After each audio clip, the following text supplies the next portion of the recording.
everyone is playing, you're not yet. EWC Play is your all-in-one platform to compete in fantasy, pick'em, and quests for a grand total of $300,000 in prize pool. Build your dream fantasy team in 5 different games and track your score with live results tables. Predict the winner of every game, every group stage, and every tournament. Complete daily and weekly challenges to earn boosters that help you climb the global leaderboard. Got what it takes? Join EWC Play now.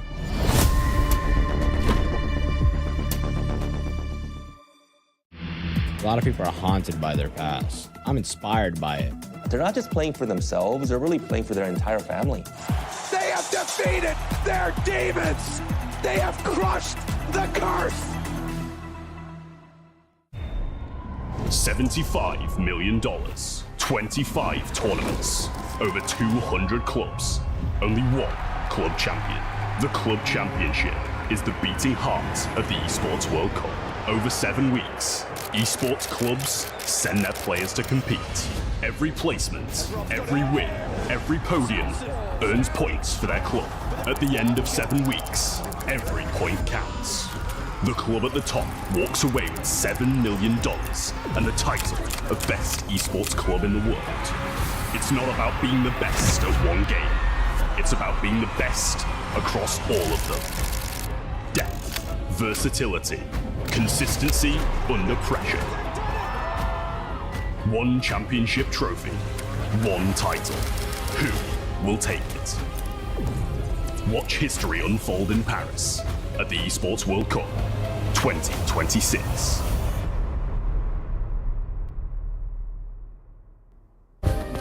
Play is in our DNA. Whenever we let it out, it becomes our superpower. Now imagine an entire city being built to supercharge it. Kadir City, powered by Play.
Singular posture for 12 hours a day.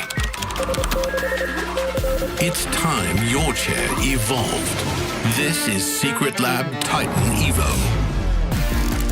Ergonomically engineered for you, gamers, hybrid workers, artists, backing your every move.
parti, voir où m'emmène la vie. Chrome sur mon green, tu m'entends quand je respire. Top le veston, jamais film, gros pas, big plan, j'ai fait changer toute la piste. Regarde ma pêche, je pense pas j'attire. Je coupe la line, laisse la qui laisse frémir. Nouvelle état, new name, toujours fluide dans le move. Main en l'air quand je rentre dans le groove. Garde ce regard, j'suis déjà posé.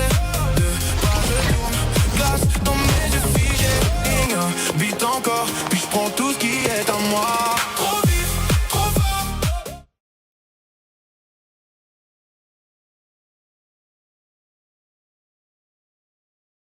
This is Paris. It's very hot today, and scooters are loud.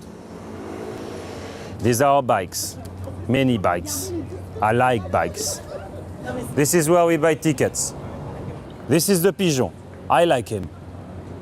This is where we enter. This is where you spin the wheel. This is where we drink café. This is a croissant. This is basketball. You can use it. This is a DJ. This is a chicken. This is where we play video games. These are the jerseys. I like this one. These are we cheer. These are my friends. Good friends. These are our players.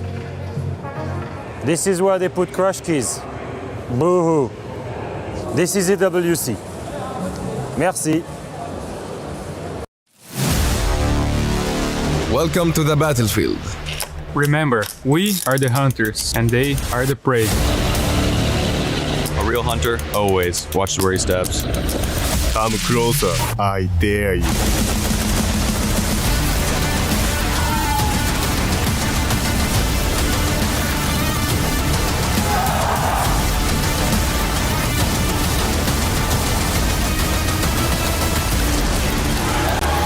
They said it could not be done.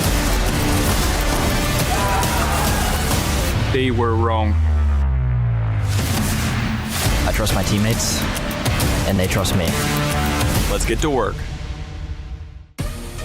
A champion will be crowned today in R6 Esports, and if you're in Paris, lucky enough to be at the venue, the Lenovo Legion Gauntlet will have one team lift a trophy that will signal the beginning of their legacy, or maybe the continuation of it is a better way to describe it. From Furia to FaZe, Brazilian gods in this game. Can one of them cement that they are the best, not only in the region, but in the world? That will happen a little bit later on. To start us off, we've got a third place match that will also bring fireworks. A battle of North America versus Europe. EML, NAL going toe-to-toe to see who really had the breakout performance. Is it the new constructed GK roster who has proven the doubters very, very wrong up until this point? A third would certainly cement that conversation. Or will we go back to Dark Zero, who recently won the Salt Lake City Major, to say they were so close and it could have been North America on top again, except for a few maps from yesterday. All of the stories to unfold, all the action here in Paris. And for those of you watching at home, we love you, we appreciate you, and we welcome in to the finals day. My name is Rain Day, and I'm joined here on the panel with two lovely gentlemen you'll see throughout the entire day. And of course, to kick us off, iconic Alphama. When it comes to a finals, when it comes to a moment like this, this is the stuff you dream for as a player and as a person to be a part of. Of course, I feel like that final day always just has a little bit more anxiety and a little bit more fun to it. You come in with your music blaring, you got the fans screaming, and I feel like it just really sets the tone for the day. And it's a day you'll remember forever, winning or losing. It's right. I didn't play many grand finals in my life. It was only on minor events, but I will say this. There is something where, you know, you're in the player hotel and you watch the other players that are eliminated. There's a little bit of an aura. When you know you're playing that grand finals day, you're like, you know, I'm the better one this time. It's a special day, and for those who are going to be joining us throughout it, you're here just in time. All the stories will unfold. We'll continue stories that started last week here at the group stage as well. And as we go to our STC Rewind to tell you how we got here to this moment, it was so many different, I think, parallels colliding. Teams from different regions and also similar regions. You see Brazil, we have a final we'll be doing later on in this afternoon. But when it came to EML, two EML teams had to battle against each other just to get past themselves in the quarterfinals. It was GK who would take that spot, and obviously falling short yesterday. It was a great performance from a team that, again, had less expectations than I think they've proven to the people who were watching at home. Of course, and I feel like they're just doing really well. You saw Ask, he was very light in the interview, knowing just how respected he is of FaZe Clan, and knowing that every team in the world should be aspiring to play like FaZe Clan. So it's just really good to see yourself respecting your opponent even in that loss. And when it came to the semifinals, I felt like it was a very surprising day. Yes, we did go all 3 maps on every single one of them, but so many maps were heavily one-sided. It felt like teams were responding to each other, were innovating in between maps, but not really during the maps, and that's why we saw so many one-sided ones. But in the end, I think we do see the favorites, right? FaZe, the 2 times world champions, obviously making it to the grand final. Furia, the most experienced team, obviously, and probably maybe upsetting the major champions. In what we could call, I think, an upset, because obviously I was expecting maybe a DZ FaZe grand final. Right. But 2 very interesting matchups, and as I said, very surprising one-sided during the games. Boxera Diaz having fun. Boxera just left the stage and just started partying with the fans there. Had no concern for the handshake, but he's been here from Tier 2 now to a grand final. That's going to be exciting. But on the other side of it, it was GK Esports going up against FaZe. Admittedly, while maybe the proven debut that has kind of been like, wow, GK are here, it still was maybe the most difficult task to get through FaZe, and they weren't able to do it. Yeah, I mean, you see just an unknown. You saw Ass talking about them playing Consulate. They had scrimmed it, but it was one of their first times playing it on game day. And you really just see that, and you have to learn on those game day reps, those experiences of playing the map to really just get the best out of yourself. Yeah, Vida King was phenomenal in this game as well. But when you look at the way that they played, from Cyber to Handy taking over in some rounds, it was a team effort all the way, Alpha. Yeah, and that's the truth with FaZe, is any single player on that team can carry the team on that one day. They're incredible when it comes to teamwork. And whenever you check the stats from that roster, you're always like, there's not one big player, everyone does his job. And I think looking back at that semifinal, GK, they've got a weird play style that can get them maybe the first map, but FaZe, they've got the brains in Vida King to come up with a counter on the 2 last maps. Such a rarity and blessing to be able to have a team that good, that stays together for that long. It's going to be a challenge for Furia, but they certainly are up for it, as 2 Brazilian teams are going to put on a masterclass for us to end the day. But to kick off today, we have our 3rd place match. Now, the last match, the grand final, will be a best of 5. This still a best of 3, gentlemen, and kind of starting to look at Dark Zero and GK Esports. They come into it with 2 different lines of thought. GK Esports after that rebuild, Dark Zero trying to kind of keep momentum after Salt Lake, and both falling a little bit short. So now where does that leave them? And Iconic, I'll kind of raise this big question to you. What do you think's at stake for both of these teams and their continuity, their kind of themes as teams going forward? I think what's at stake is just seeing the systems. How can you bounce back after an extremely tough loss? Because I feel like you're not bouncing out of the tournament, but you're going into this 3rd place match. You know, it's not what you wanted. You want it to be in the grand final, but you have to take where you are and see what you can learn from. So seeing if they can capitalize on the mistakes they made yesterday and have a good stepping stone going into their off season and then into their next stage. So it's going to be able to just keep building that momentum. I truly believe they don't approach this game the same way, right? On one side, you've got DZ, who won the last major, who are maybe more expected to make the grand final. So this is more disappointment for them. Obviously, they're still playing for $200K dollars, so that is massive. But I think really the guys that are going to try to prove themselves, that's GK. I mean, so many of them were still amateur players a couple months ago. Some of them never got close to grand finals. The only player that played an S-tier grand final is Ask, and I was all the way back in Jönköping in 2022 with Team Liquid. I mean, for most of these guys, that's the peak of their career so far. So winning that matchup is just as important as winning the semifinal yesterday. Yeah, of course, beating a major winner as well in Dark Zero. That would be a nice cherry on top for their performance here in Paris. Speaking of, if you heard some crowds chanting in the background, that's because there are other games going on in other stages that all have an impact on the club championship race as it comes down to our final week. Chris Tunn standing by with an update. CC update to kick off your day about this little trophy, because this trophy, well, it's nearly in the hands of ag.al. They now have themselves a 500-point lead, something that we never would have expected at the start of this 7 weeks. We still have a week to go. Things aren't decided, but yesterday's result with Dennis Lazovic making it to the grand final, he will be going up against Magnus Carlsen in chess later on today. That is going to be a tough game for him to find. But I mean, with the way that he's been upsetting players across the board over in the Allianz Vault, there may well be an opportunity for him to take down Magnus, although a lot of people are poo-pooing that idea. But the big reason as to why it's important that Dennis was able to pick up as many points as he has done in chess, as mentioned, gives ag.al that 500-point lead heading into next week, which is the ultimate showdown between Falcons and ag.al. For ag.al, Crossfire is massive for them. Going into that as favorites is going to be huge in the Club Championship. For Falcons, it feels like they're going to have to pick up a win somewhere along the line. When that's going to happen, though, I don't really know. There is so much still to play for here in the Club Championship, but the ag.al team and squad very much have their hand on it at this moment in time. Thank you, Chris. Standing by at the trophy area, which we will see that totem have one new key in it, of course, after we do our grand final this evening. Also, another key. You think it's going to be crushed. It will be crushed, but it's unfortunately already been crushed for the two teams that are going to be playing first. They did that yesterday, so it's like not going to be that quintessential key crush we have at EWC. Here's a little bit of the leaderboard that he talked about as well. Falcons looking for 500 more points. ag.al in the lead. Of course, none of the teams that we're really talking about here in Rainbow Six Siege are in that top 5, so it would be a little bit higher stakes if they were, but the stakes are still high. $85,000 financially. That's a difference, Iconic, in terms of winning one game in Rainbow Six. Yes, and I feel like, too, we talked about DZ saying they might not be as in it, but I feel like DZ's culture, yeah, you're right. The opponent, they're going to be going for it no matter what here, so I feel like it's going to be a great game of Siege. It's men on a mission. Whatever the game is, whatever the mission is, they will be on it. And they are probably the most disciplined team in our ecosystem, so I think they will fight for it. I do think that when you start playing professionally, you're not doing this for the money, you're doing this for the passion. And I think that most importantly, for the guys on Geeky, winning that title, proving to everyone that rebuild was the thing to go for, proving that they're here, Falcons isn't, G2 isn't, virtus.pro isn't, the best teams of EML, they're not here. So if they make top 3 at EWC, that is a massive statement for the rest of the season. I love that, and it's a great way to start off stage 2 as well for these teams. Speaking of, if you think you know a narrative that stands out a little bit better or you want to get involved, make sure to scan that QR code on your screen and join our pick'ems. There's up to $300,000 of prizes that you can earn. Yes, at $300,000 of prizing, so make sure to get involved. Let us know who you think's going to win this first matchup and the grand finals. We may be able to show you some predictions, or maybe we'll read them out to you as well. But either way, get involved, gentlemen, as we narrow in on our third place match. Dark Zero, GK Esports. I mentioned the $85,000 that's a part of it, but also the fact that these two regions are clashing. North America, Europe, EML. There is that iconic, and even on my desk, look at you, staring each other down.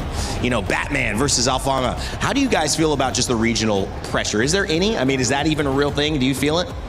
I feel like it's all narrative at the end of the day. I feel like as a player, we're spinning some yarn here. You want to beat whoever is in front of you, no matter where they're from, especially if you are playing against players that you know. It's going to be a battle, and I feel like they know Yaga very well. They're going to want to beat him from back in the day on X-Set these days, so they're going to know the opponent, and they're going to go for it. Is that true at home? Are you guys watching and going, it doesn't matter if North America beats Europe? Because I can see some chat saying, I think it does matter. I think it does matter. And they know their fans are watching as well, and so that's something that might be a motivational factor. I love how you mentioned Dark Zero's culture, because Alfama, you were immediately like, that's right. I think that, they're looking beyond. Sometimes discipline is about taking the ability to do something now that improves your future much farther in front of you. And so that is kind of the quintessential Dark Zero mentality that they bring to each and every performance. Yeah, I mean, we were both teammates of Colot before, and we've both heard him one day say, you get slightly better every single day, and you much rather have long-term progress than trying to jump any step. And I think although they won the major, a couple months ago, it's not because they're third place or fighting for third place today that they're worse. I think they're just still trying to use this opportunity. They're on the stage, there is a crowd, they're playing for a big cash prize. This is massive training for these guys to get better, and already looking at Osaka at the major, trying to repeat another title. I've seen a lot of teams, and as we focus in on Dark Zero, have a mentality when they lose that the first thing they want to do is actually get back out there like that, because that's the way that you change the narrative back. You don't sit with a loss for several weeks and then wait to get on stage. So this could be the opportunity that Coach Callout, as you mentioned, with his father having a military background and bringing in that ego is the enemy mentality, the meditation, the focus on the long term, that could be the difference in Dark Zero getting the edge in this matchup. We had a chance to talk with Jane I Know and Ann earlier before this head-to-head. Let's see what they had to say. A quick chat with Jane before their game today. Jane, first off, let's recap yesterday. What was your main takeaway from the loss against Furia? I'd say my main takeaway is probably just we just got to focus in on the details and being decisive on what our plan is and executing. Now, most teams, when they win a tournament, they come in with the next tournament with a big target on their back. They tend to not perform as well as with the first tournaments. You guys don't really seem to have that. You still got really far in the tournament. Why do you think that was? I think that's because we just don't care about like what happened in the past. And yeah, we're always just trying to be in the present and focusing on the next game, the next round, the next play, whatever. And now listening to you guys' comms, I've heard a Jasmine and a Jessica and a 41 and a 50. Fultz was talking to me about how you guys have these like code names so that A, people can't hear it, but also B, to keep the spirits up. How do you guys come up with these, and how do you make sure that everybody still knows what you're going on about? Yeah, well, the 41 and the 50 is kind of strategy stuff, but the Jasmine and Jessica, that's all just like purely for vibes, and yeah, we're just trying to like be happy. And I think it cut off like as we were like doing our spiel, but yeah, it's like some ridiculous stuff, and it usually puts some smiles on people's faces, so that's always good. Yeah, we absolutely saw that. And for today then, the game plan, because this game has a difference of about $100,000. That must be a thing that's in the back of you guys' mind. To be honest, I didn't really know, but now I do. But yeah, I mean, we don't like, obviously we want money, but we're just trying to be the best versions of ourselves and go out and execute, do the best we can. I feel like that's very good vision. Thank you for your time and good luck. Of course. Thank you. Some nice words from J90 there. How do we feel about that, Iconic? I mean, just to show you how much they don't care, asking about how he feels about the money, they didn't know. And even, too, when they qualified for this event, I remember I went in their comms after to congratulate them, and folks was like, what do you mean we qualified? He didn't even know. So they stay so detached from what is ahead of them, they only stay focused on the current moment. Yeah. So, yeah. There's a little bit of that I can relate to. I also can relate to knowing what's coming and seeing that as a positive thing as well. But on the flip side, knowing what's coming is not something GK Esports fans have been able to have this year, because in June, they added 3 of the members that you see on here, Grubba, Yaga, and Yoper, to really make this the roster that it is. And now they've proven that not only is this roster ready to go, but they are potentially the 3rd best team at the biggest tournament right now in Siege Esports. We'll see how they handle this pressure and if they can do it, as we had Ann sit down and chat with them as well. We're speaking to Gruby before their final game today. Gruby, I quickly want to talk about yesterday. Surely you're disappointed with a loss against FaZe, but then again, you still brought it close to the reigning world champions. Somewhere you must also be proud. Yeah, first thing, hello. I mean, I think the game yesterday, obviously we are kind of disappointed that we lost to FaZe, but at the same time, I don't think you can be that much disappointed when you lose to back-to-back champions. I think we still put a fair fight. Like, we won our map, like Shale, pretty convincing, 7-5. I think we could close the game a bit faster. And I mean, the other maps, I think they are just way more experienced in the whole situation that like we had to face. I mean, it's FaZe at the end, so the more mistakes you do, they're just gonna punish you because they have 5 best players in the world. So the game will always be tough to play. And yesterday they played better. I think the consolate was way closer than it looked on the result in the scoreboard. I think the game was really close, but we didn't make it work. Like, they won, they played well. That's all. And in general, for your first experience here as an international tournament with this team, what was your favorite moment so far? What do you feel like is something you're most proud of? I think making it to the playoffs and also taking them up from FaZe. I think like proving that we can play the game on a good level, but we are still have like a lot of things to work. But I think just going there, playing our game against FaZe on the first map, like, you know, just we knew this is our map. Like, we knew that we can beat them, and I think it paid off. You know, I think just overall that the hard work that we put for the whole year, I think, I mean, not maybe a year, just a month, I would say, like it paid off, you know, and we are all happy because of that. That's good, that's good. I mean, you get to pretty tough matches for your last 2 games here. You get to play against the reigning world champions, now against the reigning major champions. What's the expectations for today? The expectations for today, I think we just need to go there on the server and play our game. Like we had, you know, there's no pressure for us, you know, it's obviously everyone wants to win, but we won't say no to a 3rd place as a first event for the whole team. So obviously we want to win. We just want to go on the server, do our job, play our game, follow it, and hopefully we can win. All right, that sounds great. Thank you for your time and good luck. Thank you. You know, I do like the atmosphere that's happening with these players. They feel relaxed, Alpha. They also feel confident that what they did yesterday was kind of a worthwhile result from all of the hard work leading up to this moment. Yeah, it's journey that matters really for these guys, especially for young teams that changed a couple of players, only a month ago. And just to remember everyone, like they did kick some really popular players. So like the players that they brought, first importing a Brazilian player, importing a US player, like it sends a message for the other players in the region. And so certainly they needed to prove that it was worth it, and I think they've done that. GK, as the maps come up in just a second, have taken a map off of FaZe. He mentioned that in the interview. They beat Furia, and they actually also beat Team Secret, who many people saw having this run and were defending EWC champions, albeit a different roster. What do we need to see from them now to prove it as we take a look at Night Haven Labs as the first pick from GK Esports? Especially Dark Zero starting on the defensive side, on the attacking side, you have to really make Dark Zero uncomfortable. Yeah. And like Jano said, they're going to be looking to get into their plays, making sure they're in sync and just being decisive. So GK's going to have to be decisive back at how they want to break those plays and how they want to counter out their defenses here. Dark Zero, they play a very heavy style of rotation on the defensive side. They really challenge you and they make you uncomfortable. So you have to be ready for that. And like they said in the game yesterday, they know it's not going to be easy and it won't be any easier today. They've had a lot of history on this map, Alpha. Yeah, I mean, it's a bold move. I mean, I know GK are on a 4-win streak on the map, but we saw Dark Zero 7-1 Furia on the map yesterday. Now we see DZ pick Cafe, obviously. A bit of a weird one, in my opinion, because we both saw Dark Zero and GK played at this tournament. It was always close. I think 7-5 victory for DZ against CAG, 8-6 on the side of GK. So not a huge map for these two teams whatsoever. What's interesting is that now as we take a look at these bands, you see where they've gone. Night Haven's been a big feature. Chalet is our decider map. He mentioned Chalet, the hard work they put on. They took that map off FaZe. And of course, too, but you have to remember, too, back to the Salt Lake City Major, DZ also taking down FaZe 7-0 on that map. So I feel like it's two big dogs on Chalet coming to FaZe. I mean, you're managing to beat the world champions. And on top of that, 5-win streak on the side of DZ, 7-win streak on the side of GK, 1-win streak ends today. If we get to a decider, that's going to be a banger. Wow, that will be a lot of fun as well. We mentioned they both took down FaZe. So you think they might be even from our side. We're surprised to see the 70%, 30% GK Esports. Why do you think that is? I mean, I know Leo's happy about that one. Even if I'm biased, I'm surprised. I mean, clearly major champions versus GK, a bunch of guys that just got put together a month ago. Furia, obviously, they beat Dark Zero, and GK beat Furia. So is it a matchup thing? Is it a timing thing? How these two teams are playing? What do you think? I think maybe there's a story about momentum. Who wants it more? Yeah. GK, they really want to prove that they deserve to be here. They really want to get to the peak of their career. DZ, they've already won a lot of stuff, so I guess maybe that's where it comes from. But even I struggle to explain that result.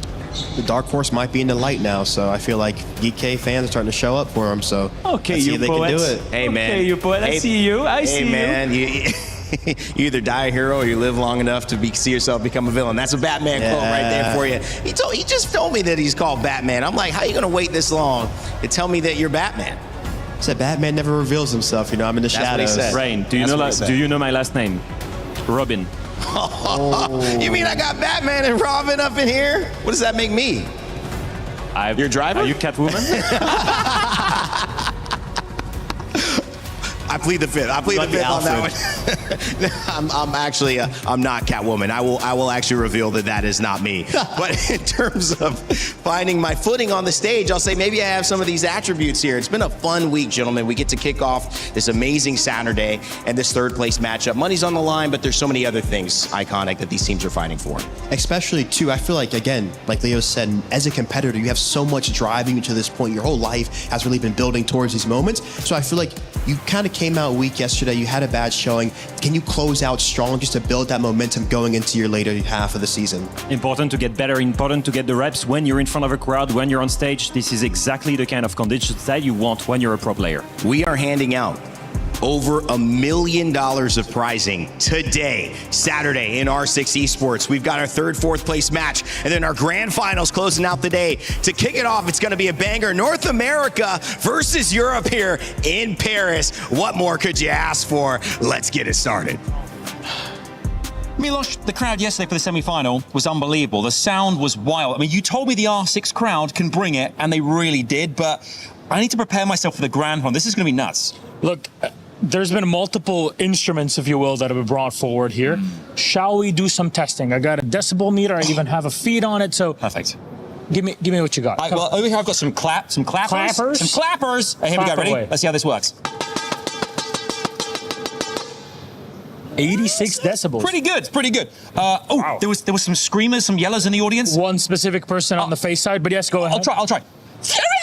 Face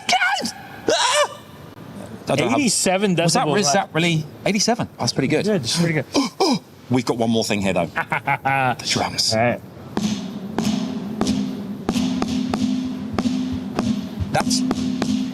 That's pretty good. I mean, 87, 88, that's pretty good. Yeah. But it's not enough. I don't think it really replicates what happened yesterday and what's going to happen today. Adam, you're missing the force for the trees. All three of them combined with an audience, that is not something you're ready for. I am so not ready for it, but I cannot wait to see how it looks. Milos, let's do this thing. Here we go, grand finals. Let's do it.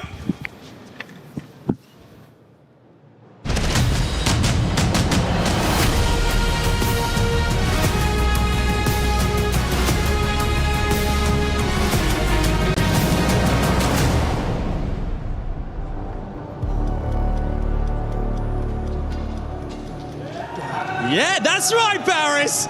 My guy, good to see you here. Welcome back, bienvenue à Paris, and welcome back to the Esports World Cup, where today it is grand finals day here for Rainbow Six Siege. It is all about to go down as one team will walk away as champions by the end of the day. My name is Adam Savage. This is the magnificent Milos.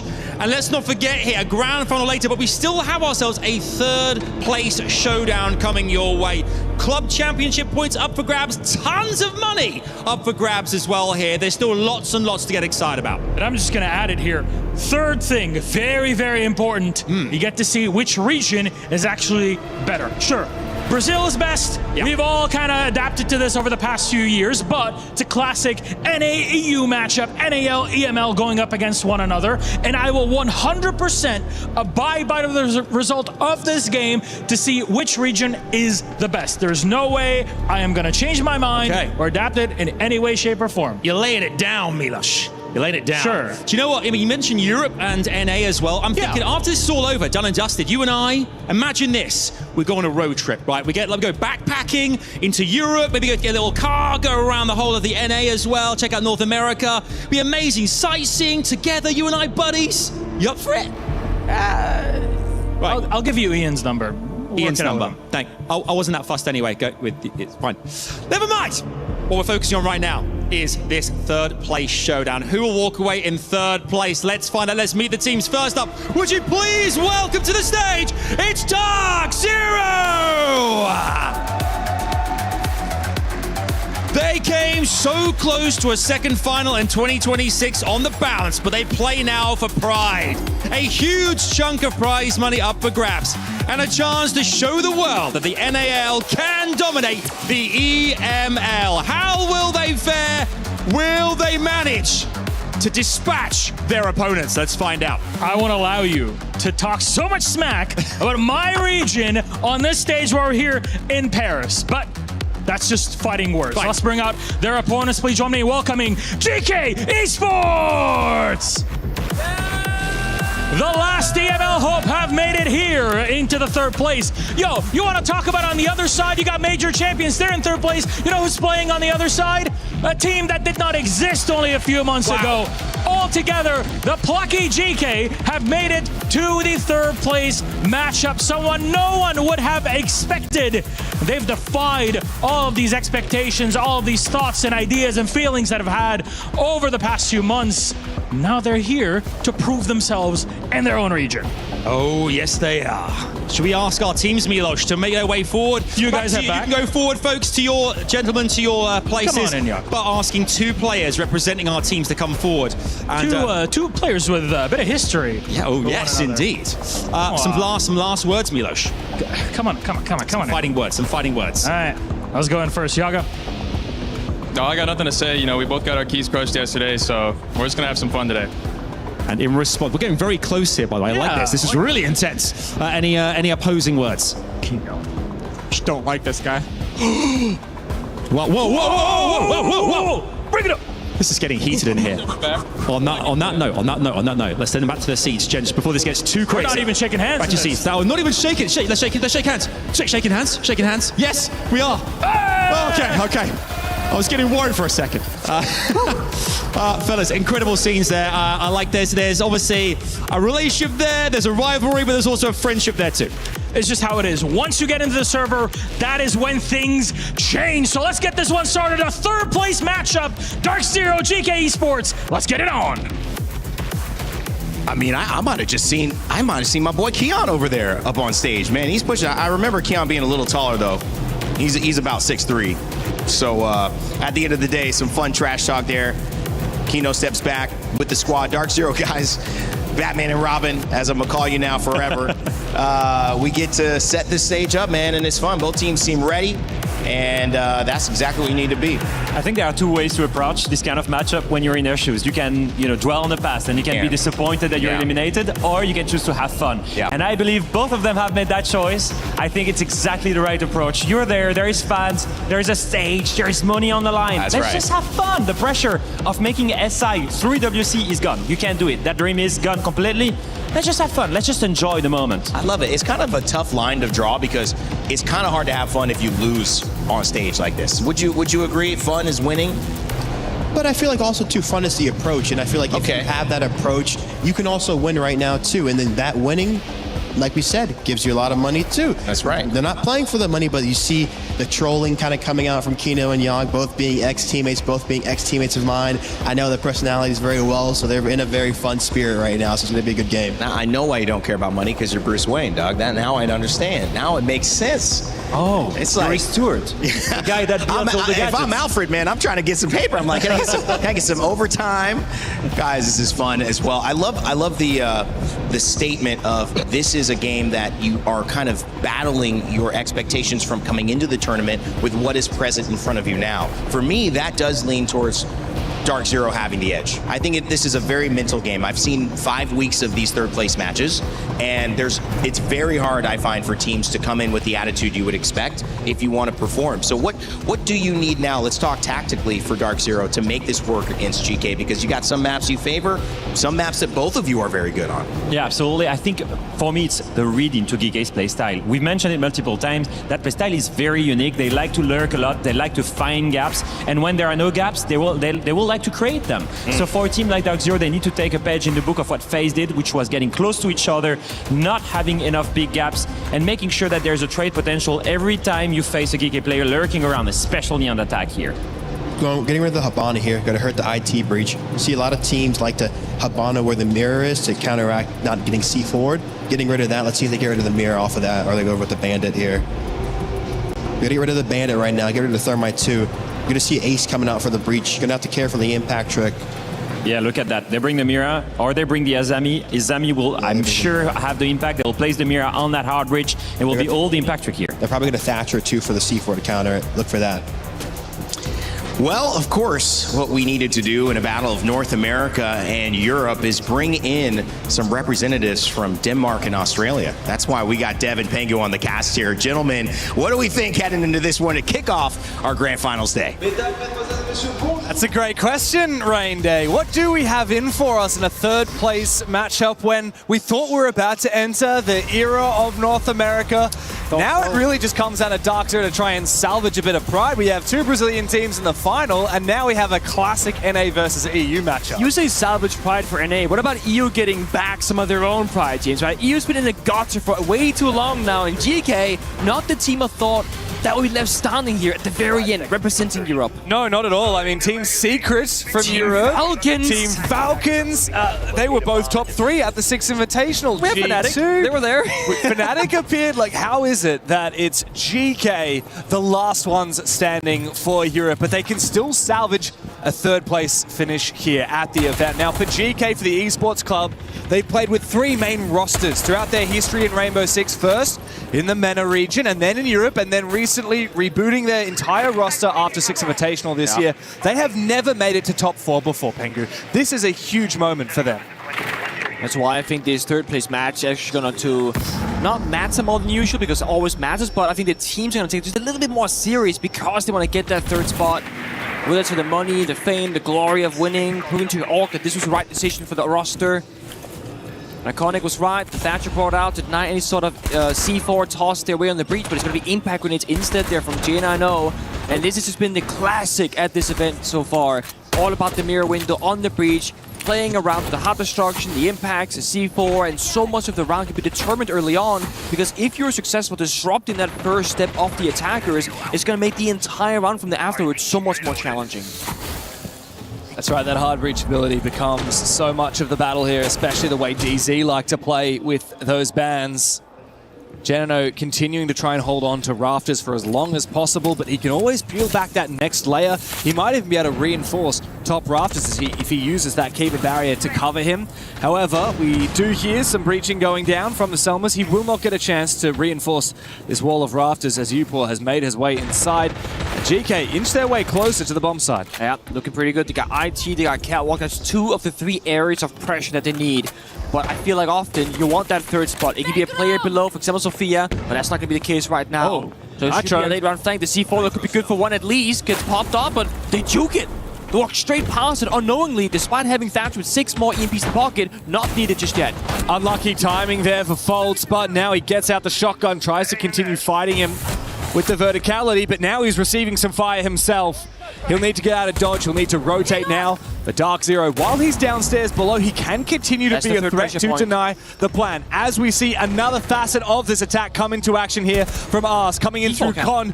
Upor and Grubby together get active as NJR is forced back to that bomb site. Down, but not out as of yet. All up to Foltz. The man who wanted to pose for plant denial now has a 1v4. Grubby with the pistol to finish off the 2 final kills. GK swimming into the first round on Nighthaven Labs. Such great strategic understanding there from GK, though. Again, there's a young early roster here for the organization, but in the server, they understand the pressure points, when to push together, and also where the attack should be mounted from. It starts off on the breach, it's slow and steady, but they get the wall open up. And then very important detail, they have can opener, that second layer of hot destruction on York, who's playing the Sophia, and he walked into Catwalk Raptors right here, opened up the left-hand side wall. That applies so much pressure on the side itself, and it forces both J9O and Kino deep into the Aqua hallway, and that gives GK a way into the bomb site to get the first couple of kills and to start prodding and prying with those DMR angles. Attacking is where it's at for GK here. DZ chose this map pick, which means that GK wanted to start on this attacking side. Now DZ, in most of the games that you and I have casted, Pengu, they've actually been much more of a defensive favored team. Yes, they have. Their attacks can be strong, but their defense is where they really shine, especially when it comes to denying rushes, denying plant denial. We saw that a lot in their previous matches in the series that we played here on the main stage here, whether it's against Weibo or against Furia. Yeah. Of course, eventually Dark Zero did fall to Furia yesterday. Funnily enough, GK, on the flip side, the only team at this tournament who has actually managed to defeat Furia, our grand finalist, and that was all the way back in the group stage. It was a convincing 7-4 on Lair and a 7-4 on this same very map of Labs. Shibber just, I don't know, supportive work there, adjusting Ask microphone. Without asking for permission, it looked like. He's like, what are you doing? It's my microphone. Now, something that I guess isn't talked about very often, small little insight if you're a player, right? The way that you handle your TeamSpeak or audio setup at LAN events is so different from team to team. So you might be thinking, can you hear the crowd at a LAN event? Usually no. You got your in-ears, you got the soundproof headset with white noise being spammed in the background. However, when your microphone is picking up your own voice, the background of the crowd kind of bleeds into it. And not in the sense that you can tell what they're saying, it's just a lot of noise in your ear. Yeah. So some pro teams, they will have push-to-talk, where you gotta hold on a button and somehow spawn in a 6th finger to hit that key to then speak to your teammates. Some, they have toggle mute, so you will click a button, now your microphone is muted, you'll click again, now it's unmuted. That's what I would do because I can't hold down a button, I have 6 fingers. Did you actually do that, or did you... There were some events where it was either the headset or the speaker setup was just very sensitive, and if we didn't do it, we couldn't hear the game sounds. Yeah, wow. Because the issue is, you gotta balance the in-game audio to hear the footsteps, the C4s, etc., the pattern sounds, but also balance it with the TeamSpeak, hearing the teammates going for the callouts, right? And you have different players balancing it differently. But the other option is that some people will just play open microphones and you cannot hear a damn thing. Or they play open microphone with such a high threshold on the gate that you gotta scream for the mic to pick it up. Yeah. And I've only played in one team. I played in Penta. That became G2. I'm honestly so curious what like the average outcome is. Like, what do most pro teams go for? Because no one discusses this. I never hear people talk about it. Talk, toggle talk, Yeah. or voice activity where it detects you, and Yeah. and you have to have, as you say, that threshold. And if the threshold is too low, then you're going to hear all of the crowd noise all the time. Exactly. If it's too high, then you're Can't really going to hear have them to at all. scream to make your call-outs. Yeah, interesting. I do wonder. I would love to talk to some of these teams. Of course, a lot of the players are quite the opposite to you. A lot of the players in the server right now have played on various different teams. I mean, very long careers. Yoga, for example, his career has been over 8 years long, similar kind of duration for Foltz. A lot of the players, I mean, everyone on Dark Zero has been playing professionally for 5+ years, some way or another, similar for GK. We've actually got a lot of ex-teammates on these two teams. 3 of the players in the server right now actually played for that old Oxygen roster. OXG, of course, Kino, Newers, and Yogo. We got to see a little bit of that, the sass on the 1v1 on stage when Kino refused to shake Yoga's hand. All fun and games for these players that have quite a history together. 5 seconds left. How crazy is this though? Yoga has actually played at 11 S-tier final events on North American teams before this one where he's playing for a European. Yeah, I mean, OXG, they used to make a lot of tournaments. Yeah, I mean, for example, a couple of years ago, 6 Invitational 2025 in Boston, Newers and Yoga were on the same team. They made top 8 with OXG after coming through the LCQ, by the way. They knocked out G2, Shopify Rebellion, and they beat SSG, which was Foltz, J.N.O. and Callout's team at the time. Ridiculous. Absolutely ridiculous. Second round, second time the mirror went on IT wall is successfully impact denied. This is why you leave the ace open. It's the operator that you can easily impact trick against. With the Sky Repellers, you can just do 2 at a time or do a bunch at a time and open up the whole wall. With the ace Selma, you're gonna pop the first layer, then you can impact through it and deny the second layer. That means you only have peak hole upstairs, not like an entry path forward for late round usage. And the less ways you have in the building as an attacker, well, the less pressure points you have to enable yourself, and the less areas DC have to be worried about. The third Selma went out. That one was not impact trick there from J9O. So IT now is fully under pressure by the attackers. So efficient here from GK. They are such a well-oiled machine. So much experience on this roster from different teams. I mean, Ask and Yog with their own history. Even Grubby now is becoming a bit of an experienced player. He's played at a number of international finals now. Sarks and Upor starting to come into form as J.N.O. spots out Yog on the Monty, trying to make his way up the rafters stairs. Really poising a bit of a threat. Can't afford to look away from the Monty for too long as Yog will just go for the ADS fight. Swinging with the first bit of action. C4 goes out, takes down Yoga, who's actually playing the Monty. Injured as well, trading back. Very nice here from DZ. However, they do lose a player. Will they lose another? No! Kino with a quick drop shot onto Upor. Big kill. The Monty down. The Grim has been taken care of. DZ maintain control of the top floor. 3 players still upstairs. 1 in IT as well. And all the progress GK thought they had made has been for nothing. Kino really just said, fine, I'll do it all myself. C4, shotgun kill, finds the 2 openings. Now just kind of play the corners to play back the layers. But I think there's a read here from Grubby on the bridge. Doesn't matter if Fulls is better, stands up. Cleans Grubby's head right off. Now they got the virtual bomb site. Oh, Kino finds another. Fulls finds the final player in Ask, who's playing downstairs, jumping in the bomb site window. An easy round there from DC. Funny though, because the very start of the round looked like a perfect dry run from GK. They breached open the wall, they took some map control, they opened up the vert. But as soon as they lost that skirmish on the top floor, it was over. It's so rare that Monty will die to C4. Taking about 75-80% of your health with a perfectly landed C4, that's very common. But outright dying to it, unless it did a double C4 toss, because Fulls also lost C4 earlier. I'm not entirely certain, but I didn't catch it if they did. Either way, perfect counterplay. Understand that, hey, if we just deal with the Monty, that's pretty much the entire push that we stopped. Yeah. That was a good plan from GK, but DZ, they're good on their defense. Like we said, 1-1 on their map pick. And this classic DZ, they just love leaning into specific operators for as long as they possibly can to hope that it gets baited out and banned. And in this case, at the moment, it's been Foltz on that mirror. He's often playing these power ops on defense that then tries to force out that tertiary ban Yeah. We saw a lot of Clash yesterday. I was going to say, you know what he's going to play when you bend the mirror? He's going to play the Clash. Yeah. And he's going to be really good with it as well. He's a scary force to be reckoned with, especially if you want to play shields. GK haven't been relying too much on the shields. Obviously, they played Monty last round, but they've got all the 3 main shields plus Fuse available should they want it. I think the beauty of the way that DC and Force they play the Clash is that it doesn't feel like they do it as a shield countermeasure. They do it to enable a style of their own.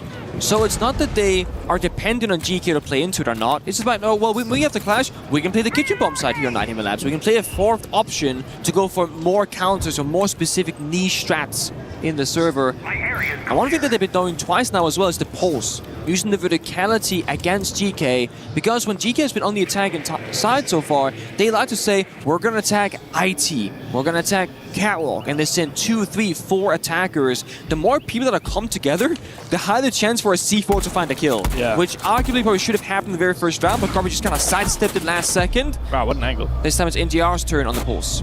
That's a really cheeky angle from Jane. I know he's standing behind one of those cabinets in IT with a one-way angle over the cabinet and then through the mirror window. He can't be contested. Onto that angle, let's manage to do a little bit of damage onto Yogg, who's now taking a little bit of damage from his own Boogie drone, I believe, as he's made his way into kitchen. Deathmark fails as Mute Jam is helping DZ out, avoid detection from the Deimos as the Roamers continue peeling on back. Still 2 on the ground floor and 1 faults all the way upstairs in servers. But it seems to be a push onto the bomb site. GK have realized that this roam from DZ is extensive enough that it leaves the bomb site vulnerable. Oh, News wants to kill though. Sees so much pressure upstairs in the roam game, but News is better. Finds 2, then finally trade it back. But they know this bomb site is relatively weak. Yeah, indeed they do. And Faults is a 3 armor, 1 speed operator all the way up in service. He must have some kind of vert angle to try and help out as the push comes into the bomb site, but NJR from behind will take down Ask. 2 versus 4 for GK, Sarks and Yogg try and get active. Try and make their presence known, but they will have to recollect that diffuser before too long as well. SMG-12 in close range. Kino, he's usually trusted with that shotgun. Yogg does find NJR. Maybe this is winnable. They've got that defuse. They've got the pick. A retake could happen here from DZ. As the phone is ringing on out, Sarks will go down. The verticality works out in favor of DZ. And Yogg is forced to go into the 1v1. Bit of damage on Kino, not enough as of yet. Worried about the flank from behind. Pistol comes out, 1v2. 30 seconds, still got to get that defuse. And both of his opponents are upstairs. Faults, so patient the whole game. He was roaming upstairs. Finally finds the last kill for DZ from above. Very well done. Only one thing missing there from the attacking side. No hard breaching whatsoever. So single breach was closed off, enabling Kino to play inside of that small box. And the double wall leading to the bomb site, same story. It wasn't open. That means that GK have so few ways in throughout the bomb site. And the vert that they did above was used against them because they lost the roam battle. It's been an awkward position. Operator Band's expecting the Mira. On the flip side, maybe a Solid Snake, maybe a Monty. It's going to be the Monty and the Mira, yeah. I was thinking you do Solid Snake for roam clear if you're fearing that kind of gap-finding playstyle, or you take away the Monty because now again the Clash gets a higher value. If they do play the shields, it'll be Fuse, Blitz, or Blackbeard, all of which cannot exist against the Clash. And if they were to ban the Clash and not the Mira, you just keep doing the Mira stuff. Yeah. So this is again DC forcing their enemy into a lose-lose position. Yeah, it's classic DZ. They have so many good tools on their defensive side. They know how to flip between them. They have a very deep strat book. A lot of good shots, though, from the GK players. DZ, though, those setups, too complicated.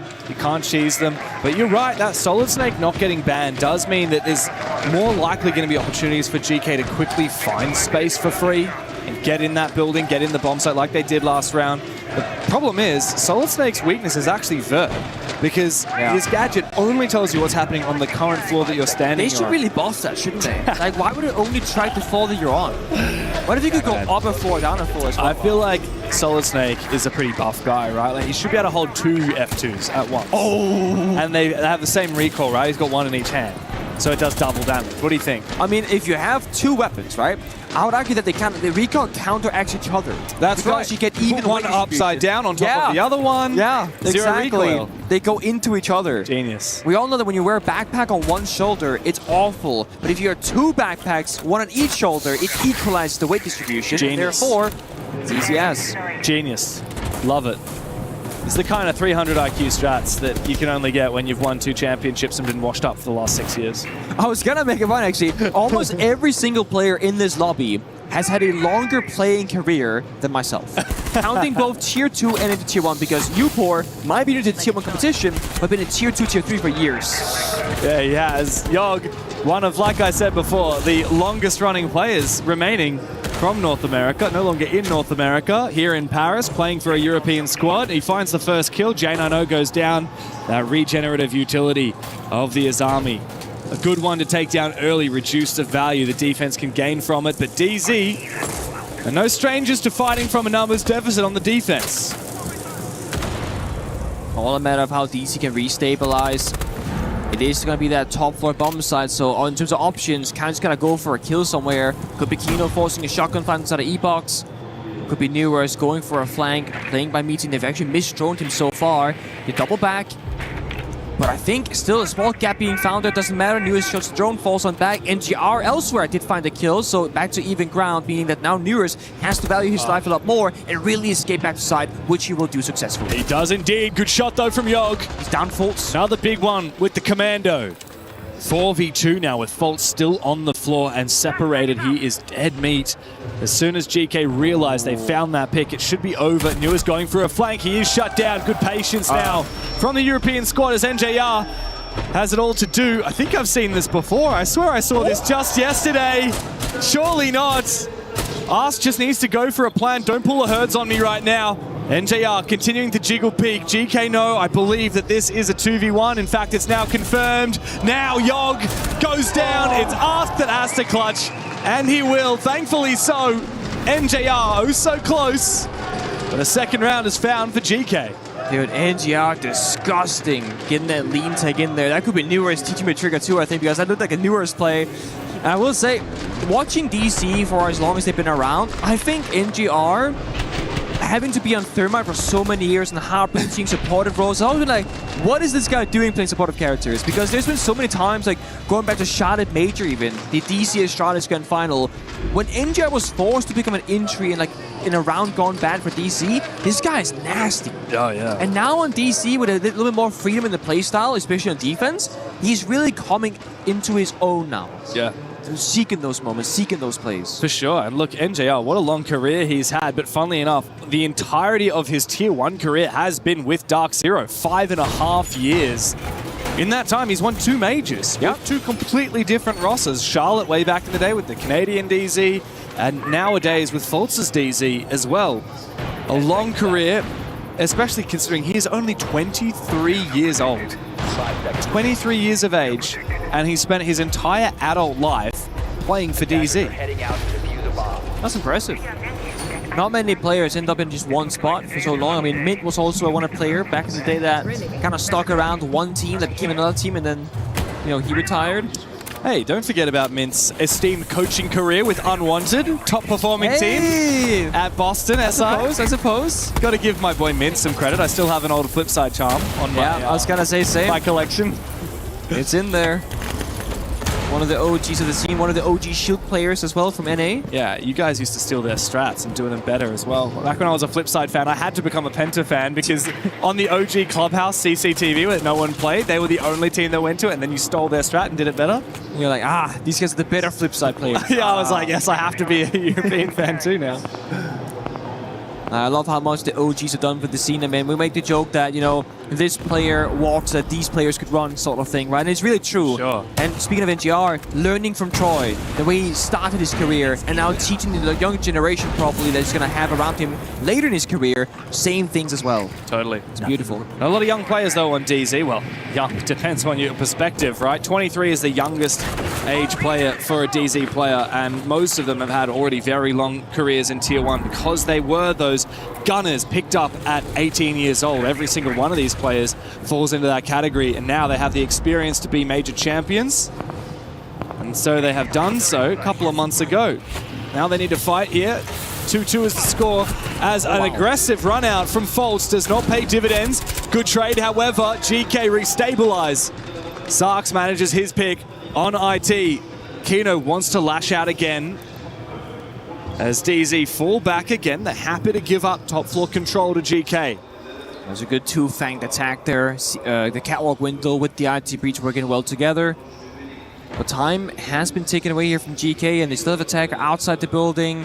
They haven't progressed close enough to the bomb site itself just yet. I mean, if they want to go for it, just like jumping inside the window, they're free to, but super risky. JR's covering one side window, swings it actually, and gets shot down. That right there loses them a bit of control by that B bomb site, forcing Kino for a rotate to retake that position as best as he can. GK is so patient. I love that from them. They're so quick at the start of the round with their setups. They've dry run 100 times, but when they're in the advantage, they don't overcomplicate things. It's a 4v2 right now, 30 seconds remain, but this bomb site is very hard to plant safely in because you can be denied vertically from above or below or flanked on the bomb site. Both players on the site here for DZ. GK, though, be careful. Don't expose yourself one by one. Why are they exposing themselves one by one? Sarks makes it a 1v2 now. He has to get that defuse back again. Thankfully, Grubby doesn't let Kino get away with a clutch, and GK will take the lead. Again, way too close for comfort. Newer is doing such a great job fighting back and isolating those kills, but I will also have to say this, swinging for the third, that's the adrenaline most like saying, oh, I got this, I'm gonna keep going, right? I'm fired up, and then he gets shot down. He's kind of mid-air vaulting down, not a great spot to be in. He had a crossfire with Kino, who was watching it all with him. So you can argue a little bit there, unnecessary for that final third swing. 10 seconds remaining. Good end of the round from the young guns of GK, though, Sarks in particular. A young Italian making his debut onto the main stage here at EWC. One more round left in this half, Pengu. DZ picked the map. Tell me what you told me this morning, because we've been talking about DZ a lot during this tournament. We've been saying, well, major champions, one of the tournament favorites, DZ, Wildcard, and FaZe were our three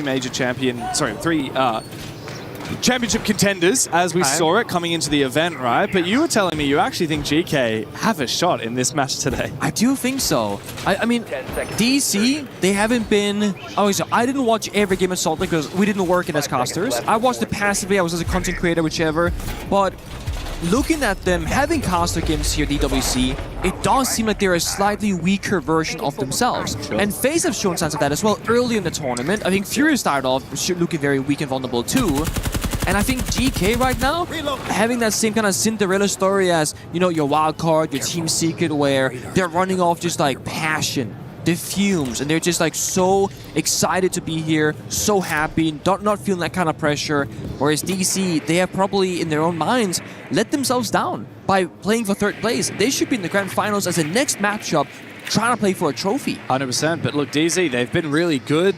We've seen a lot of high-quality siege from them, but there were also 2 rounds from elimination to CAG in the group stage. There were 2 rounds from elimination against Weibo in their quarterfinal. Exactly.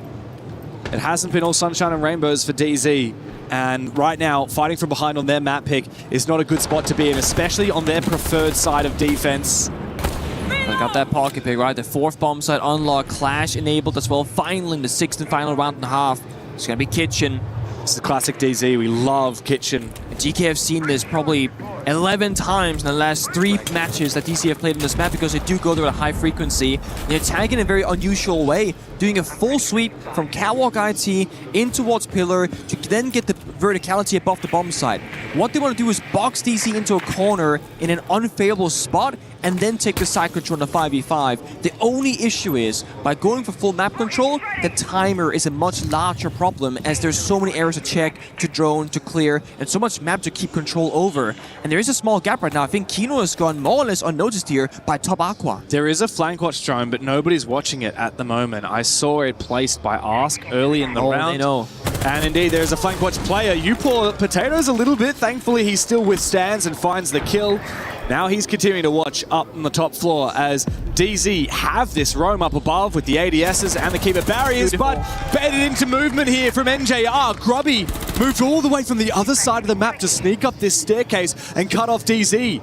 GK are reading them like a book, and now DZ must rely on some hero plays on the bomb site to win the round. GK right now have to play the kills because Yoga is outside the building with the diffuser playing as a capital operator, but guess what? They got the full map control. They got the vert up above. Yoga in position on the window. If they can figure out where 2 or all 3 defenders are, they can use the smoke and fire and just guns together and just brute force the bomb site because they have significant numbers advantage, because Newers is so on health. Dokabikol will take him out. He has to answer it. Yeah, you're right. He has to, and so he will. He can be spammed again shortly by Sarks, but J9 finds a critical kill. Newers will fall to Grubby into the bomb site now. Faults on the clash, has to have an impact, but he is shut out of it. It's J9 7 seconds. to try and save the half for DZ, but the plan is going down from Yogg.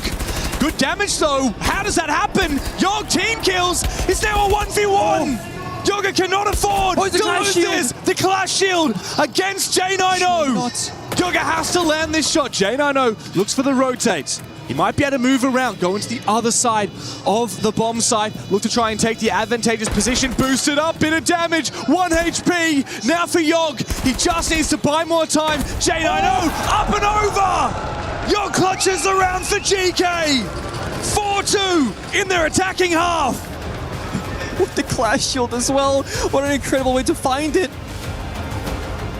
We're getting into the halftime side swap. Let's listen in. For supply and command, we go back to defense. Keep in mind, all this guy is doing right now is he has a cam inside a Raptor.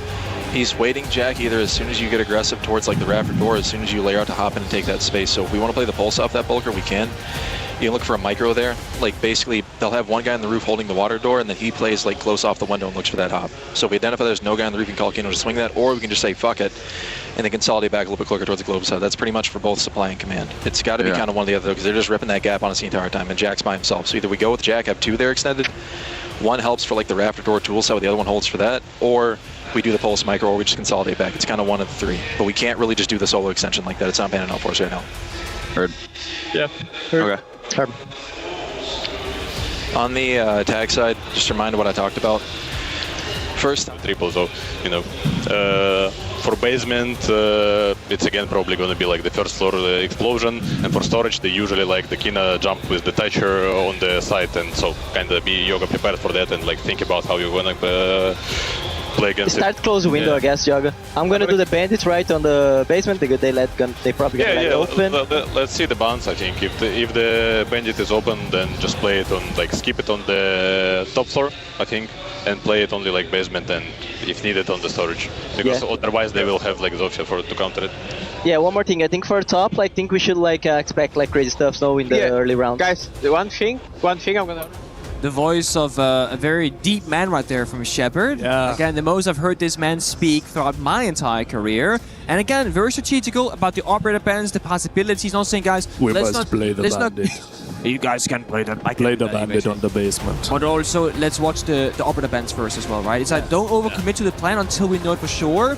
And whenever we talk about kind of like how much he measures before he commits to something, you said this last cast, it gives that old Empire vibe, because they had one strat that they perfected on the attacking side that they always just used to know exactly how to counter their enemy. So Shepard would never call something without the full intel, so the operator ban will show exactly what they're going to do in the final end.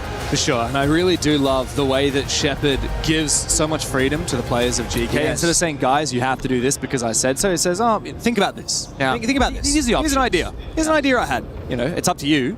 Bandit actually gets banned in the end of it by DZ.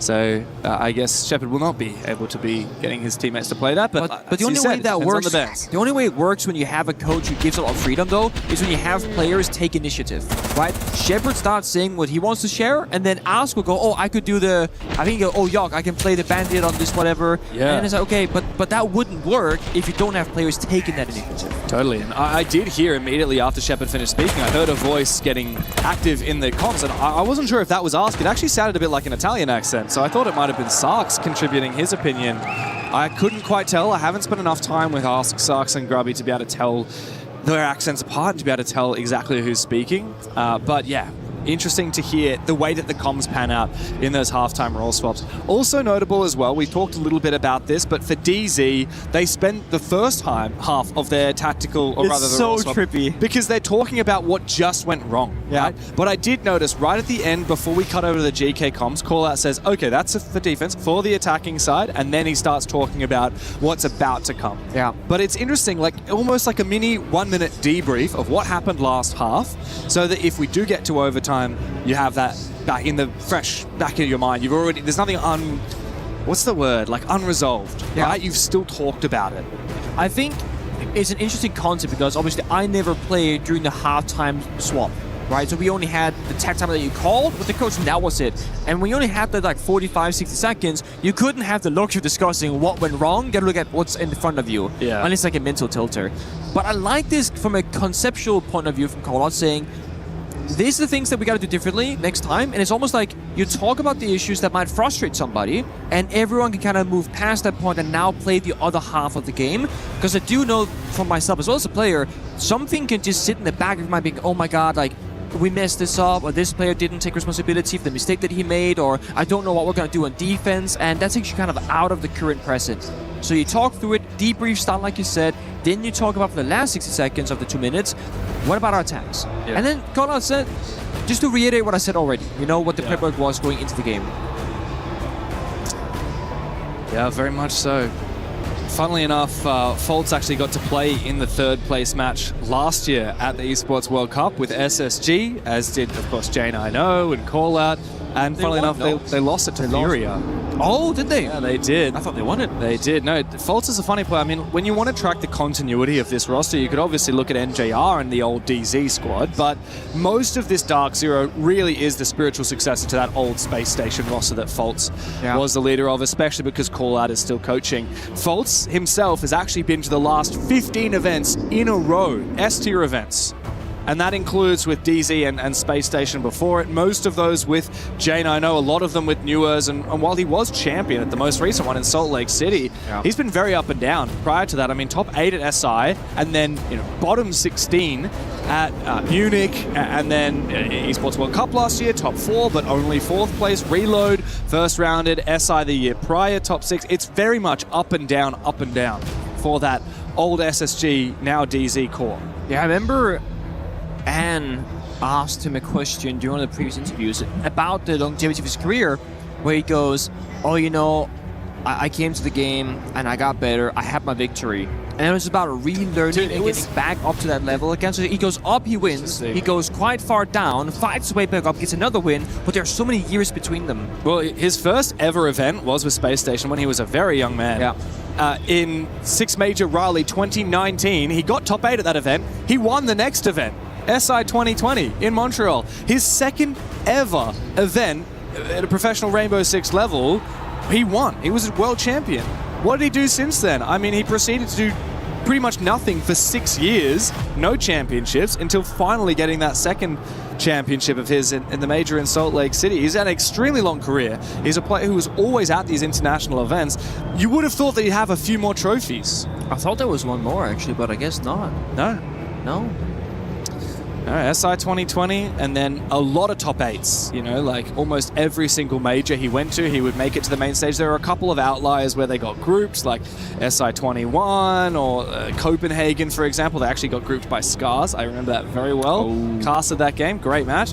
And then Reload, very bad performance. Munich was probably the worst performance we've seen from them in recent history, where they didn't even make it out of the top 16. But yeah, I mean, obviously there's a lot of potential from Foltz and from his team. We've seen that. We've seen the depth that this DZ team have, and yet they fell just prior to this match in the semi-finals to Furia, who now make it through to that grand final. But this is also the story for most esports pro players, and even in regular sports athletes.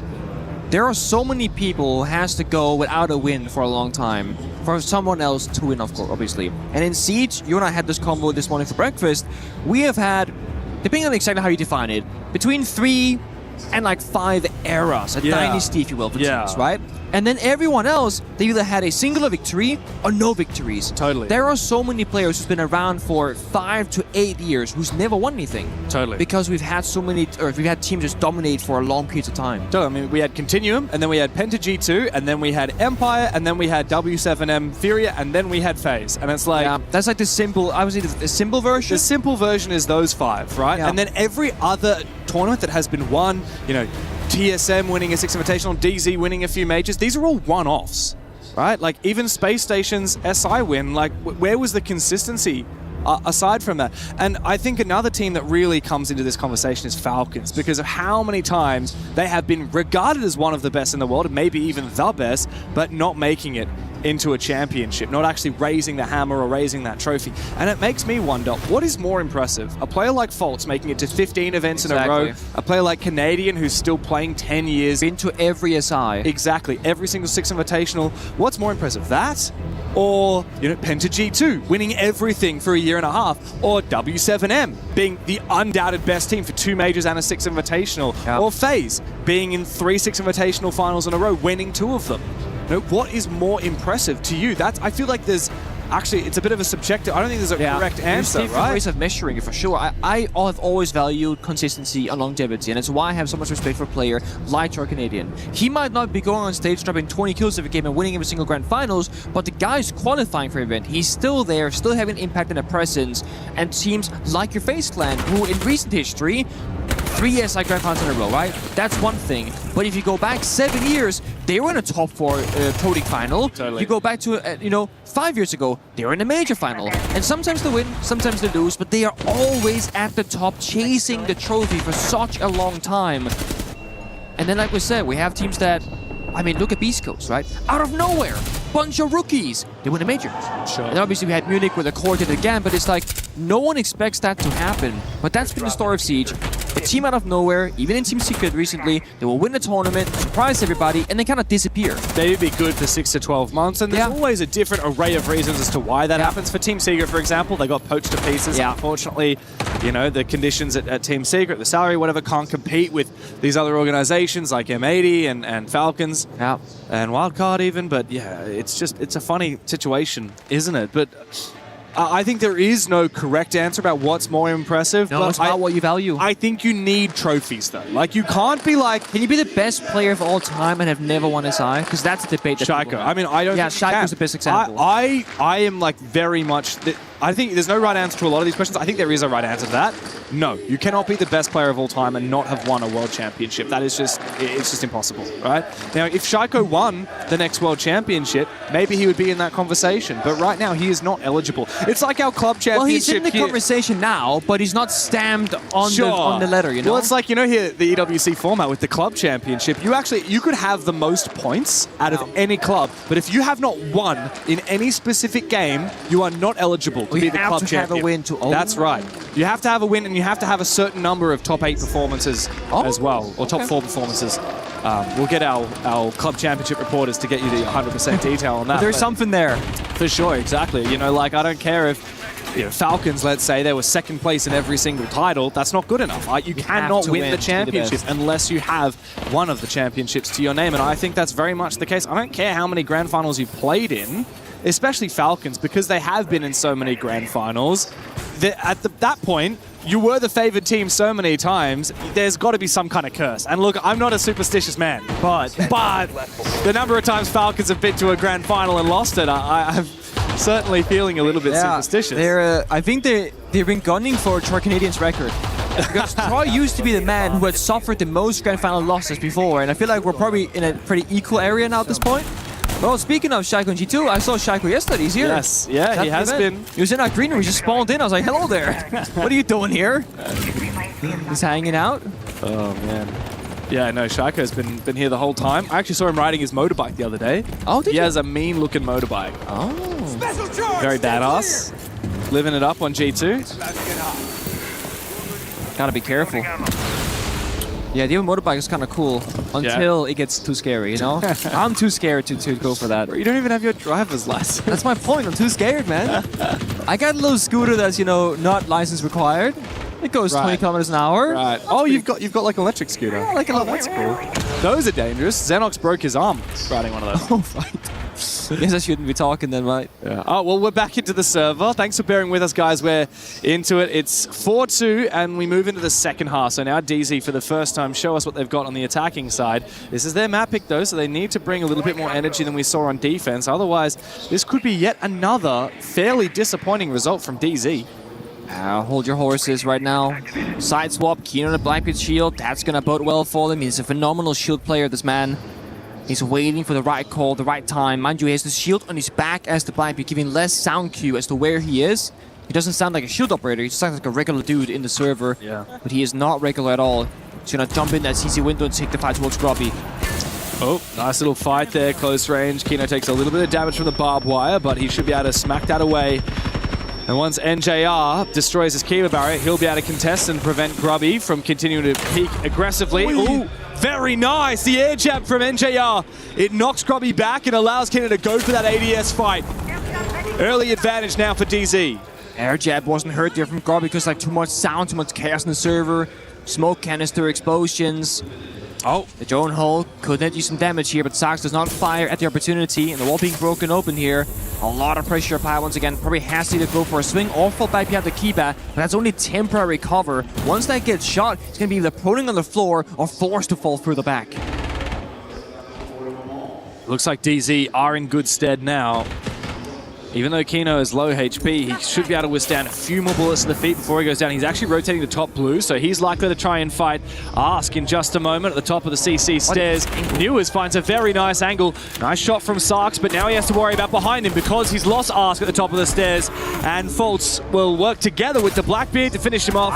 Wow, very explosive split push from DZ. 3 avenues towards the bomb site. They deal the damage, and they rip GK to shreds.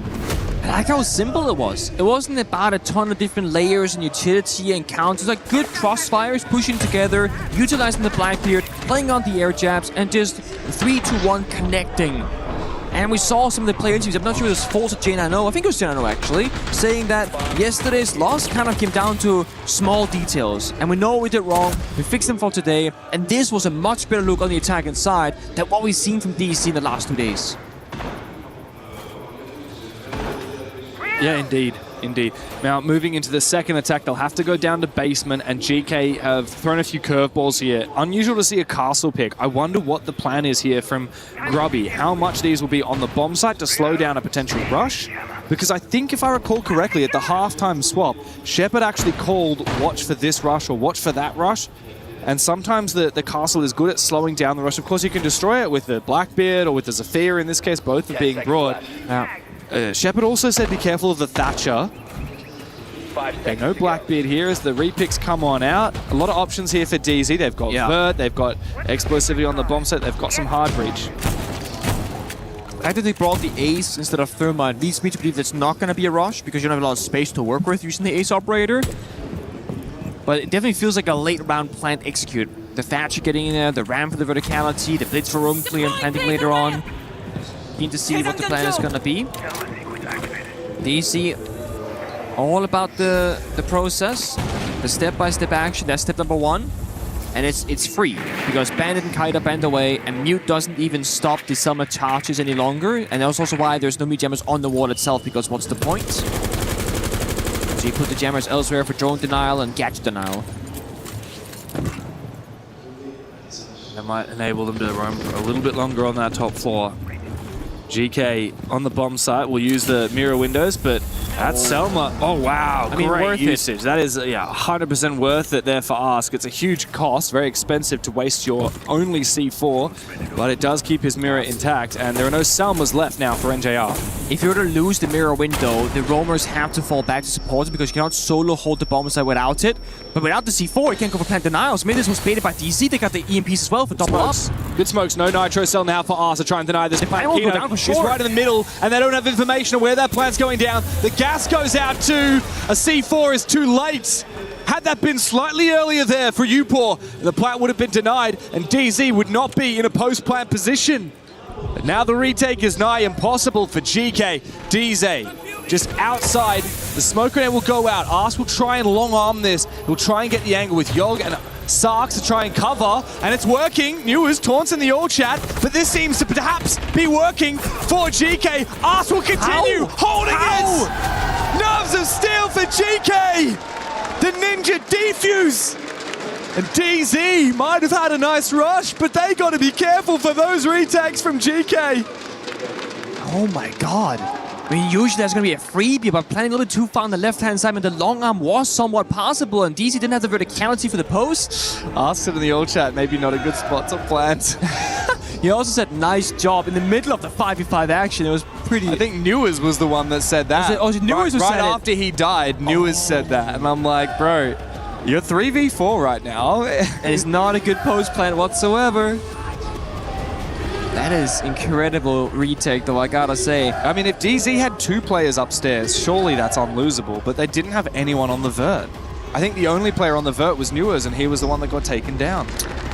It's one of those cases where it's such good strategy from both teams, right? The Selma charge baits out the C4 as a possibility. Then they recognize, guys, planting's to be quite straightforward. They only have one C4 now, maybe, and smoke, but they're both roaming. So you can get like halfway through the plant duration, then they arrive by the bomb site. And we got Thatcher as well to kind of go for the counter. The only thing is, had Kino been 2-3 steps further to the right-hand side, the angle is much more in their favor.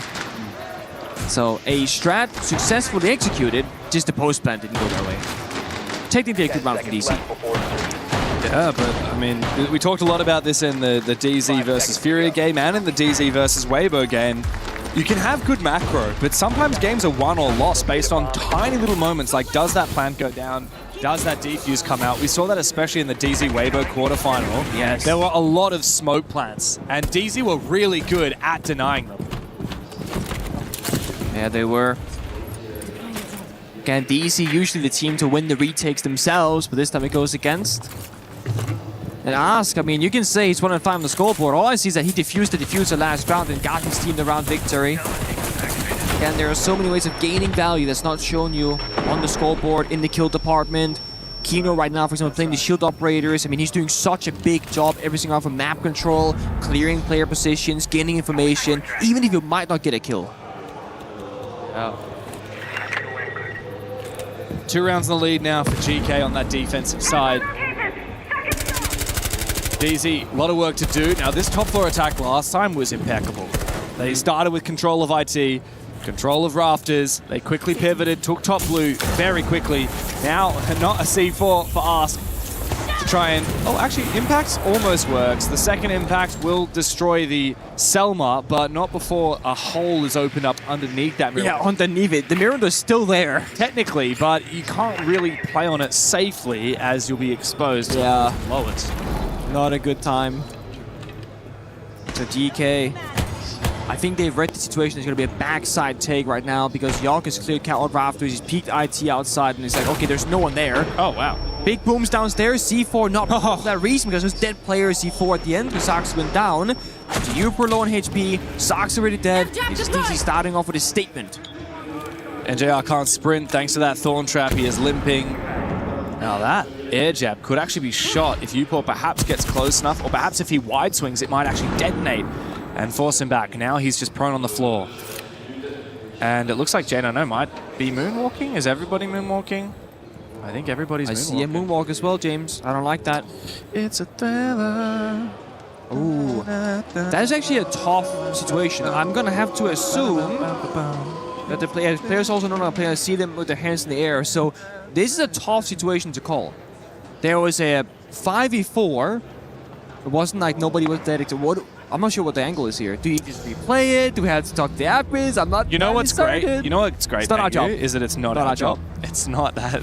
But the player not our job to make the call about what we do, and we have to rehearse. Well, this team might have had the advantage. Well, this team would argue the opposite. And well, okay. Do we want to give our opinions on who had the advantage? I think we should get a player from each team to plead their case to why they should get the round victory. That's true, like a debating battle. Debating battle, That's a great idea, like both of them stand up. You know what, if we get like Call out up the front, you know exactly what he's going to say? He's going to say, I don't even care, I just want to I just want to play the game.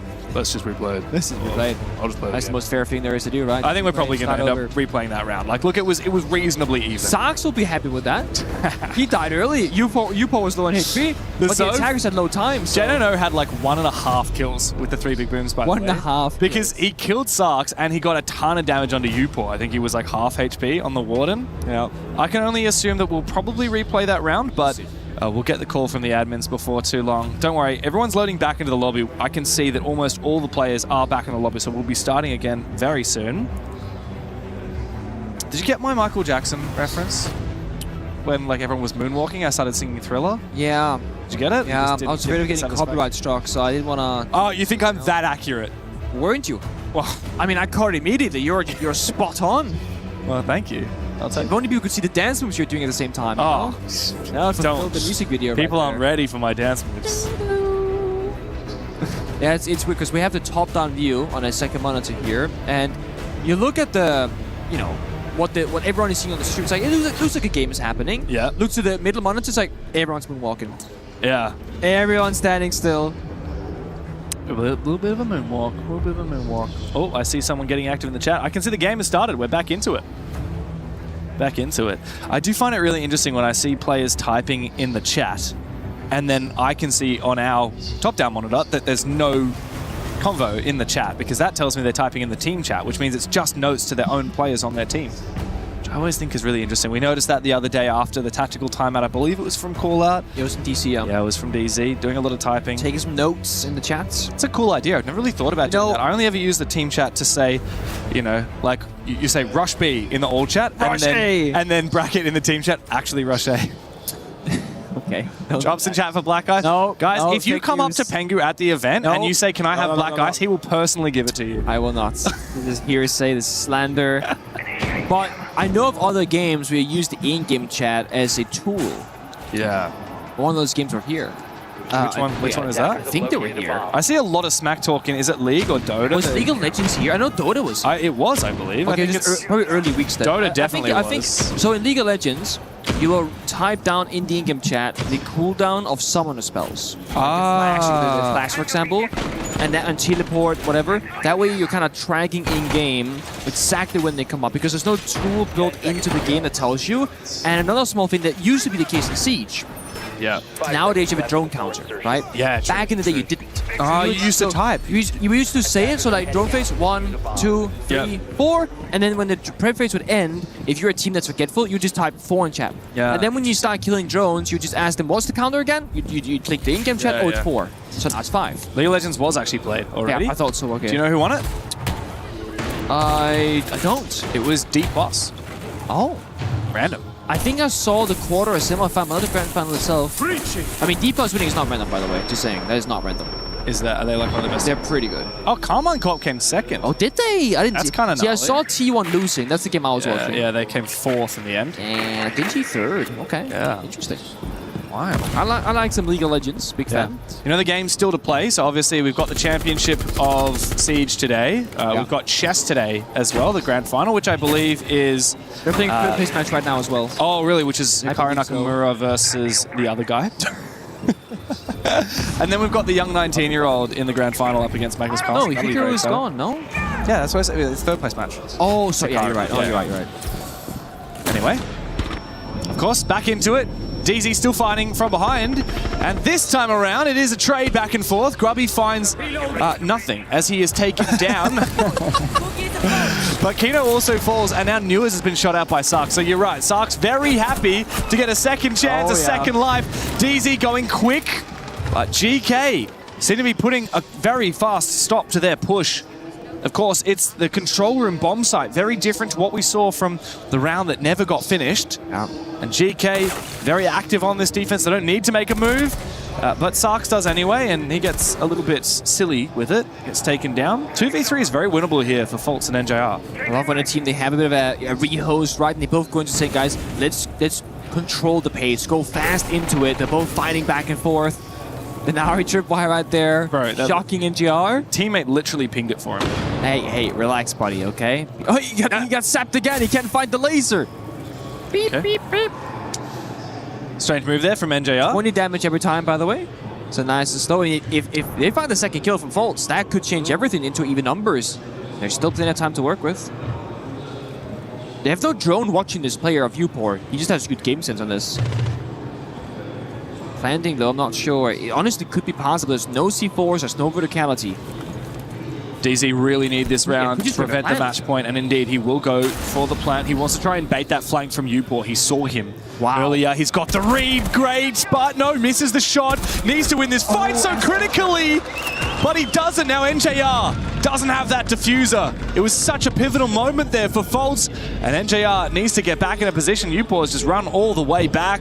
NJR doesn't know where he is. He doesn't have time to chase down both of these kills, nor does he have time to get that diffuser. DZ are going to go down in such a significant deficit.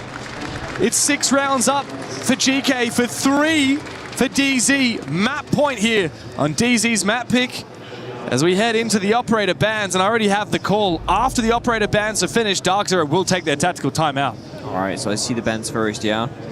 What's the vibe? What are you feeling? What is the problem? I frankly couldn't tell you. I feel like there's been so many different obstacles here. Maybe it's the Denari. He's just like, can we ban Denari, please? I'm sick of it. Yeah, Sami is very standard. Good move. Very good move. Though it's only been played 1 round so far. You still want to do that, like mini play? See the same thing. What DZ have to say. All right, you guys hear me? Yeah. Next time it's supply, we can send topic similar pressure off that. I want to make sure we're getting hard pressure off weed though. More likely than not, they're going to send off that drop the Nomad, take it floors with the fucking con window side June down there. Rip all the shit they have, probably going to be like a shield extension, etc. I want to open up the weed side, and then after you open weed side, you can decide if you want to flip back into a bot, cut out the horizontal look right now, look for like a water or like a fucking like fork, raptor, window gap, shit like around there. Cut out the game side lurk. All I want to do is apply weed pressure, then cut out the drop and supply. For command, what you call it is fine. I don't really like, doesn't really matter one way or another. The only thing I'm going to say is make sure that we're very decisive once we do take that water set, how we're going to transition into taking the raptor, if you want to do that. And then for basement, let's just keep it simple, apply side pressure and clear against these guys. Okay. A good old gift to break down for all 3 bombs, because DC have to go flawless now. 3 rounds in a row. They know the rotation here from GK, and right now it's about round by round. Yeah, and 3 map points is a lot here for GK on their defense as well. Just gotta dig deep. I mean, this gunfight in particular, I honestly thought that Fultz was destined to win it. Yeah. The mouse slam. The thing is, Fultz played this so well. So he went to the bomb site, started planting. There's a pre-play C4 that was popped by the default plant position. When that happens, Fultz gets off the plant, goes back. He knows he must be downstairs. Exactly. Chases the kill, does the first bit of damage, and somehow loses that fight. On the other end, NGR found the kill onto Ask in bottom garage rafters. That should be the round. That could have been a 2v1 favor in DC with the plant guaranteed to go down shortly after. Also, if Fultz's fight had happened like 5 seconds after NJR gets a kill, Fultz probably thinks, maybe I won't take this fight. Yeah, exactly. Maybe I'll play the 2v1 on site and wait for that flanker from below. Exactly. So yeah, look, I think that was a very telling moment when we saw Fultz slam his mouse just there, because DZ are known to be the team that says, you know, screw the narrative, we don't care, we meditate before every game. Even yesterday, as Furia were slamming their drums, the 5 players sat before the match started with their eyes closed. They're meant to be the kings of mental. This is just another game. It doesn't matter to us. But clearly it matters a little bit if Fultz is having a reaction like that after a missed gunfight. Is this spot from Grobby like actually playable?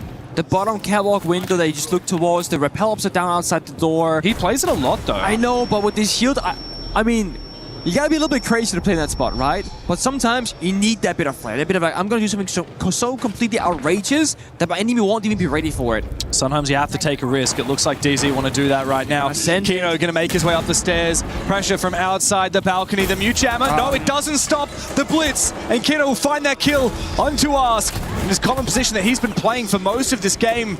Now DZ with the numbers advantage can pivot. They don't have to hard commit to this one directional push. They could go for a split push like we've seen from them before. GK don't exactly understand what the pressure is. Jumper happens to the roof still, just holding an angle. NGR gets a freebie. And now Kino on full HP up against just a singular C4. That means that Kino has almost no ways of being counterplayed. He could just walk on in with the smoke grenades, with the Incadilla, the fire from Capital, and this could very easily become a plant or a kill round. DZ don't need to overcomplicate this. But they do need to make sure they don't just fall into the same player crossfire from Grubby, Newers, and Kino's on the floor! Surely not! This can't be the way that DZ let it fall out of their hands! And into GK! It's 1-0 up in the series for the Europeans as our major champions once again find themselves at death's door. Out of nowhere! As I was saying, only a singular C4 to counterplay Kino, the pressure from Garrett's door, IT breach, catwalk window, and the Aqua flank. And yet we didn't get to see the utility fully come to life. No smoke grenades, no capital fire, the gunfight's not going the way of DC. GK causing another bit of an upset, taking on a big team in the first map. This happened yesterday though, and despite getting that first map victory up against FaZe Clan, they did not win the series. It's true, even the greatest teams can come back from a map down. DZ did it against Weibo, and they looked good against Furia for so much of that game, but today is a whole different ball game, and GK are here to play a 7-3. That is not a close game. This is Dark Zero's map pick, and GK wrenched it out of their hands. They grabbed it and they've run away with it. Now they're looking to take down our major champions here on the main stage. Again, one team maybe disappointed not going to the grand finals in DC, and GK, so to speak, happy to be here. Already causing upsets, already beating expectations, and taking down so many big enemy teams, either in a map or in a series. And I feel like when you're looking at the in-game server, GK are just, there's something about them for this event. They wanted a little bit more. Their willingness to fight back in unwinnable positions, like we saw in that retake. Their ability to find picks out of nowhere. Not just in one player, but all five have had their moments in this map. Look, Dark Zero, they're the only team at this tournament who have actually gotten a win in a series over FaZe Clan. But GK on the flip side, they're the only ones that have done it in a best of 3 over Furia. Now GK are 1-0 up in the series. Let's toss it over to our NA and EU split on the desk.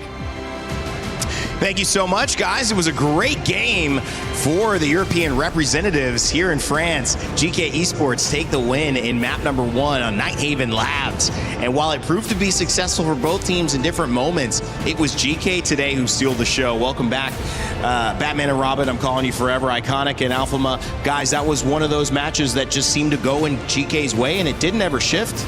Yeah, it was a lot of tight rounds right there, lucky from the Dark Zero squad, but I feel like DK showing off great on their map pick, really coming out and settling those rounds out, and they run a lot of rounds that weren't in their favor, but finding a way is very important for a new team just to get their footing. Admittedly, there were a lot of technical pauses, there was a lot of slowdowns, there was a lot of conversation. How do you think that helped GK or hurt Dark Zero?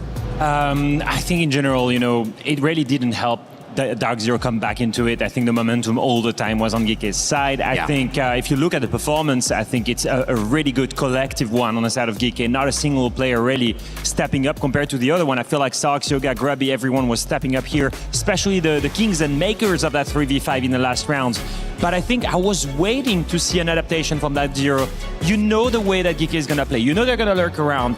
And in defense, Dark Zero was spreading around. They were having huge extensions across sometimes 2 to 3 floors. That creates massive gaps on the side of GK to exploit.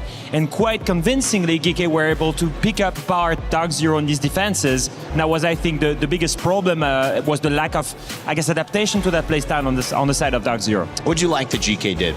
I feel like they were really patient, especially on the attacking side. You saw call out in the communication in the timeout saying that, they're waiting for us to give up the space and going off of that. So if they're not going to give you the space for free, you're going to wait for them until they kind of drop their guard, and then you take the space off of that. So really just playing off of your opponent, and that's the key. Coming into this meta in R6, it was well known that Shields played a pretty big impact. You saw some of the Blackbeard played there, and it's been one of the consistent ban choices in certain maps. How do you feel, especially as we might hear some more information around characters and cool things coming up in this next phase of Rainbow Six later on, the idea of this impact in this map, how much are Shields playing a role?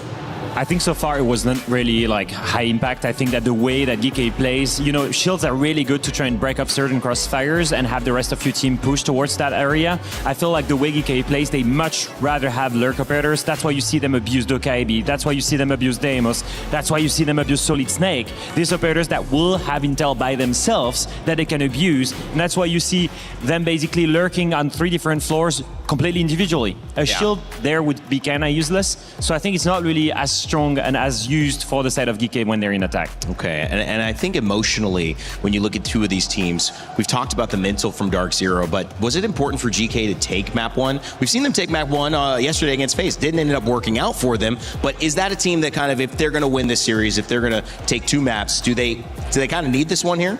I feel like it's okay because Chalet is a strong map for them, but obviously in a series, when you pick your map, you want to make a statement. You want to win that map. Going on to DZ's map pick now, the pressure's off. If they win that map, it's okay because it's their map pick, but making sure that you start off strong on your map with the momentum is huge, and that just gives you a chance for the 2-0. Both teams have a win streak on Chalet, that decider, Alphama, that's huge, and now the pressure shifts to Dark Zero to try to do something and take it away on GK's map, but sometimes we have these matchups that end up being just that, matchup dependent. It doesn't necessarily play to the traditional strengths. We mentioned kind of the bounce between Furia, where GK was able to beat Furia was able to beat Dark Zero. These teams have taken different games off of different opponents. So how does this matchup feel now heading into map 2? Well, I think Dark Zero need to adapt. I think I have a couple examples in mind in the previous map where I see Dark Zero fail to basically control the lurk playstyle of the side of GK. And if I just take a look back at, the way that GK was attacking, for example, you have this round 6, for example, where one Kino is getting caught up here on the room on the top floor. The bomb site is on kitchen. 2 players are still up top. And look who's coming from basement. Here, we have Grubby on Solid Snake. So they just get 2 picks, one all the way on the top floor, one all the way from the basement. And then later on, they just don't care about the extension. They just go for the side directly. Again, finding gaps, and here that Clash is completely isolated. They take the 2v1, and that's my problem with it. That's my problem because DZ, they keep having these big extensions, and that gives way too much space. And here, we're in a scenario where it's a 3v5. DZ, they've got a massive manpower advantage. And what happens once again? The 3 main players on the side of GK are able to go and find the 1v1s. And that's an issue because Dark Zero, they're known to have the best discipline outside of the game. Iconic, they should have that discipline in the game as well. And what do we see? The 2 guys that were pushing here Aqua, both of them die. Here one player just pushes into garage, he's isolated. Suddenly from a 3v5, it's a 3v2. And look at this, it's a 3v0. This is going to be one of those where Dark Zero have to adapt. They have to show us why they are so effective in that mental in map 2. Otherwise, it's going to be GK Esports running away with an $85,000 plus to their prizing here and the 3rd place at EWC. Chris Tunn actually has an update for us on the Club Championship over with Freya. Chris?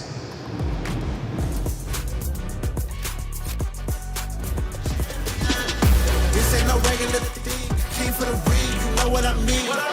You see my name in the lights, better get right, I'm champion.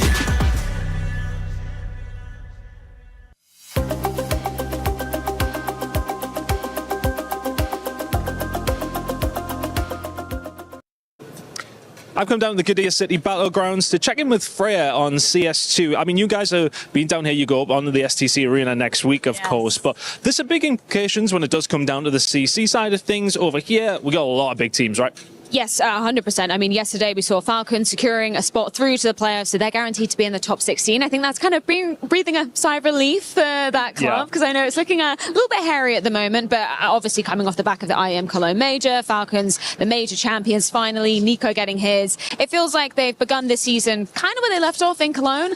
I guess the bigger question for me is Vitality. It's not often that we see them lose. They lost out to Bait yesterday in a best of 3, so it wasn't a kind of, best of 1 upset going down there. They looked incredibly dejected on that 3rd map. So, I mean, particularly for Apex, Zywoo, being on home soil, there's a lot of pressure for them to make it through. Yeah, absolutely. I think Vitality are one of the teams that really need to start finding some wins as well. I think I was looking at, we have a little graph back in our documents, and it's like a 3% chance that they could still win it. The fact that they still have a chance, though, it says a lot about their chances within the last week. So, any other teams kind of lingering around? I know FaZe have kind of made it through, your G2, that kind of thing. Any other teams kind of on the precipice a little bit? Yeah, I mean, yesterday, just to touch upon the eliminations, 100 Thieves, unfortunately, saying goodbye to them. They made it through their LCQ, but it kind of felt like they reached the ceiling when it comes to these more top teams. I guess I want to turn the attention to the players who aren't playing anymore behind us, because Na'Vi just won the 1st map in that best of 3 versus the Mongols. They looked pretty solid there. I would put them as maybe one of the dark horses to be potentially taking the title here. Oh, excellent. Well, let's see how Na'Vi do. Fred, thank you very much. We'll be checking in with you next week. Guys, back to you. He thinks he can come in here and play my game. He knows nothing. Let's go! Tyler Wine, you're done. Raw energy. Half a blow the house down. A lot of people are haunted by their past. I'm inspired by it. They're not just playing for themselves, they're really playing for their entire family. They have defeated their demons. They have crushed the curse. We were there. For every click, every clutch, every respawn. We were there for the years of grind. And we're here. Now. The proud founding partner of EWC. Powering the biggest event in gaming. Shoulder to shoulder with the world's best. Making history. Greatness deserves a stage. Lenovo Legion. Reach your impossible.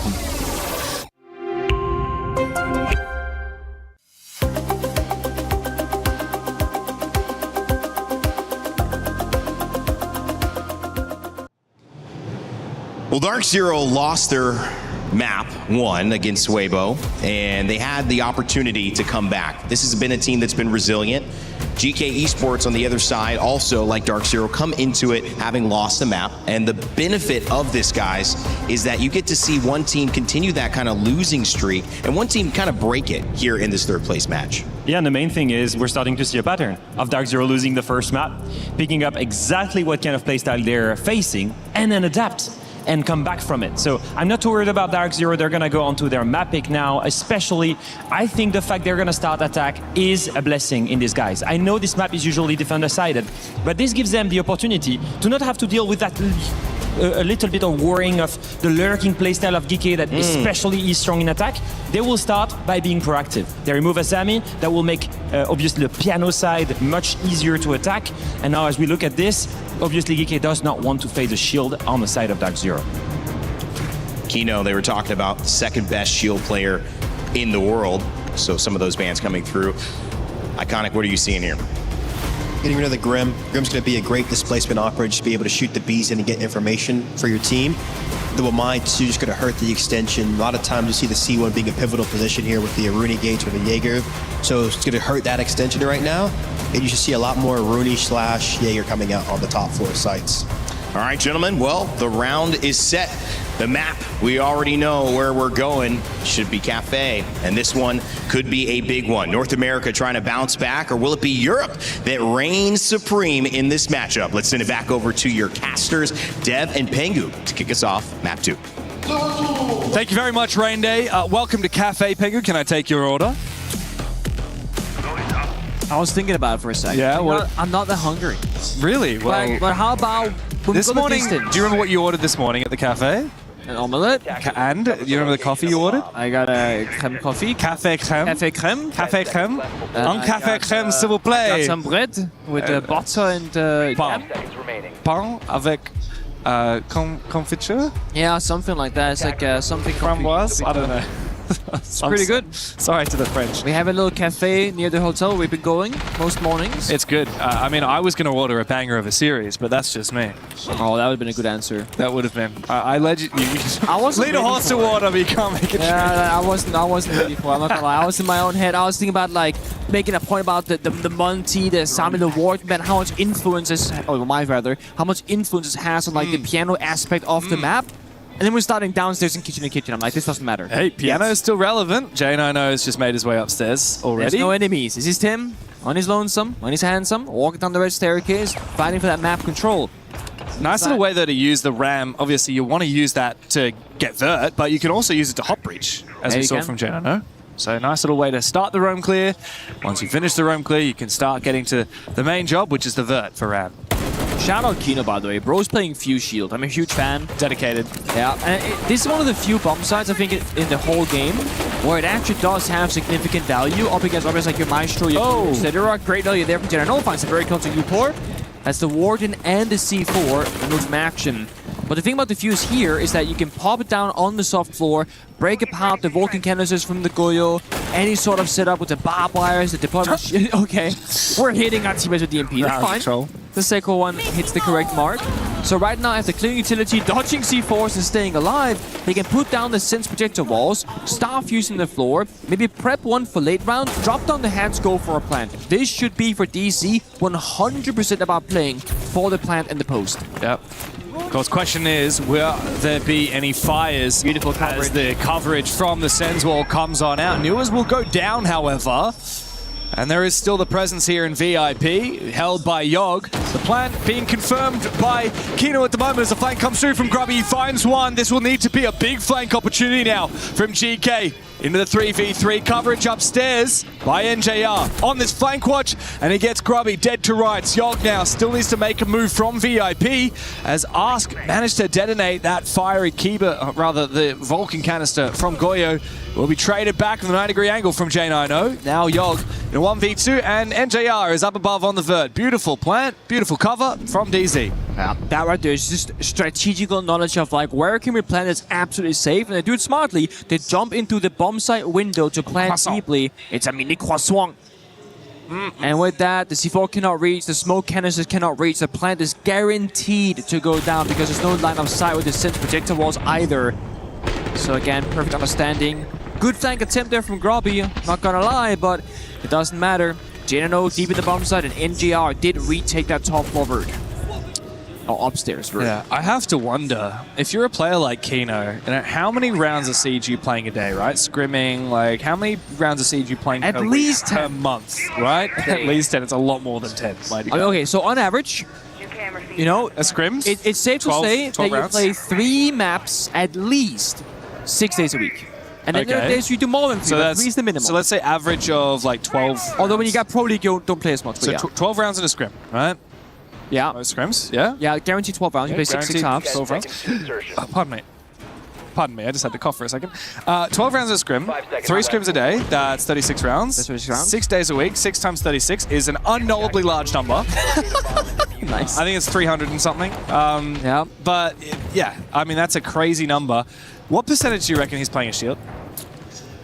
A pretty damn high number. Damn high number. I mean, most of his attacks. Honestly, I think the number is in like, depending on the meta at the time, whatever, but I'm probably like in the 50 to 65% category for the attacking side. Isn't that insane? Like that's for the attacking side. Probably like 100 or so rounds in a week of shields. And that's not counting for ranked and whatever else you do on your own time, right? So yeah, and this is why, exactly the reason why, some players are phenomenal at the shields, because if you play that many rounds often, you learn the weaknesses and the strengths. Then you have players who started playing shields recently because of the shield meta, who's only clocked a couple of hours and maybe only a couple of 100 rounds on the shields and all their use of pro play.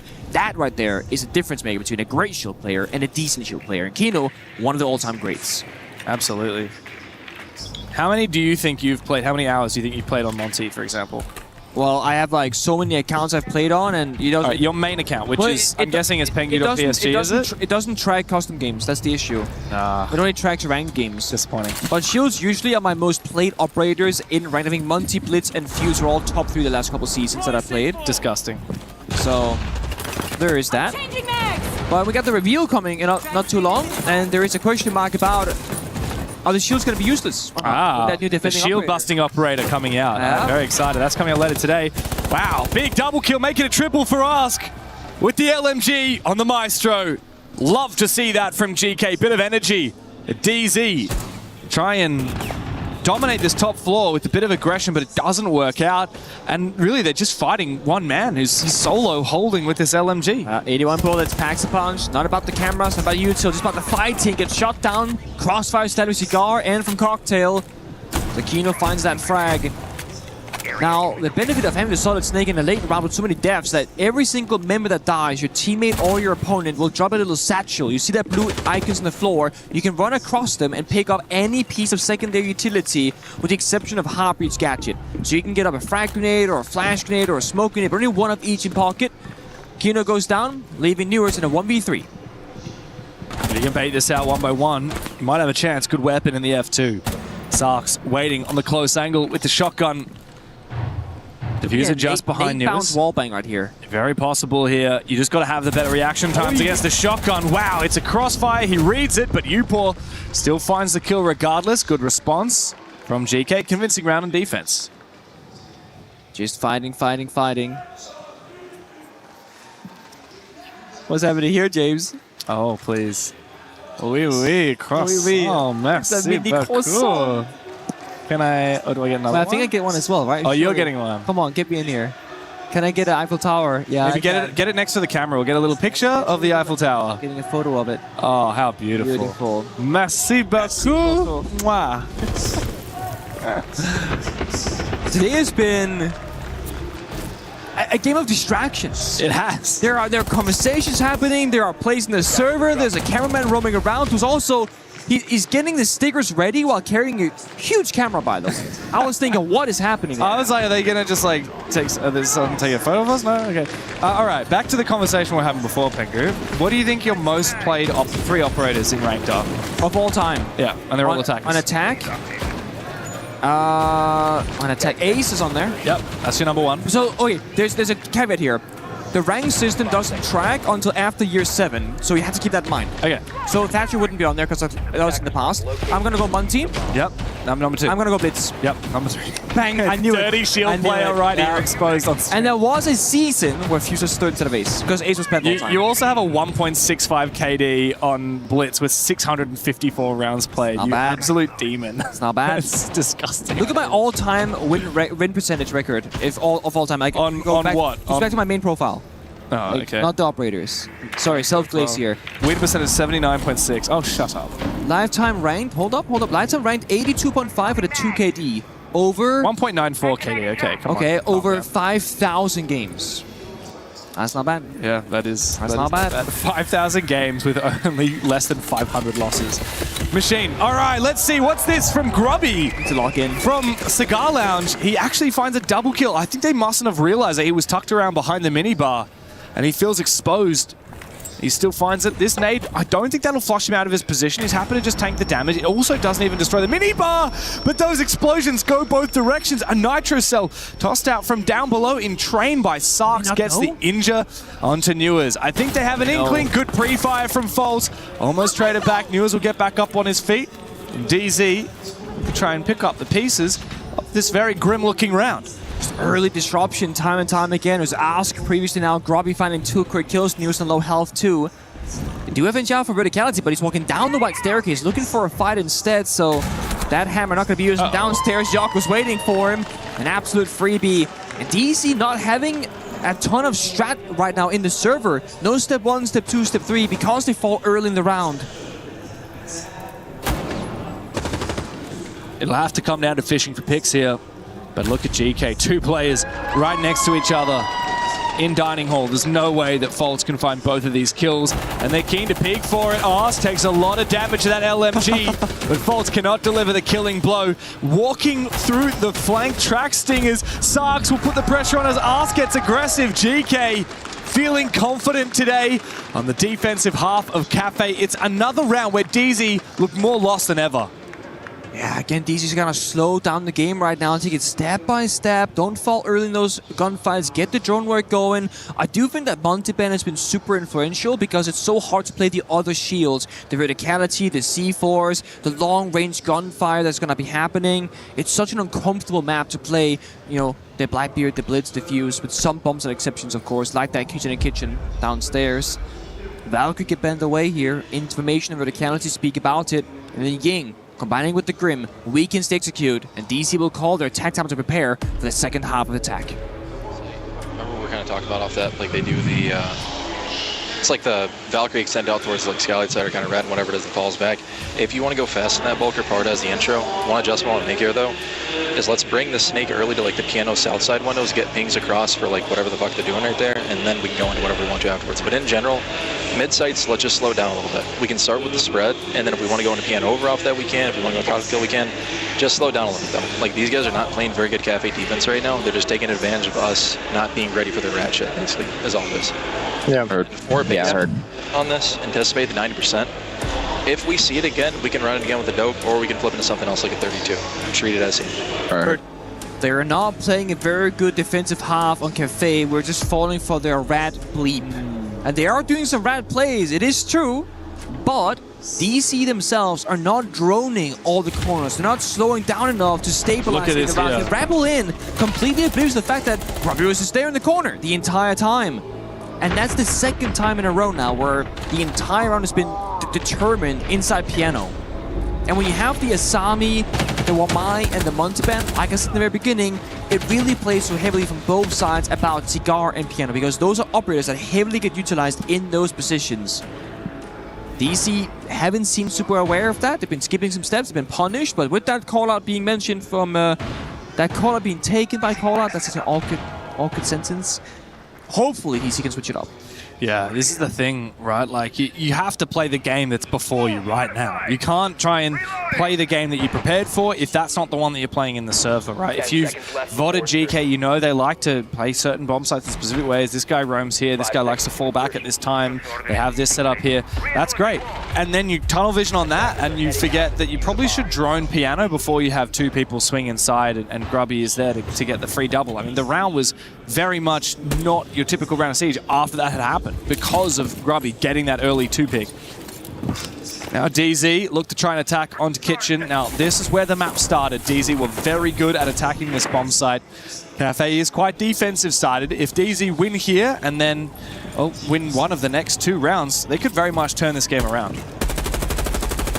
There's going to be a pocket pick here from GK to change it up though, the clash. And ask Hid in the prep phase. Yeah. And doesn't care as much about the verticality from the attacks. You can kind of walk below it with the shield covering. You can walk in towards the plant spot, put down the shield, go for a kill. So GK having a different win condition. They're also playing a ton of different time denial operators. You know, the fire, the smoke, even the 2-brow they could use for a hatch if they don't want to commit to it. But DC, I mean, they are great at executing in a 5v5 fashion when they can get all the right pieces together. We saw that the last time when they found their first round victory. This should be a similar story. So this is GK doing a handshake deal with DC saying, we will take the 5v5 late game, and we believe that we can win it this time.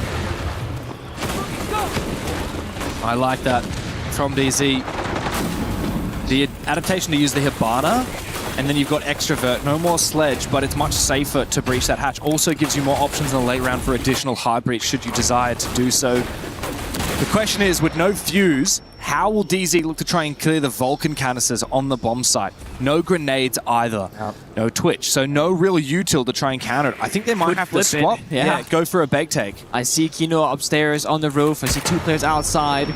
First they baited, Gonzix goes out and force the first fire. Stall for 20 seconds. Captain responds. The clash still counts as the Kino shield. That's the issue. Nitro is big. Big, and a second one from Porte to follow up. He's using this clash perfectly as Ask protects him. Porte could fall back right now, but I think he wants to continue holding on to Bakery for as long as physically possible. With no shield left for DZ, and with the Hibana taken down, there are such few options now for the North American squad. Perfect arrival there from Ask. All about putting the clash in the execute position for counterplay. With 35 seconds to go here, DC outside the building, no real openings, and as long as GK don't overcommit to a bad swing solo-like, there should be a lockout for a 3-1. Yeah. Good barbed wire here as well. Forces Newers to clear it with the grenade. He will be walking into a 3-way crossfire if he swings here. It's easy for Sarks to take that 1v1, knowing that he's got a teammate holding this crossfire. And Yogg quickly swings onto Faults. J90, 1v5, make it a flawless. Big round from Porte in the Bakery. And it looks like on Kitchen, GK have finally figured out how to cook. Frustration from Dark Zero players now, can only imagine. Again, they called attack timeout. Again, it falls apart way too early in a very simple fashion as well. It's, again, the small details not coming together for DC, and we saw the effectiveness of the multi-ban. It's like, this is such an insane counterplay. Because you're sapping the shield with the clash, the shield doesn't get the explosive resistance, so Kino dashes to a singular C4. And they push straight into it, straight into the setup. Didn't have the correct read there from DC. I'm not sure if they even knew that Clash was on the board until it arrived at Bakery or not. I honestly have no idea. It didn't seem like they had that figured out. Right. I mean, you look at the lineup there from DZ that last round. You've got Gridlock, Hibana, Blitz, Capital, and Ram. The only thing to try and deal with that clash was the Capital, and fire arrows were not placed in the right positions to try and deal with it or suppress it at all. DZ got outplayed in the operator selection phase, and now they have 2 chances before we say goodbye to their attacking half to try and find a little bit of redemption. The final bans have come on out. Before the prior round, the clash was left through. DZ decide to get rid of the Valkyrie, but that's fine here. I mean, GK have shown that they're happy to play the Mozzie, which has a double effect. You can use those cameras, the hacked drones, like Valkyrie cameras, but also it's just more drone denial. And with the recent buffs that have come through to Mozzie's gadget, it's such powerful drone denial, especially on maps that are so centered around windows. Yeah. And singled always. I mean, Cafe through the #1 Mozzie map right now. C4, secondary shotgun, and the gadget as you mentioned. So, good bit of value there from Sarks. And again, what can DC do? They can slow down the game, drone more, get more intel. Well, Mute/Mozzie completely plays into that again. They got the mirror windows as well, which gets protected by the Mute Jammers and by the Mozzie Pest. DC, they are desperate for an opening pick. They are desperate to make this round easier, more consistent. Because it comes down to high-risk gameplay, GK, they thrive in that area. Oh wow, electing not to shoot the gridlock tracks from Yogg. He's actually going to tank damage from them as well. He's standing still in it, so he's kind of just vibing. It's very strange. He could be knifing them even. But he's going to have the debuff while he's in the track stingers. Yeah. Yeah, I feel like he should have just shot them, but he's got the debuff now. He can't sprint for a few seconds as he falls on back. Oh, he goes in. Yeah, JR needs to find this kill as well. Being contested, but it's a crossfire. Well played as Grubby gets the injure. Solo push. Are you kidding me? Faults is running Twitch shotgun? Is this deliberate? I've never seen this before. This can't be deliberate. He has attachments on it, so that's a good sign, I guess. I mean, it's a good shotgun, but he doesn't have an automatic weapon now, and the pistol for Twitch is not particularly powerful. He looks to go deep. Finds a kill with the Twitch shotgun. I don't think I've ever seen that in a pro match before. Hungry for more, looking for a second in close range. Now this is where the shotgun really comes to play. Never underestimate that French shotty. Upor, though, he's got a shotgun of his own. This one fires slugs, takes J90's head clean off, 3v3. He's trapped here in Laundry. Oh, he's going to take so much damage. He's going to die. Grubby now on the vert, might find an angle onto Keynote. The plant will start. Grubby can deny this, though. This is very risky. A lot of damage now on defaults as Ask finally takes him on down. It's up to Keynote to find a safe haven to plant, but he has no util left. Newers must do the majority of the work here for DZ. Holding into the post plant. Keynote's taken down very low. The retake is well and truly on for Ask and Grubby. As I say that, the Brazilian will fall. It's all up to Grubby now as he wants to try and drop. Two players watching his position. I just don't think he's got it in him to make this one work. Into the crossfire he goes. DZ, they had a drought of rounds, but finally, after a very unorthodox attack, they look to finally get themselves back into it. Kino to close a second round on the attacking side for DZ. Nice try there, but with no intel for the defense, Grubby couldn't figure out where to the verticality to find that plant there, and Kino, very good job there, not going for an ordinary default plant spot, knowing that Grubby was chasing on the verticality, just into like a random corner in the bomber side. Much more unorthodox, it works off very well, but the way the DC start the round, NJR solo flying in the building with no trade game whatsoever. Either he was playing a calculated game of distraction, or Grubby actually did find that spot. Wow. Either he was playing a random game of distraction, hoping that the other teammates are going to push forward successfully, which they did do, thankfully. But I don't like the fact that they are doing these solo plays from DC because they've been falling apart so early for so many of these rounds. Yeah, they have another strange round. Surely Faults isn't going to be running the shotgun again here on the Twitch. Hey, it was good for one. It was almost good for one. For two. Honestly, if he had gone, he absolutely could have killed, I think it was Upor, the one playing inside of Laundry. Absolutely could have taken the fight on him with that shotgun. But no, yeah, strange round from DZ. I don't really know how to read that. Kaid comes out here for GK. It's going to make that hatch a lot more difficult to breach. It's also going to protect this mirror window. The Twitch is picked off of, as is the Ash. So fewer counters here for those mirror windows. And I mean, no EMP. Fewer, but there's none. Yeah, well, no EMPs either. The arguably only counter that mirror window is the smoke from the Capitao. But no EMPs here to open up those electricals and get that hatch, get that mirror. See how DC they play this. Again, tertiary bomb site. Mining is, on paper, gonna be a higher chance of win here for the attack, but there's gonna be a mirror window in play, supported by the Kai Claws and the hatch. And DC, again, they might struggle with time if they go for a full clear. Again, they want to be cautious. They don't want to die early, and that means play a bit slow, be a bit safer. And if you do that, plus a full map control clear, Again, we're talking about the timer working against them.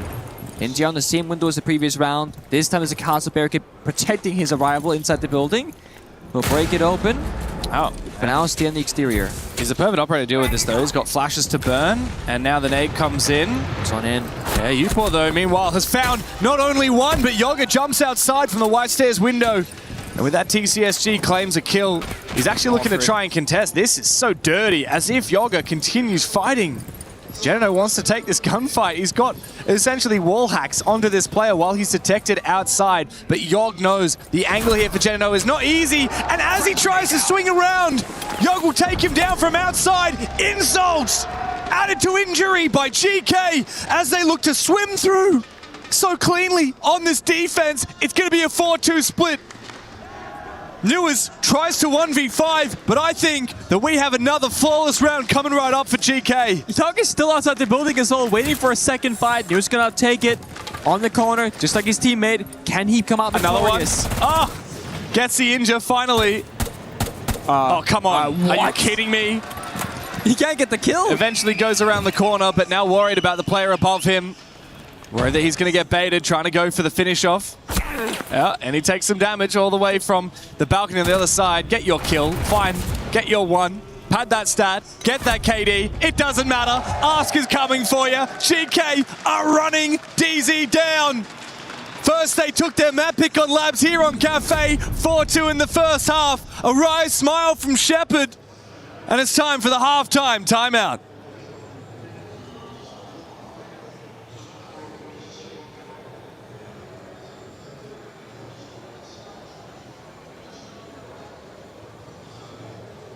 Giving up, like, you guys are going to identify it. You listen to what I'm saying now? Yeah.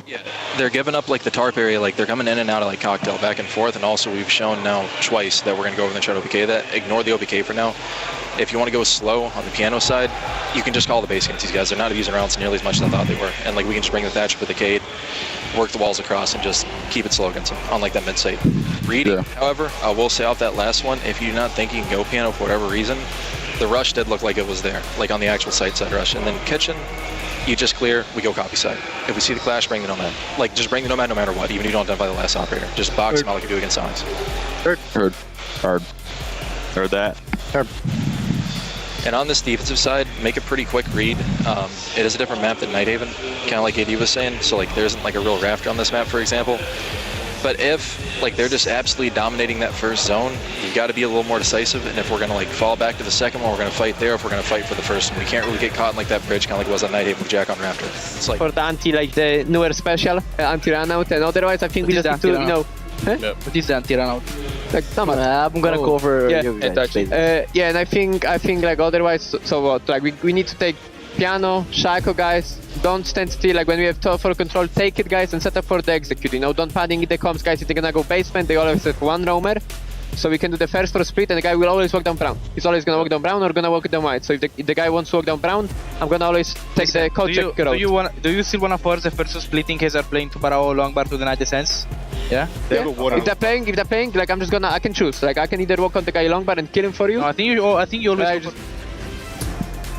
The Shepherd. Interesting. Not hurting the crowd there.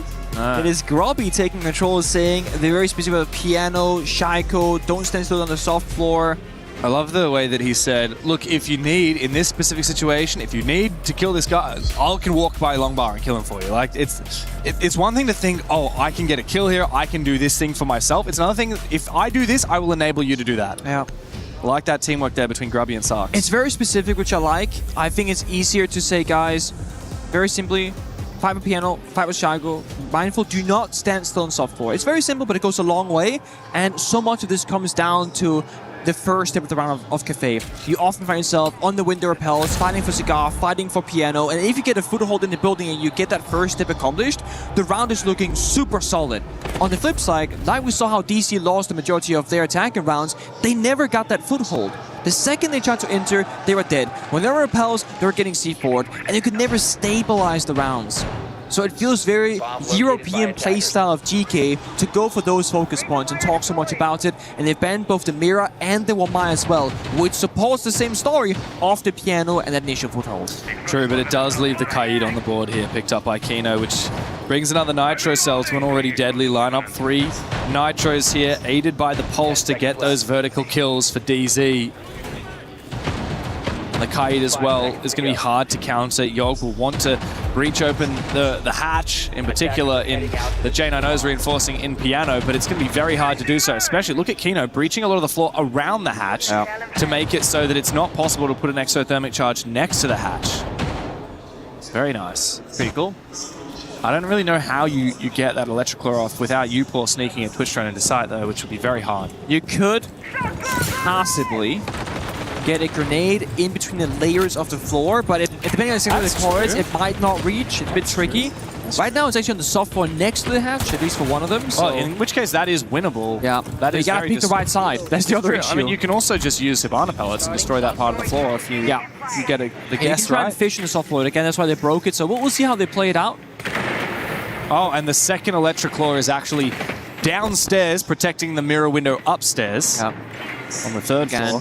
Very nice. Upor has so much to scout for though. Razor Blooms, Goyo Canisters, general information, default cams, and the Kite Claw. So yeah, I really pick your targets right now, and obviously big priority is going to be the Kite Claw if you can find it. Actually, I take it back. The big priority there was deliberately the Vulcan Canisters. He got 3 of them though. Yeah, and he sold the 4th as well. Yeah, good value. So now a nade will take down the 4th for sure from Grubby, I expect. Wow, a lot of damage.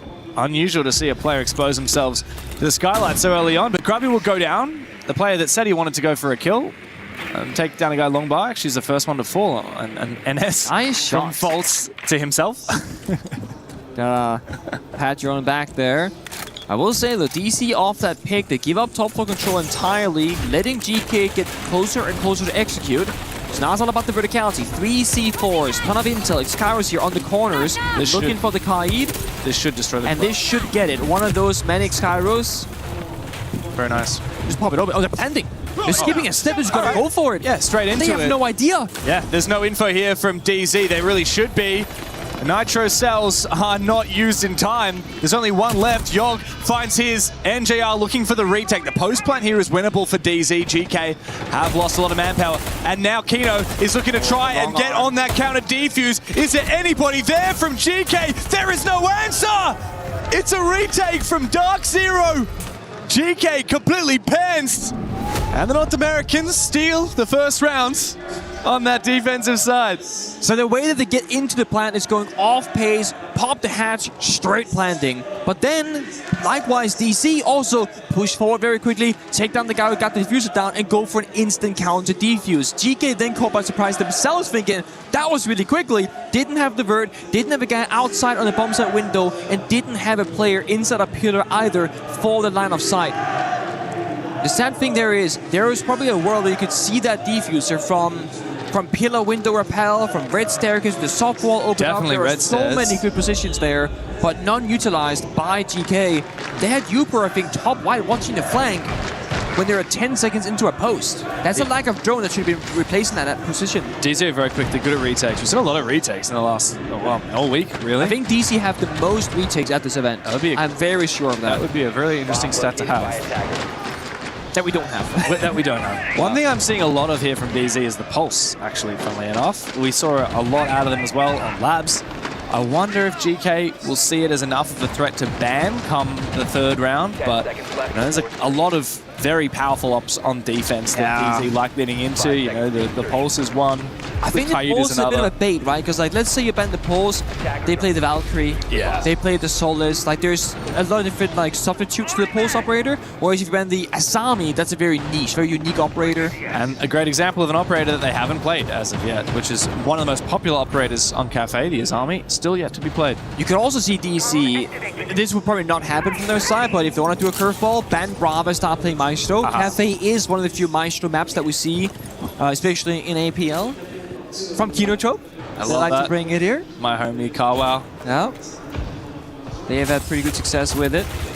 There is the counter argument that against GK's playstyle, their explosivity on the attack. I think Maestro's been too slow paced in the server, unlike the Pulse Valkyrie, etc. So maybe a bit risky. For now, though, all about the layers. We got Jaeger on the board with triple ADS stack in Shaiko and Piano. This goes back to what Grubby spoke about. Fight for Piano, fight for Shaiko spot, fight for Pixel as well. Step 1, do not stand still on soft floor. That's what all this will cover. Good drone work here from GK. Yogg getting a lot of info on this setup. Spotted out the power position spots the 3 mute jammers that are meant to try and stall out drones, haven't successfully done so. Sark's looking for a bit of a lurk from down all the way below in pillars, and now it's his time to move. Bomb site is actually reading, and he's almost inside of it, especially with faults going down. Actually, had the diffuser here. Imagine. GK have a gap. They could send Ask in there and try and go for a plan, but he's so far away on the roof. It does. Uport's in there. Oh my god. Shoddy comes out, traded back by J90. Uport, though, has done a lot of damage. And you're right, GK still have a plant opportunity. I mean, Sarks has gotten so deep into the objective still with no diffuser. As Ask is all the way up on the cigar balcony. Yeah. He could try and enter the bomb site. Oh, I think Sarks might have been spotted. Yeah. Indeed he has. Well done from that bulletproof camera in the bomb site. However, GK have enough kills here that they are still in favor. NJR tries to make his way forward, but the M76 True wins True for Yogg. It's J90 in a 1v3, and yeah, it just ain't happening. Not happening today, not happening any day of the week. It's another round on the board for GK. 5-3. On their map pick, and DZ starting to feel a bit of pressure. 2 rounds away from losing this match. DZ kind of is playing into the randomness of GK's playstyle right now, you know? Sark's been to the bomb site, they don't realize they 5 top floor, they allow Upor in on new balcony, getting a kill before they turn their attention towards him, leaving gaps open for the attack. So both new balcony, brown staircase, the bomb site taken completely for free. And the pulse was downstairs, but ineffective. Was walking toward the white staircase, not scanning anything, and that's where the gaps were left open. So DC, it feels like a bit of a communication problem right now in the server. They also don't contest GK in piano like we spoke about, in Shaiko below the skylight, or inside a cigar. So they're giving up so much for free, falling back step by step, falling back step by step. And GK do not care. You give them ground, they happily take it. They do not care about your setups. They will win their gunfights. And when you have NGR playing the Reaper secondary on poles, taking a long-distance gunfight, you know something is wrong. It is probably one of the worst guns in the game for that sort of battle, up against a DMR from the attacker or any ACOG zoom scope. So I want to see DC get into better fighting positions with the right guns, with the right operators, with the right person behind them. NGR Kino now on the DMR/Slock Shoddy, looking to get a better percentage in their gunfights. Probably against 3, if not 4 DMRs themselves. Reloading! It's gonna be a good old bakery take, right? You roll off the double door bottom red. You can jump on in. There is a huge counter, which will be NGR on Aruni. The issue is, he's the bakery player. So he cannot go into wedding and punch this barricade, so instead, explosions will happen. Oh, nice Nitro Cell. C4. Yeah, Nitro Cell used to try and take down that Ryora. Got 3 more doors. Yeah, the door can be redeployed here. Impacts from Newers could potentially rotate into position. NJR is still actually fairly safe here. EMP from Thatcher misses. Interesting. For right now. This Electric Law is still up and active, which means that Grubby cannot deploy another one of his Selmas. I mean, if the Captain Fire gets into the mix right now, that could force NGR off this position, and therefore they can try and bait the kill, but finally Yogg into the action, fire in hand, they're waiting for the push. False just waiting, biding his time. He's got a crossfire as well with NJR as they do fall back. They sacrifice control of Bakery. The fire from Yogg gains the ground in theory, but not in reality, because GK have not actually moved into Bakery as of yet, and NJR can always just rotate back inside. Not using more Aurora doors either, so they're not going to be able to like jump in the wedding window. They can't fight for prep. There's no shield for that pushing power, so this is GK finally being stuck outside the building. The best spot possible so far for DC. Here comes Flashbang needs to go out. It's time to get active here into Bakery for Grubby. They go deep. Pistol comes out for us. Finds his kill. Backstab from Socks. Oh, J90, Newers and Kino, be careful. You're losing all control. You're losing sight of this game as GK start to run away with it. Socks, another one. A flank from J90 to take down Upor is not enough as of yet. GK still have that Bakery control. Ask with a DMR, Sarks waiting for the close range engagement with that shotgun. As he gets back, rifle in hand. J90 needs to take that fight sooner or later. Do him and Newers lash out, or do they wait patiently? Tough spot to be in right now. Separate fights across the board for both teams. 2 teams, 25 seconds. Newers, as long as he's alive, a plant cannot go down. It's up to Ars to win this gunfight. That's what he needs to do right now. Knows exactly where he is. Now he has to find both of them. Out comes a pistol. Another one for him. But J90 will trade back 3K. The big man on Dark Zero. It's enough to keep their hopes alive for a little bit longer. Well done, NGR. Finding a pick, staying alive, sidestepping the fire, the EMPs, and all that counter util inside a bakery. That puts DC in a winning position. No one overstepped. They took the fights relatively together for the first time here on Cafe's defense side. Operator Bands, we spoke about it briefly earlier. Asami worked for every single bomb site. That was like one of the logical ones. That or a specific niche countering like the Pulse or the Valkyrie for information. And on the other side, Grim being targeted away, which I don't think GK will be too bothered by, but with the Solid Snake Band paired with the Grim, it can be tricky to get information from outside the building to the inside, with the exception of drones. Look, if these rounds are going to come this close for DZ, I'm still a little bit scared for them. GK got in so quickly. Can I just say, Askman going with the pistol for 2 fights? The mechanical confidence to sacrifice an automatic weapon and go with the pistol. I mean, you're realistically only winning those fights if they're headshots, which they both were, by the way. But he chooses the pistol because he can sprint faster while it's equipped. Also no zoom scope for the first close quarter engagement fast at AES speed. A lot of upsides there for the pistol. We saw Grubby do the same thing as well earlier. 10 seconds remaining.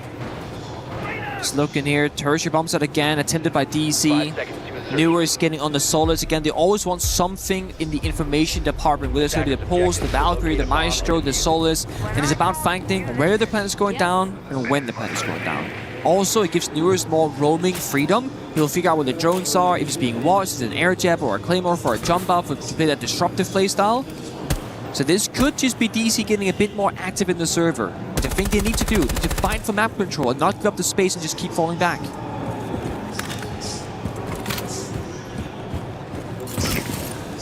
A lot of work to be done on Cafe, especially with these Mute Jammers and the Solus. It's very hard to clear this entire map. From the top down, they will begin, as is often done on Cafe. No Mute Jammers here in Cigar as of yet, though, which is typically where we see DZ put them. So GK get a lot of free info. They spot out the Tuberow and a second player, the Smoke, all the way on that top floor on Cocktail.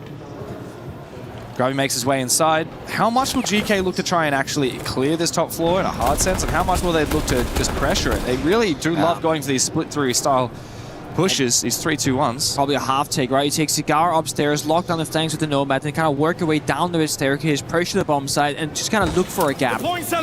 With the Selma going off, though, either want to fight for top floor control or just apply that fake pressure, say, hey guys, look at me. Meanwhile, Grubby sneaking up below Cocktail. Nice Tuberow. Looking to cut the top floor in half. Volt's waiting. C4 downstairs, pre-placed with a cat call to pop it. DC know they're ratting around, but they're unsure of where the push is coming from and when it's coming. Oh, this is a critical gunfight here. Grubby misses his chance, goes for the re-peek, but DC will fall back regardless. Downstairs, and Grubby eventually goes down. I'm not sure whether he can be revived here. Backstore. There's all nitro cells finished off now for DZ as they look to try and play Plantanile. And they drop all the way down into the ground floor for Kino and Newers. It's a tricky round to break here for GK, and they spent 2 minutes doing so, but I will say this was a successful roam clear. Only getting injured from Grubby, now revived back to 20 HP. They have 4 calls in pocket and plenty of util as well, but getting into a plant spot again will be challenging. Newers downstairs can solo lock that down. Well, they have burned away all 3 C4s. Only 1 Tux Babe here left from J90 Smoke, but I think GK, they have to get a kill to get comfortable enough to go for a plant attempt. Yeah, you're right. Late round plant will be likely denied by Newers in the basement. He's all the way in prep at the moment. There. So yeah, he can deny a plant inside mining. 2 players in dining at the moment.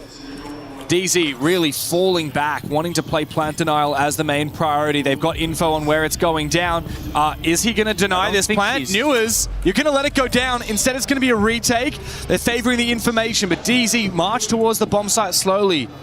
Newers bides his time instead of exposing himself early, but eventually he will go down. It's a 2 versus 4 post now. The Sarks and Uport all the way on the top floor. We've seen DZ get these ninja defusers before, and bad timing from Uport puts all on the Italian. 1v3 now. As he gets swung by the first player, Kino will go down to 3k in the round for Sarks. He just needs to buy his team a little bit more time. The J90 will say not today. It's a retake for DZ and a chance now to tie the scoreboard for the North American squad. Such a hard round once again. The GK get into a planned position, but Uport unsure about the top floor. They were fully cleared it. DZ retook piano control, didn't have the verticality, and then he gets caught. Bad timing, swinging between the cocktail breach that they made themselves and the top right rotation. Sarks, I mean, was making magic happen finding those 3 picks, but such a challenging round. Plant goes down, Yogg dies immediately after. Such a tough spot to be in. But what did I say? DC, they're amazing in post plans. DK, in response, will call their own tactical timeout.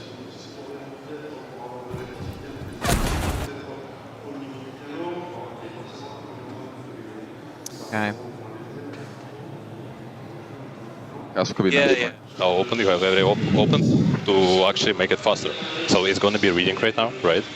Yeah. I think you can bring heavy utility because they're not like taking the top floor heavy. They're always leaving, even playing the shields, but watch out for the C4s and do the simple execute. I think it's going to work out. And always remember the win. Flanking pillar, flanking brown, flanking white and red. That's it. Yeah. Okay, let's go, guys. Listen to each other, guys, and it is fucking set.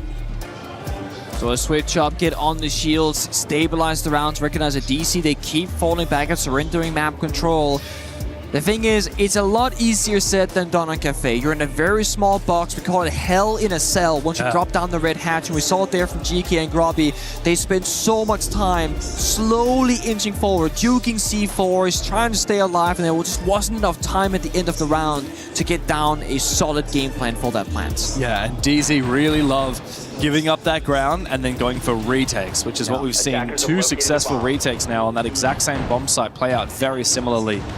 So GK, just because you can see a plant doesn't necessarily mean it's going to work for you. Even the fact that Newers didn't rush to try and deny it just tells you, speaks volumes about how confident DZ are on those retakes. I have to admit though, these rounds have been close, and there have been a few there that DZ have won where I really feel like GK had the upper hand, particularly that kitchen bomb site defense earlier, which is where DZ will have to go next round. Win or lose this bomb site, they could likely go back to kitchen. GK, a chance now to win on the other middle floor bomb site, which in this case is reading. And again, they got baited into entering the bomb site very quickly last time on this site. But then DZ made a retake work. Again, seems to be the playstyle here for DZ. I wonder what they talked about in their tactical timeout. And we'll never know. So prompted here. Probably Newers wants to jump out the window and go for a play, but you're 5-5. You're playing the Solace, like your value goes up the longer you're alive for, because late round is where you get to shine. I saw a Razor Bloom there below the red hat, so if GK aren't careful, dropping down could lead to a death or a lot of damage happening. There is no Twitch drone to simplify that situation. DC though in much more front forward positions, falls beneath the skylight in cigar box. Looking to stop the initial drones from entry and to shot Grubby's drone as well. Sarks an outside rappel looking for an angle. GK didn't get in that shield either. So someone has to enter the building and make that initial play, and right now they're all just going fishing. Yeah, I do wonder for GK, what is their linchpin? Oh, a run out here from Newers. I think that the player has... Oh, no, the player is still on the rappel. Uport goes down. Good read there. Well played from Newers. That is a worthwhile risk to take at the start of the round. GK have already struggled on these last 2 attacks in 5v5s. Now they're fighting from 1 player down. Not sure about this attack though. Doesn't feel like there's any like fangs, no tooth. Nope, there down goes Grubby, just injuring Cigar because General just retook it from Piano, just walked on in because no one's on the window repels. Things are falling apart very quickly here for GK. Next kill needs to come out now from J90. 10 kills to his name so far, going up against Sarks, but the R4C will win the battle. Dodges the Thorn Trap as well. Sarks looking good now, and Ask finding one. Low HP on 2 players here from GK. But they've even upped the numbers. They're so low on health though. Ask like 1 bullet. Sarks maybe 2 will get the job done. Yaga might have to step up as the Ibana player. Onyx Kairos in pocket. The irony is that I don't even think Heartbreaching will matter this round because all of DC, once again, they fall downstairs, use the C4s for verticality. C4 toss them up. Because they got the scanner, they can wait for the right call, the right timing. But it leaves just one active C4 now in the pocket of ag.al himself. Yeah, low HP on both Ask and Sarks means they're extra vulnerable to those C4s. However, both go out without dealing any damage to them. Surely a plan here, slow and steady, is not possible for GK. 24 seconds. ag.al to try and make it happen. DZ, we've seen they're so good at retakes. It's going to be a white stairs flank here for NJR with a shotgun in hand. He will take down Sarks, and Yoga, his plant will be denied. It's Ask in a 1 versus 3. He has been red, he has been taken down, and DZ have run 3 straight to find map point of their own. Running the gauntlet, down but not out. DZ finally fighting back and finding the momentum on the defensive side. It's a rough start on the attack, but there's just one thing these guys can do from North America. It is setting up obstacles and playing the game of adaptation. And that early disruption there, getting Newers on the stall has been such an instrumental play. Then they got the layers, the C4s, the verticality, the plant denial, and that final round in the 3v3. It was a good synchronized push. ag.al pushing above, taking down the cover, enabling Kino to push downstairs, take down the planter. That is exactly how you want to leverage it in an even numbers situation as a defending team. The third member was flanking Pillar. So if one of the flanks are open, that's a freebie. And even if they're watching all the angles, you're giving yourself the best shot possible at coming out victorious. And it's all down to communication and timing, which DC, they're looking sharper and sharper at. Yeah, they've gotten a lot more on the same page in these last couple of rounds here. Really just the pacing, right? Like knowing, okay, all at the same time, we fall back, we don't contest. All together, we get aggressive. That's what's really impressed me with DZ in these last couple of rounds. And now they've got the confidence to lash out. Newers has a teammate on that default cam. He almost lands shots into the body of that player coming from the Christmas market. But no, doesn't land in the end. So the wall opened up from Garage. Again, just applying that phantom pressing. Hey, maybe a backstab, maybe not. Grobby on the Brava. Again, for the Aruni gates, much more effective than a Twitch Stone. Yeah, the problem is, I mean, that Aruni gate can actually still be reactivated by the defense. So, you know, you're still going to have to...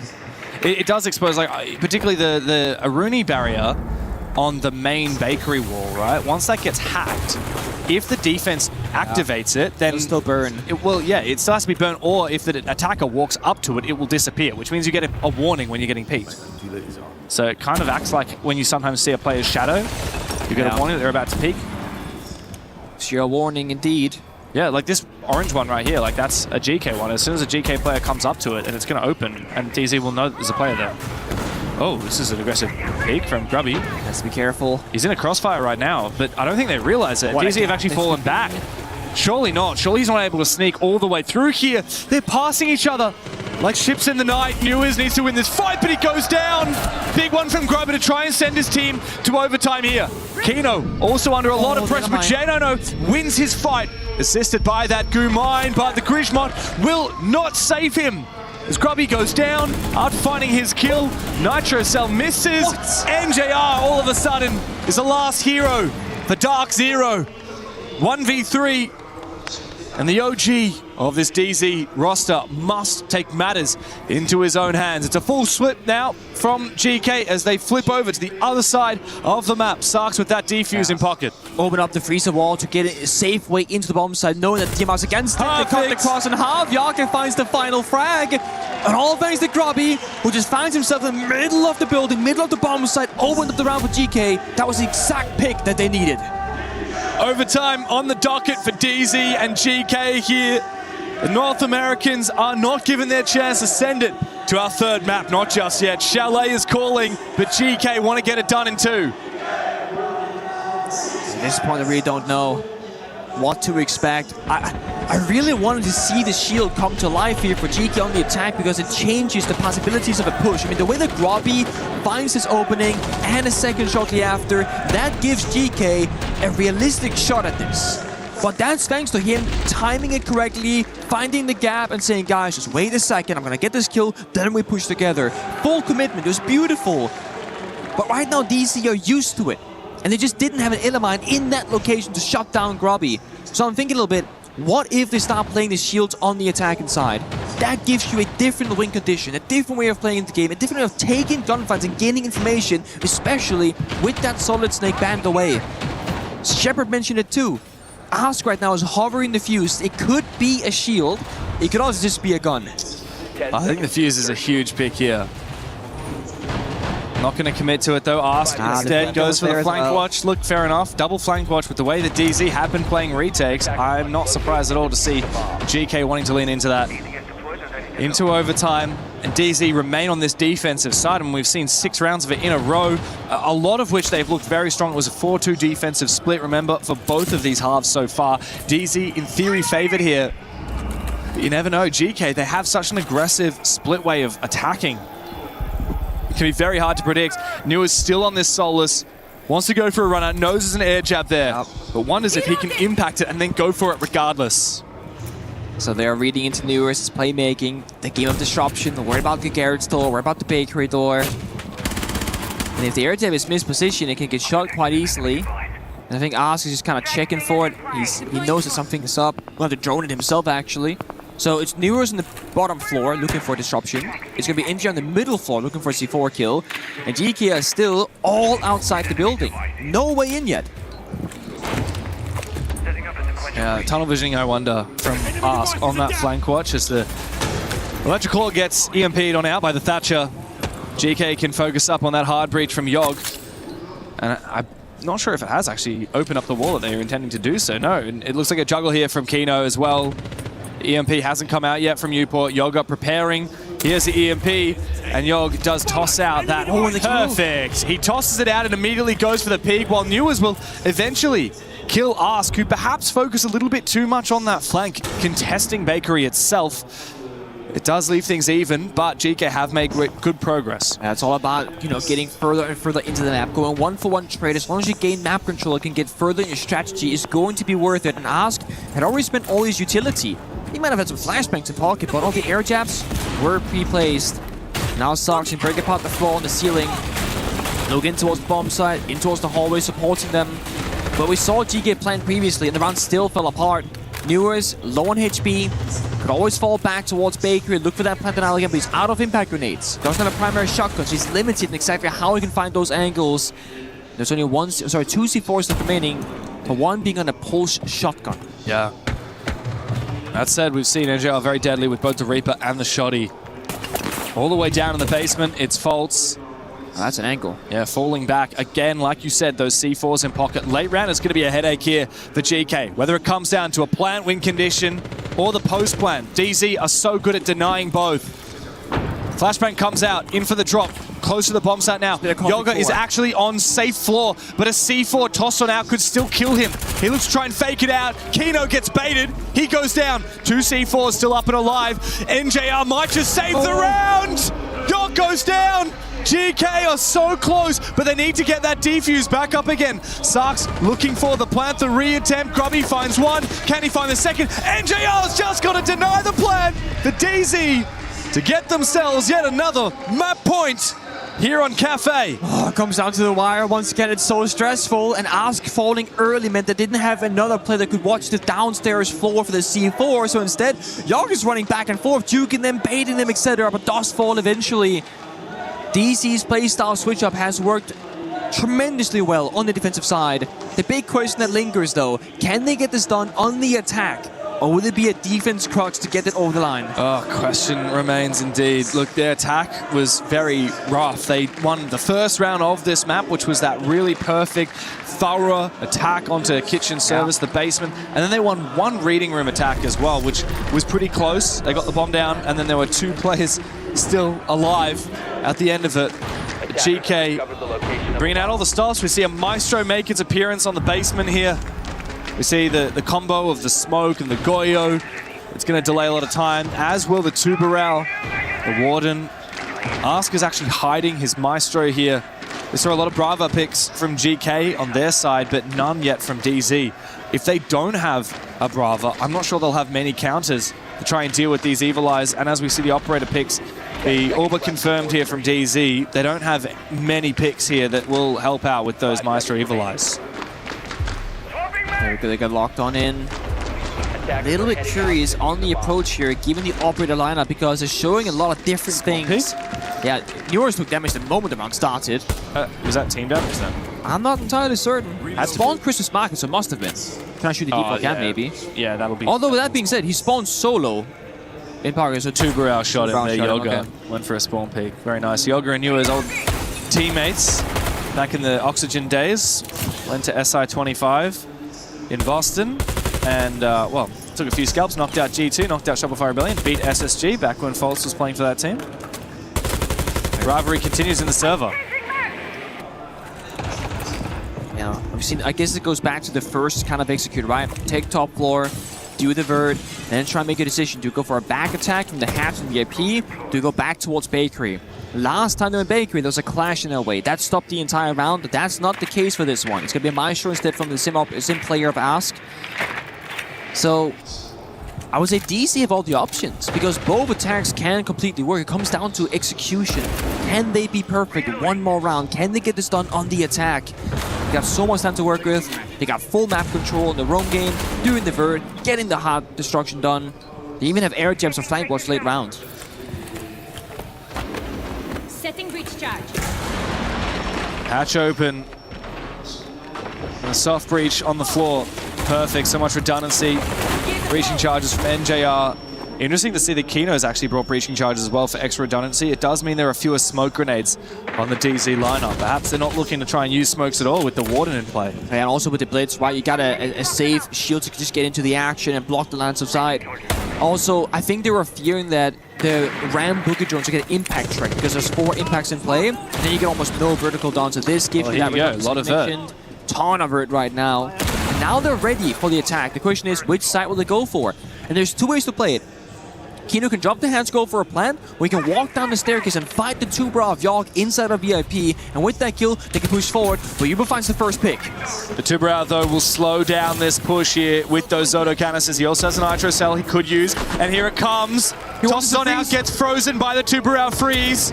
Can he get enough damage here on the Blitz? Can he peel back enough to try and stay alive? NJR certainly cannot survive, as Kino finally gets damage and taken down by Yogg. The masterclass of the Tuberau in VIP, and somehow manages to survive as well. After Newer shot him in the feet, NJR not likely to be picked up. The diffuser is still on the ground. Yogg has held his position to perfection. It's going to be a flawless round here from GK, as J90 getting tatted by that Maestro Evil Eye. There's nothing for him to do. He can't march forward. He can't march back. All he can do is hope for an exit frag. But Grubby says, I don't want to give you the chance. I'm going to hunt you down. J90 saves the KD. GK, though, they save the round. So we got to go all the way. The 15th and final round here in Cafe. It is going to be a defender's paradise. But the issue is, this is the end of the road, the final moment, and GK will be on the attack. If they want to be victorious and take this 2-0, they have to win, or it seems like almost an impossible side. And no matter which bomb site DZ decide to go to on the defense here, GK have not successfully won it. They've been so close, man. They've even planned it twice. They've been like right there at the finish line and then countered by DC. It's because of that playstyle switch up from DZ that you mentioned, playing really slow, playing to fall back, playing to retake, playing that clock. It has been the 6th player in the server for Dark Zero. They're doing it. This is such a classic. We go 7-7 and Clash gets brought out as the wild card. It's the curveball to change things up here. And they get the Echo as well. This gives DC retake options on the staircases, re-aggression to VIP, into Bakery, to try and deny a plant late round, etc. It gives them many different ways of playing it, which will be a surprising factor because this shouldn't be about falling back step by step. This should be about DC choosing where and when the fight will happen, but as the defending team. And they're getting rid of the Zoth, which means that they're not going to have the concussions to try and counter the Clash. They're also getting rid of the Capital, so GK do not have much util here to counter the Clash. You could argue that Thatcher can help, but it doesn't do a massive job. The big target here for Sarks, he won't know it yet, are those Yokai drones. He's probably going to be focusing up his Brava drones on getting those Aruni gates, but if he could hack a Yokai drone, that would mean everything. The Yokai drone could actually then be used to counter the Clash. The other side is, I think, a lot of pressure here on Yogg, right? Because this setup with the Aura, with the Brava, with the EMPs, they want Baker control, like we've seen so many times attempted from them. Yogg, who has frag grenades. Okay, so he has the frag grenades because he gets smokes, I guess, from the Aura and the Brava. Okay, then they get a bit of everything, but you gotta enable him with the smokes and get in Bakery and probably try and take a fight, because that can just walk on in. They won't see where he's attacking them from. But it's so much pressure on a single operator. He's gonna jump in right now. Oh, Yogg the first. finds the opening kill. Thank you to the smokes. GK have their chance, the best chance we've seen from them. 5v4 against Dark Zero, who have looked to try and delay these rounds as much as possible. Well, guess what? Your smoke is gone. Yeah. There's still smokes in pocket now for the attack. 3 more, in fact. But Yogg is so low on health. Any pre-fires to a smoke and will likely kill or injure him. Oh, no. And that is a big win con for GK. They have good intel though. Sox have so many drones positioned inside the building of VIP for that backstab potential late round. So distraction in Bakery, smoke grenade, try and breach the wall, get that pressure. It's all about making DC move and buy into the fact this attack will be a frontal when they're having somebody rotate later on. But they're all 5 here by Bakery. Problem remains. What do you do about that clash once you get up nice and personal? Well, you don't have your Thatcher anymore. They found NJR. NJR has been traded on back. That was the Aruni. Now the deadly Sox backstabbing. The backstab from Sarks must have a big impact as he tries to make his way through reception, but I think Fultz has rotated over to watch it, which means that it's on Yogg to try and make his way forward on the bomb site. GK still have the numbers advantage, but they can't figure out how to go in and plant because DZ keep on retaking. Not a lot of drones left remaining. No easy way to push on in. Sarks' gate waiting for him, but hacked by him himself. They need to sell this attack on the front side to enable the space for Sarks to get this backstab kill, but it doesn't work out. Fultz finds Yogg. Big play from the clash. Fultz knows how to have an impact on this operator, and now he's been baited back again. As the Riora gate opens up, maybe they can get a line of sight, but no, it just allows the clash a little bit more vision and a little bit of a flank. They might be able to close that door behind the clash and trap him. Then there won't be any escape for Fultz. Surely that's the play here for Uport. He needs to try and close that gate, tries to get the damage out of the clash, but Kino jumps up, Sarks a trade. Krubby and Sarks now have to have an impact, but Fultz still continues pushing deeper and deeper. J90 needs to help him out as the damage comes through onto the shield, but J90 will prevent Sarks on the bomb site from hunting him down. Krubby has no choice. DZ, I've dug deep on Cafe. We're gonna need all 3 maps in this series. Chalet is a cold place to go to if you're GK and you wanted to get it done in 2. But it's not over yet for North America. Such a way to do it as well. 7-7, gets on the clash, and what do you know? Fultz doesn't even take any bit of damage. He's getting meleeed, he's getting swiped away at the shield, he's backing off, and he gets his team a kill himself and 2 kills off his positioning and the intel game. GK was so split there. Do we push the guy by the bomb site? Do we push the clash? Both times the wrong decision was made and they went punished. Such a momentum stealer off a game, off a map here for DC, because that was GK's map. They came out the gate storming. They planted the first couple attacks, but then they retake after retake. The comeback start for DC. But Chalet, you cannot play the strats and the layers to the same level as Cafe. It'll be a very different approach, very different pacing compared to this map. Well, DC managed the reverse sweep against Weibo after losing the first map handily, and they look like they're on track to do the same thing again here to GK.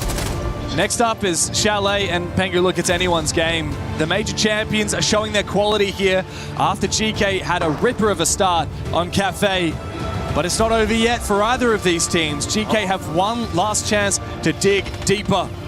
Dark Zero, though, I mean, what a showing. On that defense, they gave us a serious masterclass. They did.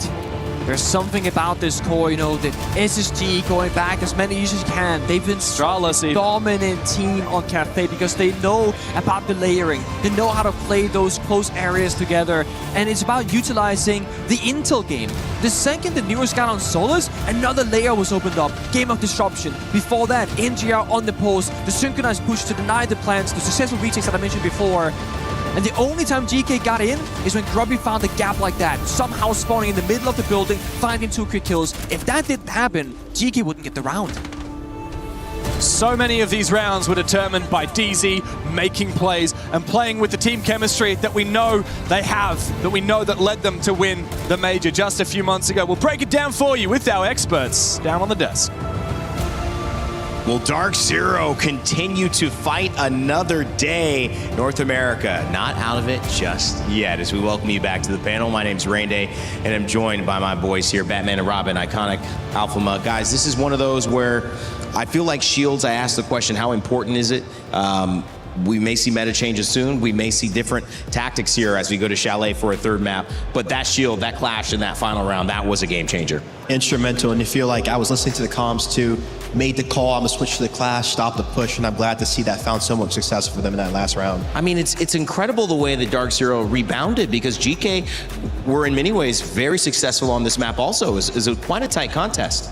Yeah, I absolutely believe it's got to do with the map. I think if you think of Night Heaven Labs, most of the bomb sites are not strong enough that you can just hold on to them. Yeah. And even the top floor bomb site that they try to play turtle, most of the time GK was winning it, right? So they needed to extend. The problem is whenever you extend, you leave a lot of gaps. And for a team like GK that loves to exploit gaps, that really favors them.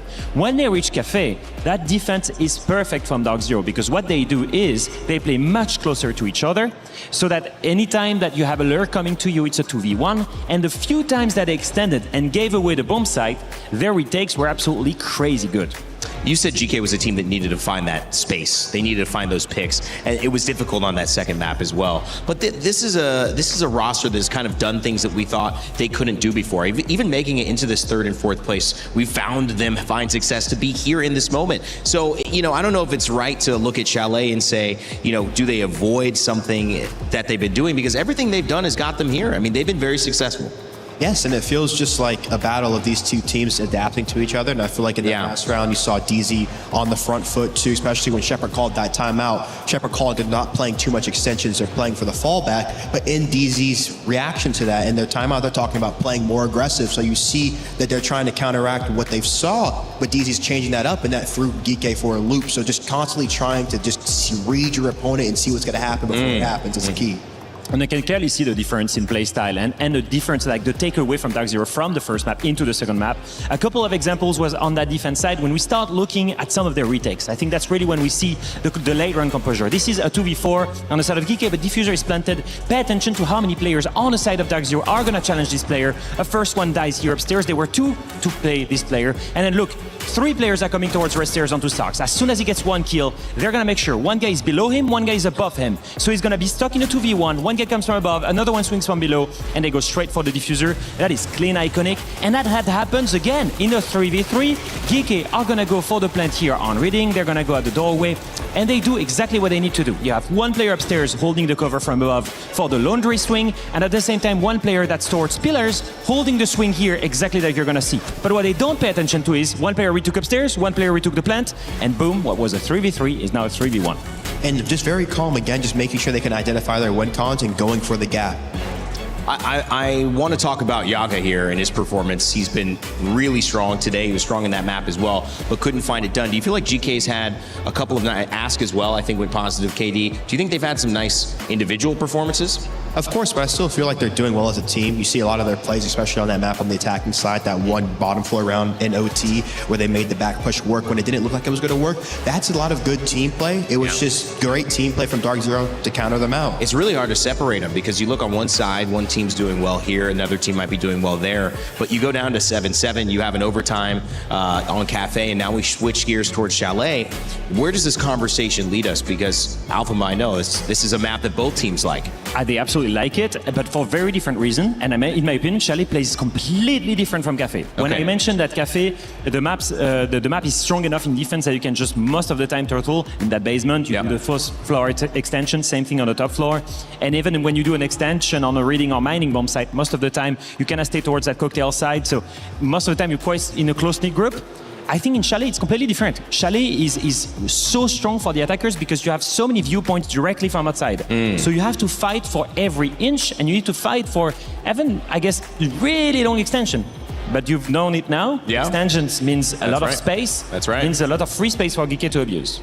And that's exactly what GK wants. On the side of Dark Zero, What do they want having lost the first map and going into, well, this is exactly what happens for us. We lose the first map, we bounce back, we've done it all tournament long, we do it again here. I imagine confidence, you've played with these guys before and around these guys, confidence is something that they're carrying into this final map. I mean, of course, you just see it doesn't really go anywhere for them. They keep the vibes going. Yeah. Especially on Nighthaven Labs, they were in a pretty crucial position. I think it was 3-5 when the lag out happened. They were in a 4v5, getting ready to go in to execute. They lost out, not lost out, but the game dropped. And you see them instantly be like, hey, good, there's more reps, more opportunity. They end up losing, but they end up bouncing back, and that's the mentality of not always putting yourself on the back foot, but just staying even grounded and ready to keep going. In this game where you're switching sides so much and you have first halves, you have second halves, you have timeouts and tactical pauses, what do you think is the most defining moment in this game coming up on Chalet? Since it is that knockout game, is it going to be the first half? Is it going to be the first 3 rounds? What are you paying most attention to, Alpha? Because these games have sometimes gone late, and in this last one, it would have been the final 3. I feel like at that point, you've 2 teams that are quite experienced with being on that stage. We've seen that Dark Zero doesn't care. You can get to 7-7, they will close off that round, especially with the nerves on that clash,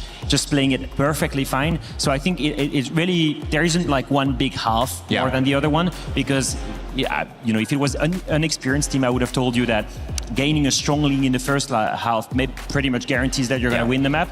I just don't think that's the case with the caliber of the teams that we have here. When you look at the difference of maybe how some of them individually are playing, let's focus in on Grubby, because he's been instrumental. He's been instrumental in teaching Ask, bringing him into the way that they do things on this team. And it's a new iteration of GK Esports. A lot of people, again, realizing that this team, 3 of the members formed in June to come and get it to this moment. How big of a moment do you think Grubby needs to have in this final map? I mean, I feel like he's been doing great just spotting the gaps, getting into it. His team on the attacking side, they really find that success when he is in the crucial gap and he's in the kind of the hive of the defense and just working it.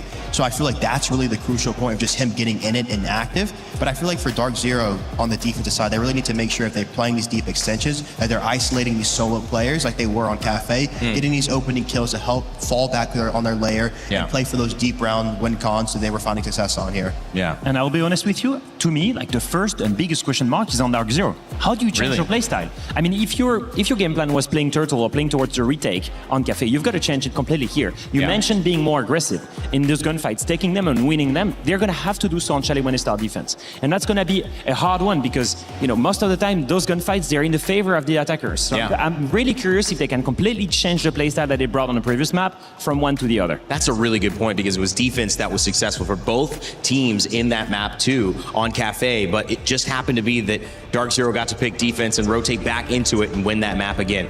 I questioned shields, I questioned meta. I wanted to know what was showing up. Clash did play a big role. Is there any other operator that we go into that you're looking to either get rid of right now or do you think might have a big impact here? Maybe some info ops. Yeah, I would go for crowd control players like the Grims, the Capitals that are going to be so strong on Chalet because despite the big extensions, it really revolves around some strong position. Obviously, you think of Fireplace towards that library side. You think of maybe what's going to be in front of Master Window, Solarium, all of these positions that are going to be removed by a Capital, by a Grim, this time of operators.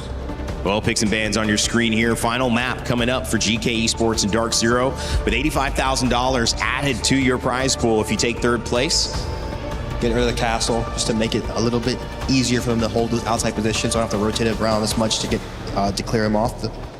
Yeah, GK have abused the castle crazy on EML. They have all these castle setup source library, so it's not a surprise to see it banned. And as we mentioned before, Iconic, the Grim is getting removed. So strong those bees to remove library, top solarium, towards master window, bathroom as well. So all of this, it's pretty much classic bans, but that castle ban, that is 100% a target ban on GK. The zombie's going to come out here in full force. Expect to see that a lot on the side of the GK. Kino already talking a little bit, getting ready for the strats. Callout's got the boys ready on Dark Zero, but GK Esports, it's not a mistake that they're here in this moment, fighting for 3rd place at EWC. Let's send it back over to our casters for our final map. Thank you very much. Yeah, it's time to get into it. We already know that Brazil will take the crown here at the Esports World Cup. Do we know that? We do know that. Our 2 teams. That's such a shame. Our 2 teams in the grand final are Brazilian. But who of NA or EU will stand beside them on that podium? Will it be Dark Zero representing North America or GK representing mostly EU, a little bit of NA thanks to Yog, a little bit of Brazil thanks to Ask sneaking on in there. It settles it on Chalet. Of course, it's been a bit of a wild series so far. Each team taking the opposition's map pick. As we dig into the first round, bans have flown on by as the analysts picked apart already. Not common to see the castle ban. DZ throwing a few curveballs GK's way. I love it. Again, all about the structure and setting up the map. And honestly, I wouldn't be surprised if Asami could be a third option later on as well to like triple down to that strategy. It would make Chalet just feel impossible to play any strong positions on defense. Maybe forcing out a Clash or a Mirror to like kind of substitute it. But for now, 1 and 2 operators. Mai and the castle. And again, the Monty Grim just going through every single time. So much lethality here though from DC. The Finger, the Capital, the Solid Snake, they can get very explosive in the server very quickly. But first, the smoke grenade to go off. Selma, but getting impact trick denied by Grubby. Well played. How much? I heard being tossed down. What was that? Electroclaw. Mid-round Electroclaw, hey? Yeah. Interesting. No util here on the attacking side to try and counter that Electric Claw, but sometimes all it takes is an F2, and Ask will swing by. Nice kill. Also the Frost going down, I mean, that reveals to DZ. Yeah. Be careful of your window jump-ins, otherwise you may fall. Oop. I like this one. JNNO just like holding down the middle of the building here from Waste Main, just kind of snuck in, saying, I got so much map control, guys. We can now flip the attack towards that area, maybe. Because they got Trophy. ag.al finds Grubby as well towards Mezzanine, so the roam extension here is completely falling apart. And this means that GK will feel pressure from every angle. While Cafe was very defender-sided, Chalet is very much the opposite story. DZ starting out on what many would consider the favored side. And they are looking very good at picking apart these defenses, picking apart these players. It's the second kill with the LMG of Finka. As Upor finally gets the first one, low HP on both Fultz and Kino now. As DZ have to slow down for a brief moment. Upor though, hello! Right next to each other. He managed to find one before he's traded back to 3K with the LMG. Very nice round there from Dark Zero. Love me a bit of Finger. Not sure if the stream saw it, but emptied his whole magazine into a dead body afterwards. So, you know how it goes. Bit of BM in the server, doesn't hurt anybody. As we said, these teams know each other very well. Despite playing in different regions, we've got former pro players. We've also got a Brazilian on each squad, an American on each squad, 4 Americans on DZ, 1 American on GK. This was such a funny moment. To be fair, wouldn't you count Kino as an American by now? I think you should ask him.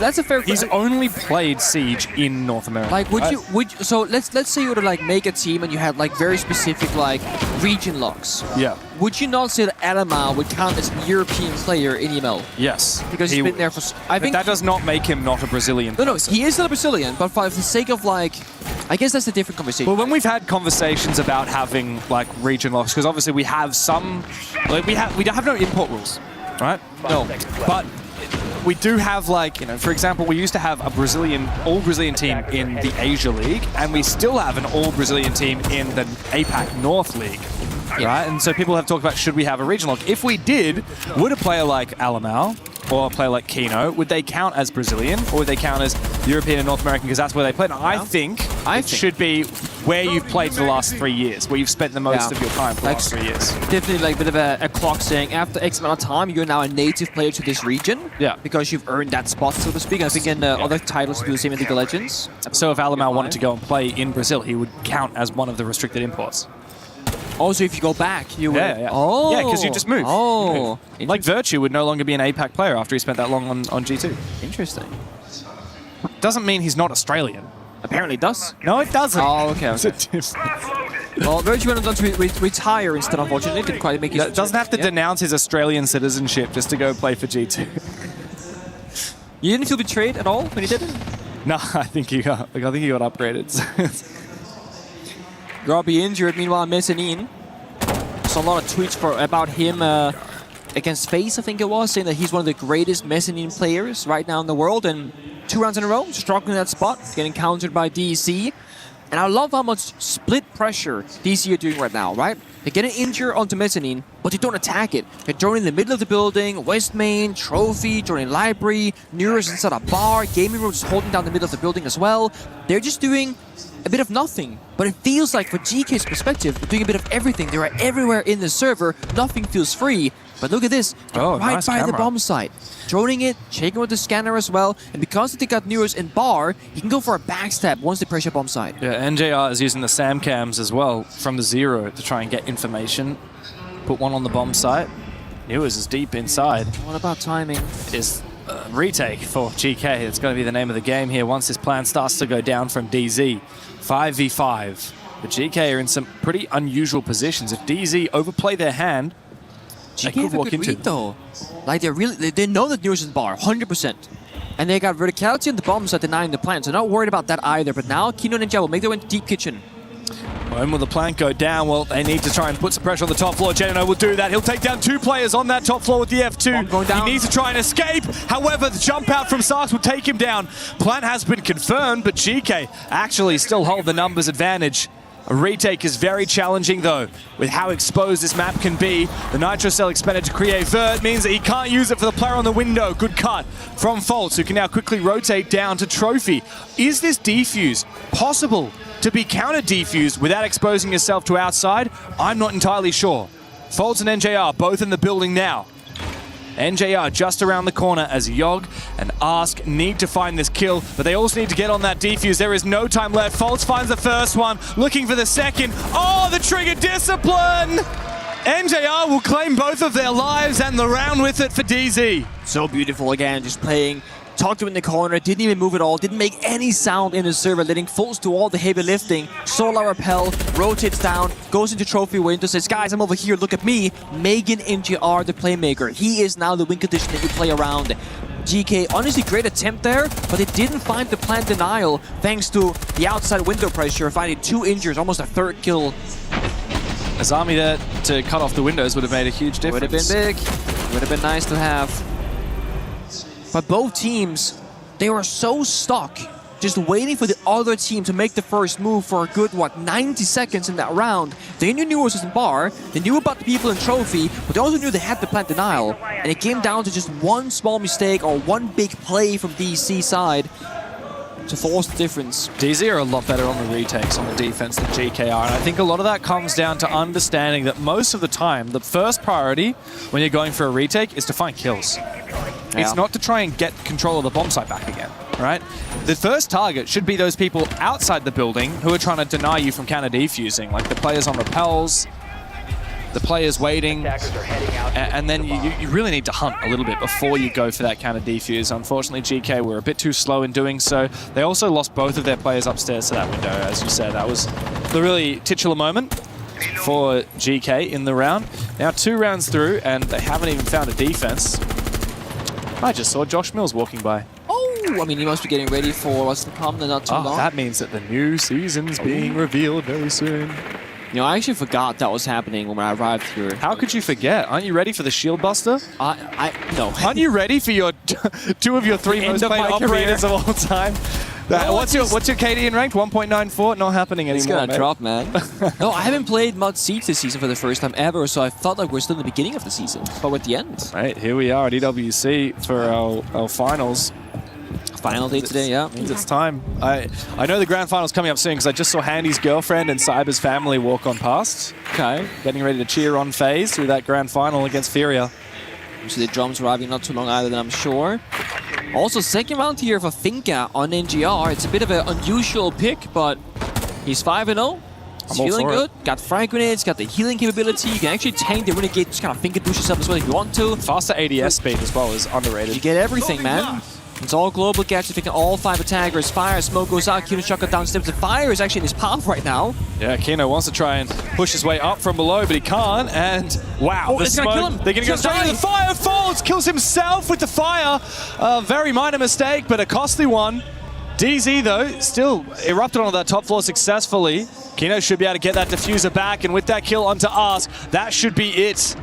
Cut off completely. Kino finds a second. It sucks. In a 1v4 as he finds the first. Kino finds all 3 with the Reaper.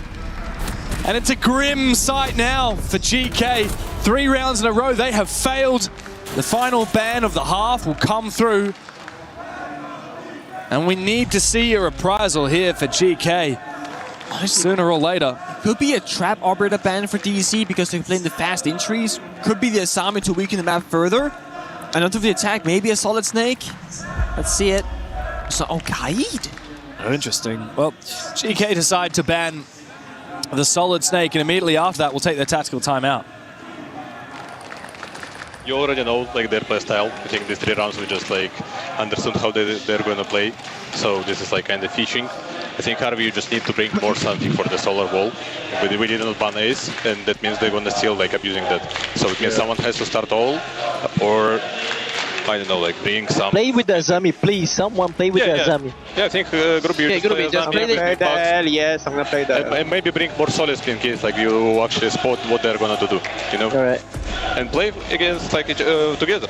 Like Yoga, don't swing the highway before Harvey tell you like stuff like this, you know? Like play against like together. Don't swing alone. Should I change the for Solis? No, I play Solis.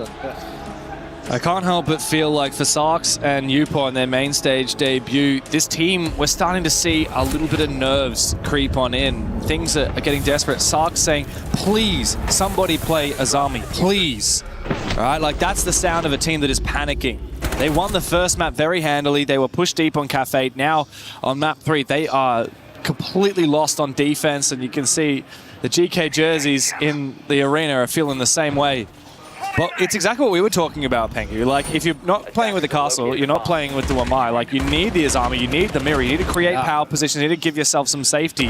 And, like, GK know it, but they're just not doing it. And I will say this. This is the great thing about being castle, right? Hindsight. We have that. We have top-down perspective. On Cafe, not trying a single attack around to play the shield for GK. Here in Chalet, like, refusing to play the mirror, the clash, not playing the Asami every single round as you probably should. I'm not sure if that's because they're uncomfortable having a player take that responsibility or take that role, or disrespect, not thinking that they need it up against Dark Zero. But Shepard said the same thing that we've been saying. They're just fishing. They're putting out their feelers, they're taking what's free, and GK stop panicking, the round falls apart. DC gets into the setup location, 3-1 fight together, and the round is over. GK have to either disrupt them early on by finding a kill and aggress themselves by choice, or they're gonna have tools to hide behind and protect themselves with, like I keep saying, the Mirror, the Asami, the Clash. For this round, they got both the Solos that can disrupt and the Asami that can protect them. Oh, good Nitro on Aquino though. Hard breach done. No secondary team counter. NJR wins these. For DZ. NJR probably should win this one. Up against Yog. Oh, looks away. If Yog swung now, that's a free kill. Oh man. If only he knew. He can surely hear it. He thinks that NJR is looking his way. Oh, the timing is Out comes the tuber out. Yeah, the timing is very unfortunate there for, well, both players, I guess. Faults, though, managed to hunt down Ask down below. That's the Solus, critical operator in the late round as NJR finally takes a little bit of damage. He gets the read. One tab. Good night to Yog. 3v4, GK again. We start to see the cracks forming. DZ looking for their 4th attack in a row. GK solo swinging, looking desperate in the server. NTI is better right now, 6-0. Finger boost popped as well. Healing back Newers to life while he's tracking a player up above. Bolts from the Vert. Oh, he's going to get a free kill, surely. Here comes a big boom. This yellow ping should enable the Vert, but no, the timing is a little bit off. NJR not able to peek at the same time. But they have gone fishing, and they found a few trout. Grubby, though, does shut Newers out of it. Almost find a chance for the second one. That should have been his free kill. On defaults. The bar's not doing him any favors. And a free kill. Sarks exposed, just not realizing that J9O is taking control of the mezzanine.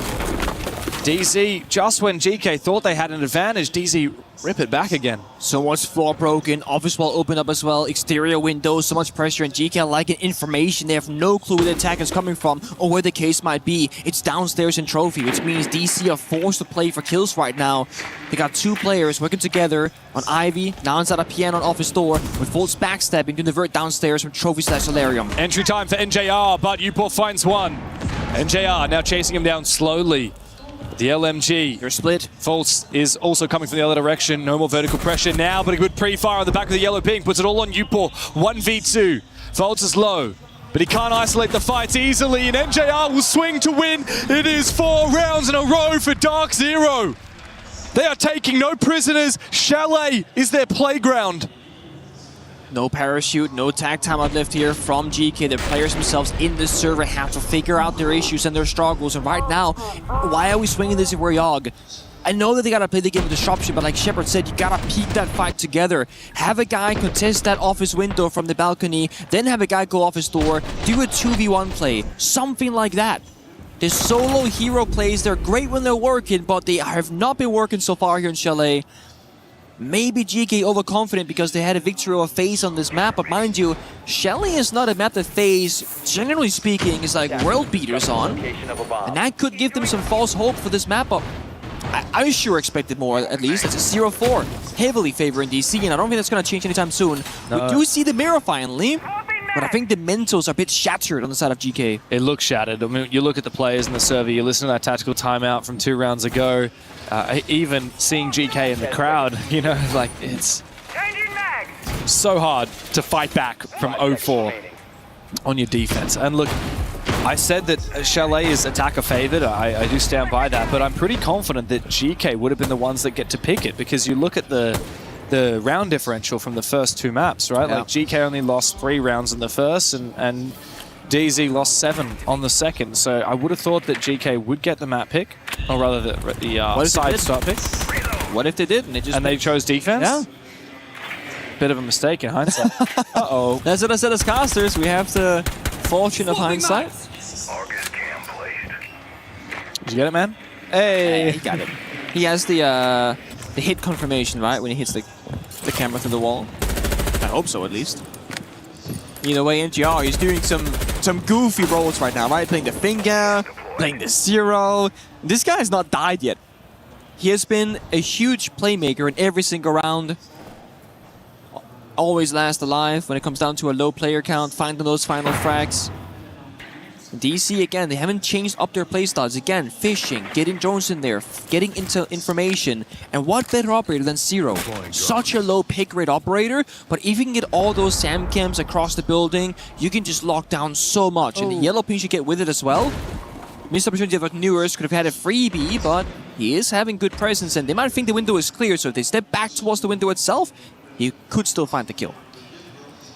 As Azami is perfectly placed from Grubby as well. Oh, there it is. Exposure of Uport. A little bit of ants in his pants, but Sarks wins his fight with a shotgun up against Kino. 1 HP, but he survives nonetheless.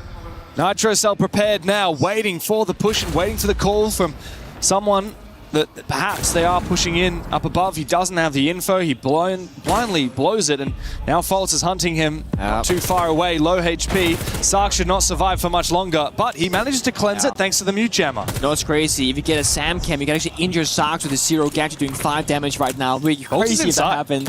Fultz is inside. It's time to plant down, actually, but almost no cover. Yogg should be able to deny this plant, but it gets red. Fultz goes for the fake. The plant denial. The third positioning now from Yogg.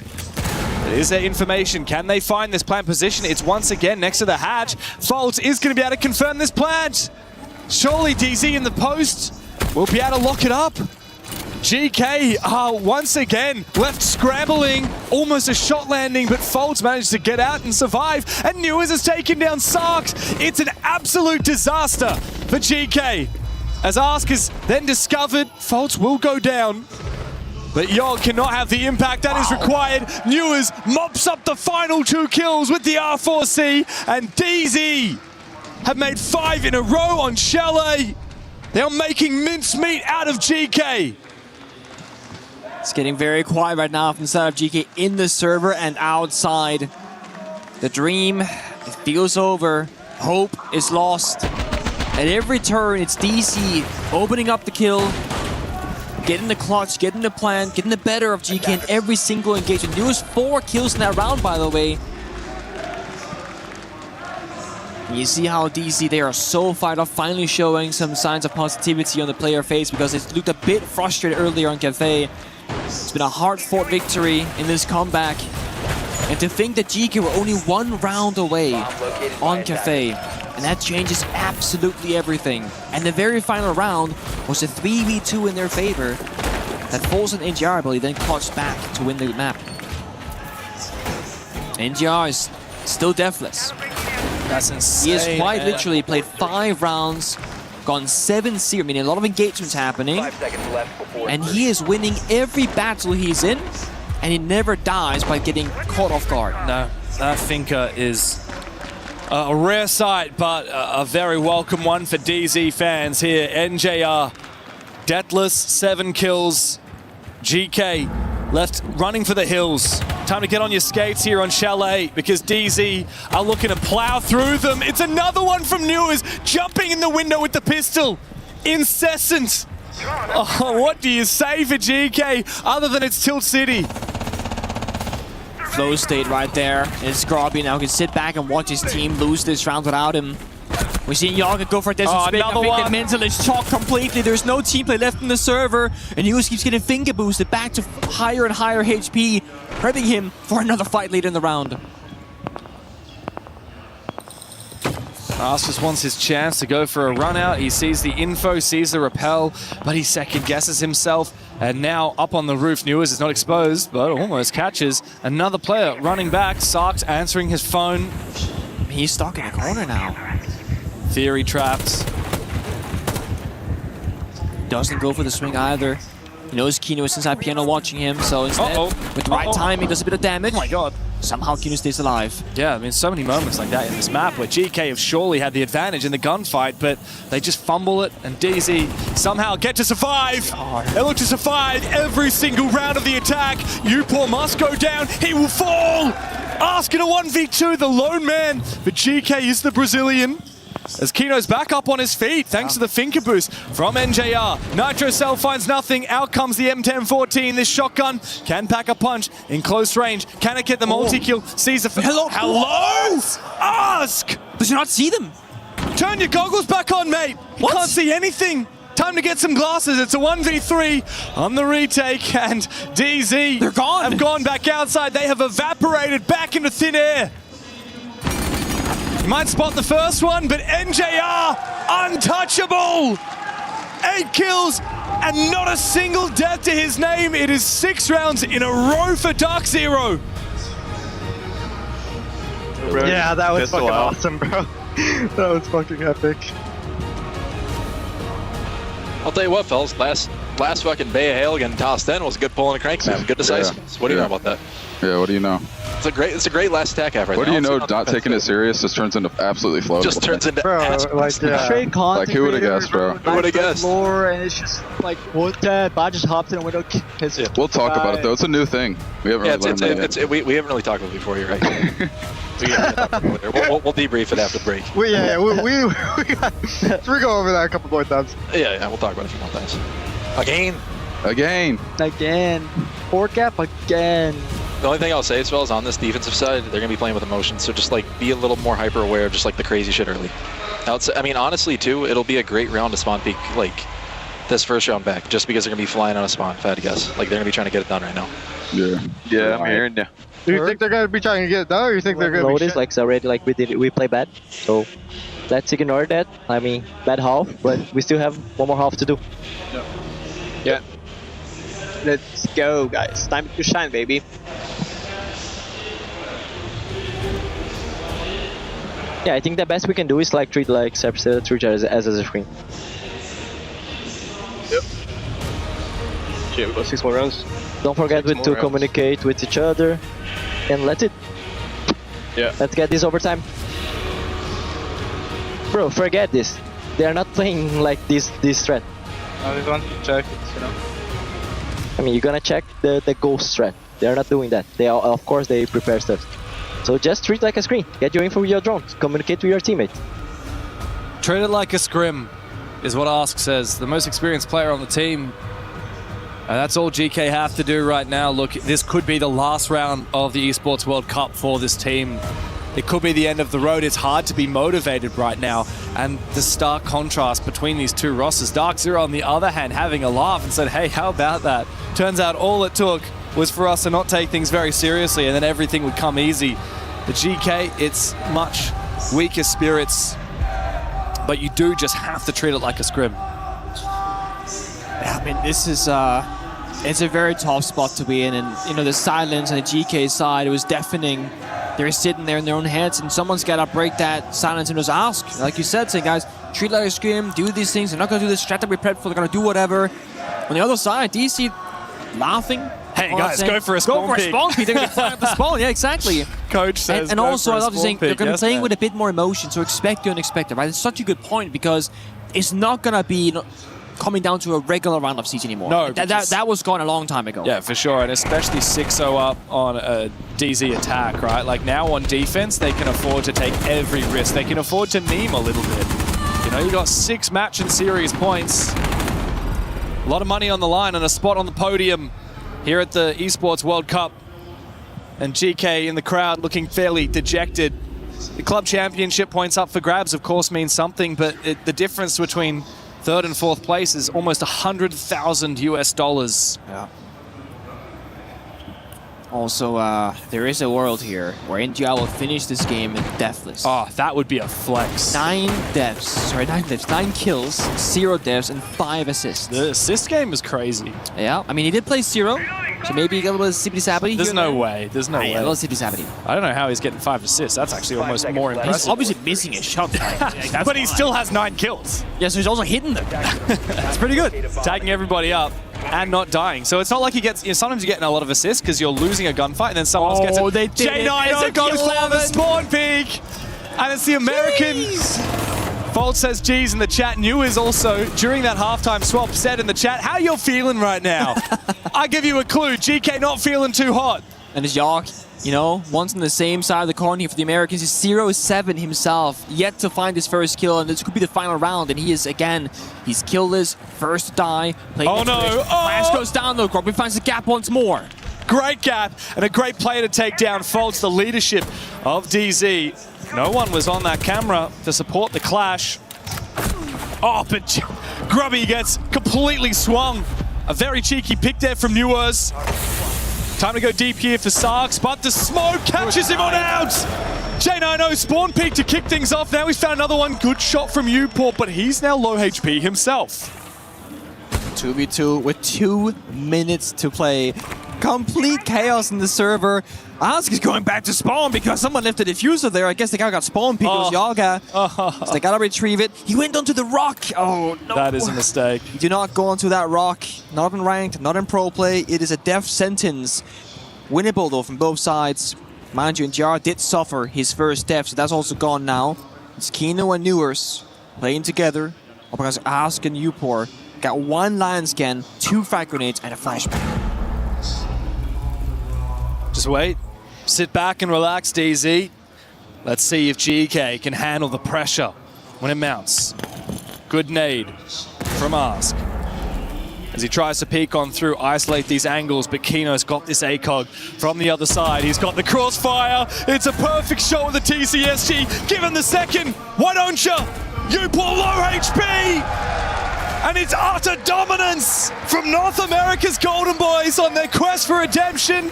Heads held high. And for Europe, GK were the unlikely hero, but every fairy tale must come to an end eventually.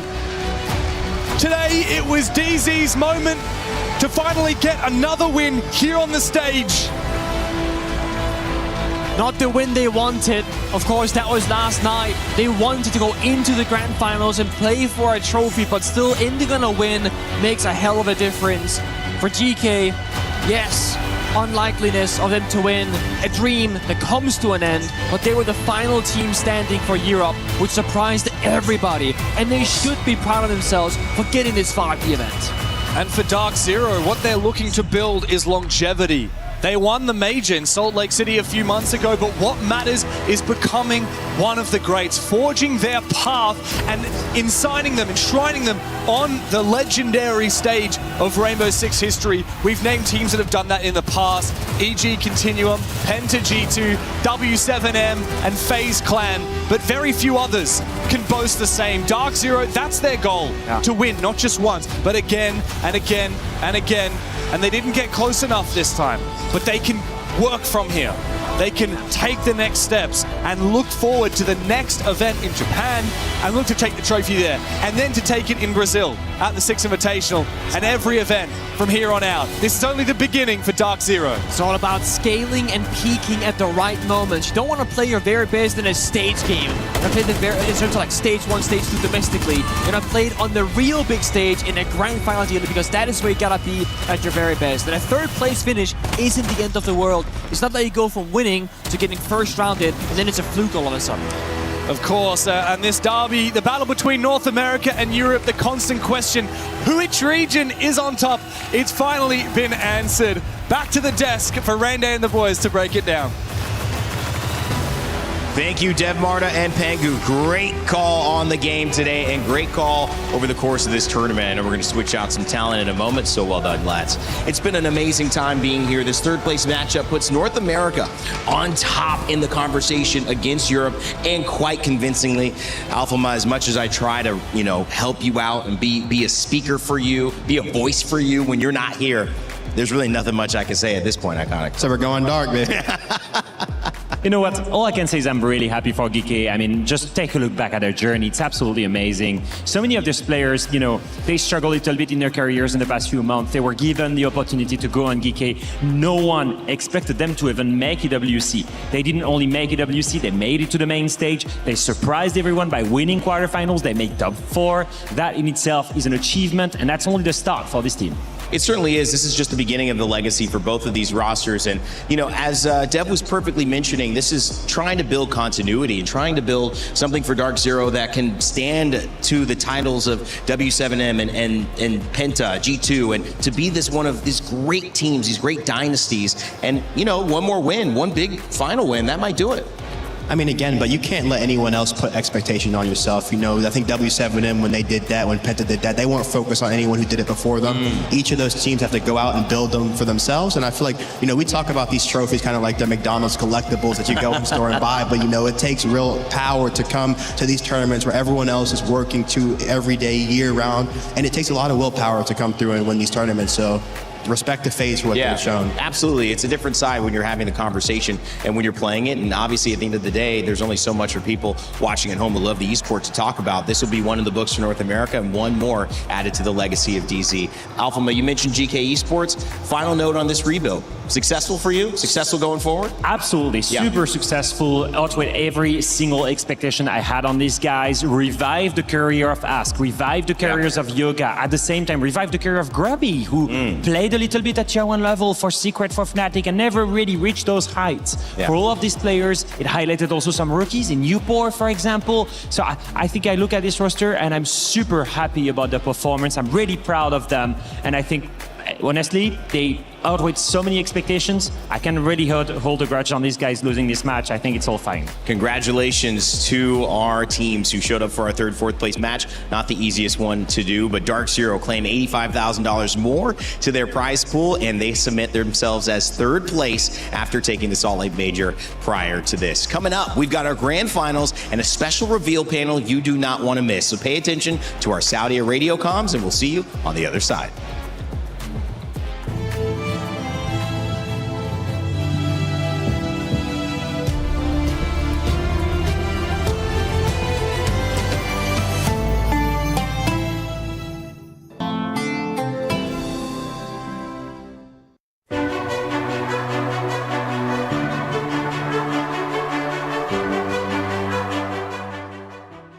Peguei a Clash. Mas vou plantar, coitado. Peguei a coitado. Peguei aqui, mas vou Dina. Cima. Plantando, coitado. Tá em cima, dropou o pão. Vamos! Ruim demais! Mesmo! Vamos! Aperta seu pai, caralho! Show também, show. Deitou. Cadeira. Cadeira, peguei. Só show. Vou esmiado. Passou a porta, Vitor, na porta com tu. Já tá dentro do Marrocos, já. Dentro do Marrocos ainda. Do lado da bomba, vai me confirmar. Confirmou. Tá parado na bomba lá. Caralho! Vocês estão em choque, cara! Gonna walk through con. Nobody get me here, Dad. Yeah, Jack needs help. I'm blind. Alright. Gonna be pillar. One to dead. Do you touch? Pillar dead. Oh, yeah. Nasty. Hey, good. Wow. He was full blind, bro. E o outro tá sapando vermelho. Tô marcando se dropa vermelho. Cuidado do bomb, Buck. Tô de medo, relaxa. Mata elevador. Vamos! Mais um. Vamos, guys! We have the cam, Pick blue. Nice. We still have the cam, stay there. One lobby. Harvey, hold the tiny angle lobby. Blue set clear. To beyond, try to I get play, it. 2v1. Show me play aggro. Nice! Let's go! Okay, he's looking like Dan out here. That's the DMR, bro. Harvey, play the game, bro! Stop f***ing around the map, baby! He thinks he can come in here and play my game. Let's go. He knows nothing. Let's go! Tyler Wine, you're done. Raw energy. Half for half, blow the house down.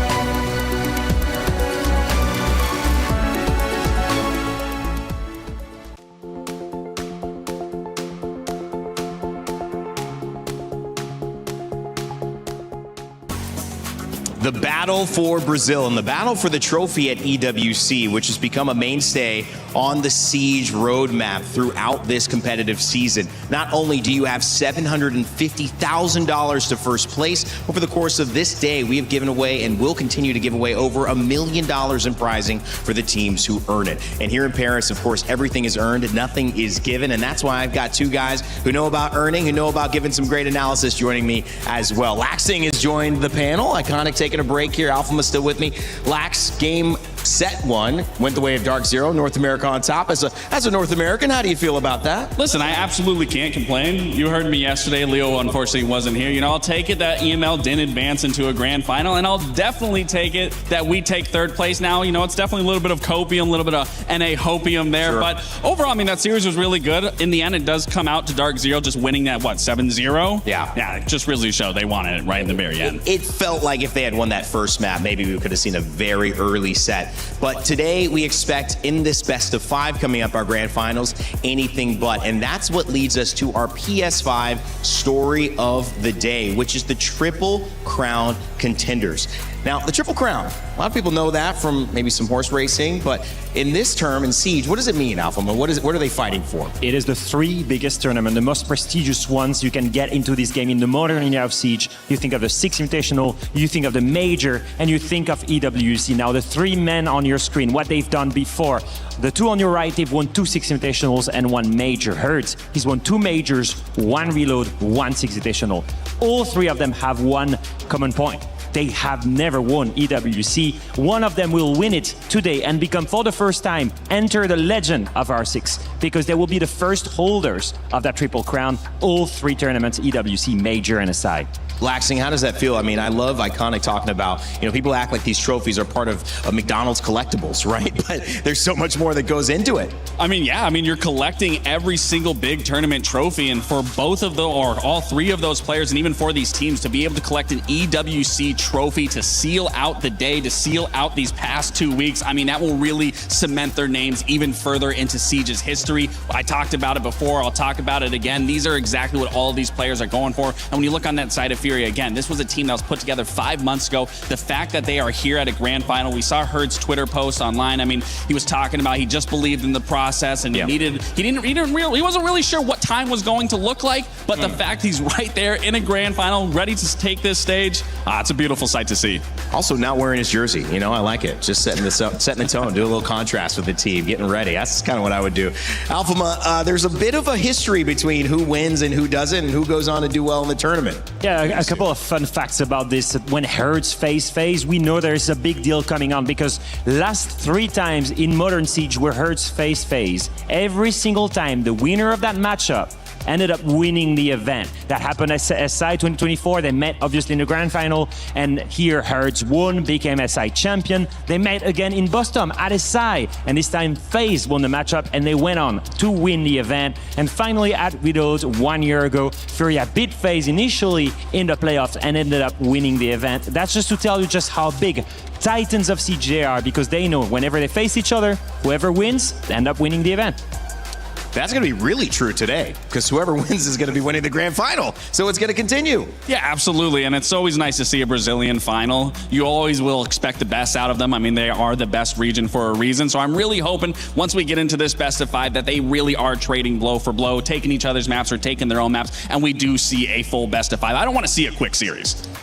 It doesn't feel like we are going to get one. We might have gotten our quickest series already. And many people think on the quick side, it could not be FaZe. Many of you might think, oh yeah, FaZe 3-0. Some people have already been saying a Furia 3-0. We'll see how that ends up working. Either way, it'll be contested. But if you go back to how these teams have performed, specifically FaZe, they have surprised us a little. They've gotten here, which we expected. But the way they did, losing dramatically on several maps, but also dominating on other ones, means that, of course, they're looking to clean up their siege heading into the grand finals. So that is no question that they are going to get a victory. We had Ann sit down and talk with them heading into the big matchup today. We are chatting with Laura ahead of the grand finals. Laura, I feel like we had to get you the VIP treatment with the cool car because you're the back-to-back finalist for this game. Apart from being in a different team, how does this grand final feel different to you?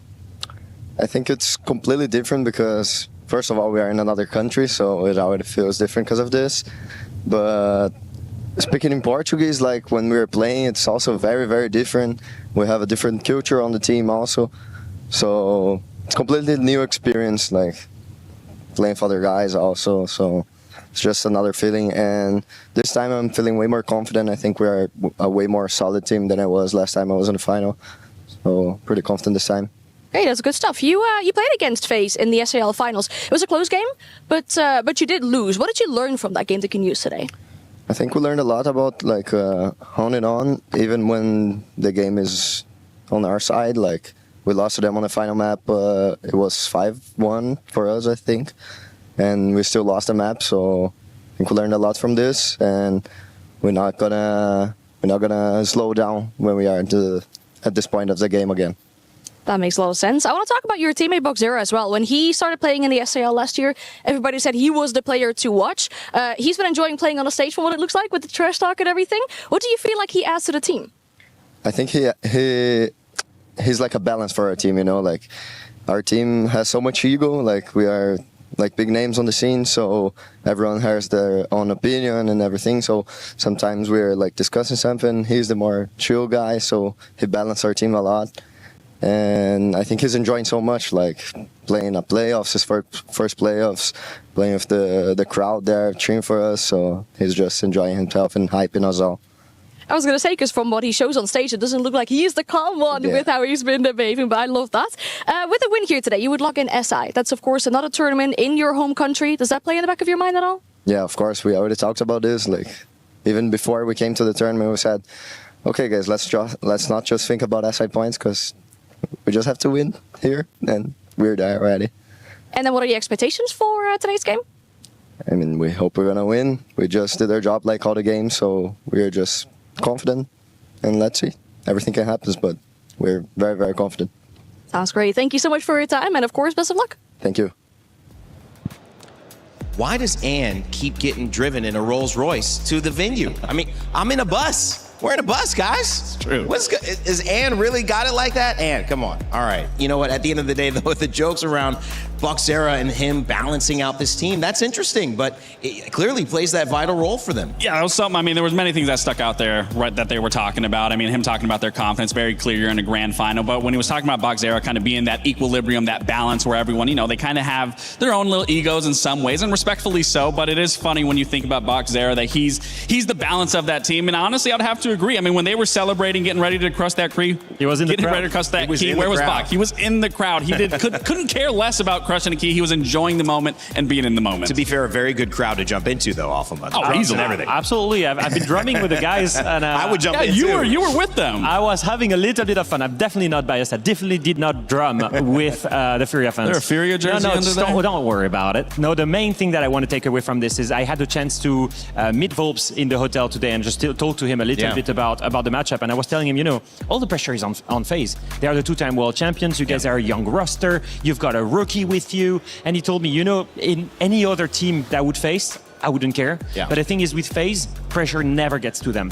So I know we don't have the pressure, but they don't either, and that's not an advantage. And I thought that was such a clear view for him because he knows them very well. He knows that's not going to be an advantage coming into this matchup. So interesting. All these regional matchups giving these teams different ways to go. We're going like 3 or 4 layers deeper because they know each other so well. Both from the Brazil region, Siege, Brazilian Siege, it has just been phenomenal at this tournament. EWC has made it clear they are on top. But which representative will it be? When you look on the side of FaZe Clan, many people expected them to be there. Furia talking about their journey.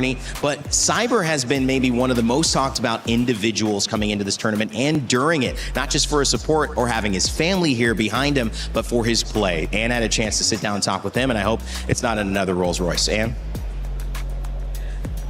I'm so glad we get to chat with Cyber ahead of the grand final today. Cyber, good to speak to you. First off, let's talk about yesterday a little bit. You guys lose map 1 to GK, then a big comeback. What do you think caused the comeback?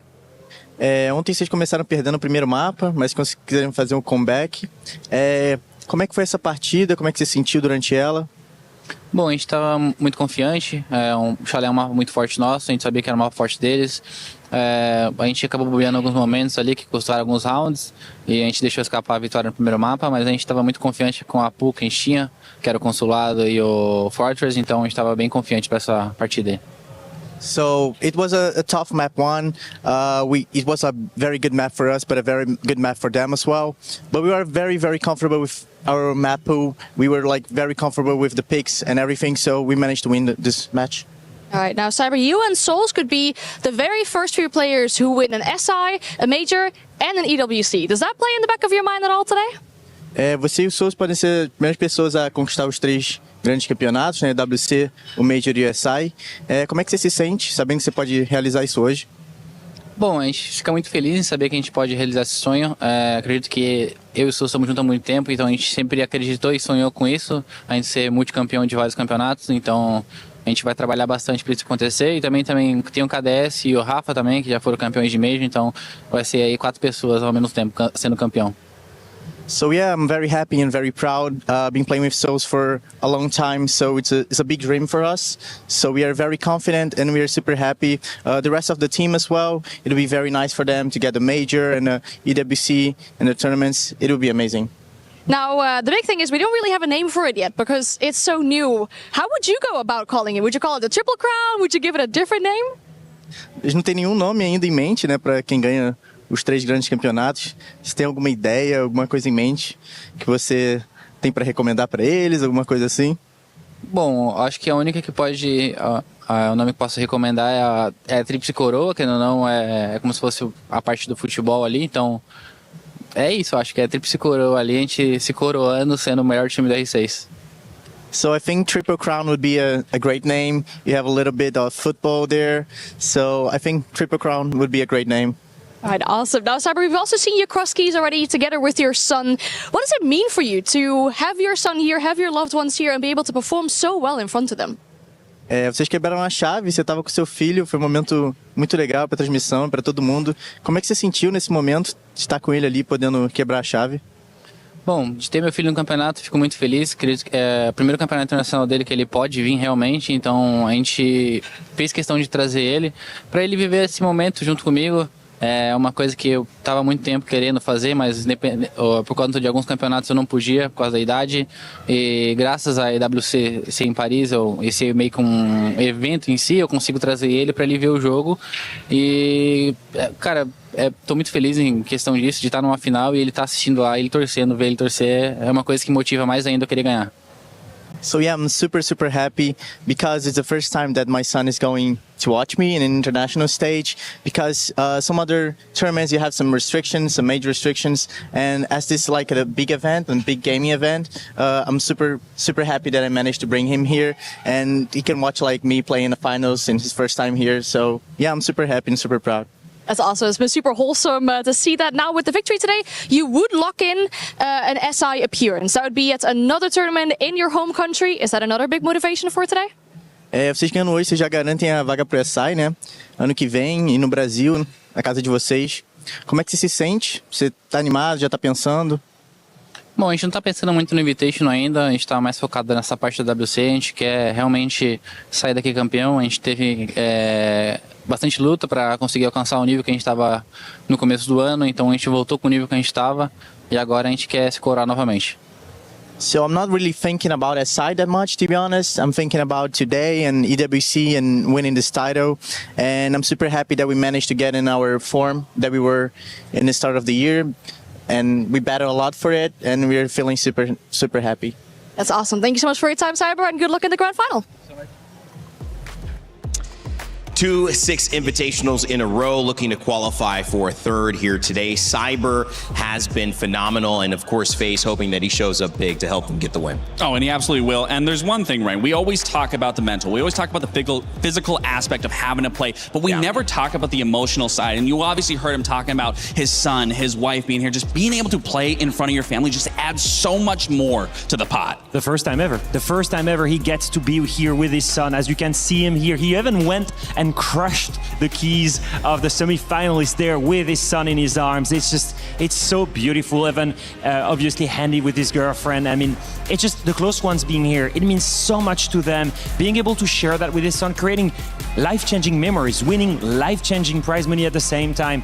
It's so important in the career of a player. I mean, even for both of them, whether his son or Cyber, you look back at this when they're older, when he's all grown up, when Cyber's getting older, they both can look at this moment and share that piece of history together, of being able to crush that key, being able to be on stage, being able to look up to his dad, look down on his son and be like, this is going to be you next. And also just family photos and videos. They've developed quite a lot over the years. 4K, 8K camera instead of a traditional selfie, or, you know, what were my childhood videos on? You know, something that I can't even digitize anymore. So that is an incredible performance that got them that moment, but they're looking to do it again. And as we head into a best of 5, gentlemen, this is one of those things that we haven't seen yet in this tournament. And also for a situation where you know the team really well, a best of 5 means even more because you're already 3 layers deep in terms of familiarity. Now you got to keep doing it again and again on more maps. Yeah, the mind games are absolutely crazy on this BO5, and very often it's really, you come down to a flow state and you reach a moment where you basically throw away the strat book, you're not thinking of your default,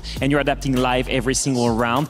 And at that game, FaZe will have the advantage. They've played so many more BO5s than the 4 other players and Herds on that stage. They will have the advantage, they won't feel the pressure, they will have the experience, and how good Furia has been playing right now, FaZe will definitely be the favorites in this matchup. I mean, you also got to think, how many times have FaZe been in a grand final where they've had to play a best of 5? They've had to endure that tenacity and that intensity of being in this match. And then you also just think of, on that side of Furia, there's really only been one player that's had to do that, and that's been the side of Herds. So it's also going to be important for Herds to rally in the troops and make sure that they're all mentally and physically ready for this. And yeah, we talk about this being a clash between the same region, and you do have that. And I think you made a very great point. It's really about throwing that strat book out the window, and you're going to have to be adapting at every single step of the way in order to get it done and get to be able to call yourself an Esports World Cup champion. Feels like adaptation, that's a big theme, obviously going 5 maps deep, but also with FaZe having those swings against Liquid Alienware coming into this grand final, you feel like they are aware that they're going to be making decisions on the fly to get back into this. And a big loss might not mean as much, Alpha, because they know they can bounce back. Yeah, and that's the big thing to me, is if you look at their record at grand finals, you think of the 2 grand finals that they've lost in major. You think of the Berlin major in 2022, that was Cyber and Soul ones that were already there. You think then of the SI in Sao Paulo in 2024. They also lost that grand final on the last brink of the 5th map after a crazy comeback from Herds in front of them. And since then, they found the winning formula. They've been winning every single grand final. And they've done that formula when Furia maybe doesn't have that one. So, in my opinion, that experience, all of that wealth of experience, 2 years of winning everything, that's gotta help them here. feels so difficult to do. Well, if everyone's here and you're watching online or you're here in the building, you know that there's something special about to happen. We have a reveal panel coming up, and in just a few minutes, we're going to go to the stage live and start talking about what you can expect from the new season. Now, the cool element, guys, is that we don't quite know yet. There's been some rumors, the excitement. Maybe the biggest topic to start off with is shields. Characters, shields, they've been very effective in Rainbow Six Siege for many, many years, and maybe we're going to see something that, I don't know, disrupts the balance? What are we thinking? I mean, I'm sure hoping so. I mean, the shield meta definitely has been very prevalent with every step of the way, and I tried to limit myself from the teasers. The last thing I saw, I think, online was on Twitter. It was the new operator sitting inside of the Porte lobby. I saw some shields on the newspaper, so it's definitely leaning in the direction that there might be some changes towards shields that I'm very excited to be getting into. So fun fact about that asset, I wrote it. So I wrote what was on the newspaper. So I know exactly what it is. All I can say is that we've seen that it's a counter to shields. We've seen a little bit of fire as well. So we anticipate maybe that the counter is going to be about fire, and we're going to see all of this really soon. So just tell me real quick. Obviously, I'm not going to tell you. I'm not going to. No one can hear you. We're what, 4 minutes away. I'm not spilling the beans. We're just going live. I am not. We're just going in studio. No one online hears what you're saying right now. You're not going to cheat me into that. All I can say is that we've seen the abuse of shields for so long, especially at top level. We're going to finally have someone that can deal with them. All right, well, that'll be exciting. On the flip side of the operators, there's where they play, and those are the maps. Heard there's maybe a map adjustment. Is there a full rework, or is it a new? I don't want to say anything. Do you got you might know? What do you know? What's the last thing you've seen? There's definitely a rework happening on one of the maps, and they did announce it, I believe. We've seen a little tidbits of what's going on with Villa. We don't know exactly what's going to happen, but we know it's on Villa. To be fair, Villa used to be one of my favorite maps, so I'm always happy to see a rework because they're always game-changing. It always makes the maps even better. When you even think to Clubhouse back in the day, when they reworked it for the first time, they made the top floor be able to connect it. Even on that bottom basement, you couldn't play basement, but when they added just the layers on top of the boxes, basement was viable and easy to be played. So I'm super excited to see what we're going to get out of Villa. Villa, Chalet. I mean, is there a map called Presidential Suite? There's a site. There's a site. There's a spot called Presidential Suite. You're like making me think on vacation. When I go to a Rainbow Six map, I'm like, where's my next vacation? You definitely want a vacation at Villa specifically. I'm just saying, a beautiful map. It sounds great to be a part of. I know many of you familiar with all these places and locations that are iconic. We haven't revealed our maps yet for the grand finals, but those have already been picked and decided, and we will give you those information very soon. The other thing is the DMRs. Ooh. What do we have to say about the DMRs? Because they've been strong. So we've been following the community checkpoints, and for whoever has been on the live, it's quite clear that the DMRs have been very strong in the meta right now. Obviously, the main thing, in my opinion, at the top level has been the time to kill. Yes. It's very strong compared to the assault rifle. So right now, I don't know which DMRs will be changed, but for sure they need to attack this group specifically of weapons, because we need to balance things a little bit, I think. Okay. I'd agree. I was going to say, it's definitely the time to kill and even the recoil for me. There's barely any recoil on those, so I am curious to see what the changes are going to be for the DMRs. We've obviously in Siege gone through many different metas. We had our LMG meta. That was always a fun one, getting 150 bullets sprayed around a corner. Don't really have to do much there, but I am curious again to see what these DMR changes are going to be. If they do get nerfed, or if there's some shift that takes DMRs away from how they play now, what do you think the next rise is? What do you think the next wave will be in the meta? I'm hoping there is no big wave. I'm hoping that everything is balanced. I'm hoping that the DMRs, they so you're hoping for impossibility. No, actually, I just hope that it's balanced in a way that the time to kill is the same for the DMR as for the assault rifle, that the skill that it takes to use one is the same, and it's just preference to the player. As a pro player, have you ever seen that happen ever in any video game? I feel like there's always one meta. A better thing. Most effective tactics available, and you're a pro, you can't do the second best effective tactics. Well, Siege is also a forever evolving game. That's and true. you constantly have to adapt. So it doesn't matter if it's a meta, it doesn't matter if a new operator comes in, you are always constantly having to adjust and adapt. And if you don't, you fall behind very quickly. And there is one more thing that I'm quite curious about. Obviously, I don't know about you guys, but I've been playing quite a lot of Rank 3.0. I know that... What's your rank? Ooh. Well, right now I'm a diamond, and I'm just so close to champion. Diamond, I'm just like, I know. It's frustrating as a former pro player to not even be champion. Yeah. And about this frustration... I've actually never hit champion either. I think the frustration that many have felt maybe is that we don't gain elo quickly enough, or that's a little bit tricky. I'm hoping that that is addressed. I know in some of the community checkpoints, Ubisoft has spoken a little bit about maybe reworking Rank 3.0 or helping towards that. So maybe there's something in the season that they are going to announce around this. This is probably one of the main things I'm looking at as a competitive player. Yeah. And then I think one thing that was announced was Legend Division as well. For the very top, like crème de la crème, the very top of Siege. Crème de la crème. Crème de la crème. I'm expecting some news about this. I love that. So Operator maybe most exciting, Legend Division for you, Map, are you most I'm excited for it all. I think everything across the board is great, and I'm very curious to dive into it. I love it. Well, it's time for the Year 11 Season 3 reveal panel for Operation Splitfire.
That's the market. Move in. Confirm and contain the biological threat. Watch your fire. There might be survivors. I'll be that. Will do.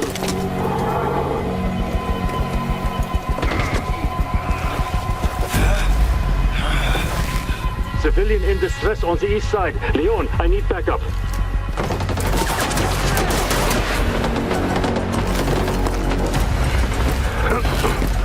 Pass the Brosek.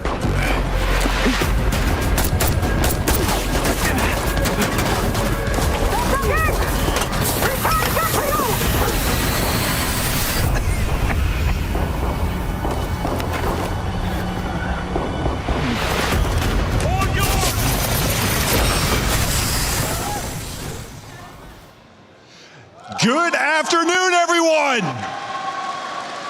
It's so good to be back here in Paris. We had our incredible Six Invitational in February in this very city, and thanks to the EWC, we're back here with all of you. Now, this community shows up every season, and every season, you tell us exactly what you think. And that matters more than you know, so thank you. Now, it's already been a huge year for Siege, and with our second season closing soon, I think it's time to talk about Year 11 Season 3. We're bringing a lot with it. A brand new Defender built to break the shield meta wide open. An update to Villa's Basement, and a brand new event where speed is everything. But before we get to all that, there's something I'd like to address directly. Since the launch of Rank 3.0, we've been listening closely through our seasonal surveys and the feedback you've been sharing across the community. And a few topics have risen to the top: progression, placements, and rank standings. Let's walk through those changes right now. New placements. There's still 5, but with bigger rank point swings. Where you land is a better reflection of how you played. A soft reset at the season's launch, which we know can be disruptive, but this is designed to be a cleaner and more accurate starting point and to make sure your placements are better reflected. As an example, our highest ranked champion will be reset to Emerald 3 before placements begin. Base rank points are also being adjusted from 25 points to 30 per win. You're better rewarded for your effort. Also, Emeralds can no longer bring Platinum or Gold players into champion lobbies. And for those who want to go to the top level, the Legend Division is being added, and those are for you to compete at the highest level. Now, if you haven't filled out that seasonal survey, please do, because it's one of the best ways to shape what we do next. Now, we put together a full look at everything coming. Let's get into it. Here's Season 3, Operation Splitfire.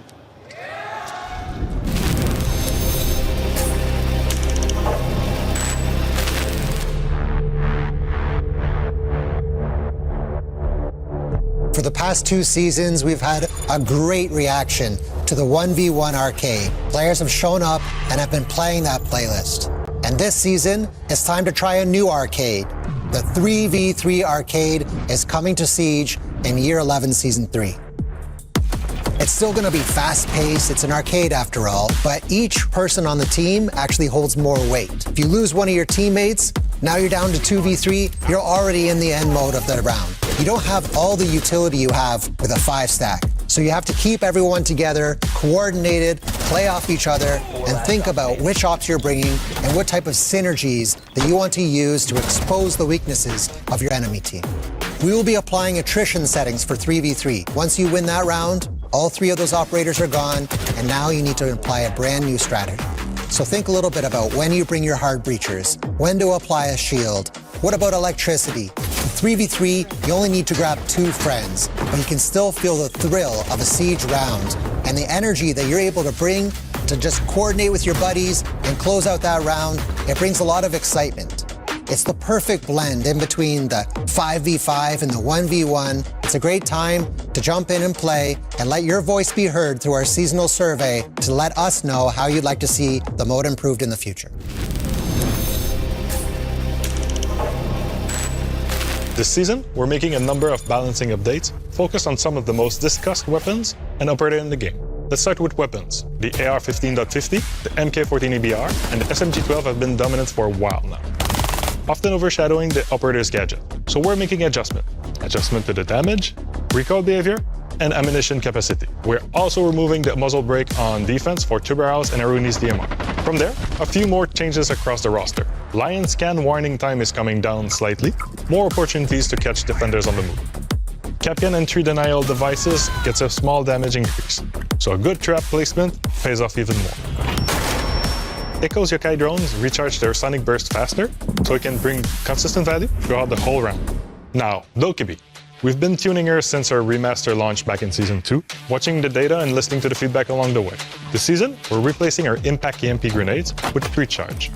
It's a real shift in how she supports a push, and it helps us define her role more clearly going forward. We're also bringing back a familiar counterplay to the ag.al payload. The upload now requires a continuous connection between Dokkaebi's tablet and the target's phone. Break that connection, and the upload is cancelled. Mute Signal Disruptor can now sever that link, making him a direct counter to Dokkaebi once again. Initiate jammer. While an upload is in progress, Dokkaebi's tablet stays active, allowing Solace to track her for the duration of the upload, not just when it starts. At the same time, IQ can detect the target's phone throughout the upload, making her a strong partner for coordinating pushes and following up on ACT defenders. Outside of an active upload, Dokkaebi's tablet remains hidden from electronic detection, just as before. Put together, this keeps what makes her remaster strong, while giving defenders an actual window to notice, disrupt, and stop the upload before it lands. Last but not least, Kali. She hasn't seen much play lately, so this season, she's getting a real buff. One aim at making her stronger and more fun to play. Her sniper rifle gets more practical. The CSRX 300 moves from 5x and 12x magnification down to 3.5 and 8x, which gives Kali players a lot more flexibility across different engagement ranges. We're also cutting the time between shots and increasing her total ammo, so she can stay in the fight instead of disengaging after every pick. On the gadget side, activating or deactivating the LV explosive lance no longer interrupts your aim or your link, so you can manage your utility without losing your sightlines. Adding it all up, and Kali plays smoother, hits harder, and holds her at long-range angles with a lot more confidence than before. And with the new 3.5 scope, faster follow-up shots, and increased ammo, she's much better equipped to handle close-range fights when she has to commit indoor. That's balancing for Season 3? Well, at least for now, as we will have another big update like this one during the mid-season. Over the past few years, we've heard players asking for more frequent map updates. We heard that loud and clear, and our answer is to bring a twist to the maps you already know and love or hate. So this season, we're introducing something new: targeted map updates. The idea is simple: make smaller, meaningful gameplay changes that shake up a map, open the door to new strategies, and keep a map feeling fresh without touching its core identity. Every season that does not bring a brand new map will bring one of these, so there's always something new to learn. First up, we're going to Italy with Villa. If you've played Villa, you probably already know this. The first floor living room and library has always been its least played bomb site, so we're moving it to the basement. We've reworked the whole layout to build a brand new defensive site there. New bomb locations, new rotations, new destructible walls, hatches, and updated cover. The biggest single change, though, is the garage. It's been completely redesigned, and it now plays as an interior space instead of an exterior approach. That alone changes how attackers can move through the whole side of the map. Put together, this bomb site is something completely fresh. New defensive setups, new attacking routes, strategies nobody's had to think about on this map. The basement objective is the headline, but it's not the only thing changing. You'll notice supporting layout updates throughout the surrounding area too, aimed at improving flow, droning lanes, and overall gameplay. That's what targeted map updates are all about. Focused changes that meaningfully shift how you play a map without losing what makes that map feel like itself. So every mid-season where we aren't shipping a map, we'll be testing a new micro update that will add new gameplay and new features that we can't wait for you guys to try out. And we'll be monitoring all of the feedback and reacting accordingly. Before we move on, Modernized Map continues this season. This time, it's Stadium Alpha, Stadium Bravo, and House. The tutorials and shooting range will also be receiving a graphic update. So as always, we can't wait to see what you guys do with these targeted map updates starting this season.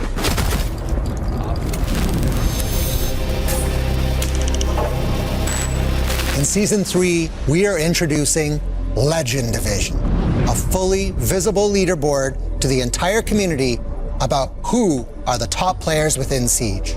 So Legend Division is a new solo queue playlist which opens mid-season as part of our new content cadence. At the beginning of Legend Division, you will confirm the region that you will participate in that season. During a season, the region is locked and you will participate with all players in your region competing for who's the best of the best. When the Legend Division opens, there will be a set of requirements that you must follow in order to participate in the Legend Division. One of those is be a champion player. Another one is having a rank history, meaning that you had to have had Platinum or above in Season 2. Additionally, you will be required to pass different security checks, such as our new R6 Shield Guard secure platform, and also have your account protected by 2FA by application. This season introduces R6 Shield Guard secure platform exclusive for the Legend Division, which has Secure Boot, TPM 2.0, and many other PC security features.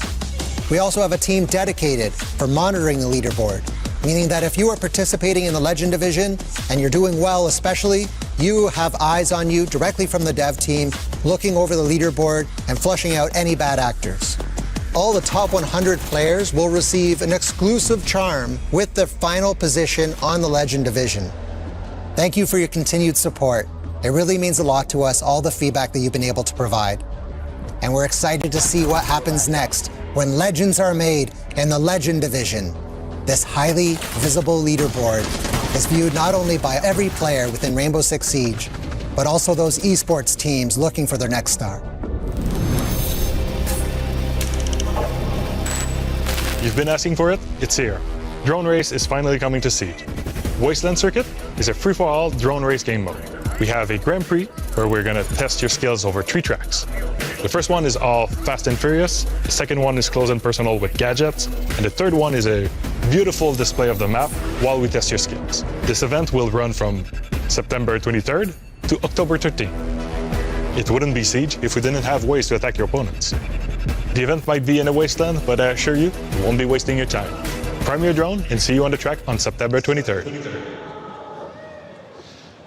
We've covered a lot already today. But if there's one thing I see come up again and again, season after season, it's shields. Now, whether you love them or hate them, you've definitely had an opinion. And that's what makes Siege great. The meta keeps evolving, and it's our job to make sure every strategy has meaningful counterplay. This season, we're introducing a new defender built around exactly that philosophy. Not to erase shields from the game, but to force new decisions and create new opportunities. Let's meet the newest defender joining Team Rainbow, Nor. I learned a few things growing up around Rainbow. Watch your angles. Protect your people. Stay calm when the pressure rises. وكله تمام. No shield holds forever.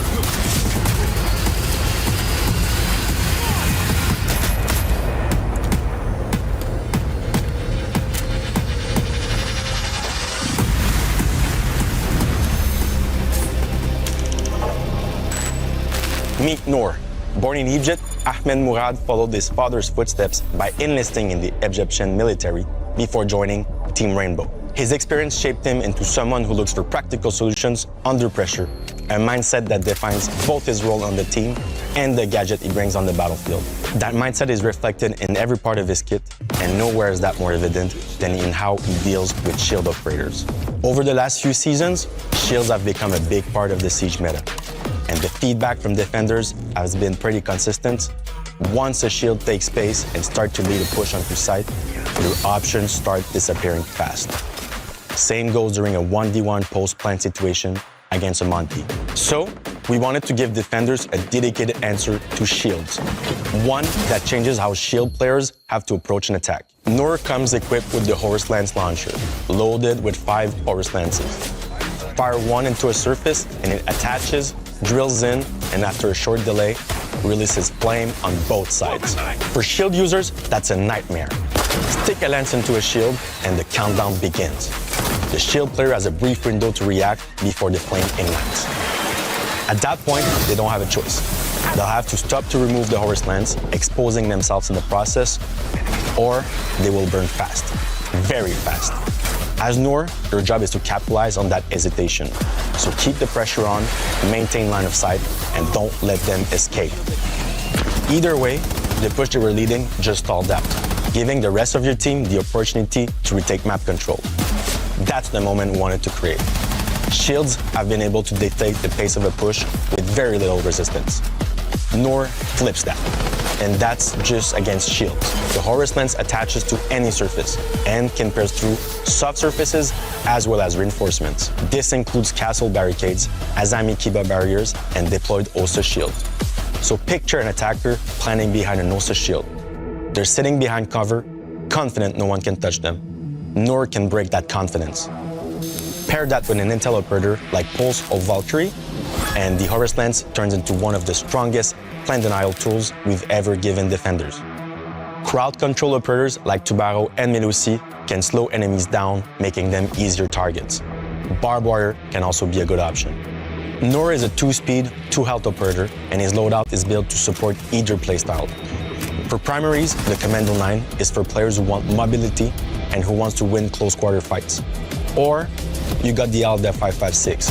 That's for players who rather anchor a position and punish anyone pushing through.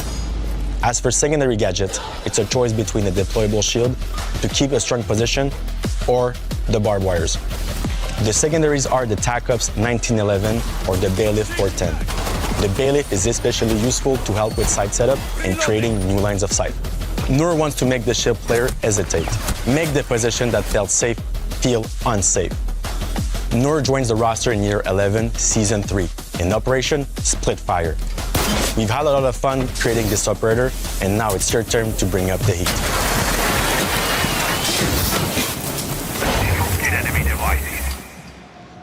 That's Operation Splitfire. Now, one more update before we wrap up. Operator Mastery was originally planned for Season 3. We're moving it to Season 4 to make sure the team has the time they need to get it right, and it's the experience we want it to be. There's still a lot in this season. A new shield defender, new ways to compete at the top with the Legend Division, an update to Villa, Rank 3.0 enhancements built directly from your feedback, and a lot more in between. Now, if you want to get early access to Noor right away, the best way to do this is with the Battle Pass. This one's stacked. Early access to Noor, Black Ice packs, operator bundles, weapon skins, and more. And here's when you can jump in. The test server opens August 17th. Operation Splitfire launches for everyone on September 1st. This community has always been the heartbeat of Siege. Everything you saw today exists because of you. and because you show up season after season. So thank you. Enjoy the grand final, and we'll see you in Siege.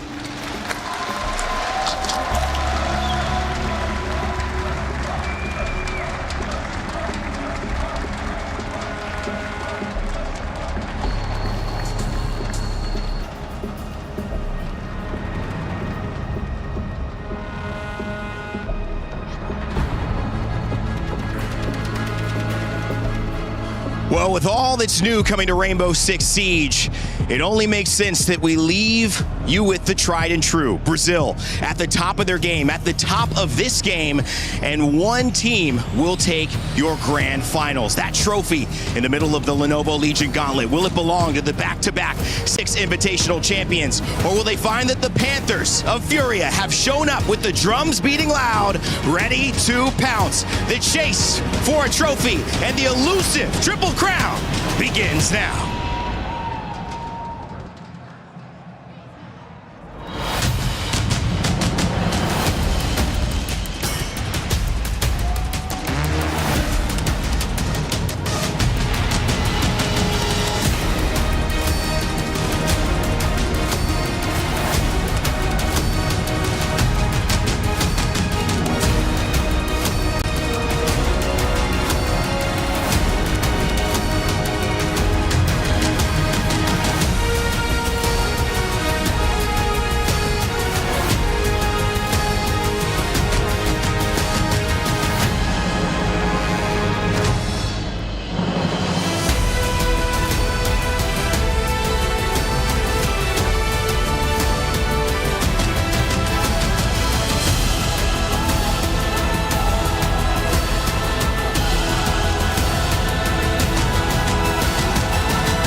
Every breach, every clutch, every decision, it's all led to this. The Esports World Cup Rainbow Six Siege Grand Final! Oh, Paris, you look gorgeous out there. This is going to be incredible. Cast your minds back. 22 teams began in this competition. We started with 22. We whittled down to 8. Down to 6, and then down to 4 to make it all the way down to 2 to this moment right here. We have ourselves a $2 million prize pool, $750,000 going to our top team. But let's not forget as well, that coveted ticket. The key goes in the trophy and the ticket to the Six Invitational 2027. An all-Brazilian showdown. It's gonna be on home soil in Brazil. Paris, are you ready for this one? It's special, Milos. It's special in so many ways that we get to have an all-Brazilian grand final. So let's just get right into the meat of things. Ladies and gentlemen, Paris from all over the world, join me in welcoming our grand finalists, FaZe Clan and Furia! One side are back-to-back world champions. The others are looking to burn the whole damn throne down. It's no secret how far Brazil's domination goes. So it's only fitting to have an all-SAL grand final. For all their accolades, none of these two has ever lifted an EWC trophy. But for one here today, that all changes as they earn their spot at SI27 and in esports history. Let us introduce our teams. First up, Furia. We have Herds, Boxera, Volbs, Loira, and Diaz. Then we have FaZe Clan, Vita King, KDS, Cyber, Handy, and Souls. These are your teams. Paris, one more time, give it up for your grand finalists.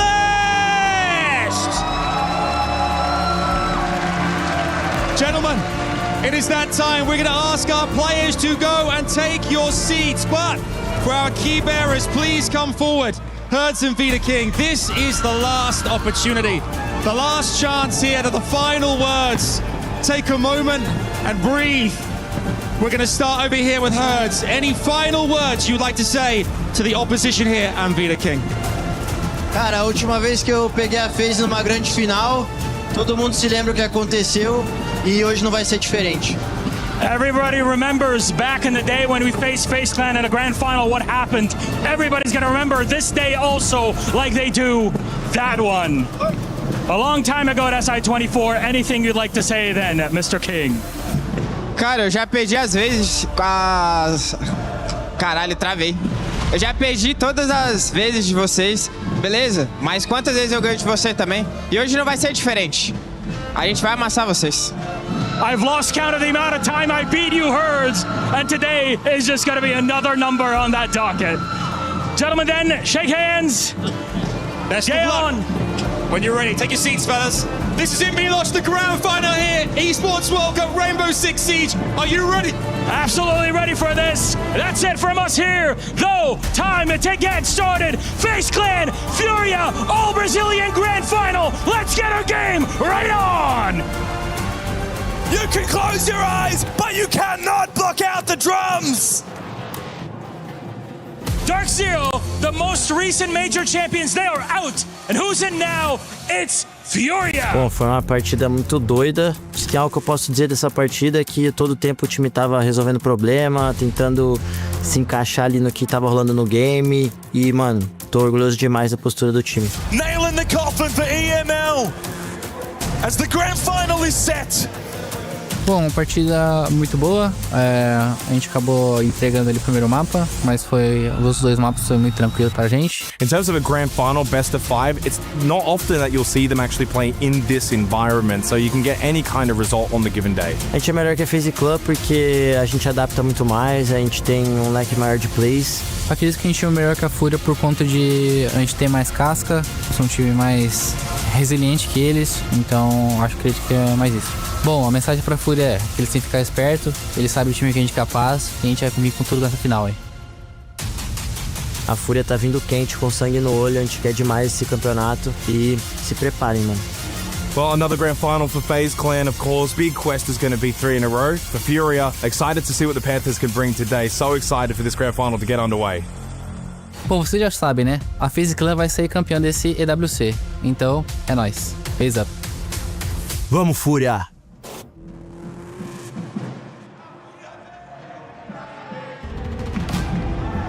The gloves are off, Herds' glasses are off, and the battle for Brazil begins in the middle of the Lenovo Legion gauntlet as Dias grabs onto the shoulders of his men as the drums of war lead us to what has been a historic run up until this moment. Gentlemen, you do not get an atmosphere like this unless it is two Brazilian teams fighting for an Esports World Cup title, and honestly, I cannot wait to jump into this game. I just love the drums on the side of Furia. They're already kicking, and I can feel the nerves on the side of FaZe. They're reacting to that music. They know it. They've been in Brazil many times. They faced Herd in Sao Paulo. They've heard the drums against them, and despite all of this, they're still here. 2 years later, still fighting for another STR title. And speaking of what they're fighting for, over $1 million in prizing given to both of these teams here. The split, that's still to be decided. And of course, the map, well, Bank, pretty appropriate after that intro. Especially when you're talking about that money. And like you said yesterday, Leo, in that match versus DZ for Furia, if you're going to be any team that is going to be comfortable going to a map like Bank, it's going to be Furia because they got the win over FaZe Clan. But today, they are going to be starting out Bank. They chose Bank. They are confident that they can take this FaZe Clan again. And one thing, what was the win condition for Furia against Dark Zero on that same map yesterday? Dark Zero hesitated, right? They hesitated all the time. But the thing is, this time they're playing the most perfect team in the world, a team that does not hesitate. How do you beat a team that is perfect? You disrupt the perfect system. And how do you do that? We talked to JP in SEL. He said, we cannot react to relentless aggression. Lax, I have a question for you. What's the biggest strength on the side of Furia? Relentless aggression. Exactly. They have the right tool to take down FaZe Clan. Well, sometimes the right tools aren't enough. Sometimes you need to use them in a way that hasn't been thought of before, maybe hasn't been prepared for. But that's the problem with these two teams because they know each other so damn well. And that's exactly where it goes back to what Leo was talking about at the open of this. Throw the scrapbook out the window. You have to live in that moment. You have to adapt when the obstacle is in front of you. And yesterday in their match for Start Zero, there wasn't much of an obstacle. They were getting free map control. They were able to go for those site executes practically for free. FaZe is not going to give you an inch.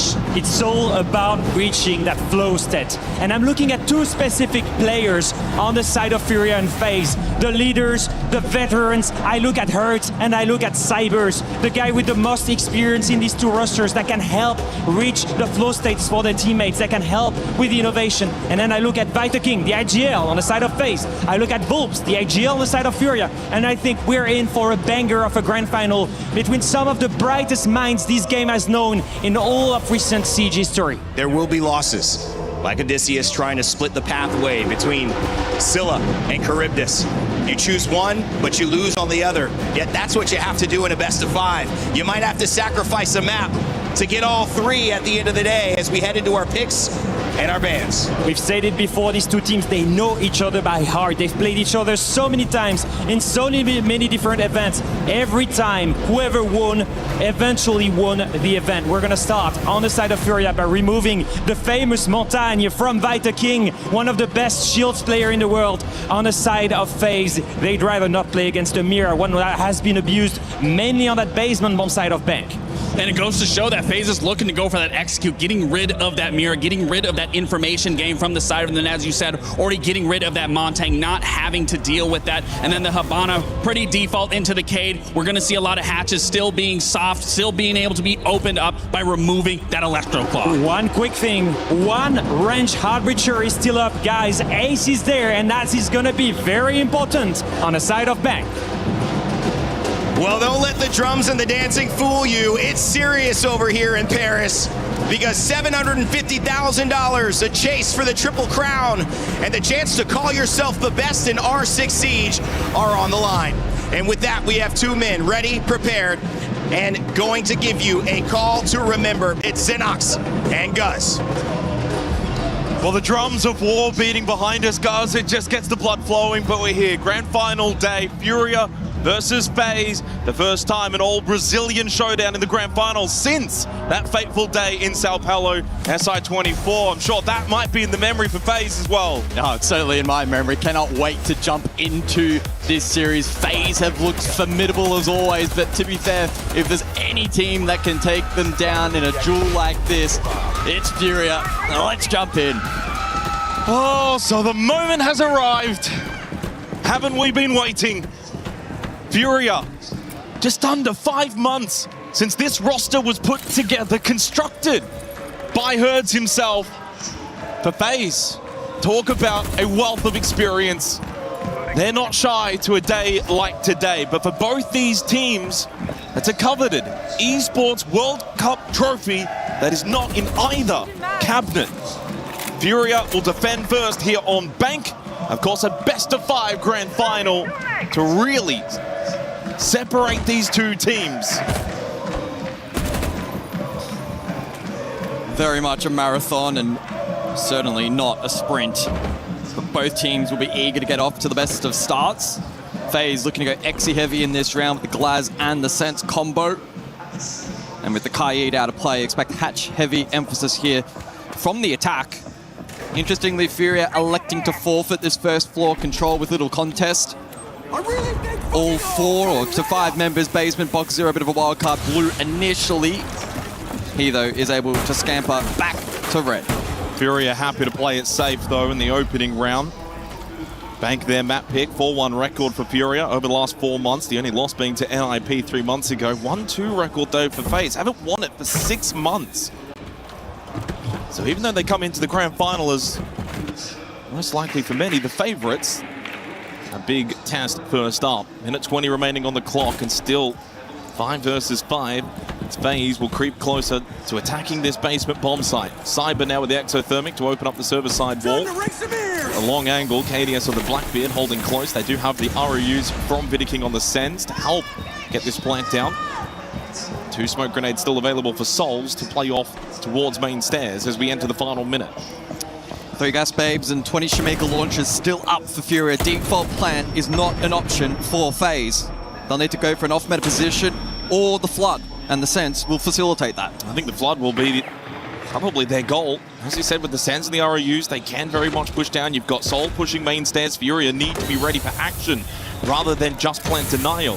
Vidiking with the kit is over towards admin hatch. 30 seconds, so time starting to really get low now for FaZe. Can they find the entry? Souls is trying desperately, and I love that little lurk from Handy over towards Garage. Vidiking teases plan. Souls will be the first one down. They get rid of the glass. Hertz has found 2. What a way to start for him on the pen round. Vidiking will get the plant down, but FaZe did lose 2 for that, but then Handy backstabs Hertz. The late creep in towards Garage, and now into the post plant. This will get a little bit scrambly for Furia. As Volts goes for the first swing from Red, he falls to Vidiking, expecting more, but loses the battle to Diaz, and suddenly, it's only KDS left up. 25 seconds, 3 versus 1 for Furia. Can Furia trade it out? 20 seconds, they need to move. Just movers numbers, movers 1, and it is Diaz that finds the headshot. Furia may have allowed the plan, but they will get the counter to Fuse and take the opening round of this grand final. Hertz is on his feet already. We've seen that energy from him on the stage at this Esports World Cup on a regular occurrence. It's going to be a great back and forth between these two, but a solid start for Furia. It was a bit of an awkward engagement over towards main initially, as FaZe opened up sight. Handy got value with his work, but then in the post, Furia were able to isolate those picks. Always nice to get a retake on the board early.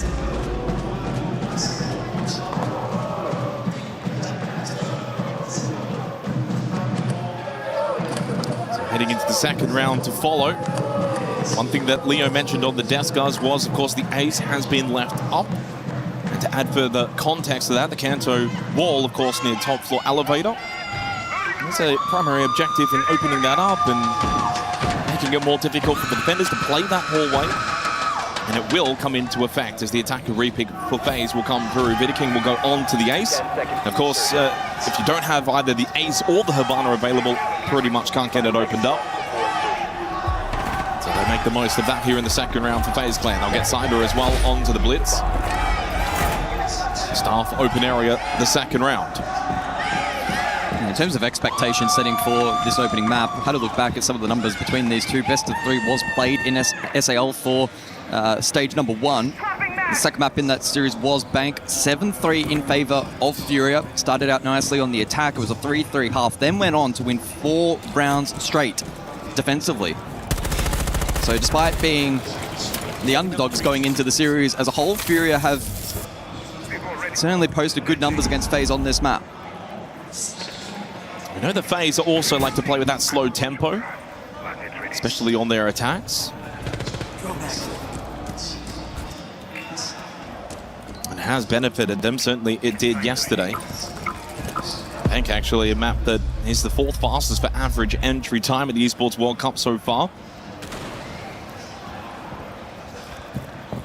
But it does sit at a 50-50 split overall, although slightly more in favor of attack on Staff Open and top floor CEO Executive.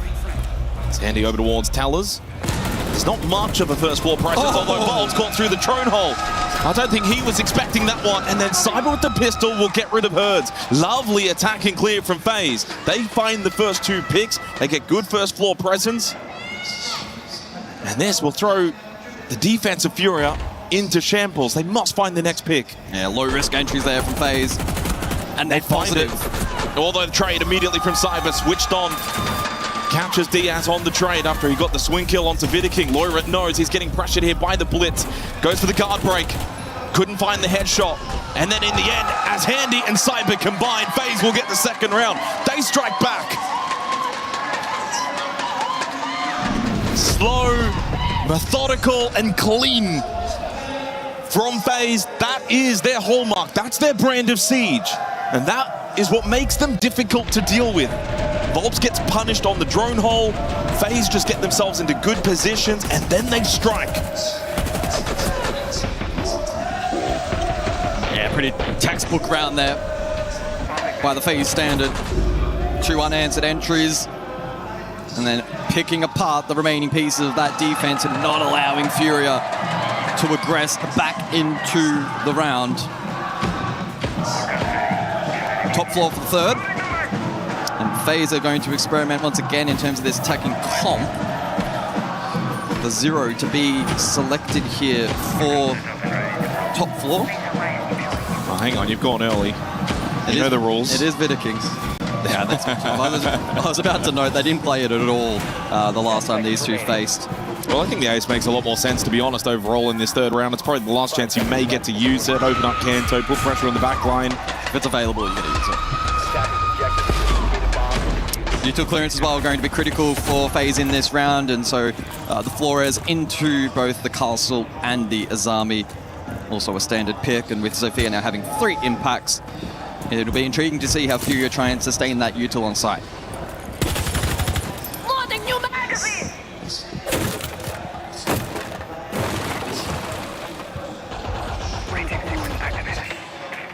And we've seen this drone quite a few times at the Esports World Cup so far. Can get a lot of really good information towards front desk for FaZe.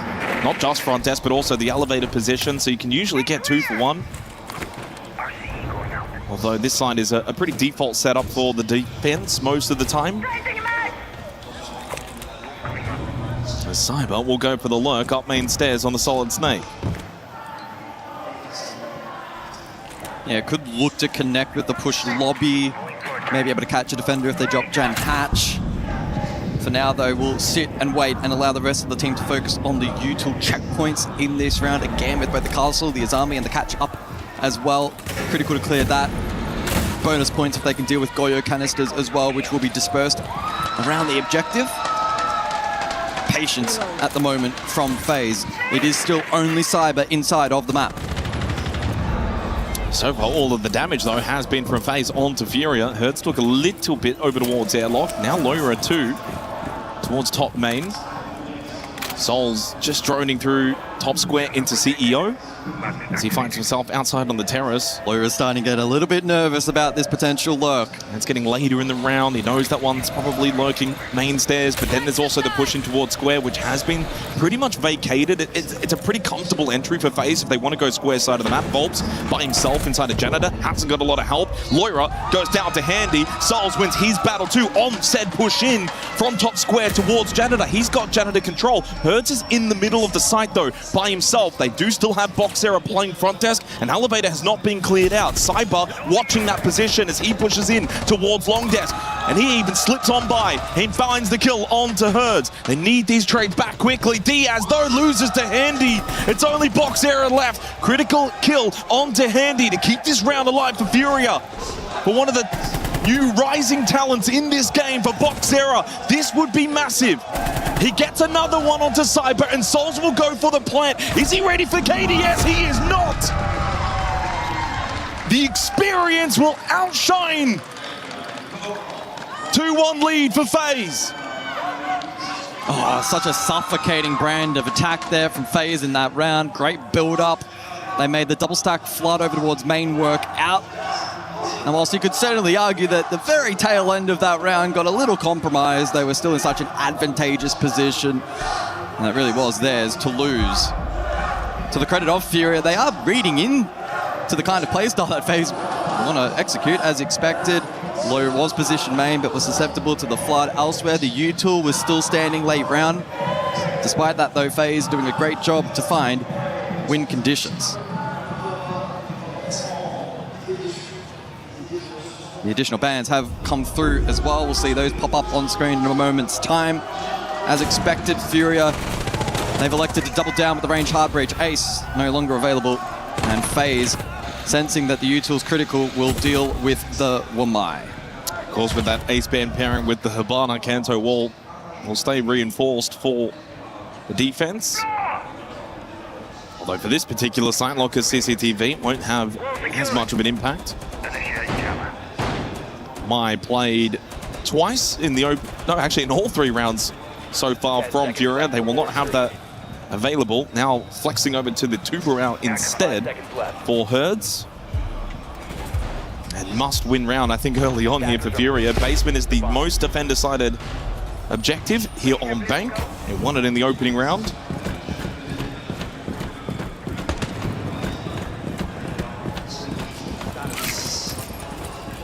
FaZe. A little change up in there.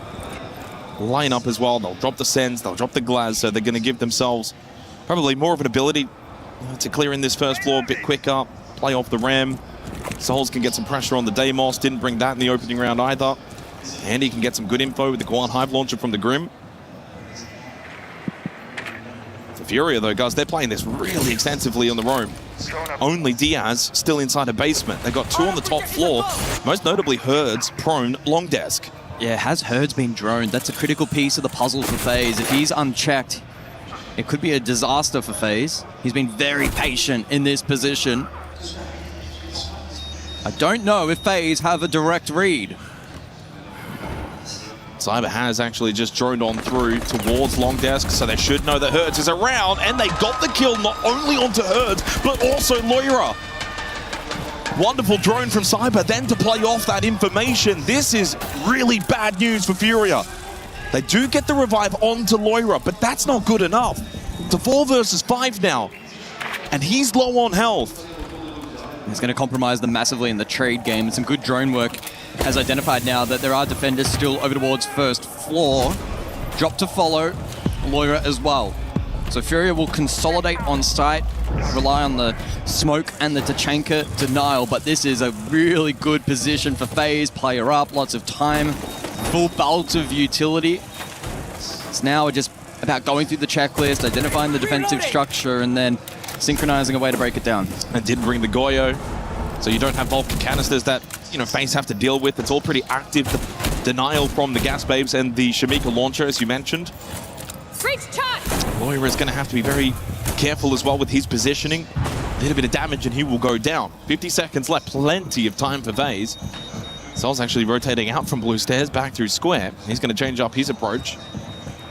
And so will Handy. The only asterisk is that FaZe cannot go for the default plant once again, and that does introduce risk for the attack. You say that, but they probably can.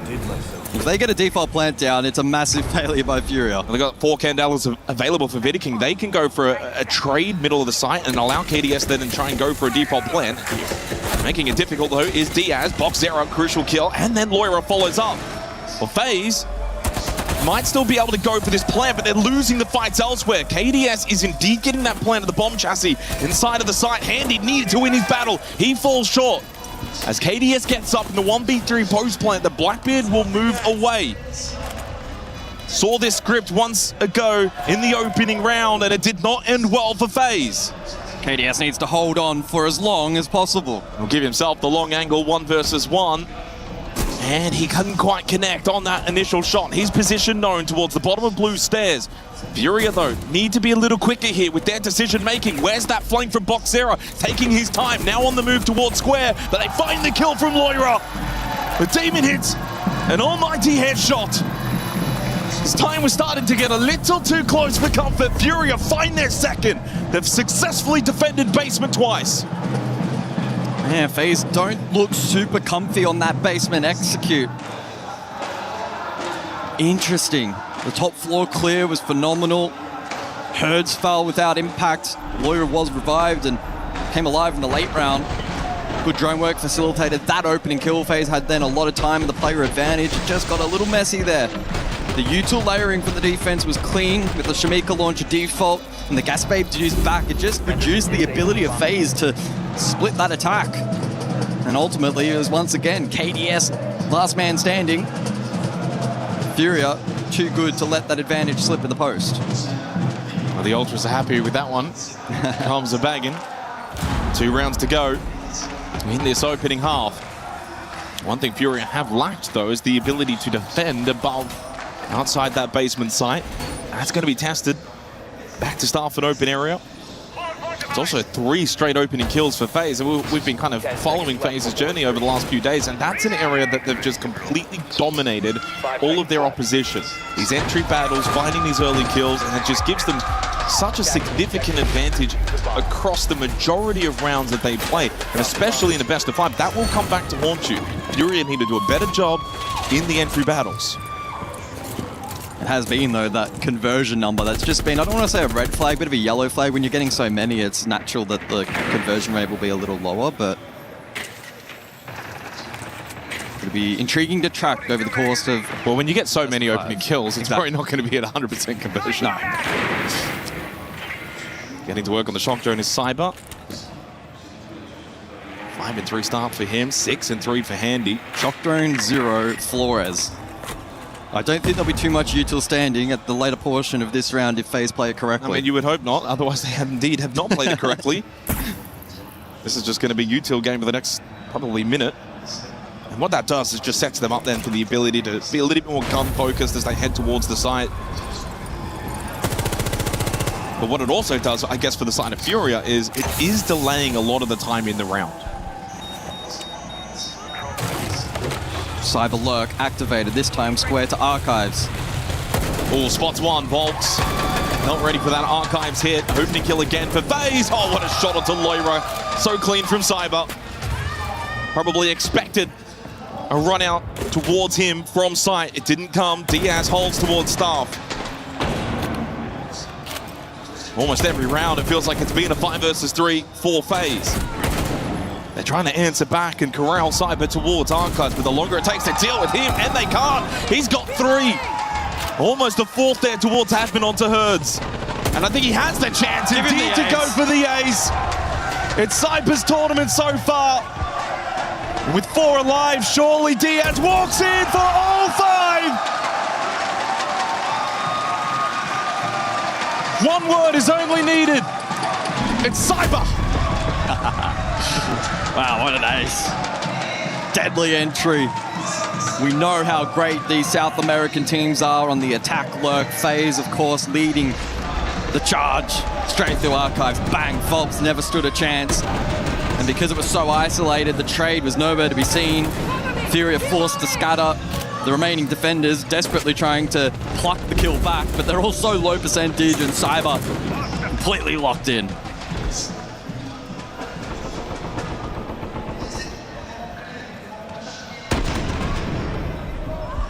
Now FaZe are looking very, very good to start the grand final. I mean, the one round really on bank.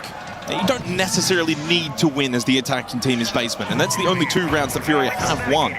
Final round of this half puts FaZe in a really strong position.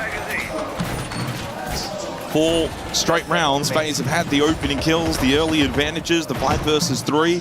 Cyber now with a 3K multi and the ace, as he goes to 10 kills in just 5 rounds played.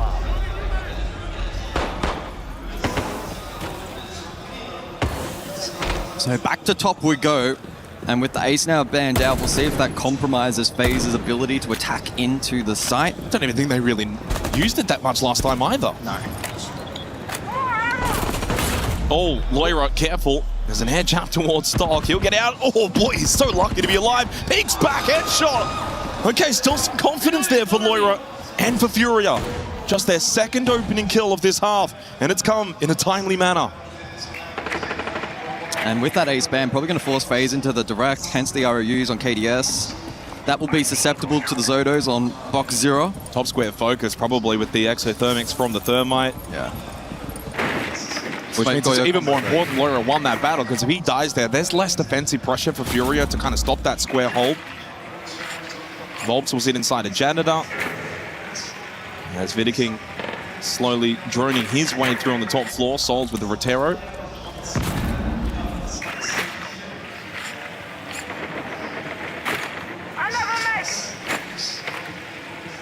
This is a very difficult attack now for FaZe, because that top square hit down a player, little area around the map for the attacking team, so much then for the defensive team. All the way back over towards elevator, front desk, they can kind of sit a little bit more comfortably and then backfill in if those front defenders do lose their battles.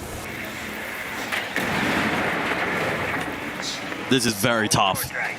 As it stands, Furia in a perfect position to draw out the half. There's good info for FaZe, but actually converting that into pressure, into picks, preventing the plant denial, so tough. ROUs to be deployed from the main rappel. Vidiking still with diffuser outside top square. So the only space they've got is square. Handy has got into Stock. He'll offer a different point of difference. But then immediately pushing down that hallway, Loira finds the kill. Handy, can he get a trade?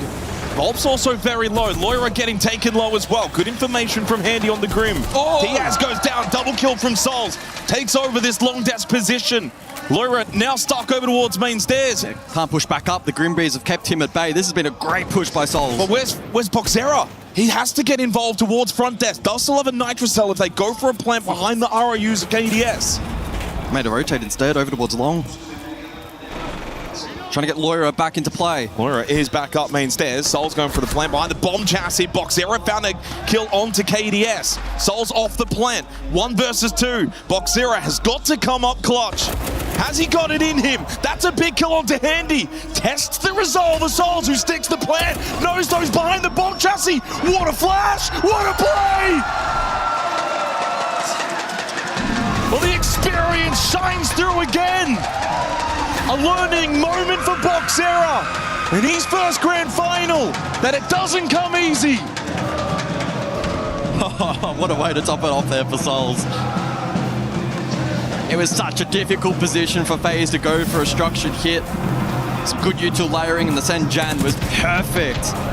It initially threw off the structure there of Fury, and they couldn't fight back into the round. Right here, phenomenal push, forced the repick. Souls was aware, Loira was cut off by the bees. And then he clutches up with a massive pop flash in the post. Isolated, cut off. Ice in his veins to go, stick the plant, play off the flash, then get up, swing, kill. Without the flash, he's not getting out of there. What a play. Halftime break, of course, so we're going to go and hear what the coaches have to say. Mudar o plano. Vamos lá aí, guys. Vocês estão muito, vocês estão muito relaxado até demais. Ó, agora eu vou jogar mais tático. Eu vou relembrar nossas plays de conforto e vocês vão usando elas, guys. A gente ganhou quase todos os ataques no PDZ. Vai ser babinha aqui, guys. Preciso de vocês conectando cada um com os outros, tá ligado? Só isso. Sim, fechou. As nossas plays de conforto, só pra lembrar pra vocês que a gente não usou ainda. No CEO a gente tem a rápida verde, que a gente já não usou faz 2 jogos. Então a gente pode fazer, tá ligado? Vai ser muito roubado se a gente tiver a rápida verde. No convidado aberta, a gente tem a horizontal lento, que a gente até agora também não usou.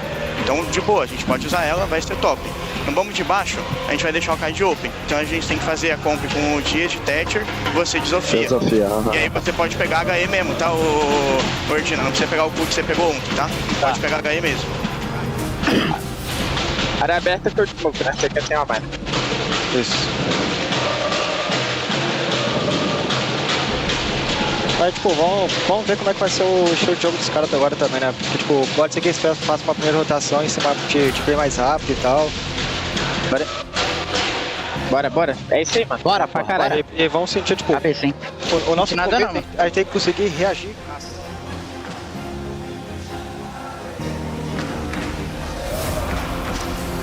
Well, I don't speak Portuguese, guys, but I think it's pretty clear for FaZe. All smiles, pretty happy with that first half. Job done. They get 4 on the attack. They go defense now. And for Furia, a little bit of work to do. It's the opening map of a best-of-5 grand final. You do have room to kind of ease your way into a series such as this, but unfortunately, they are versing an opponent who is so experienced. You don't want to give FaZe a head start, but that is what feels like is developing. We got the decibel reader.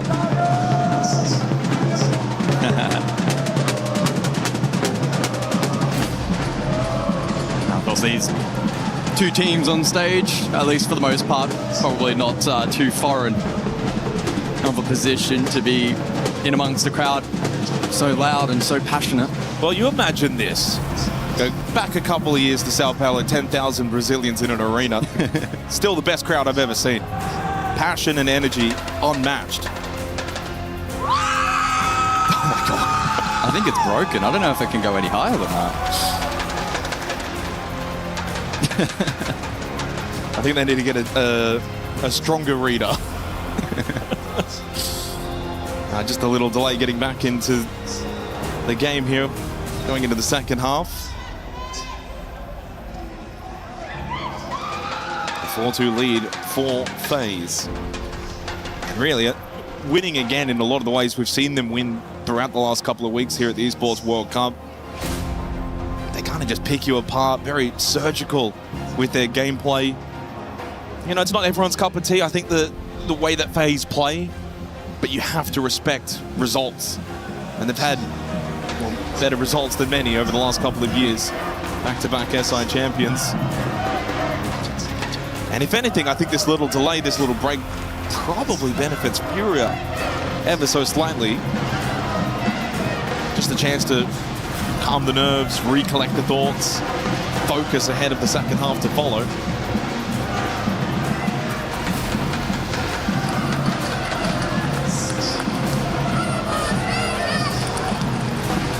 Shouldn't be too long before we get back into the action. FaZe looking comfortable up on stage. This is their element. Okay, well, so hang on. The world record for the loudest shout by an individual is 122.4 decibels. So we either just broke a record or there's something funky going on. I don't know what to believe anymore. Someone get out the officials.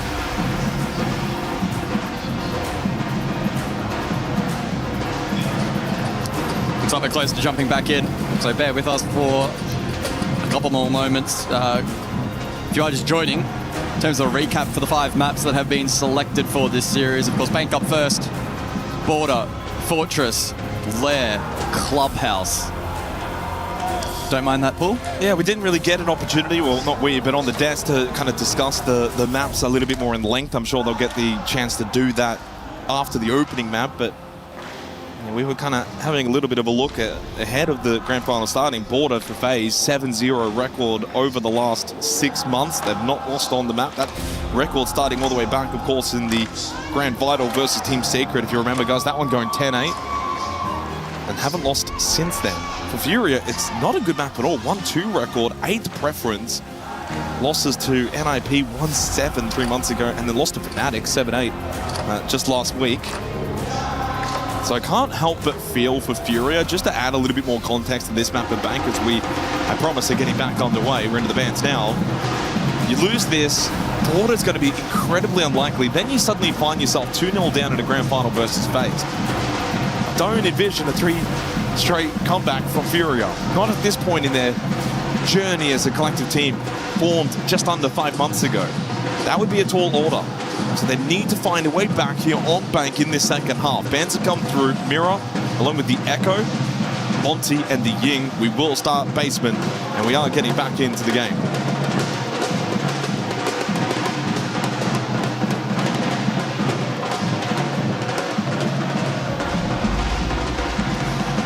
Certainly a different approach in terms of the attacking bans heading into this second half. It does mean that full hard bridge will be up and available for Furia. On the flip side as well, the Kaid can be used here by FaZe, although not elected to be selected for this first basement defense. And so, yeah, the dynamic of these rounds should be a little different to what we saw back in the first half. Some more playmaking opportunities potentially available here for Furia, especially top floor. And defensively for FaZe, the onside denial perhaps a little more compromised with the Echo not in play. We'll see as well if it forces them into more off-site play in defending some positions. You can see that currently with reinforcements up on the first floor, and presumably there'll be a little bit of appeal to be deployed here by FaZe. Well, most importantly for Fury, got to start finding these opening kills on their own attack. It's what FaZe did in the first half, set them up really, really nicely. I like this quick entry for Hertz, getting the live drone. Try and take some space quickly. Making sure that this clear around the map is precise but quick. But FaZe, I don't think will give them too much. Defend some of these hatch positions and stair positions. Fall back, never mind. Cypress not falling anywhere. 99 Hertz, he cops one to the face, and for FaZe, that's job done. You can go back, play site. 5 versus 4, another opening kill for FaZe. Furia finding it oh so difficult in the early portion of these rounds. They sure are, and it's going to prove costly here on Bank if not tidied up. FaZe will be ruthless from this position. Cyber continues to contest main stairs, but he's not going to play for life. He's just playing like a man who's so confident. Difficult to fault that. Focus now elsewhere. Open area for Furia. And Cyber has actually elected not to forfeit main, hold it up close with shotgun. I mean, why not? I mean, who's going to get past Cyber at the moment? The way that he's been playing, back yourself in, good key position. It means as well for FaZe, they don't have to stress about main stairs and a likely push. It also means likely for Furia, the only option's probably going to be through server. And that makes it easier of a read for FaZe. Again, this is the tougher site to attack into. It's the only solace to be taken if you're Furia. Of course, they defended it both times successfully in the first half. FaZe are looking likely to do the same. Volp's trying to find a position to get this plant down. Flames, though, coming from the Shamika launcher of Souls. Loira does actually find the kill onto Cyber as he pushed back from main to come help out towards the site. No real backstab threat, though, on offer for Furia. It's a big stack. Nitrocell from Vidiking connects, though, onto the planting Volps. More flames at the feet of Loira, but he does collect the kit. KDS goes for one last look towards Garage and knows no one coming that way. Under 20 seconds left as Loira needs to find a safe plant position. But again, the flames of the Shamika launcher making it difficult. He vaults over, finds the kill, and somehow on 1 HP, he gets back to safety. Here comes Boxera, but KDS will slip away. Also on 1 HP. As Vidiking will fire to the bomb chassis, there's no time left. That's it, it's round done. FaZe hold on, defend basement, go 5-2 up. Furia almost cooked at the end there. Some heroics from Loira. Unfortunately, though, it transpired to just be a little too one-dimensional. Furia, timeout.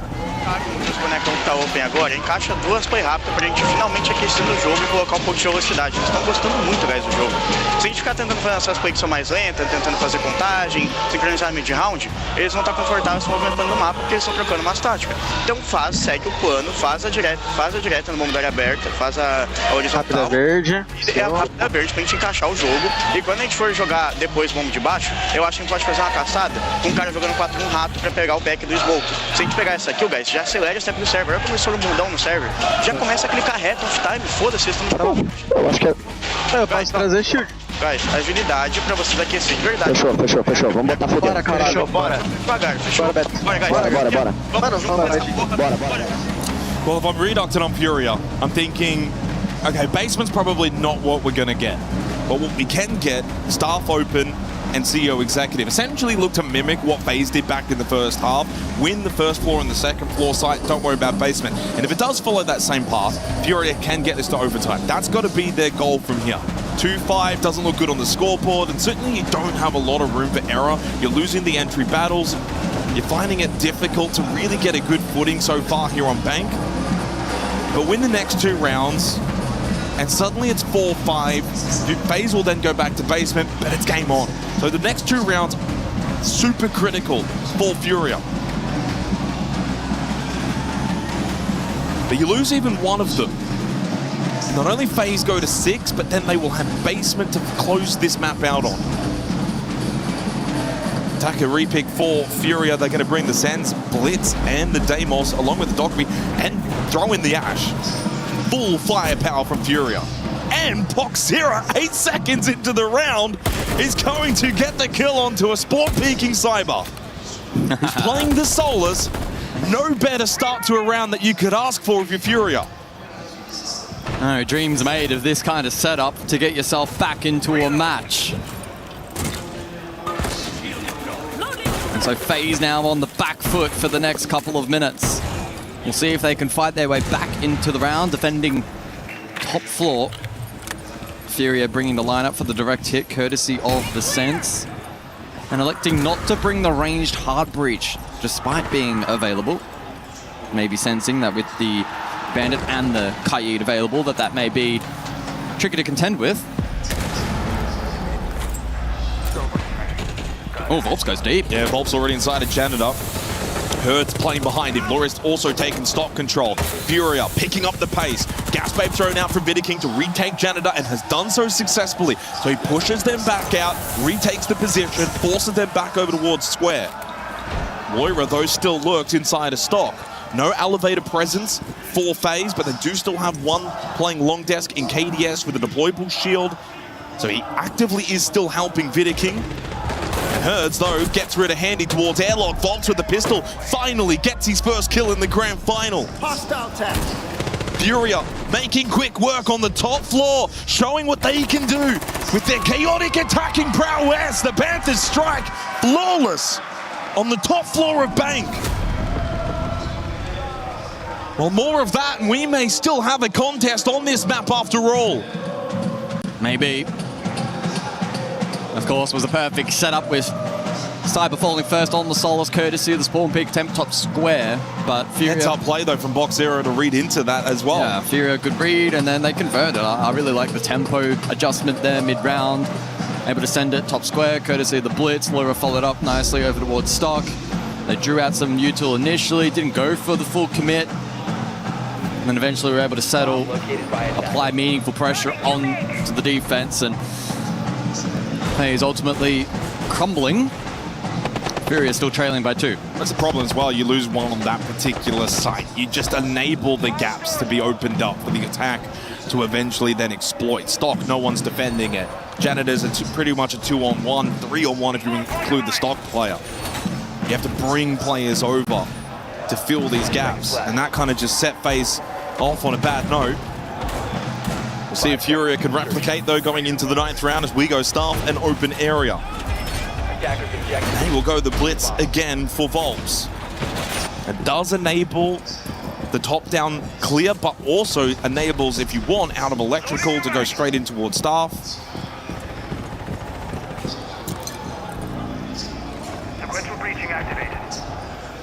Investment up above from the defense. There is a castle here. There is, but there's also a sledge. Herds, though, is eliminated from Cyber over towards Archives, and Box Zero got too aggressive, losing the battlefront desk against Handy. Another 2-player start for FaZe. Well, this time the pace for Furia has been met by FaZe. They're more ready for it, more active.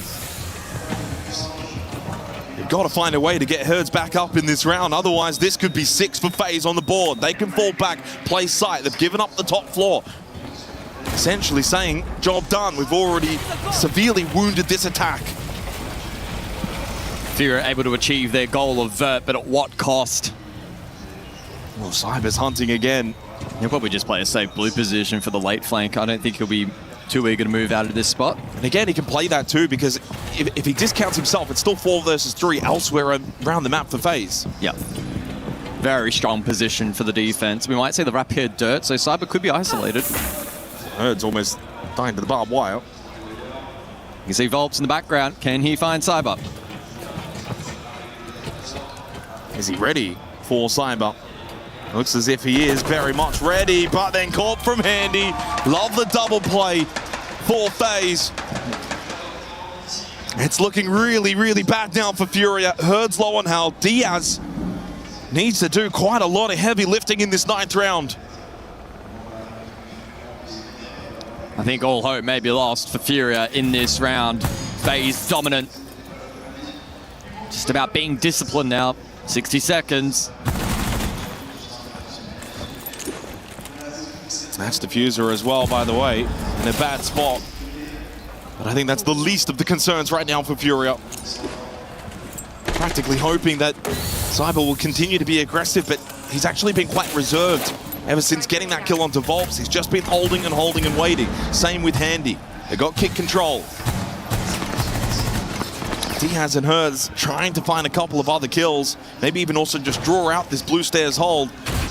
But FaZe are giving them absolutely nothing. And it's just a walk-in death trap. 6 on the board for FaZe Clan. All too comfortable in that 9th round. 2 early opening kills, set the tone early, and 3 map points await for FaZe.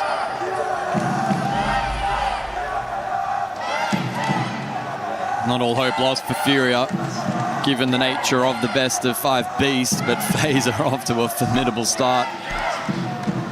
The game plan that they're renowned for and everyone has seen time and time again is producing results here on the first map.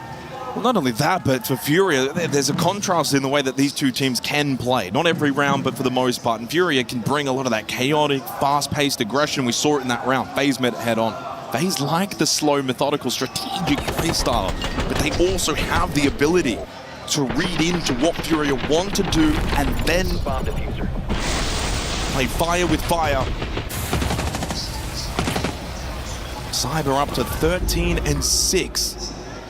But not just that, he's also got the last 4 opening kills for FaZe. Cyber is 4-2 on the entry, 13-6 with a 154 EPS. You know, Handy steals a lot of those MVP accolades, but as things stand right now, it would go the way of Cyber. Long way to go, but much to the chagrin of Furia, we are also now going basement. FaZe in a very comfortable position to close this opening map out. And Porte's up next, and that's a very daunting prospect for Furia.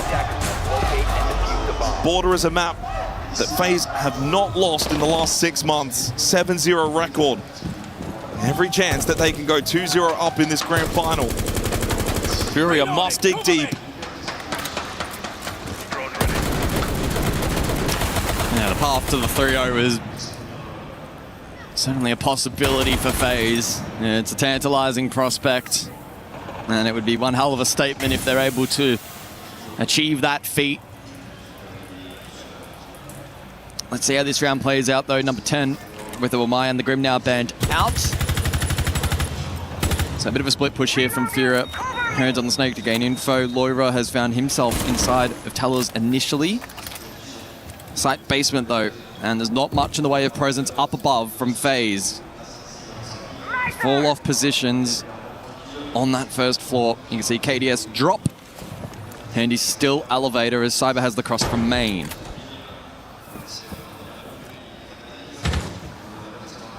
And again, Cyber just knows he can play aggressive. He's hitting good shots. Furia haven't really read into this as well. So instead of sitting more main stairs, he kind of sits a little closer to Beepers, and Volbs should have been dead. He does now eventually die. Afforded no second chance from Cyber. Another opening kill for him. Make it 5 straight just from Cyber alone for FaZe. Oh, and Herds foul over towards that dirt entry position. It's ruthless from FaZe. So close to taking map number 1. Furia running out of answers on Bank. Bringing back this round will be tough. Herds should be brought back to his feet. 60 seconds, a player down into the smoke. Goyo and Tachanka. I mean, you can forget about plan A in a round like this. Now it's all about probably plan C. I don't even think plan B is probably in play at this point. 50 seconds left. There goes Diaz as well. Just pick after pick as Cyber goes to 15 kills to start the grand final. Herds may be back up, but I think Furia are down for the count on this map of Bank. Handy, insult to injury with that headshot onto Loira. When this team wake up to play, there's not many in the world that can stop them. Souls with the Shamika launcher to lay the fire at the feet of Furia. And Herds cannot stand in that fire. It's a rotating box area down main stairs, but this too is flamed. As he stands in the flames, he then dies to Handy. A flawless way to finish the opening map for FaZe Clan. So dominant, so scary. When they're at their very best, there's no stopping this team. It may only be map 1 of this grand final, but they are switched on and ready. And Furia will need to dig deep going into Porte to bounce back. Oh, they have sent a strong message in map number 1. Cyber 16, Handy 10, and as a team, the siege was absolutely on point. They were switched on, ready to go, outpacing Furia on that first map. And now it's really on Furia to somehow produce a response. I'm going early here, but what's the kill record for a grand final? Oh. Best of 5. The Cyber's got, what, 16 in the opening map alone. And the way that he's been playing, so much confidence. You can see that with his positioning, his movement, his willingness to go for those early kills, and he got rewarded for it. Cyber's opening kills, round 4, 5, 7, 9, and 10. No other FaZe member in that space and time got an opening kill. It was all Cyber. He finishes 5-2 with a 70% cost, 16-6. And as you said as well, Handy played the perfect foil on that map. 10-5, 2-0 on the entry with a 130 EPS. Cyber and Handy, the dynamic duo, lead the way for FaZe. But who's going to stand up for Furia going into Porte? It is such a strong map for FaZe. Undefeated. Could Furia find a way to get themselves back in the grand final? If they do win out on Porte, then we're back right in. Otherwise, 2-0 lead for FaZe. And then from there, it's so difficult to envision Furia can bring it back 3 straight. Porte is such a snowball style map. If that entry brilliance continues and shines through for FaZe, I don't foresee a world in which Furia can fight back. Well, we'll have to wait and see. Again, it is a best of 5. It's a marathon, not a sprint. A lot more siege still to be played in this grand final. And with that, FaZe take game number 1. Map 1 goes the way the Brazilian team dancing. Well, that's pretty hard to distinguish, isn't it? If you see in the background, they're both dancing. However, it's the red and black that come out on top. And in dominant fashion, this was FaZe's tournament many people thought to lose. They're in the grand final, and they're kind of proving that statement right at the start. But there's still much more siege to be played. And gentlemen, when I look at this is a team that is dominant in a way that makes you almost feel like, where do we have an angle? Where do we have a shot? Where do we have a peak to even break through? We mentioned it before. They're playing the most perfect team in the world, a team that feels like flawless. Whatever you throw at them, they will always find a solution. And I felt like, initially I told you, I talk to the analyst of FaZe Clan, the one guy that maybe has some clue about what's the weakest link they have. Well, one weak spot he mentioned was, if we play against aggression, we struggle because it disrupts our system. What did FaZe bring here in this matchup, Lax? Aggression. Exactly. And that's the biggest thing. They're matching their aggression on the side of Furia. And even when it doesn't happen, I felt like Furia was way too passive in his defense side.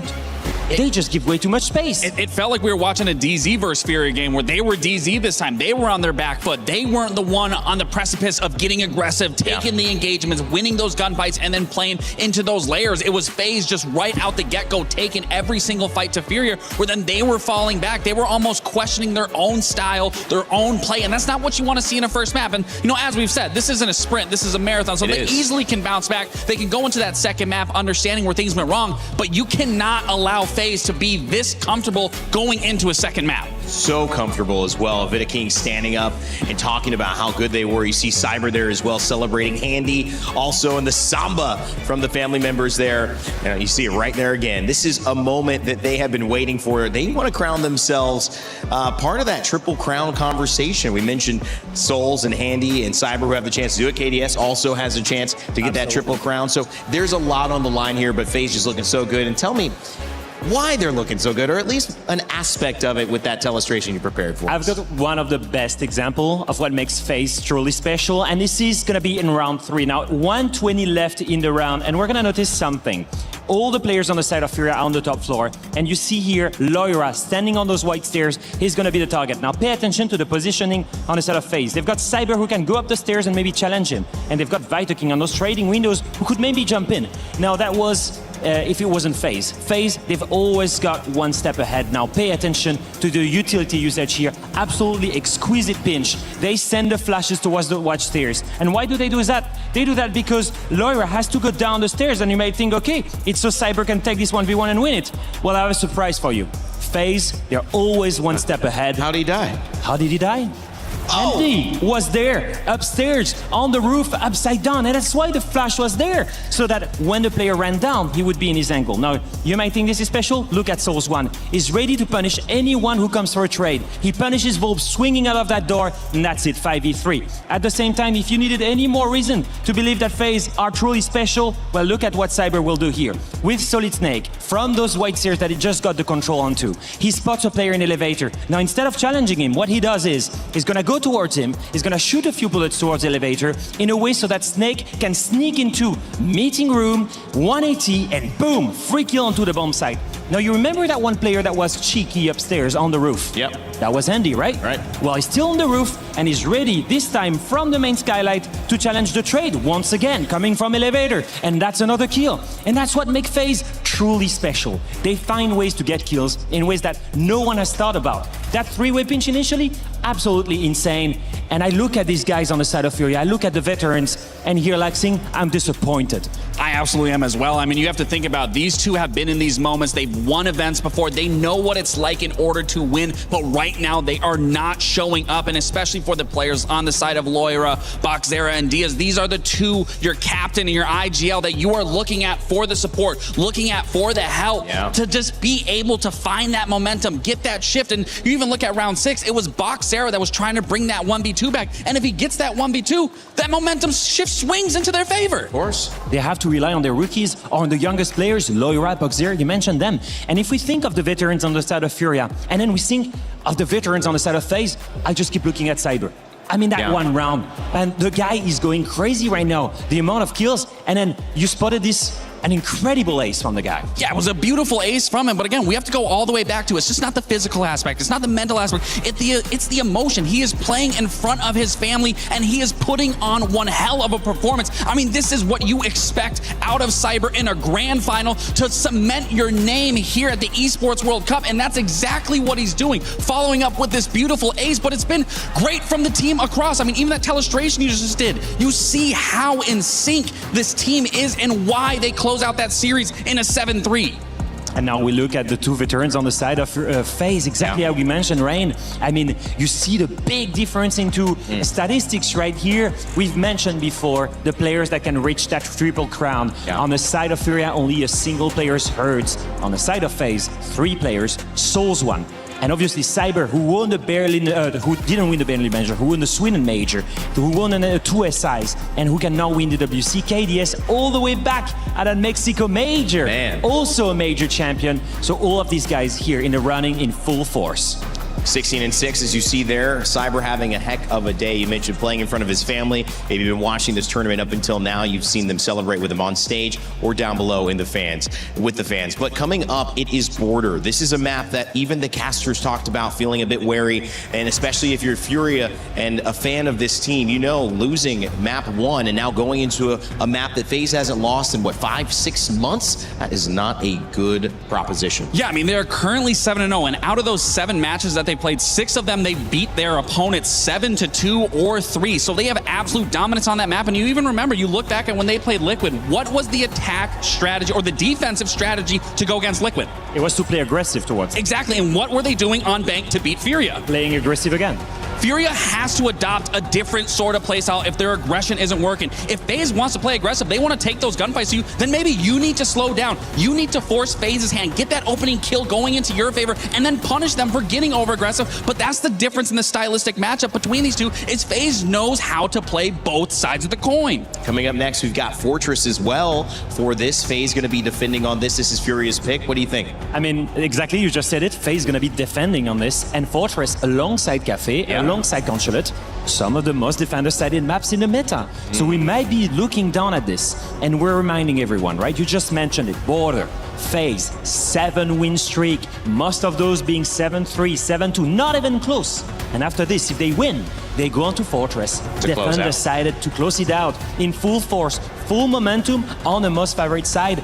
I am scared for Furia. I want to see them fight back. Yeah. I'm absolutely scared for Furia as well, and I'm kind of pushing it past the lair and looking at that clubhouse. We need to get to that map 5 to go to a clubhouse to decide the Esports World Cup champion. I mean, it is the Coliseum. You're being tested on all of your fundamentals, and if we can get to that best of 5, God, I'll be excited. I cannot wait. And you know, it's interesting we mentioned KDS because his KD actually wasn't that great. It was like 2-5 coming out of that, but his role that he's playing, the way that this well-oiled machine is working in FaZe, it's hard to fault anybody because they're playing their role so well and they're making it so hard for Furia to find an answer. Hopefully, as we get closer to these picks and bans in map 2 on Border, despite FaZe's success, we can see Furia make some adjustments. And maybe it is the aggressiveness that you both mentioned.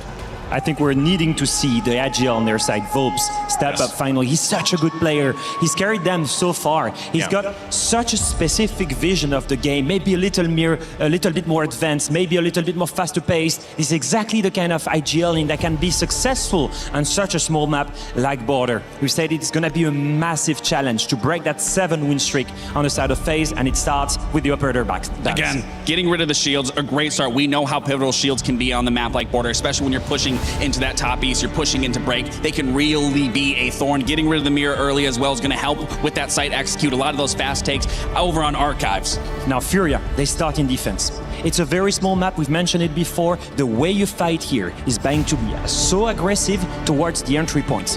And that is the main thing here. It requires confidence, because you're going to need to challenge some angles that you don't want to challenge. That confidence needs to rise on the side of Furia. If they may think they can take FaZe, it starts here by building that confidence. This roster rebuilt around Herds and Volps in the veteran leadership role. ag.al needs to get Furia to bounce back, because staring a 2-0 deficit down the road to FaZe, going to another map like Fortress, just isn't a good look.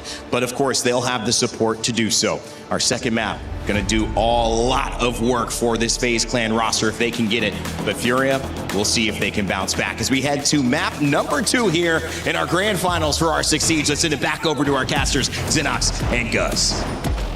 Well, a massive obstacle in the way for Furia heading into Border. FaZe 7-0, undefeated, and get to start on the attack.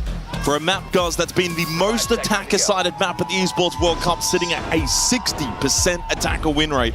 Not only that, it has the slowest average entry time, but that's a benefit to a team like FaZe and their playstyle. Yes, but FaZe are just a whole different beast on this map. Arguably the most chaotic that we have in the competitive pool. And after reaching flow state back on bank, it'll be a case of trying to transfer that to the second map in this series. As the guys on the desk are alluding to, a 2-0 deficit, as likely as it kind of looks, it's also going to be very devastating for Furia, so they need to fight with everything that they have here on map 2. We'll add for Furia, Fortress, of course, the map that will be played next. They have an 8-2 record, and it's their #1 preference map, so they'll feel confident going into Fortress. So if they can still Border, get this back to 1-1, they may even have the chance to lead the grand final going into Fortress, after Fortress. It would be an almighty steal. But that's the thing. Huge asterisk. It would be a big steal if they can win this map. All odds against them. And expect, again, more of this slow, methodical attacking playstyle from FaZe, especially on a map like Border. They want to be surgical. They want to find time to get these picks, use the air jabs, take some space. But that's where for Furia, they've got to be cautious to not go and overinvest in aggression themselves, because FaZe will be ready for it. They're holding these kind of angles. They're expecting for Furia to want to get aggressive, and Lawyer will go down to KDS as he slips into security. Another opening kill for FaZe. That is something Furia will need to work on. Oh, slammed. Completely slammed. Diaz will be next. Dead. Wow. This is FaZe, baby. This is scary for Furia. Boxera had a very good map back on bank as he finds a kill onto Handy and then falls immediately because the space in the site has already been taken. 3 from KDS, make it 4. Well, forget about that slow, surgical playstyle. They can switch it up as well. They're the best for a reason. This is going to be brutal for Furia. That is, by the way, the best defensive site on the map, and they got slammed. They said it perfectly. They got rinsed. Great utilizer security, Capital Nomad. And whilst the clash did stand for quite some time, didn't have huge impact, Furia then tried to play around Volp standing up. But FaZe were ready and waiting and pounced. Diaz then on an island, and the rest of the defense completely capitulated. Goes down as 4 picks for KDS, so a great start for him. But there was the team player from FaZe that got them the win. I mean, what did Furia even do to adjust here? If you try and pick up the pace defensively on a map like Border and the way that FaZe like to play it, they'll hold the balcony positions, they're expecting runouts, they're expecting window play. They'll kind of take that away from you. FaZe want to eat up a lot of the clock, keep you inside of the building, guessing, and then they find the way in. Maybe Lawyer onto the Pulse can help get some more information. They didn't bring the Pulse in the opening round as we go Bathroom and Towers. Changing mag. They've just got to find a way, Furia, to disrupt these attacks of FaZe. Counter them at the right times. Maybe even just play some off-roam, off-meta positions, try and keep FaZe guessing a little bit longer. And that may be someone like Loira over towards Supply on the Pulse. But someone else that can get information is Cyber on the Solid Snake. So it goes both ways. Careful. You can see him, but he can see you. And I don't know if I want to be peeking into Cyber the way that he's going. Loira is playing a very, very dangerous game. Yeah, such is the nature of the Porte defense, where you're splitting corners. He's not going to get a lot of assistance either. Will be indirect pressure generated by Furia, but yeah, Loira needs to be careful he doesn't put himself on too much of an island. Oh, shoulder spotted.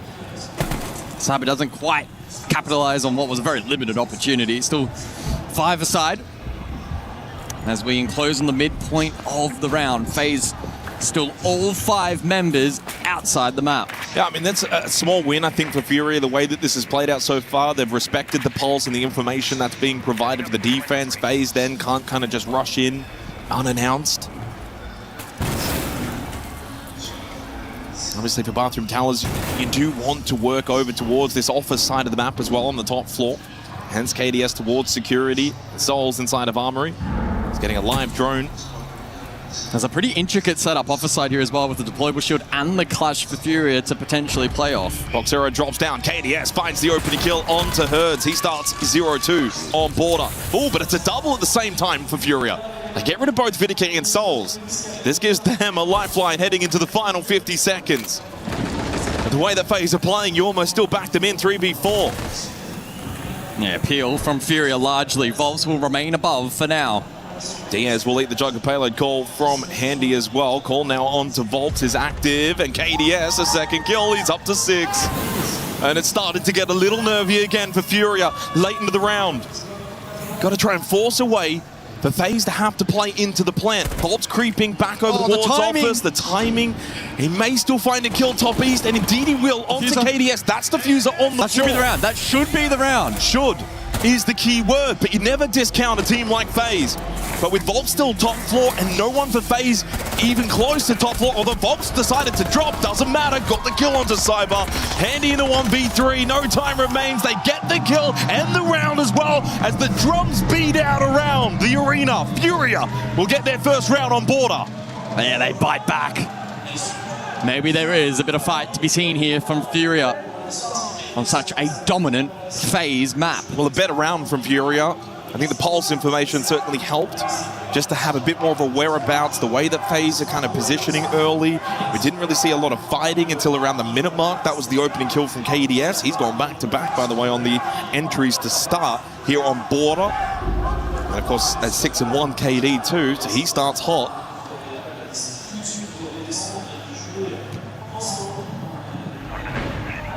But a big defensive round win for Furia on that side of Bathroom Towers. That actually sits at a 67% attacker win rate. And they were able to get the round as the defensive team. And that has got to be the mentality for Furia. One round at a time. Don't worry about the overall objective of the map. Keep the FaZe record out of your minds. And let's play some Siege. 5 seconds left before insertion. Down to Workshop for the final round of this initial rotation. And we'll see how FaZe look to shape for this particular round. If the tempo will remain similar, or maybe in response to the last round where Furia gathered a good read, they could look to maybe switch up a little bit. I presume they'll go full force ahead with the original plan though. Furia dropping the Pulse into this round. They do though have Solace for some info gather. Interestingly, the clash will persist, and that'll be an interesting talking point at the end of this round. It's been played across the entire first 3. Volps for the majority and Diaz on one occasion. And not just info gather for the Solus as well, but helps if they want to go for a fast plant attempt over towards Ven, and then you can, of course, get the intel if there's a smoke layering. I just get the idea, though, from FaZe. I don't think that's going to be the overall plan A. I think they want to try and see if they can sneak into the map. You can see Cyber towards Passport on the Solid Snake, find a couple of picks. I know that Fury is probably going to be moving around the map a lot. The beauty of Border is a lot of the map is pretty much always played regardless of the site. Also means for Volps, he's going to have to be very important with his positioning on the Clash, making sure he's in the right spot, trying to get into face of FaZe. Yeah, they brought the Nomad and the Capital again to try and contest that, and last time out it was very successful for FaZe in dislodging this Clash. Volps goes shield down, KDS finds a third straight opening kill, and back-to-back onto Herds. Diaz with a crucial kill back as well, but they lose two again. Cyber sneaks in from Bathroom into Workshop, finds 2 kills, and only Volps and Diaz left for Furia. As FaZe again, they find the gaps better than any team in the game. Cyber will remain inside or close to the objective as the rest of FaZe rotates for the final blow. 60 seconds of KDS to plant. Now the Clash is not working clearly for Furia. FaZe are just able to circumnavigate around it. KDS will get the plant in the Workshop. Diaz will be dead. Fitting headshot. Again, surgical from FaZe. They go 2-1 up.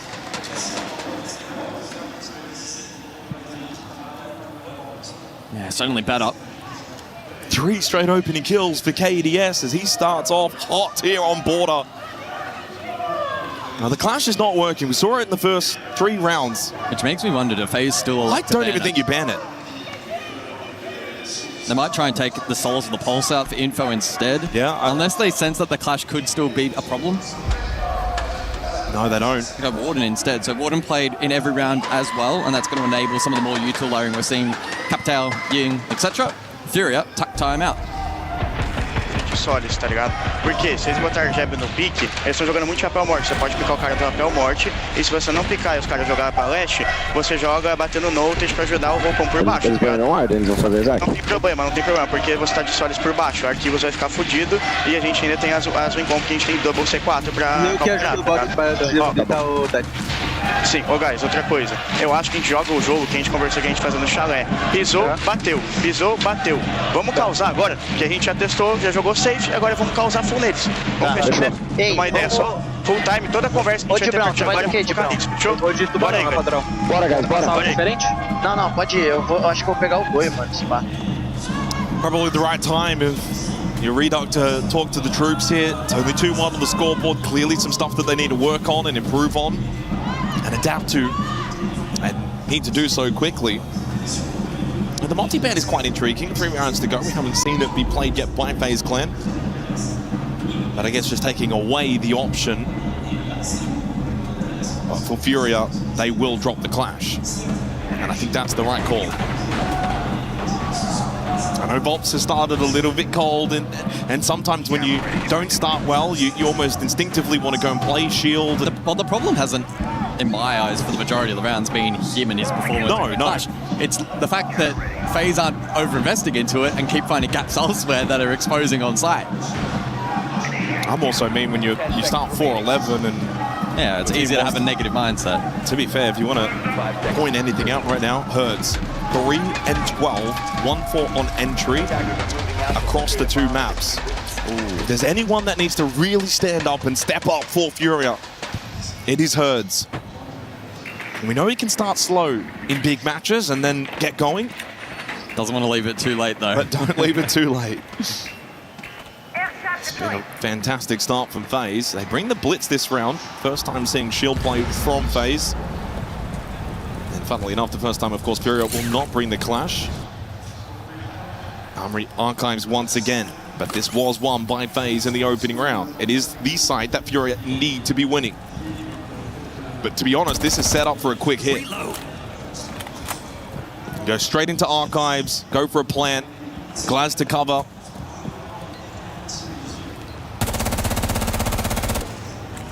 Yeah, currently still structured as a 4 corners defense, largely here for Furia, so it could leave them exposed, but I don't think FaZe will hit the go button too early at a point in which they can't fight back. Well, it also plays into the Warden ban as well, because Warden is a good counter to this sort of setup strategy. Yeah. They do have double Nitrocell though to help. Volps early gas phase and then rushes out. Cyber double with the pistol on the blitz. And then Court Metal Stairs is Loira looking to rejoin his team on the top floor, but instead joins them in the grave. Well, FaZe didn't even need to go for plan A.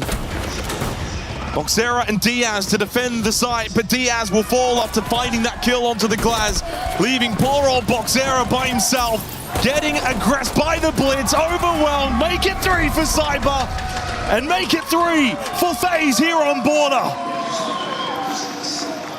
It really is incredible how many rounds across this series so far FaZe have made it look like we aren't watching a grand final, because they have just been so clean, so dominant, and Furia just not given any kind of tools to fight back into the round.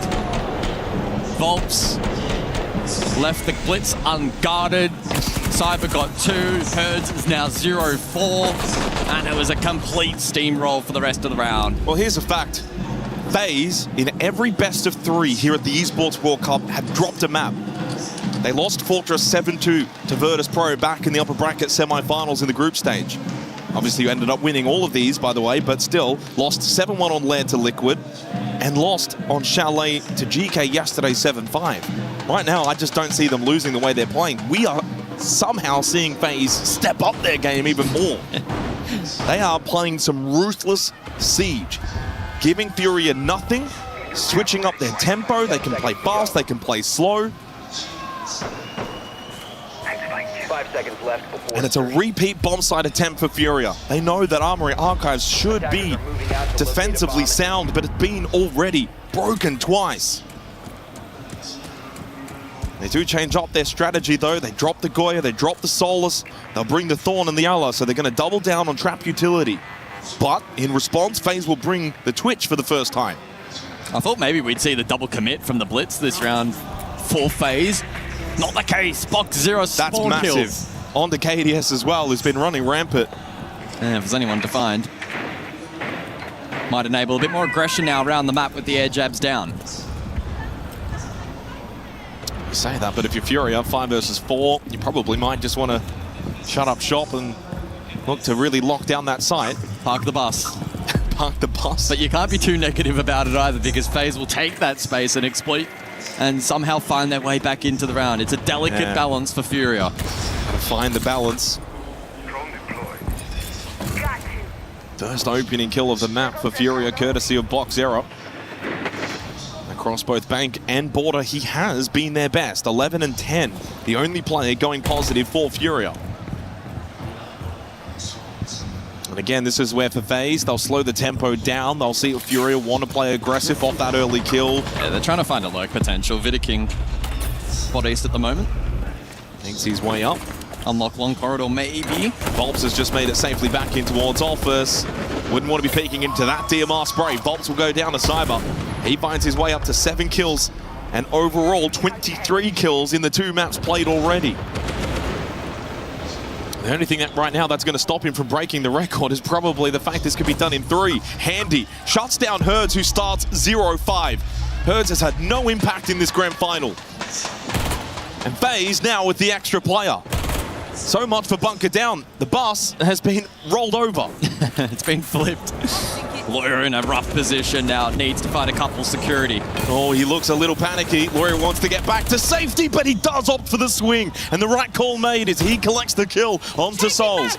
Evens up the numbers heading into the final 45 seconds of what feels like a pivotal round. If you are Furia, you need to be winning this. A chance. Oh, Diaz, I thought he might have got a good timing. But Loira does get a good timing onto Vidiking. Handy and Cyber though, no slouches in a 2 versus 2 as Diaz will be finished off.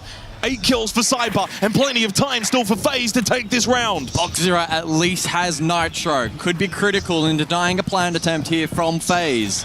Smoke's available for Handy. No utility for Cyber. He'll stay gun up. Cyber and Handy together over towards Fountain.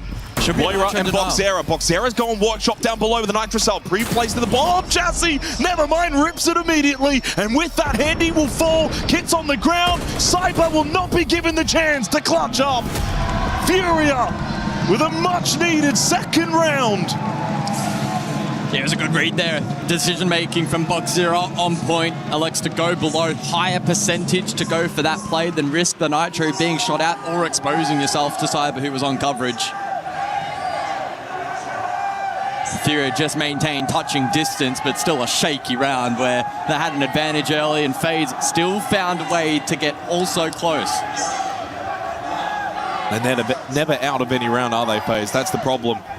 You can never feel comfortable. Final round of the half. Seconds to go. As we look back at the end of the round, there was that nitrocell, and honestly, heads-up play from Boxera to rotate workshop. In anticipation of the planned attempt at the bomb chassis, he finds an unbelievable kill onto Handy.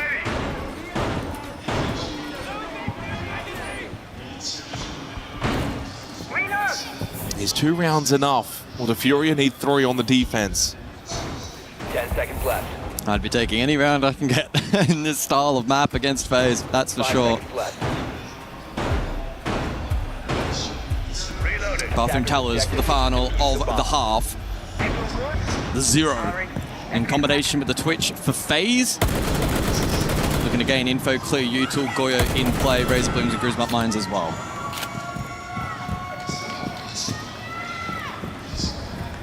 Again, trap utility focus for Furia.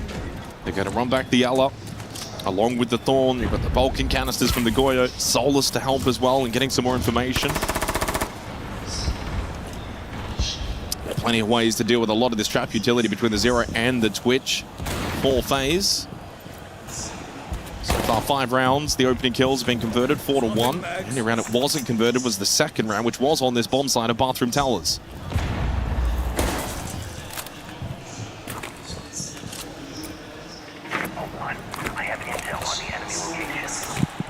So FaZe will work the map, eager to gain information and potentially exploit an entry point. They favored Passport through waiting on a couple of occasions. May look to do something similar here in their final attack of the half. Loira expending all 3 gas babes before the midpoint of the round. Loira, oh, the window! He went for the swing, he went for the aggressive play, but he's the one that ends up dead. Well, didn't get finished, and Volps is still top east. He has been droned, his position known. Herds, by the way, finds his first kill of the map. And on to Handy. Loira has also been able to drop down to get that revive from Volps. And the Razor Bloom prevented Souls from pushing and deep. Cyber gets caught on the timing, looking to punish. Boxera, good angle held. Vidikin keeps the round alive though for FaZe. With that kill onto Herds. And then finds a second onto the low health Loira. 3 versus 3. Heading into the final minute of this half. Yeah, 2-1 split from the defense. Furia, advantage. Can they make this opportunity count? I mean, what's the play right now for FaZe as the duo? Vidiking over top waiting. Volps is going to be downed. And then Vidiking, though, wanted to go for the clear, and Boxera had him covered down the hallway. And Diaz will filter back down. A trade site here for Furia. Souls, his position known after he collects the kill onto Volps with a 1v2. Not out of the realm of possibility. An impact available for Boxera. And honestly, Boxera's been pretty good in the clutch so far for Furia. Souls, does he think about going back to grab that kit? It doesn't seem like it. Instead wants to play off the yellow ping intel that he has, knowing they're both probably towards Bathroom. Knows at least one is, and I do like the way that this is being held though for Boxera and Diaz. Souls seeking for a 1v1. Now into red time. Needs to pick up the pace. Needs to find the double. Gets one, but then Diaz has the cover swing. Furia, for the first time in the grand final, will win back-to-back rounds as they tie it up 3-3.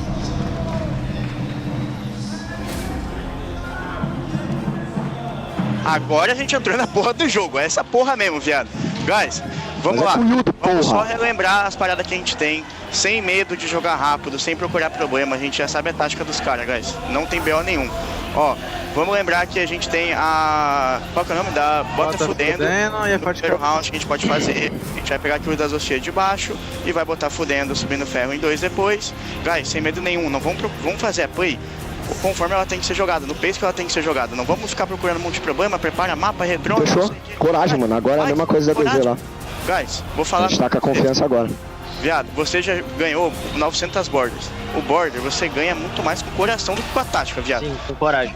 Com coragem, viado. Com atitude, mano. Pô, tu não tá com o rush de cabeça?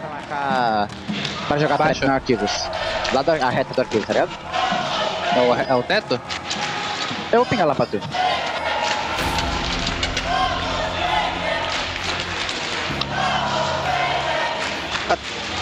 É isso. Deixa eu falar, né, sério. Cara, eu tenho choque, pô. O cara tá abrindo tudo pronto, pô. É. Se eu tivesse ouvindo aquele cara da Twitch, tinha estourado ele. Achei que era só o cara da leste.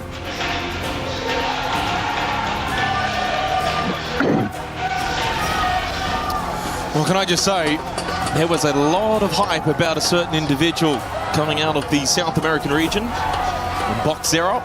And maybe when he first came into the Tier 1 scene, wasn't the biggest of splashes immediately. But here, in a grand final against the caliber of FaZe, he has risen to the occasion. 15 and 11 across both maps. This, again, still the only player positive for Furia. 2-0 on entry with a 119 EPS. Ranks him as the second best player in the series so far, only behind Cyber. He's risen to the occasion. What about the rest of Furia? Where's Herds? Well, he found an opening kill in that round. It was his first kill of the map in that round. They got back-to-back rounds for the first time in the series. They got 3 defensive rounds on the most attacker-sided map. Tied, now at 3-3, heading into their attack, looking to break this streak of FaZe on a map of Porte. This could flip the grand final on its head. Massive second half coming up. We're mute. Monty Glaz the bands as we head into Armory and Archives to kickstart the second half.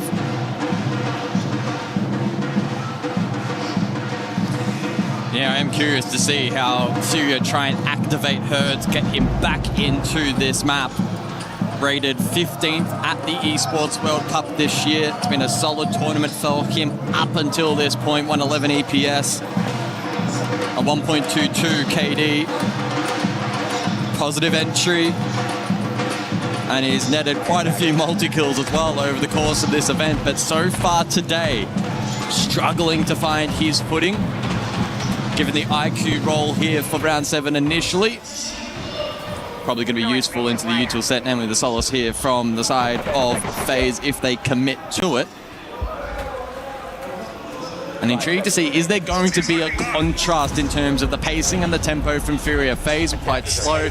On many occasions, midpoint of the round, still players, the whole team outside trying to exploit a pocket of space. Furia might look to step up that pacing a little bit. Well, what they also might be doing in this round is look to play the vert off of the jug of payload calls from Loira. You can impact trick with the Zofia. Herds can also play off those calls on the IQ. So I wouldn't be surprised to see them kind of go first floor first, establish where these defenders, look to then play off of that positioning and information. So players like KDS towards security will need to be careful. I think that's the way that Furia imagine they can maybe find an early kill or 2 playing off of this vert. And straight away, Diaz and Herds will go first floor.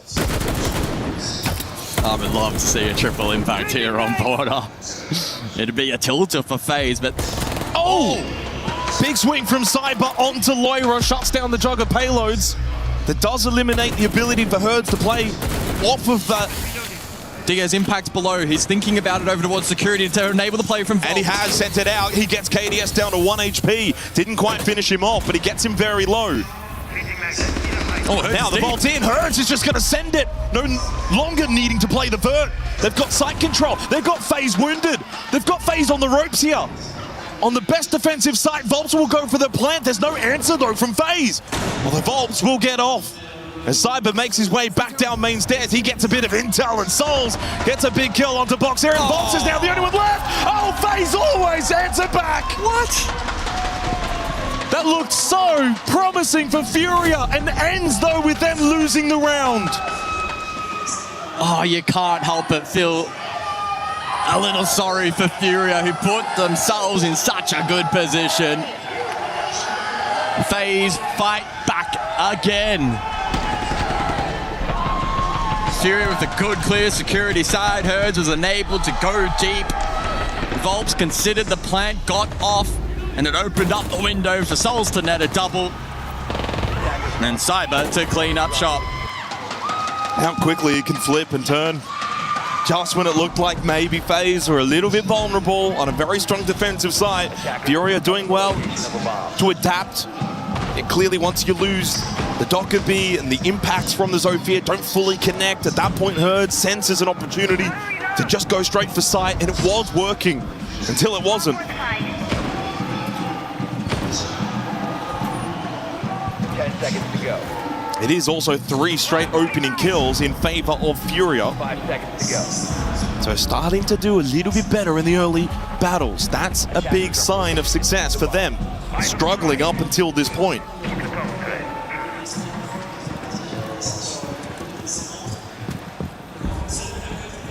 Then Workshop for the 8th round. And Cyber, well, I thought he was going to be on there for that kill. Saw the elbow. Do you think he jumps out? You wouldn't dare, would you? I mean, you're 12-2. Maybe you've got that license, but it's probably the wrong call. And it would have been if he vaults there into the DMR. Surely dead. And makes the calculated decision to fall back. Sledge here from Furia suggesting Vert to be part of the game plan, or it could even be for the horizontal lurk and able to passport through customs rotate. We'll see that from Herds now. Though we'll need to be mindful of the rotate up above through break. And the eyes of Cyber! Clean. Herd's not ready to take the battle against the man that's on fire. A second quickly from Cyber gets him up to 14 kills on Border. He's now up to 30 kills across the 2 maps already. He is such a factor in this grand final. A factor that Fury have not worked out how to stop, and gives FaZe a 2-player advantage. Just when Furia thought they were getting themselves back in on Border. And it's a jump out as well from Handy. They're so clean, they're so good. As Diaz will fall, this round may be flawless. After Furia were able to strike to close the half, FaZe will strike to start the second half. Back-to-back round wins sees them go 5-3 up here on Border. And the party continues for FaZe. Just when it started to feel like Furia could pull off a massive upset on this particular map, FaZe once again regain ascendancy. Well, the drummers on the chairs and the FaZe fans on their feet says it all. There's just no stopping this man. Cyber has been at his very, very best, if not maybe found a new level, if that is something we didn't even think was possible. He's got 31 kills and only 8 deaths, 7-2 on the entry. This is shaping up to be an all-time individual performance in a grand final. He has 178 EPS. Again, if this were to go all 5 maps, he's breaking the kill record. On the kill record, 63, Gunner at Manchester. He's already halfway through. They're not going to play enough maps. But they're not going to play enough maps, that's the problem.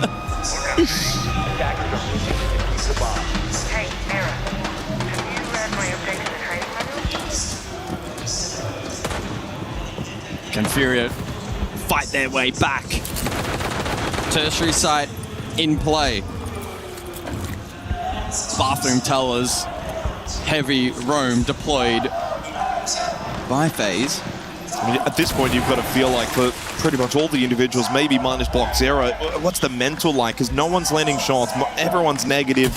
nothing's really working. The team as a whole not working clearly, but also individually outside of box zero, no one is really finding good shots and feeling good presence around the map.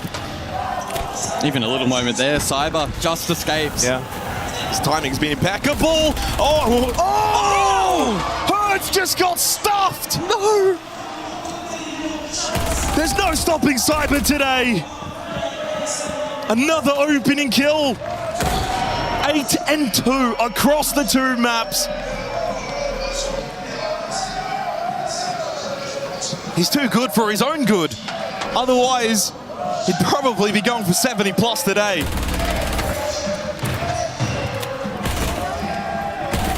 Fury just looks stuck in the mud.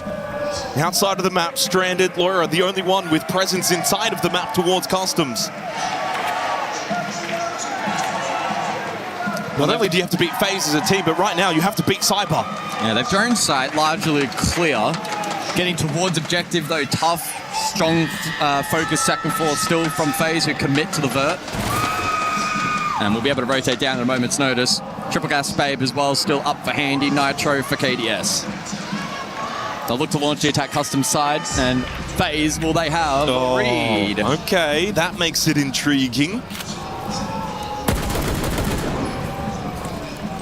But with 60 seconds remaining, 4 versus 4, feels more like 4 versus 5 still with Cyber up, and timing is perfect.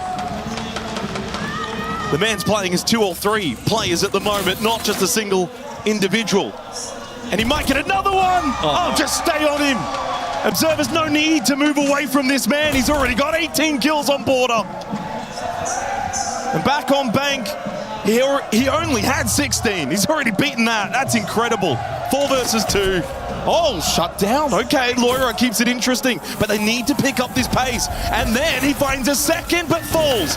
Leaves it down to Diaz. Both above for the defense. Got to go grab the kit, though. Does he go for the revive? It might be the best thing to do, but he needs to be cautious of the vert being held. As you said, both still top floor for FaZe. Loira back up, will go for the plant. Makes his rotate in, tucked into the corner of Talers. Drop down from KDS. Where's the cover? Souls as well. Loira will get the plant down. Diaz finds the kill onto Souls. Furia might just steal this round. Nitro KDS. Nitro from KDS, and then gets the kill onto Loira. Nitro blows, but doesn't find Diaz. Diaz, what are the nerves like in this 1 versus 1? Does he have line of sight onto that kit? KDS might be able to draw him out. Pokes a few shots and is expecting Diaz to be close to this kit, but for now he's not. He's fallen back. Taps it once, gets on it, and forces Diaz forward. Big shot from Diaz as KDS got off the kit to peek and take the battle. It's Diaz that wins it. Furia stay alive here on Porte. Well, don't speak too soon. Big moment for Furia. Cyber continues his rampage on the side of FaZe, but it still wasn't enough to get it across the line. Well, as soon as Cyber died, honestly, the belief was maybe that Furia could win the round, and funnily enough, they go on and win the round. Deal with Cyber, and maybe today you could deal with FaZe. Azami Solid Snake will be the bands. Furia just keep this interesting on Porte. 4-5. Armory Archives up next, though, will be difficult to attack into, but they almost were able to crack it back in the 7th round. So we look back at some of the Cyber highlights. Another 3K from him. Herds, just nothing working for him today. No, that was a rough one. Bobs as well, just got completely slammed. Well, you can see what it mentally, but maybe winning this round. Herds mentally look defeated. Furia mentally look defeated. But you go and win this round, and maybe that just gets the energy flowing again.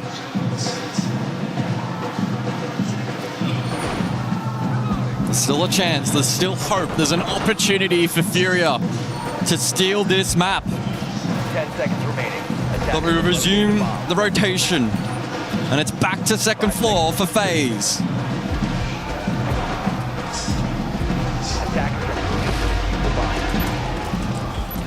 34 kills for Cyber, and still only in the 10th round of the second map.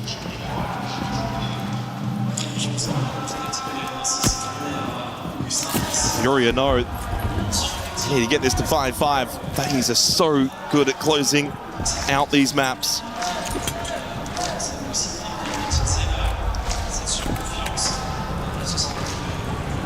After a little streak of 3 rounds that Furia got the opening kills, it's back to Cyber shenanigans early in these rounds. He'll be one to watch early again on the Solus towards break.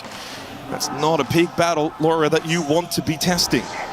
But he may test it. The first shots don't land from Cyber. That is something we haven't seen much of today. And he loses the 1 versus 1 against Loira. It's a perfect start for Furia. They will see that name down in the kill feed and be filled with hope for the remainder of this round. That's the belief, surely, for Furia. We've dealt with Cyber. The Solus is gone. We find the opening kill. And they do so rather early, only a minute into the round. This will stretch the defensive phase a little bit here. They've actually double stacked towards security, so there are gaps, and those gaps are over towards Eastairs side of the map. Full rotate Archives. I think they just hit Archives here. They should be good. Archives has been vacated. Vidaking, though, is still close by inside of Archives. Handy could, of course, help out as well towards lockers. But that would leave KDS stranded towards security, Souls towards Fountain. Can he get involved? They can push a lot of areas and try and navigate their way into the building. Not gonna be IQ. Herds to play off the call. But the pistol shots aren't fully connecting, so Boxera says, I'll do it myself. Good enough. That's the Warden dealt with. And again, with this second kill, Furia have opened up the map, and Boxera, massive headshot as Souls falls to the Demon. Furia will look to tie up Porte and do so in a very dominant fashion, might I add. This is getting very interesting. Handy on call as he pushes up Eastairs now. Also death marked. They know exactly where he is. The drums are just getting a little bit louder here in Paris because Furia are making it happen here on Porte.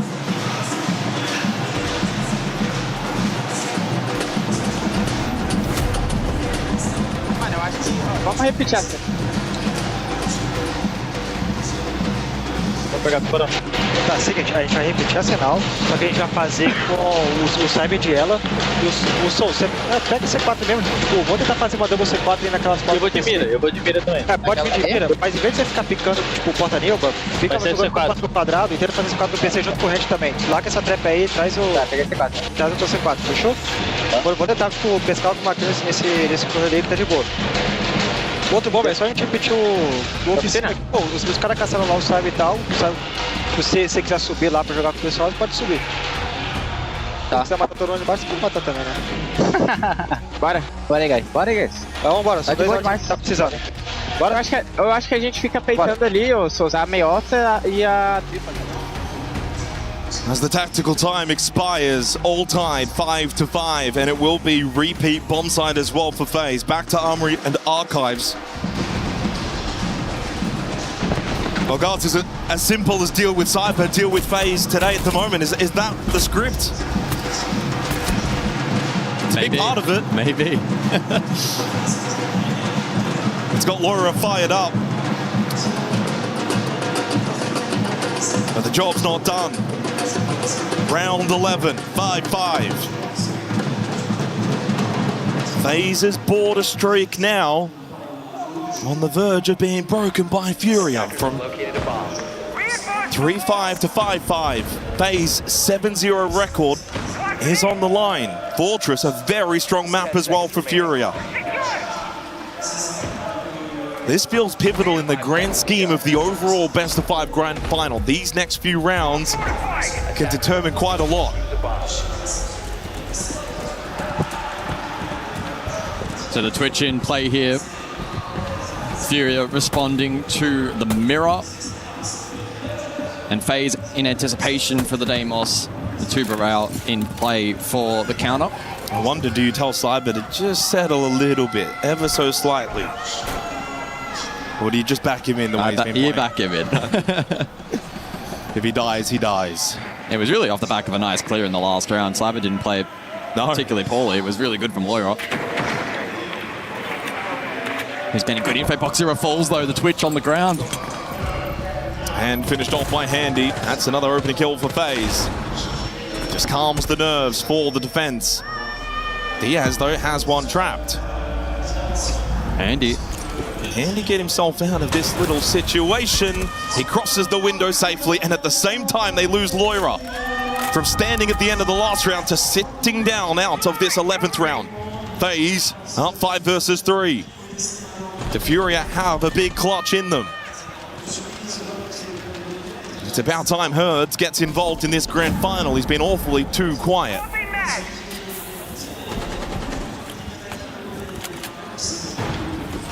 It's about trying to isolate the rest of this defense now. Oh, Volts. Easy kill for Souls. Diaz finds one onto Vidic, but couldn't fully connect the shots. Difficult shots to land. Herds still struggling to get involved from East Stairs. Flash thrown in from Diaz, that's his last one, and he will get finished off as well. Handy, who started it all in this 11th round. Well, we've had 2 flawless rounds in the last 3. We might have a third.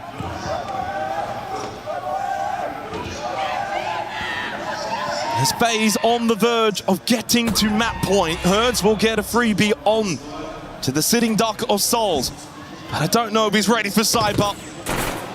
He'll have to pre-fire swing, and instead, the slow walkthrough is his demise. FaZe have got map point here on Border to keep their streak alive. Furia now need to send this to overtime. And it's a harsh reality check for Furia,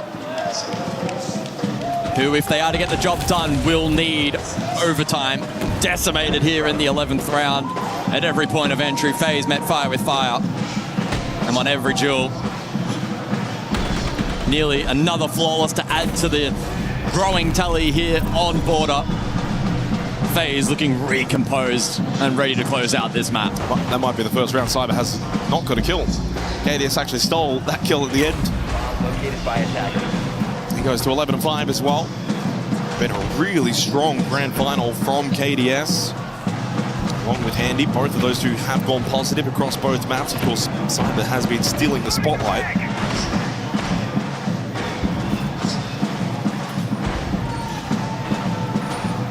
So second go round for FaZe, ends up working on Armory Archives. Now Vent Workshop plays very similar in terms of defending on that Lorca's position. It will be an attacker change up for Furia.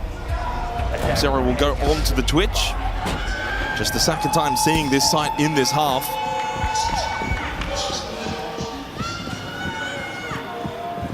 They've been playing a lot of Deimos in this half, Furia, in the hands of Loira. This time he will go on to the Grim. First time seeing Grim in this half. In fact, that's the only change that they made from one of the earlier rounds, which was Bathroom Towers. It's a very similar lineup. Yeah, they'll probably layer a lot of util here onto KDS, try and dislodge that security position. They can use that then as a front line for the rest of the attack. It's like KDS with DMR in hand needs to be effective. Can be an isolated position. There are the flames. Oh, KDS! Massive headshot onto Herds. It's not been his day. It might not be Furia's either. They've just been torn to shreds. Losing far too many players too quickly. KDS will escape as well. Back to the safety of Customs as Volts and Boxera need an all-time 2 versus 4 clutch to get this to OT. Otherwise, they're 2-0 down in the grand final. Oh, Nitro below could seal the deal. And it looks like it may. Although, KDS, delay, but all the same as the result. I'm sorry, Bolt, but I don't think you're going from 2-9 to 6-9. It's got 90 seconds for a 1 versus 4 clutch. No flames available. And not going to be given any free opportunities. Oh, another Nitro, another Nitro. Should get this map done.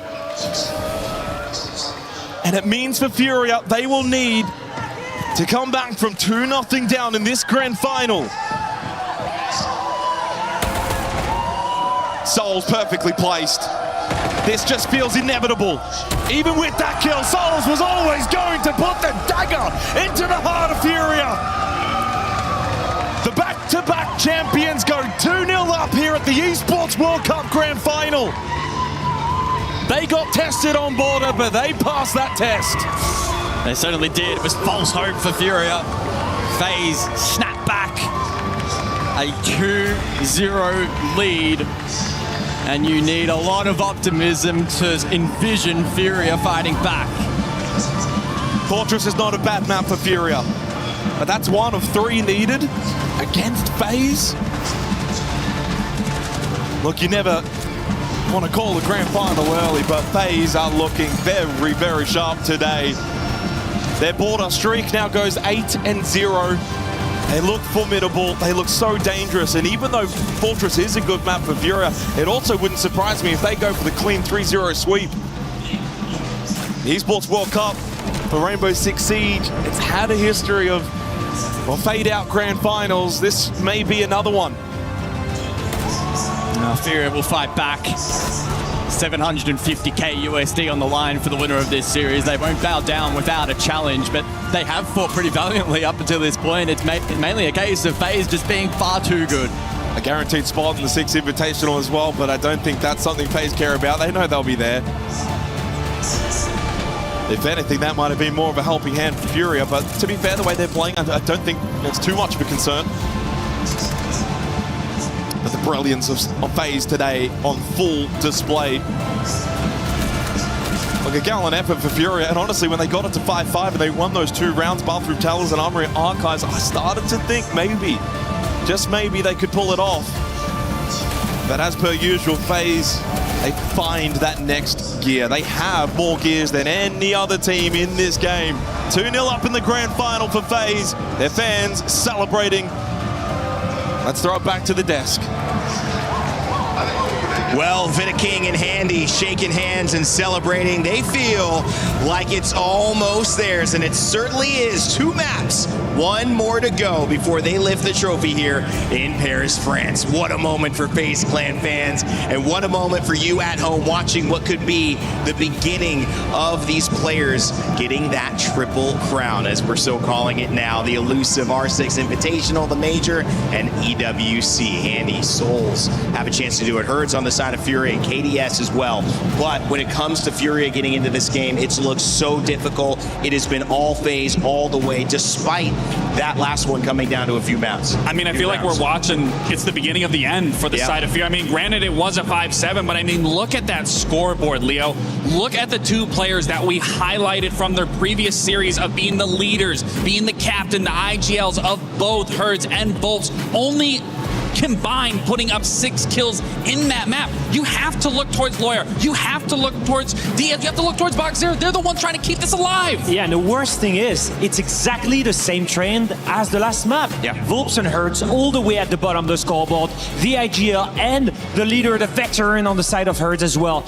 I mean, we need some players to step on the side of Furia, and so far, I'm looking at the youngest player. Look at this guy getting animated on the screen. Lyra, we've got to thank him for all the trash talk. He's the one carrying the energy on the side of Furia, keeping them in the game. And that's what I was talking about back in the green room, is Lyra is the only one who is getting animated, where we've seen Hertz numerous times standing up, versing his opponents, yelling at them, screaming. Even after their clutch, that big 1v2 clutch from Diaz, nobody got animated outside of Lyra. You have to treat every single round when you're in a deficit like that, like it's your last. Everybody has to be getting hyped and feeding off that momentum. It can't just fall on Lyra. You have to look to your veterans for this.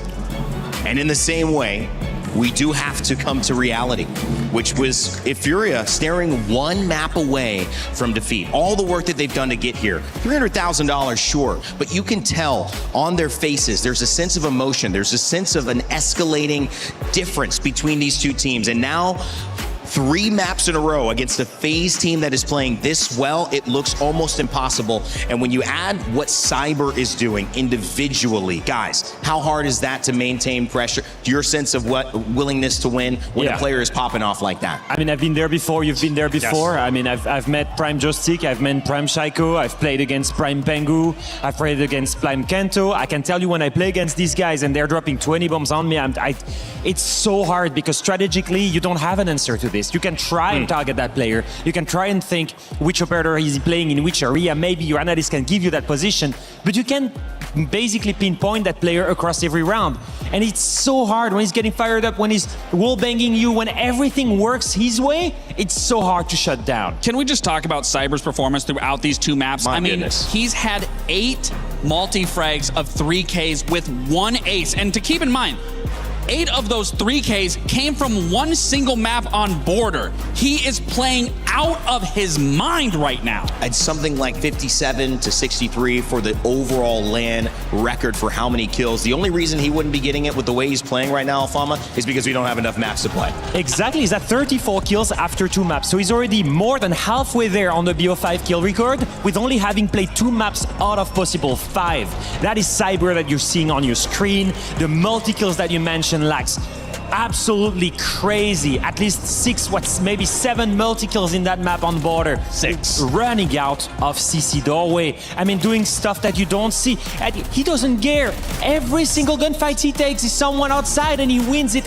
anyway. It's disgusting. I mean, this guy has been doing it for so long. I played against him in 2019 in Italy, in Milan, and he was already some of the best players in the world. 7 years later. 7 years later. And he's still carrying his teammates. What a legacy. And we talk about the other teammates, and I think it's a great segue to somebody that we challenged, said, you know, your team won, they were flawless, but you went 2-5 for that first round. And now you look at KDS, pops off with a 4K. The first moment he gets a chance to do it. What a response, but also what a lift from FaZe, knowing we're all playing well, you're the only one who we can point to, and now you're carrying us to start. Absolutely, and that's the way you want to start the second map, is with the player that might not have shined in that series, and it's hard to when you have a player like Cyber just absolutely put up, to be able to pop off on a 4K to open up the round and have the series the way that it has handled. I believe he dropped a total of 12 or 13 frags in that series, but that's the beauty of FaZe. Any single player can pop up. We have highlighted every individual throughout this tournament on that team of just having a stellar performance, so it's not a surprise if someone might not be at the top of the leaderboard, because someone else is just that much better playing at that moment. And you know what's crazy? I just realized the score, right? Yeah. 2-0. We've not mentioned the best player in the world right now. Who was the MVP of SI 2026? Andy. Who is the MVP in almost every single tournament that FaZeland plays? Andy. Man. Best player in the world in my book, MVP of SAL, MVP of SI, and they did not need him in this matchup. Look at this. Season stat plus 16 KD, 67 cost, plus 16 entries. We look at this match, pretty average performance. They're not even needing the best player in the world to win against Furia right now. That just tells you about just how good FaZe is as a system, as a team. Anyone can play well with this team. There's one stat that's not on there, which is the decibel meter that his girlfriend blew, which is 131. So that's another stat. She also broke a record. Apparently that's like a jet engine flying by. My goodness, that is some strong support. All right, we've got Chris Tunn standing by with a club championship update, all the stuff happening here at EWC in Paris. Chris, what's going on?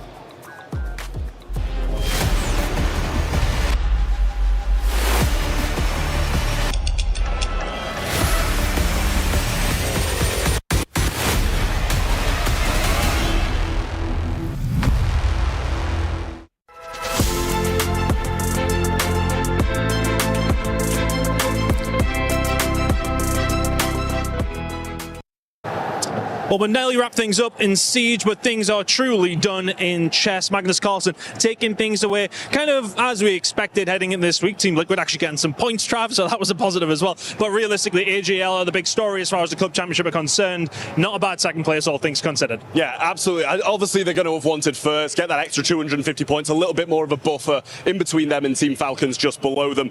But Team Liquid just too strong. It's Magnus Carlsen, 2 straight sets, really convincing chess at the end of the day, and a very earned win. Yeah, big win there for Magnus, but an expected one. But Ginny, there's other things. I feel like I haven't spoke to you this week, Ginny. You haven't. The time difference. The time difference has been crazy. But no, for Rocket League, it's been going on all week. What's the current situation there, CC wise? So CC wise, Vitality, Falcons, Twisted Minds are all in the top 8.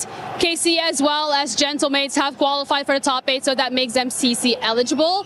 Twisted Minds right now playing Falcons. This is an elimination match, so favorites I will say are Twisted Minds, but anything can happen at this point because a lot of the teams in Rocket League that have been losing were not expected to lose a single match, so we're gonna have to wait and see after that. Yeah, everything finishes up tomorrow for Rocket League, so I'm gonna have to catch up with you next week, Ginny, but yeah, I'll do my best to grab a hold of you. But guys, that was all. Thank you very much. Back to you. This train is bound for Shin Osaka. 本日も大阪メトロをご利用いただきましてありがとうございます。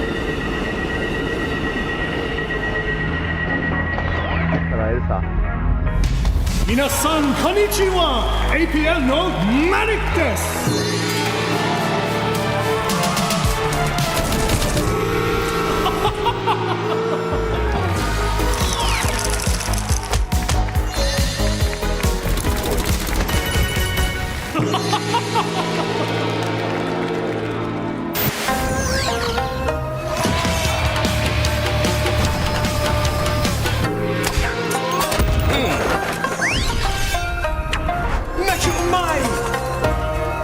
New Osaka Major Takoyaki Crunch. Taste the excitement. ねえ、また会えるよな。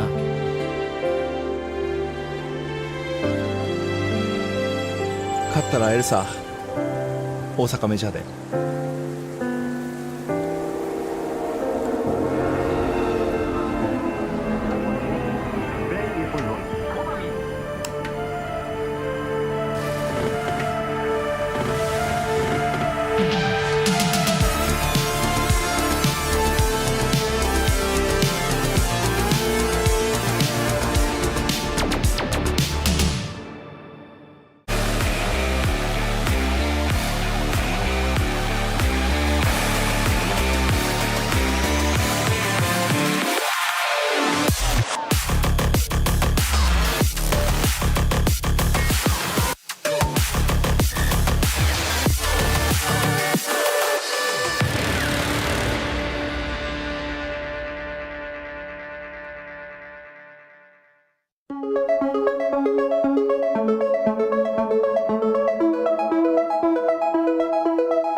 Leo, we have so many beautiful moments that we highlight time and time again. And with Cyber's performance, 34-11, there's three things. It's the pride of playing for FaZe Clan. It's the inspiration of being a husband, a father to his son. And it's the moment to be able to cement his name in Siege's history, not only with winning a major, not only with winning a 6th invitational, but winning an Esports World Cup title. He'll be able to be a 3-crown champion after this series. And look at what it means for the family, right? The emotion on their faces. I've just seen the players on the side of FaZe. Look on their left side. Look at their close ones here as they go onto the third map. They could very much win this after this. And obviously, they would punch their ticket. The first team ever to make it to 6 Invitational 2027.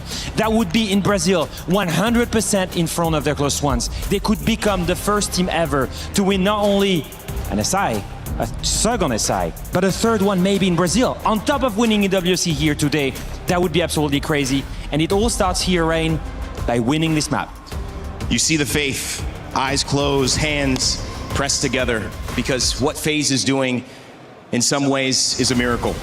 They have performed so well so far, and that foundation has been set by this organization by being back-to-back 6 invitational champions. Now they look to do it in front of their family. Son in the crowd, husband and proud. And of course the map with one last hole before they lift the trophy will be none other than Fortress. I'm done waiting. Send it over to Xenox and Guz for what could be their final call. So to Fortress with go. FaZe, can they get a 3-0 sweep against Furia? But this is a reason why Grand Finals are best of 5s, to give a team like Furia a fighter's chance to claw their way back into this Grand Final. Will Fortress be their safe haven? They've got an 8-2 record over the last 6 months on this map. The FaZe 4-3, but recency bias, guys, over the last 2 days. How about this? 7-0 against Liquid, 7-1 yesterday against GK. For FaZe, they're more than ready, and they get to start on defense. Furia electing to take the Kaid Bandit combo out of play, alleviating some of the pressure onto Hard Breach. And FaZe not wanting to contend with the Monty and the Glaz. on the choke points that Fortress will naturally present. Furia might be able to find some salvation on this map, but I think I look at it from the perspective of FaZe getting a complete free shot. The result of this should be largely irrelevant in the context of this series, and so... You say that, but you want to close it here and now, don't you? You want to slam that door shut. You don't want to give Furia hope going into Lair. Certainly a fair counterpoint. You never know what could happen in Grand Finals, stranger things. Now, well, a long way to go, and Furia haven't probably shown enough to suggest they could even take this map, and certainly attacking first up isn't going to be easy. Reloading. But they've just got to throw caution to the wind. A couple of Hail Mary plays. Try and be a little bit more divisive. A slow start, though, for the attack of Furious. Herbs will make his way through games. It is Command Bathroom, the opening round, so they're going to sweep across south side up to the north side. Nothing too crazy from FaZe. Top floor hold and around the site.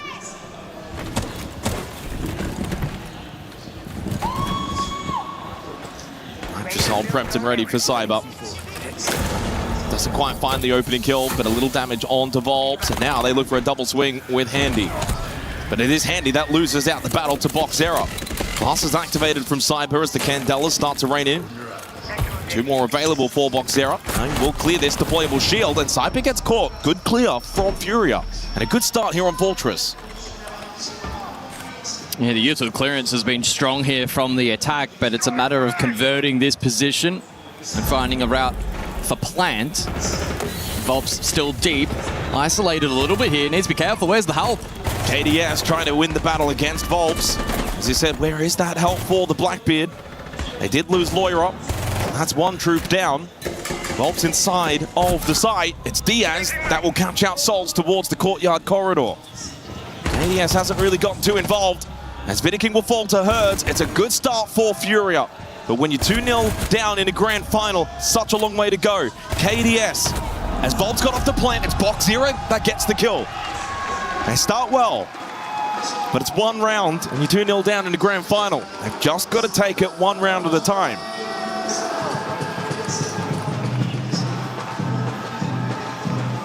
Positive takeaways though for Furia. Good work in converting that round. And the clearance of some of these power positions overall was actually pretty clinical. We did see Volps get left on a little bit of a temporary island over towards Bathroom on that Blackbeard, but he ensured that he played reserved enough that he didn't forfeit his life. Then allowed the rest of the attack to reposition, and FaZe were very much on the back foot for the majority of that round. I mean, that's what you can build confidence off, though, especially attacking into Fortress, get a nice early round, but it's the way you did it, as you mentioned, with the utility clear, able to dislodge Cyber, get the first 2 kills. In a map like Fortress, I think for Fury hit, not only, of course, they've got to win it, but it would then build confidence going into Lair. You win Lair, suddenly it's 2-2. A 2-0 lead honestly feels as if you're a long, long way back, but you win this, and then it's a contest on Lair, and who knows what can happen. Attackers are moving to defuse the bomb. For Furia, they cannot, at any point here on Fortress, draw their attention to the next map. They have to stay focused. Another good start for Boxera, who I think has been able to hold his head high in this grand final. His first grand final.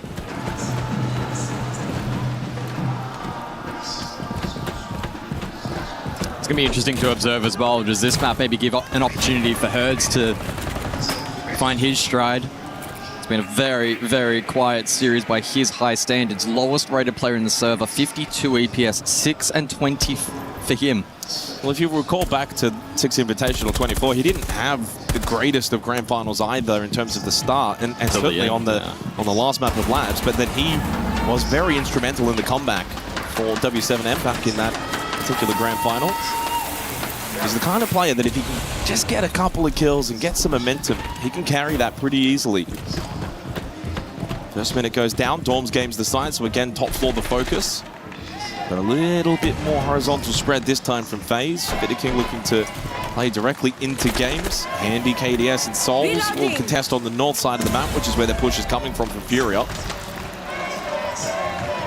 Yeah, very map sweep dependent at the moment from Furia. FaZe happy to good peel. timing, good timing. Voxora thought he had a chance with the pistol. KDS then rips the head off, and Lawyer will then fall to KDS. Played this nicely, and a third as well. Couldn't quite get the fourth onto Volps. Does keep the round alive for he and Diaz. 2 versus 3 is not impossible at all. Cyber Nitrosol thrown out and connects onto Volps. He finds his first, I'm sure, of many here on Fortress. There's poor old Diaz now by himself in the 1v3. Yeah, good luck. Has a minute. U2 now to be layered though from FaZe. All chance. But I don't know if he'll be afforded a second. Behind that deployable shield is Cyber, and he is very deadly, and exactly the reason why. FaZe strike back on Dorm's games. 1-1 on Fortress.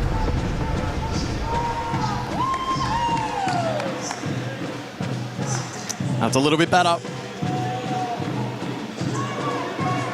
As we prepare for round number 3. Tertiary site. Will we see a seesaw effect here on this map? As we look back at the replay package from the second. It's KDS to start, wasn't it? And then finds that third to probably almost seal the round. And he didn't even have to do anything overly aggressive. He was mid-peel and just found that window of opportunity to strike.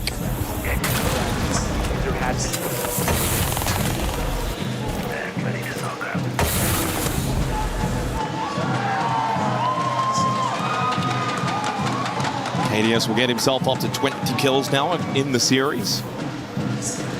22 for Voxera, 36 for Cyber.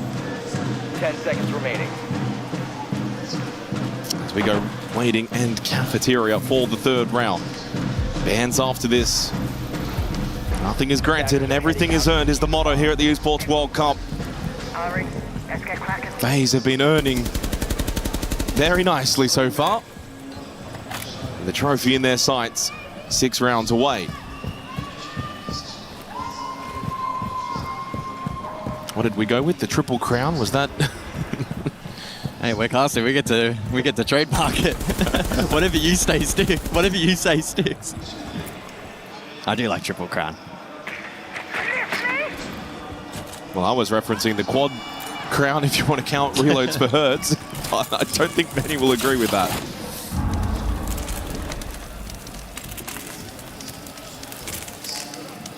Another slow-paced start in the opening minute.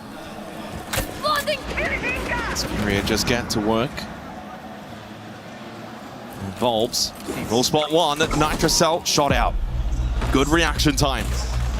So the Nitro of Vidiking. One more available for FaZe. It was no longer. As KDS falls, he had the Nitro left. Good DMR kill from Souls. Now trying to find the headshot angle onto the Blackbeard. But it is Volps that wins the 1v1. But as everywhere else on the map has gone the way of FaZe, it means he is the only one. Another capitulation for Furia on the attack as Cyber to finish it off. 2 in a row for FaZe Clan. A comfortable third round victory. 5 rounds away.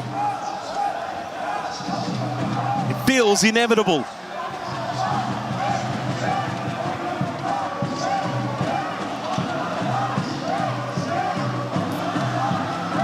And what a story it would be as well for FaZe Clan as an organization, yet to lift a trophy here at the Esports World Cup. It's hard to believe that in the last 3 years, they haven't lifted anything but a hammer, which of course they've done twice back-to-back. No majors, no Esports World Cup. And they're so close to adding to that trophy cabinet.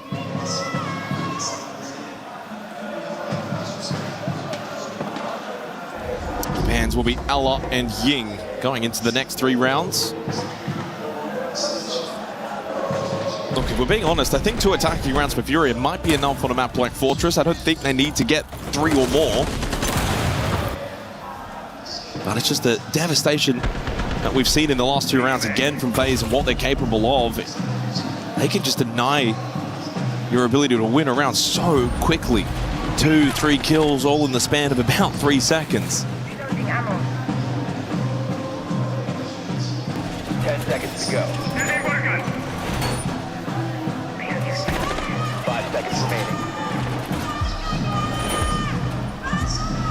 Attackers are moving to defuse the bomb. So into round 4 we go. Ella, Ying, both banned out.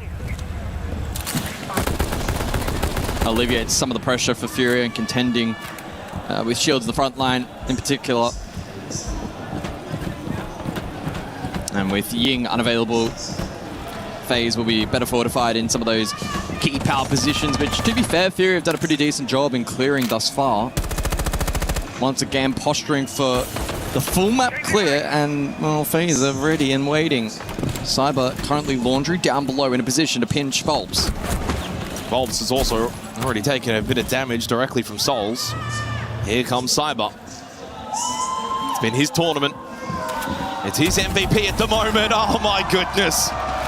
We get the overhead view of the damage that Cyber can do. He crosses 40 kills now in the 3 maps. He will be shut down though by Diaz, but in this grand final we've not really seen these 2 versus 4 comebacks. It's not really been something that FaZe have given over to Furia. They do not relent. They don't give up these sort of advantages, these leads in these rounds. We'll take something very special from Diaz and Boxera. Feels like hope is fading really quickly for Furia.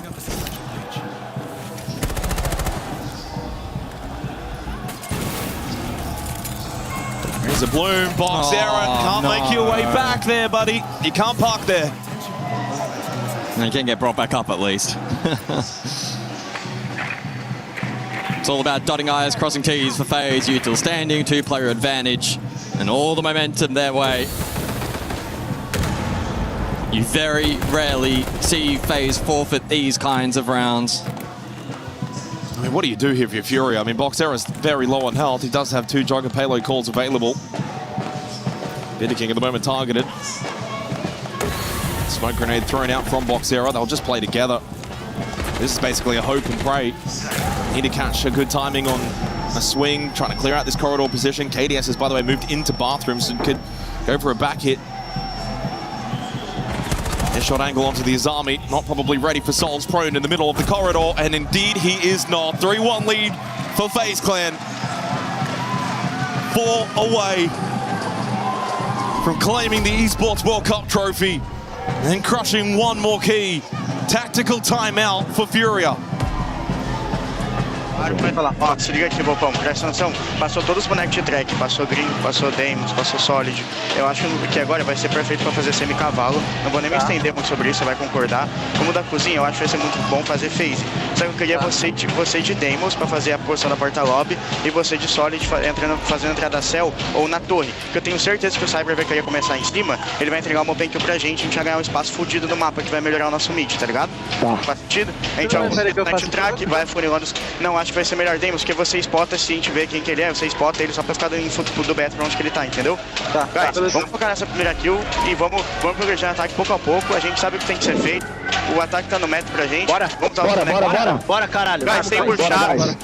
Bora, caralho. Bora aí, caralho. Well, if you're a Furia fan, you better hope that those words from Reduct and the team can look to respond. 2 rounds to go in this half. They're going to need at least 1 more attacking round. Cyber has been the difference maker in this grand final. Nothing is working for Furia. And it gets to a point as well where mentally it's so easy to just shut up shop and feel as if you're not going to be capable, that you can't bring this back, that you don't have the ability. But Furia have got to find a way to mentally make themselves believe that they can do something miraculous. Even if it does seem far-fetched, they have to believe it. Yeah, from the perspective of Furia, you have to remind yourself that the other 5 on the opposing team, they're human, just like you. Nothing is impossible. It's going to be a challenge, though, and they'll need to play well. It goes without saying. Gorm's Games up next. Must fight their way back into this map. As FaZe continue their steamroll. Cyber up to 40 kills in this series. And the only reason he's probably not going to get the kill record is because FaZe are sprinting towards the 3-0. Cyber's got more kills than Herds, Bulbs, and Loira combined. By the way, Loira's got 18 kills. Box Hero finds an opening kill, though, onto Handy. As that breathes some life back into Furia out of the tactical timeout. It is only the Malusi. And while it's been a decent grand final for Handy, it hasn't quite been his high-profile best, only 17-14. It's all been the Cyber show today. And he's going to be the real boogeyman that Furia still need to contend with later in this 5th round.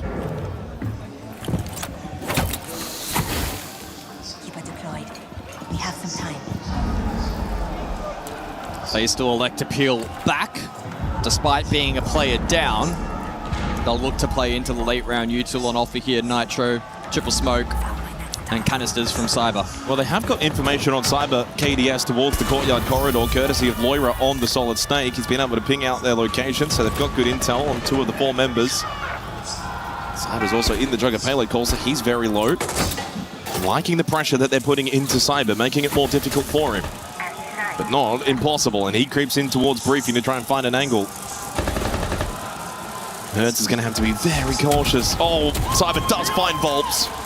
Of course he still has an impact. Of course he still has a say. Loira needs to find this kill on the KDS. He can't!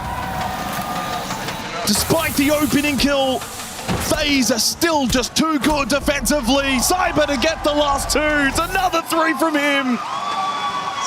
4 straight rounds for FaZe. As Furia now are so close to that knockout blow coming their way. Waiting room cafeteria, the last side of this half. 5-1 down will not be a good sign. They must win this round. I feel like at any point now in the future where we reference the BO5 kill record, we need to etch in the asterisk that if it wasn't for FaZe being so good, it may well have been beaten. He's on an absolute heater right now.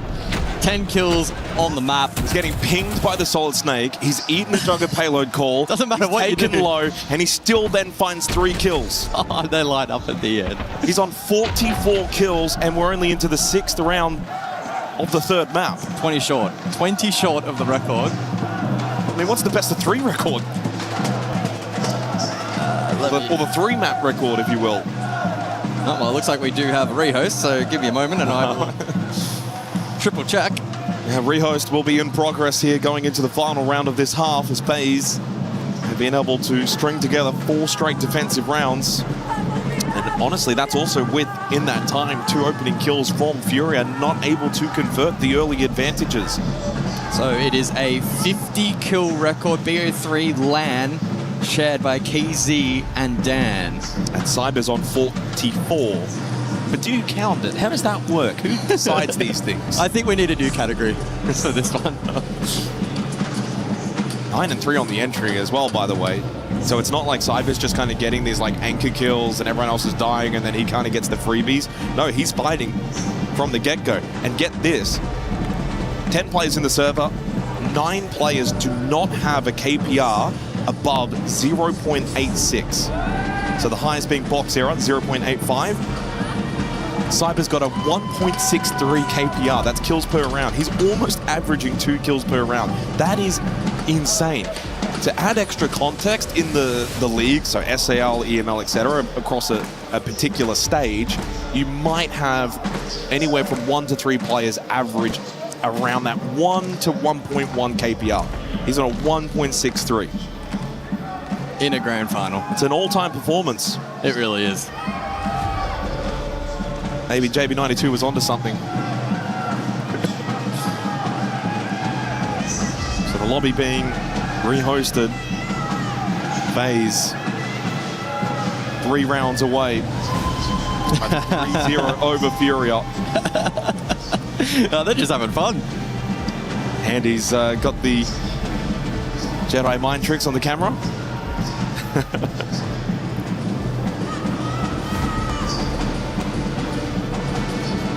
I don't think we're going to see this dancing subside from the FaZe Clan fans. And look, honestly, in grand finals or even just a regular best of 3, sometimes you can kind of see the recipe forward for the team that's losing. You can point to good positives and say, well, if they can just do this a little bit better, you know, you find the avenues. There's just nothing that I can envision here for Furia. I think their chance, certainly Bank was very disappointing, and maybe playing one of their top maps first up in the grand final doesn't help them. Porte, they were actually pretty decent considering the map streak for FaZe. Fortress, look, I will say, if they can get this second attacking round, close the half out, go defense themselves, there is that pathway back forward. That's it. That's all I got. Oh, we're struggling to find belief on the side of Furia.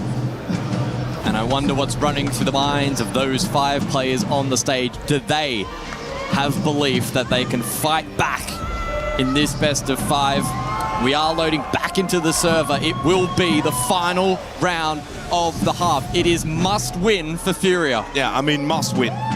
No underestimating that. You win this round, you get your 2 attacking rounds. That's par for the course. That's kind of the expectation on a map like Fortress. You then go into the halftime break. You get another message from Redux. Go onto your defense in the second half and 1 round at a time. That's the path forward. Lose this round, you're 5-1 down. No room for error going into the second half. And I think mentally at that point, you're probably shot. I don't know if they can mentally then recover. This is the big one as we head into the prep phase and head into the final round of the half.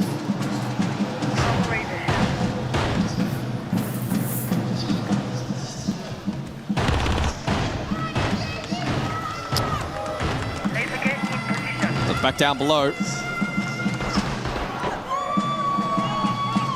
Let's see how this one ends up shaping out.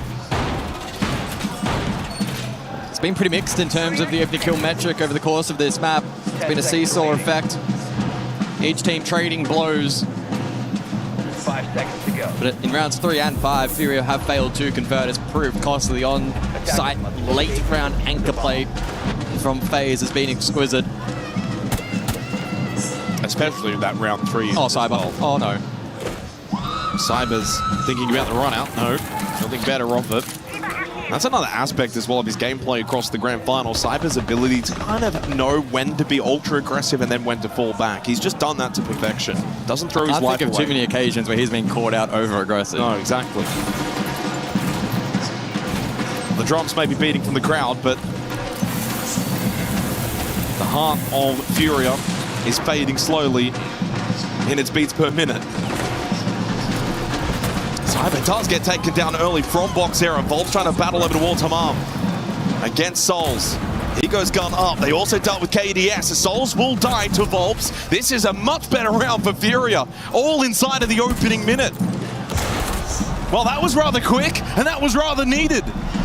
A sign of life for Furia, after all, to close the half. They get the much needed, much required second attacking round as we head into the halftime break.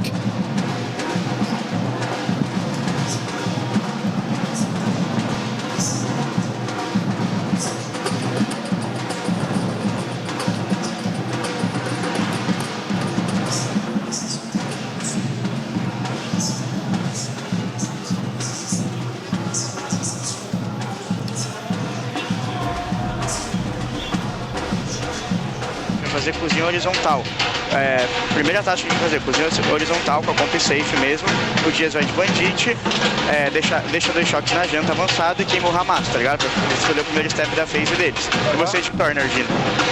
Aí depois, guys, a gente vai pra banheiro, peito da choque. Mesmo se tiver bandit, a gente vai só com isso mesmo. Foda-se, o bot vai de smoke e o Dias coloca trap no céu e Robinho, tá ligado? Depois a gente vai pra switch. E aí a gente vai fazer a peito da choque também, origem de bandit, o Beto vai ficar com 2 traps na mão pra pôr no céu o Robinho e colocar uma no cavalo. O Bok joga de boio por causa das ligas, Bok, fechou? E coloca os cavalos. Só lembra que se eu tiver que vai querer fazer essa ordem.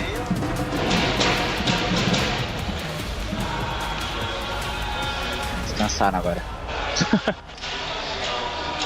É igual o cachorro que fica latindo, mano, só esperar que cansa. Tadinho dos caras que estão sentando atrás lá, velho. Os gringão só queria ver um jogo de boa aqui. Os gringão devem falar, só tem maluco nesse Brasil já. Só dá louco. Poxa, o cara ali da bateria com a camisa amarela da Fúria, né? O Yuri do CS, não? Não, né, porra? Meu Deus do céu, velho. Eu sei que não é ele, né, cara? Mas parece, porra. Não parece. Parece não? De Juliette? Idêntico. Parece nem um pouco. Que é isso, pô? Aquele cara lá de amarelo parece... O Cavanhaque, pô. Aquele outro lá. É, o Rei tá falando, vamos pôr os... Well, as we head into the second half of this map, to reiterate, this is the most defender-sided map of the tournament so far. It also features the second lowest amount of plants, which removes a rather large win condition for the most part to the attacking team. It's not going to be easy for FaZe. That's the goal for Furia heading into this second half. And by getting those 2 attacking rounds, it does give them a platform to build on. All hope not quite lost just yet, but they need to probably start well, get a couple of rounds together. That's one thing that's been really lacking in this series. You go back to Bank, couldn't even string 2 together. Back on Porte, the best they could do was 2 rounds in a row. So they've never won 3 straight rounds and got a good momentum to be built up. Let's see what they can do now heading into the second half to try and stay alive in this grand final. Furia go defense. This feels like their last chance, their last opportunity to get something going. It was great work in the last round. Quick sweep, horizontal, and FaZe given 0 opportunity to peel back towards site. Seems like there's still a little bit of belief on the side of Furia, who have elected to go to the quote-unquote tertiary side. I believe on this event it's actually been one of the more defender-sided, but regardless, the lesser played of the 3. 10 seconds to go. The band's Monty Damos alongside Kaid Bandit. It has been the most defender-sided site on Fortress at the tournament. In fact, it's Command Bathroom that's been the closest to attacker-sided at 44 attack win percentage, 70% for Waiting Cafe on defense. All the metrics are there to support Furia in their quest to get a comeback going here in the grand final. But the way that FaZe are playing, the way that Cyber's playing, sometimes you can throw a lot of these statistics out of the window.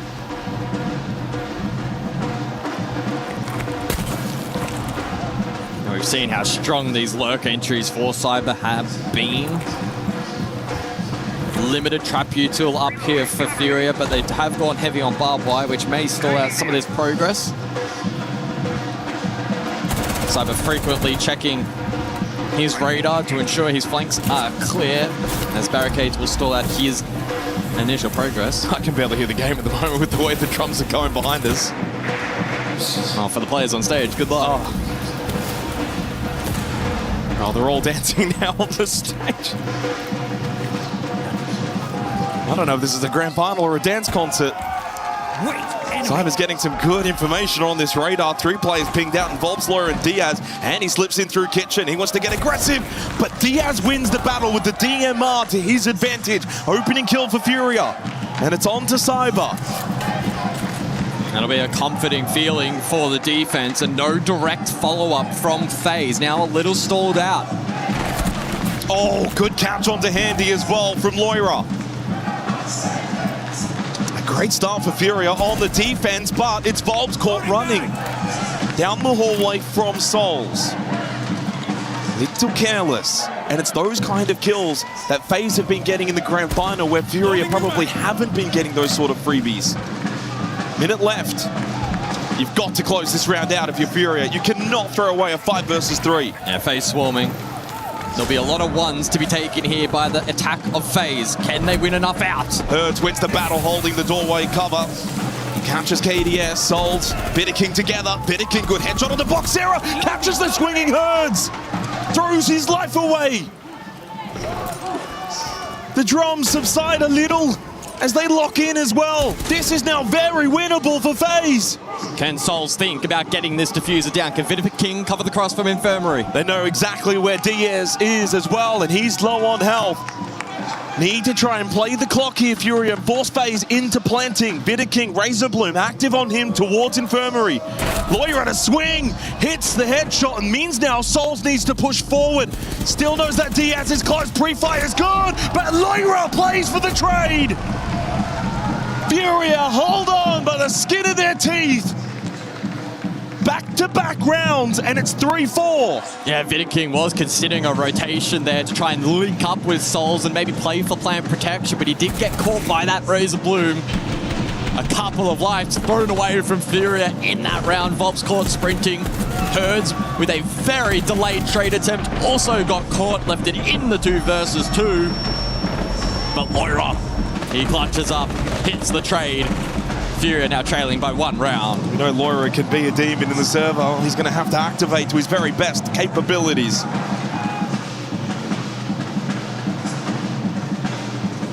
So they hold on. Good start to the round. Dealt with Cyber. Had the 5 versus 3. Yes, it does come down to a 1v1 in the end of the round, but it's irrelevant. It's a round win. It's in the books. Move forward. 2 in a row for Furia. They have yet to win 3 rounds straight, though, in this grand final. And honestly, must do it now for the first time here in the 8th round. Command Bathroom can be a tricky beast, though, on Fortress, as we've seen at EWC thus far. It hasn't been all that easy to defend compared to the other sites.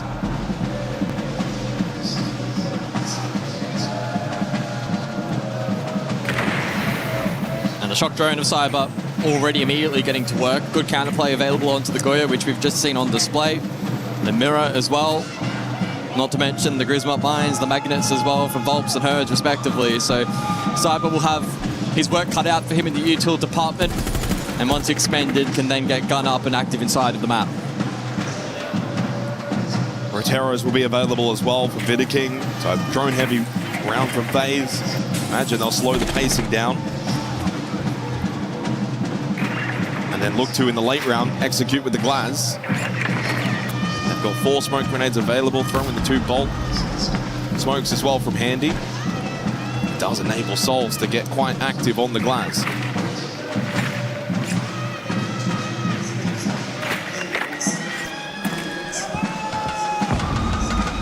Every round is so crucial for Furia, though. For FaZe, well, they're not sweating at all. Already 2 maps up in this grand final. Every time we have switched to Cyber, he is taking down so much key utility. The ladder trick as well. Executed perfectly. Oh, Herds caught by Handy. It's been a really rough grand final for Herds. He just hasn't got going.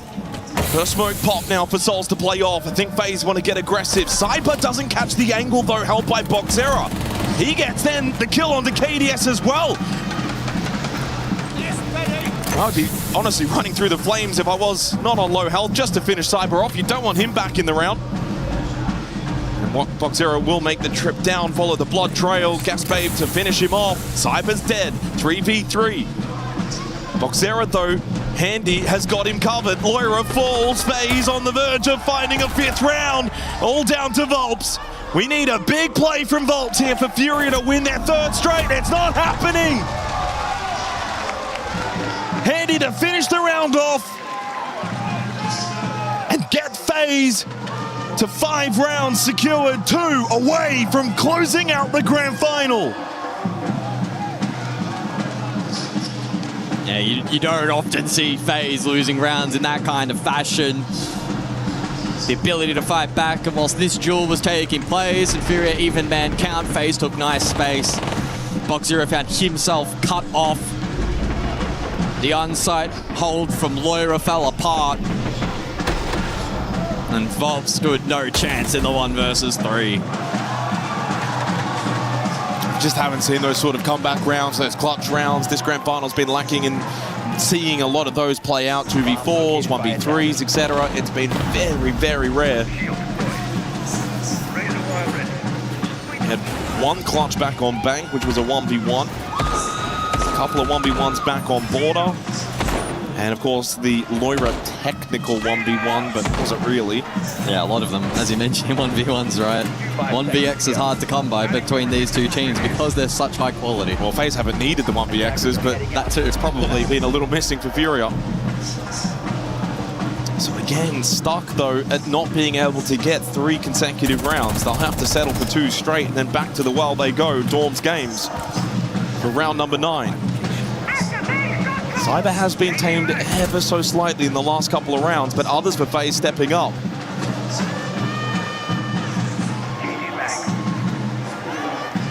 Vidiking to resume the twitch in this round. First shock drone dealt with, still one in pocket.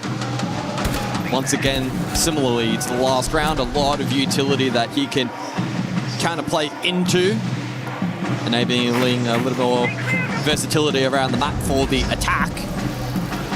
Roteros for handy, useful into the double deployable shield here. From the defense of Furia, Volps finds the first. Needed that one early in the round. They haven't always converted, though, on their opening kills here on Fortress. Answer to the Guan Hive launcher. That's information obtainable for FaZe. Actually now had 4 of the last 5 opening kills have Furia.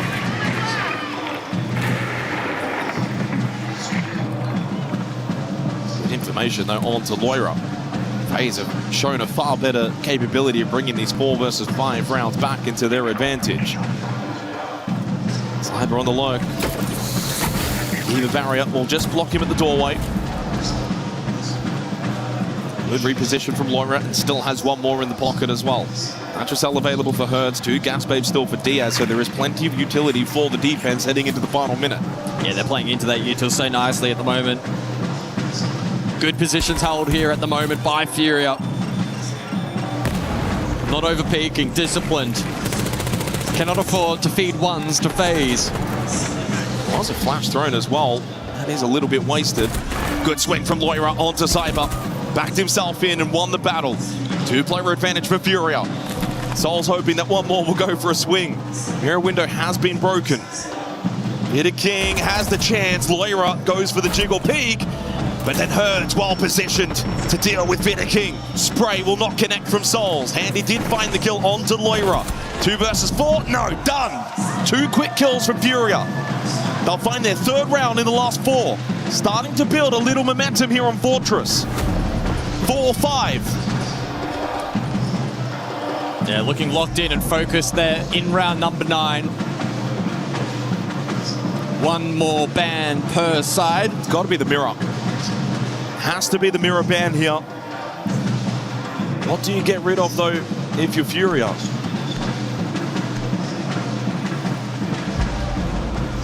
Solid Snake will be the answer.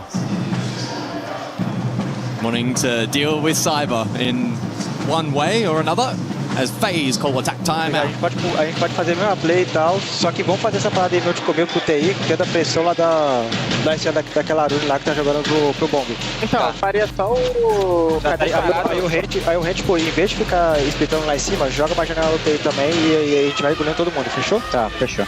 Tenta vir lá bateria, queda. No bomb do banheiro, deu pra perceber se você tá fazendo o recuado ou avançado nessa play? Não, mano, era pra equar a família no seu. Era pra equar a família avançada. Beleza, então vamos fazer uma splitada, meio que baitando a mesma coisa, tipo, de smoke na obras e tal, e a gente vai dominando o mapa e depois a gente termina, tipo, avançando. Eu jogo solo lá na obras.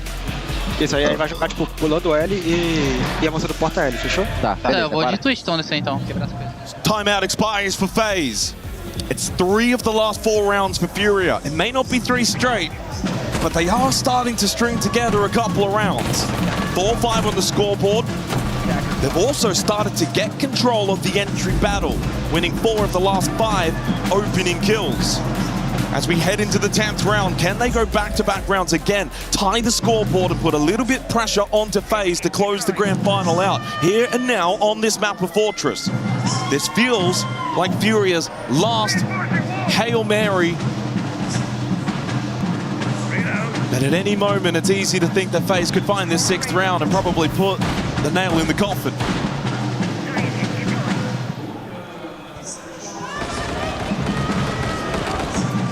So let's see then how FaZe in particular pivot around the Solid Snake ban. It seems like Cyber will once again resume duties on the Twitch. Vidiking back on the Flores, so heavy emphasis still will remain in terms of util clearance despite that mirror being banned out. Still quite a useful tool in dealing with Razor Blooms to enable lurk.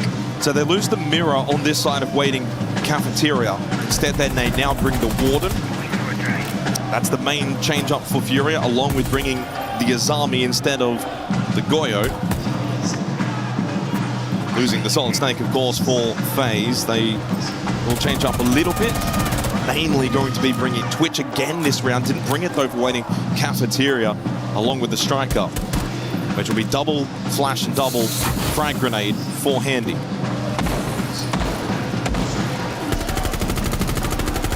Loading new mag. More than likely going to be a traditional slow build-up into the round for FaZe, contending with keeper barriers and other various pieces of utility that will naturally slow them down. There is that Twitch onto Thorn interaction mentioned previously, as Souls can get to work hard breaching on the Hammam side of the map. Maybe draw the attention here of Furia. Elects not to blow that straight away, as FaZe are still staging elsewhere. Halfway through this round, but I mean, that's the FaZe special, isn't it? Yeah, everyone outside. Classic FaZe. And one of the few teams where we don't concern ourselves with worrying about the clock too much. They know how to use it so efficiently. Oh, but Herds finds an angle onto KDS. Is Herds slowly getting himself individually off the canvas for what's been, well, to be honest, a terrible grand final up to this point, but it can change. Another opening kill for Furia. They've started to dominate in that area. And Cyber, well, he's been stranded on 10 kills now for a while. This may be kill number 11, but stolen away by King. He won't care about that. He's happy to see the end of Boxera. FaZe answer back. So they start to push through that courtyard corridor. But it's Diaz that catches Handy. No trade potential either. Cyber not close enough. Still at the doorway. So didn't have the chance to get the trade on to Handy. Advantage again for Furia, heading into the final 35 seconds. They still haven't dealt with Herds over towards Dining. This is a tricky position now for FaZe to problem solve their way out of. Furia so close to tying up Fortress. Herds to duck away from the flash. Another one though, he goes full white. Has Loira got a long angle though from that main hallway with the DMR of the Aruni to help Herds, who does seem a little bit stuck. Vault over Souls. King won the battle against Diaz, but Loira did have a big say. Huge headshot from Loira. Vaults the finish. Furia are fighting off the canvas. They've won 4 of the last 5 rounds. We are tied on Fortress.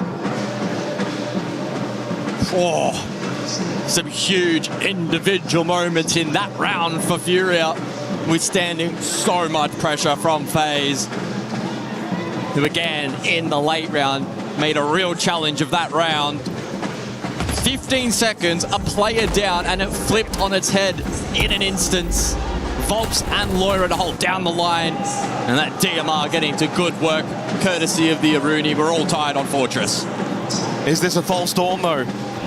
Or is this a real comeback potential? The groundwork laid for Furia. 4 of the last 5 rounds.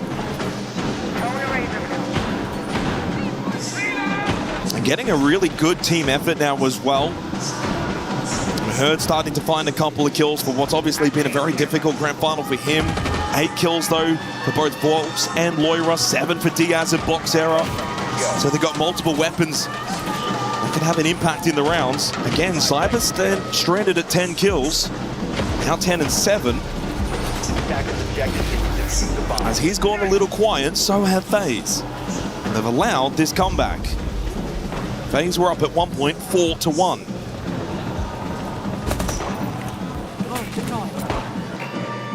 But such is the nature of, I guess, defender-sided Fortress.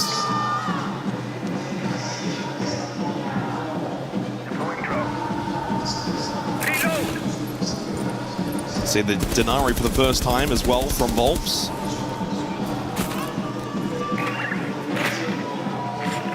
Yeah, courtesy of the Volk, we see the transition away from Twitch in this round from FaZe. IQ instead. Strong tool in identifying where that info gather is and then being able to formulate a way to deal with it, although may leave them a little more exposed in some of the util clearance game. And a byproduct of that may mean that some of the lurk potential here for FaZe is a little trickier than has been the case for the majority of this half. Flores, our mainstay, once again back in the hands of King. Just the one deployable shield in play this time round for Furia. Cyber does win the initial battle against Loira. Stopping a streak of opening kills for Furia. Now must do it 4 versus 5. By the way, the opening kill conversion in the last 5 rounds sits at 100%. It's been a determining factor.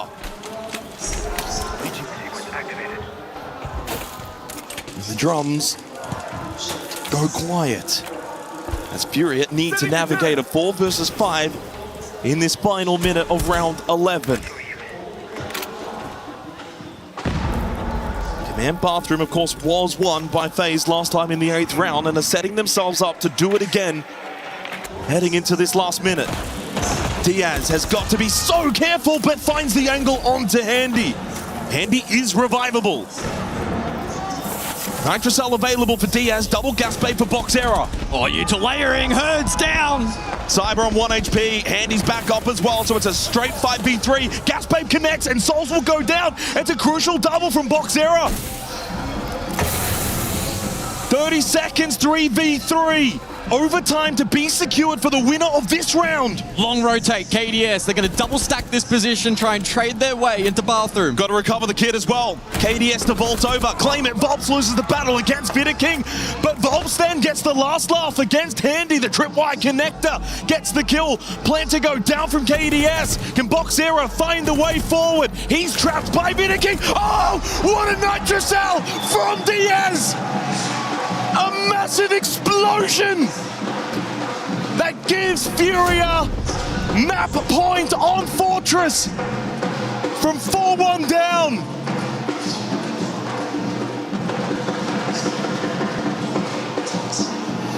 Well, they look down and out in that first half, but Furia somehow are fighting back. And even in that round in particular, not off to the best of starts. As you said, the second half, the entry has been converted at a 100% rate. It was this kill right here. Cyber drops, goes bang. Blue never stood a chance. But Furia were able to subvert expectation, holding on in the late round. A massive Nitro cell. So little time as well.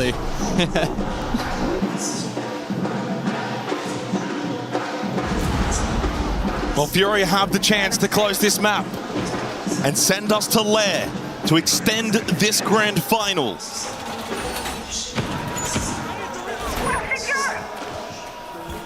Another big map from Boxera as he goes double-digit kills.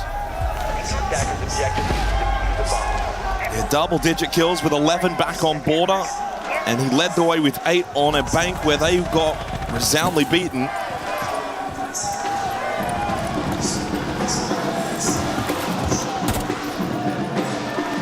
Don't discount FaZe. Don't think that this one's done just yet.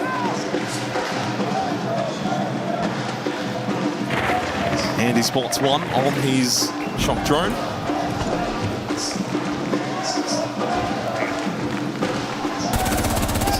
Cover me! Reloading!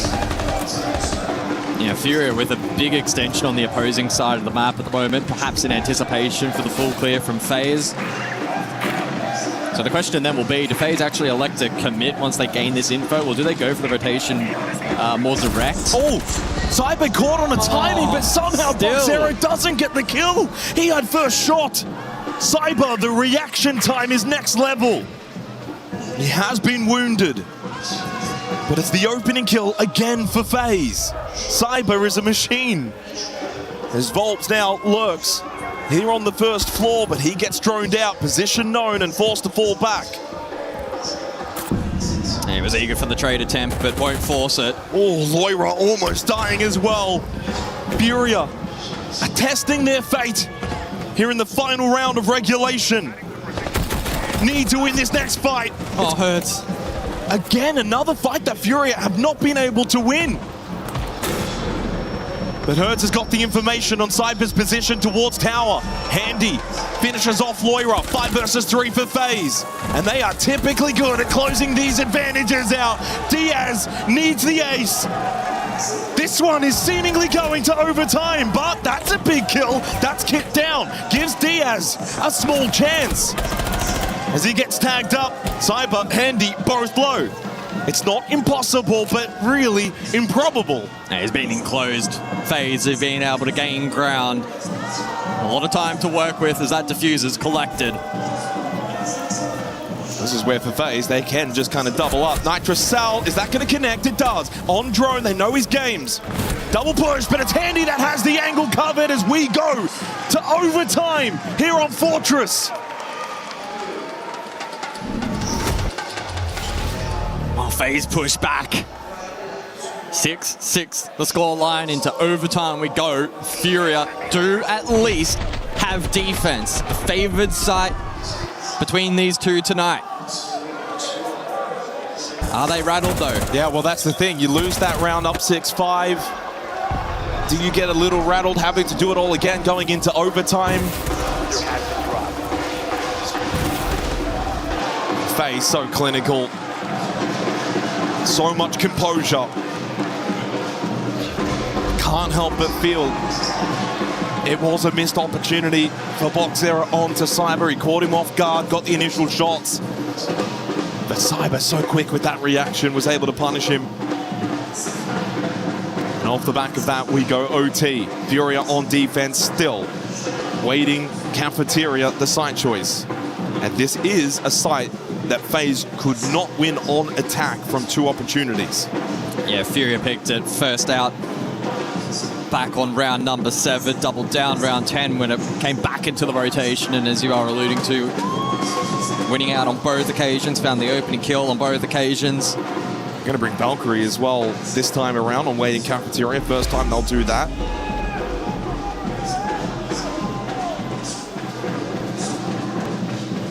No IQ either for FaZe. Valcams could have an impact in this round to start overtime. You know, I do wonder, maybe it was hidden, or perhaps FaZe just electing not to bring it. They have in the past, though. We saw it back in round number 11. Can that info gathering give Furia an edge in this round? From an information perspective, will be important in identifying what's clear, what's not. I think most critically over the early to mid portion of the round, trying to identify what kind of lurks might be employed. Now they can try to shut that down. Speaking of, Cyber already inside the map, this time lobby. Obviously, one Volcam already dealt with, 1 lobby, 1 museum still up for Herds. Here's that lobby Volcam. Boxera trying to play off this ping. Cyber making an entry through front. He's looking for the cam. He knows something's not quite right. He's taking some time, though, out of the attack of FaZe in searching for these Valcams. Reloading, cover me. Herds. Can't imagine he's too confident in his swing game at the moment. 4-9 here on Fortress. Lackluster grand final for a man so experienced. Heading towards that final minute again, but as we know with FaZe, as you said it earlier, they don't need a lot of time when they go for that side execute. King to get to work in games, open up the floorboards from above. No one on the top floor for Furia. Full horizontal hold towards the site on the first floor. So FaZe will have the vertical advantage. Yeah, just flushes that defense a little deeper. Leaves Infirmary now a little exposed, and FaZe are circling on that corner of the map. Means you're going to be so careful with your positioning. Danger everywhere. You can sense the uncomfortability of Boxera. But he does hold his position in Infirmary. He's done a good job. He has been able to stay alive despite the amount of frag grenades thrown his way. Keep a barrier up, and it's Diaz that got the Nitrocell kill onto Cyber. That's kicked down towards the corridor. Yeah, really good from Boxera, eating all of that utility, giving his team a chance.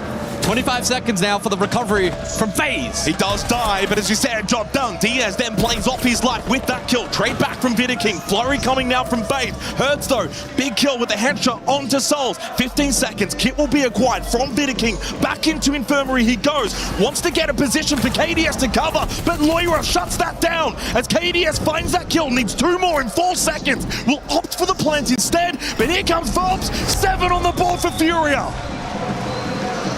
2 more chances for map 3 to go their way and get us to Lair. Oh, they ate so much pressure in that round. Furia, hold their nerve. Another opportunity to win this map. And head us to Lair. Well, what a round for Boxera to do his best to dodge the amount of utility coming his way. Got some help though with Diaz, that Nitrocell onto Cyber. That was kicked down. That throws a bit of a spanner in the works for FaZe. They've got to go get it, get themselves out of position. What FaZe do get now though is the ability to win their own defensive round and get this to 7-7. And wouldn't that then put the pressure on Furia? For FaZe, it's whatever.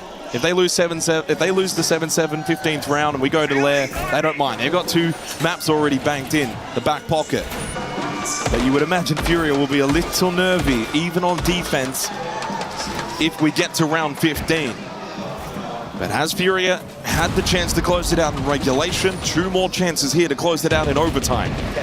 And it looks like they're going to go double shield as well. Blitz and the Blackbeard to be selected for Furia. We haven't seen them attack for quite some time, but there were 2 rounds that they did bring. Both the Blitz and the Blackbeard. Lost one, that was on Dawn's Games. Won the other, that was on Wade in Cafeteria. But we go Command Bathroom.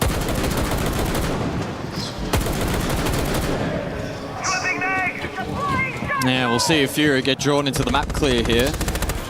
With the double shield, I'd probably anticipate that to be the case. Play a strong front line and being able to break some of those key choke points. Unless they find an opening elsewhere and then can exploit. Diffuser in the hands of Volps. He'll drop Old Tower. So they Furia commit just to the going to clear. go quick. I think they just want to play this quick. Try and catch FaZe off on a timing. Worst case, you lose the round, you go defense next. No, they get the space, but FaZe are nowhere to be seen on this half. No, but we're a minute into the round. They've already got full Dawn's Games control. Get a little bit closer to the Command Bathroom. They're playing this with real pace. Cyber lurking first floor.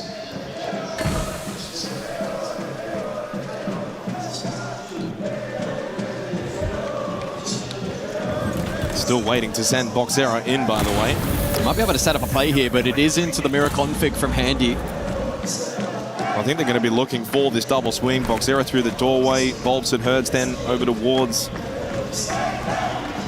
Command Bathroom. All pushed together, trying to overload the position that Handy's holding over towards Command. Gotta pop this mirror window, Herds. Still waiting for those flames to extinguish. Now they can move. Now they can go.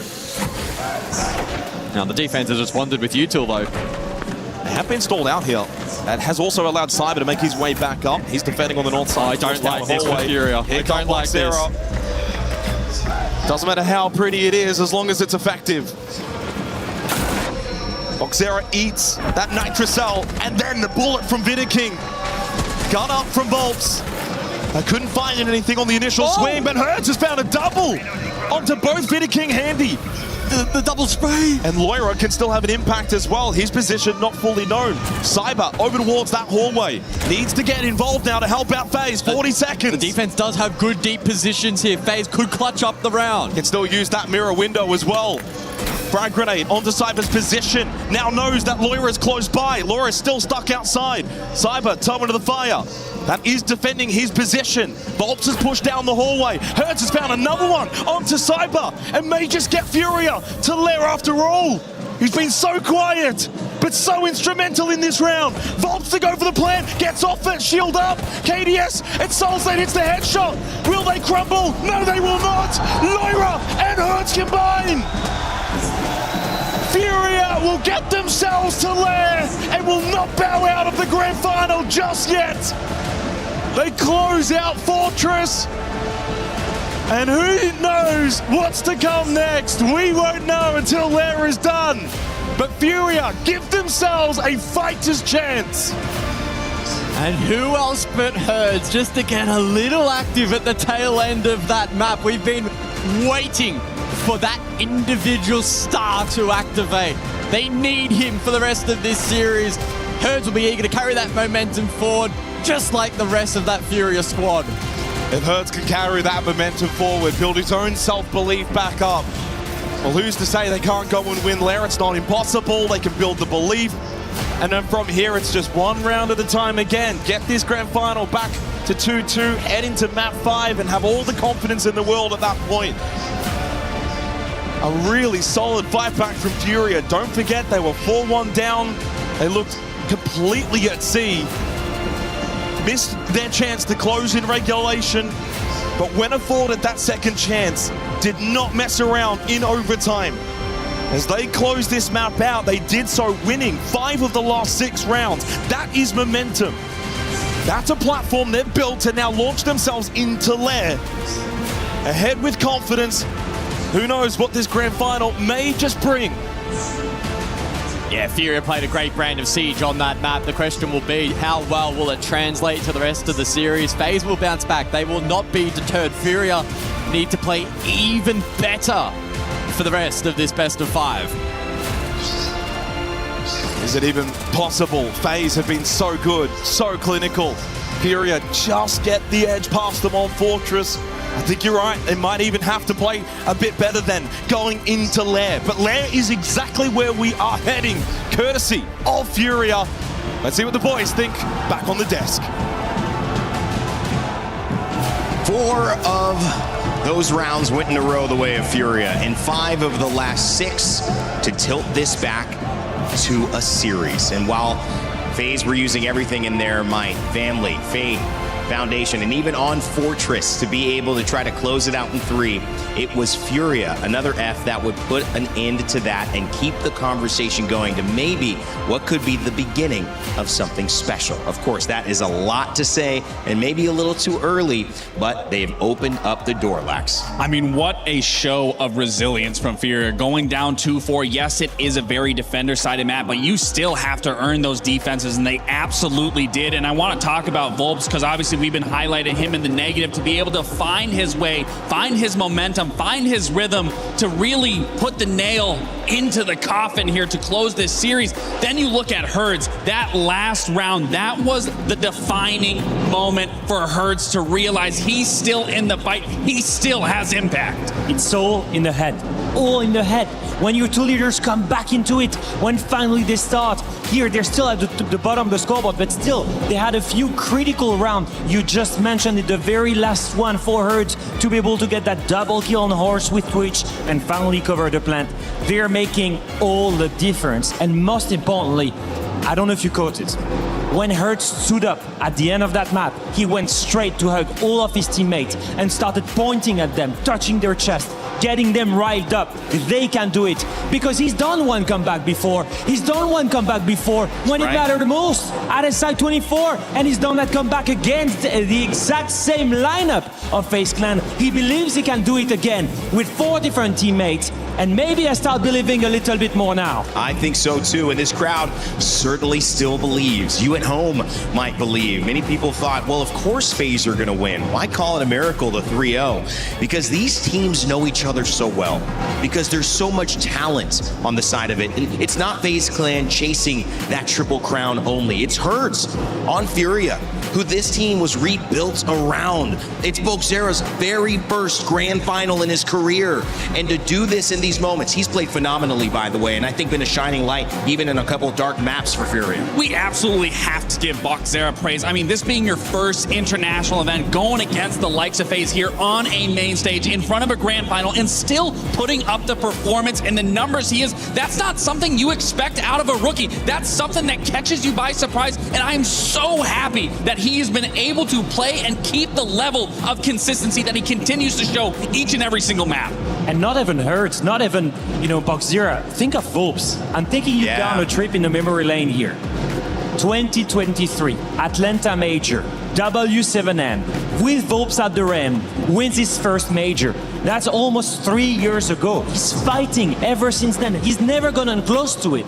Finally, he becomes the ag.al of this brand new Furia, and he can do it again. Grasp a victory, even more cash prize than that major, even more prestige, and most importantly, SI spot on the line. For Volps, what it means today is so much in front of his girlfriend here in the crowd. Close ones are here on both sides, but finally the hope is there. And just to think about it, I mean, when you look at him being the ag.al, yes, he's not having the most beautiful performance, but to be able to find his way back into the game, and you have to think about being that ag.al, you are taking the brunt of everything that is happening to your team, and to still maintain your focus, maintain your composure, allow yourself to find your comeback into map 3. This is setting us up for getting into this game 4. Look at the difference between these maps. Absolutely crazy. Look at the EPS. He doubled his EPS. He's finally back here in the server. It's the impact they and need. That is, in my opinion, the main win condition. ag.al is there. He's back, finally. And as we're seeing here, a couple of highlights on the side of Furia. I look at Loira, I look at Diaz, I look at the backline that's been there, that had the late round composure. They're still very much there, but on top of that, Hertz, the entry, the one flip coin player that gets aggressive and that is chaotic is finally working. Volps, the ag.al, on the shield, is making the right calls, and that's it. I can start believing in them. That's it. Finally, they abuse the defense side on Fortress, and they bring it back against FaZe. They have that little bit of gumption that they need.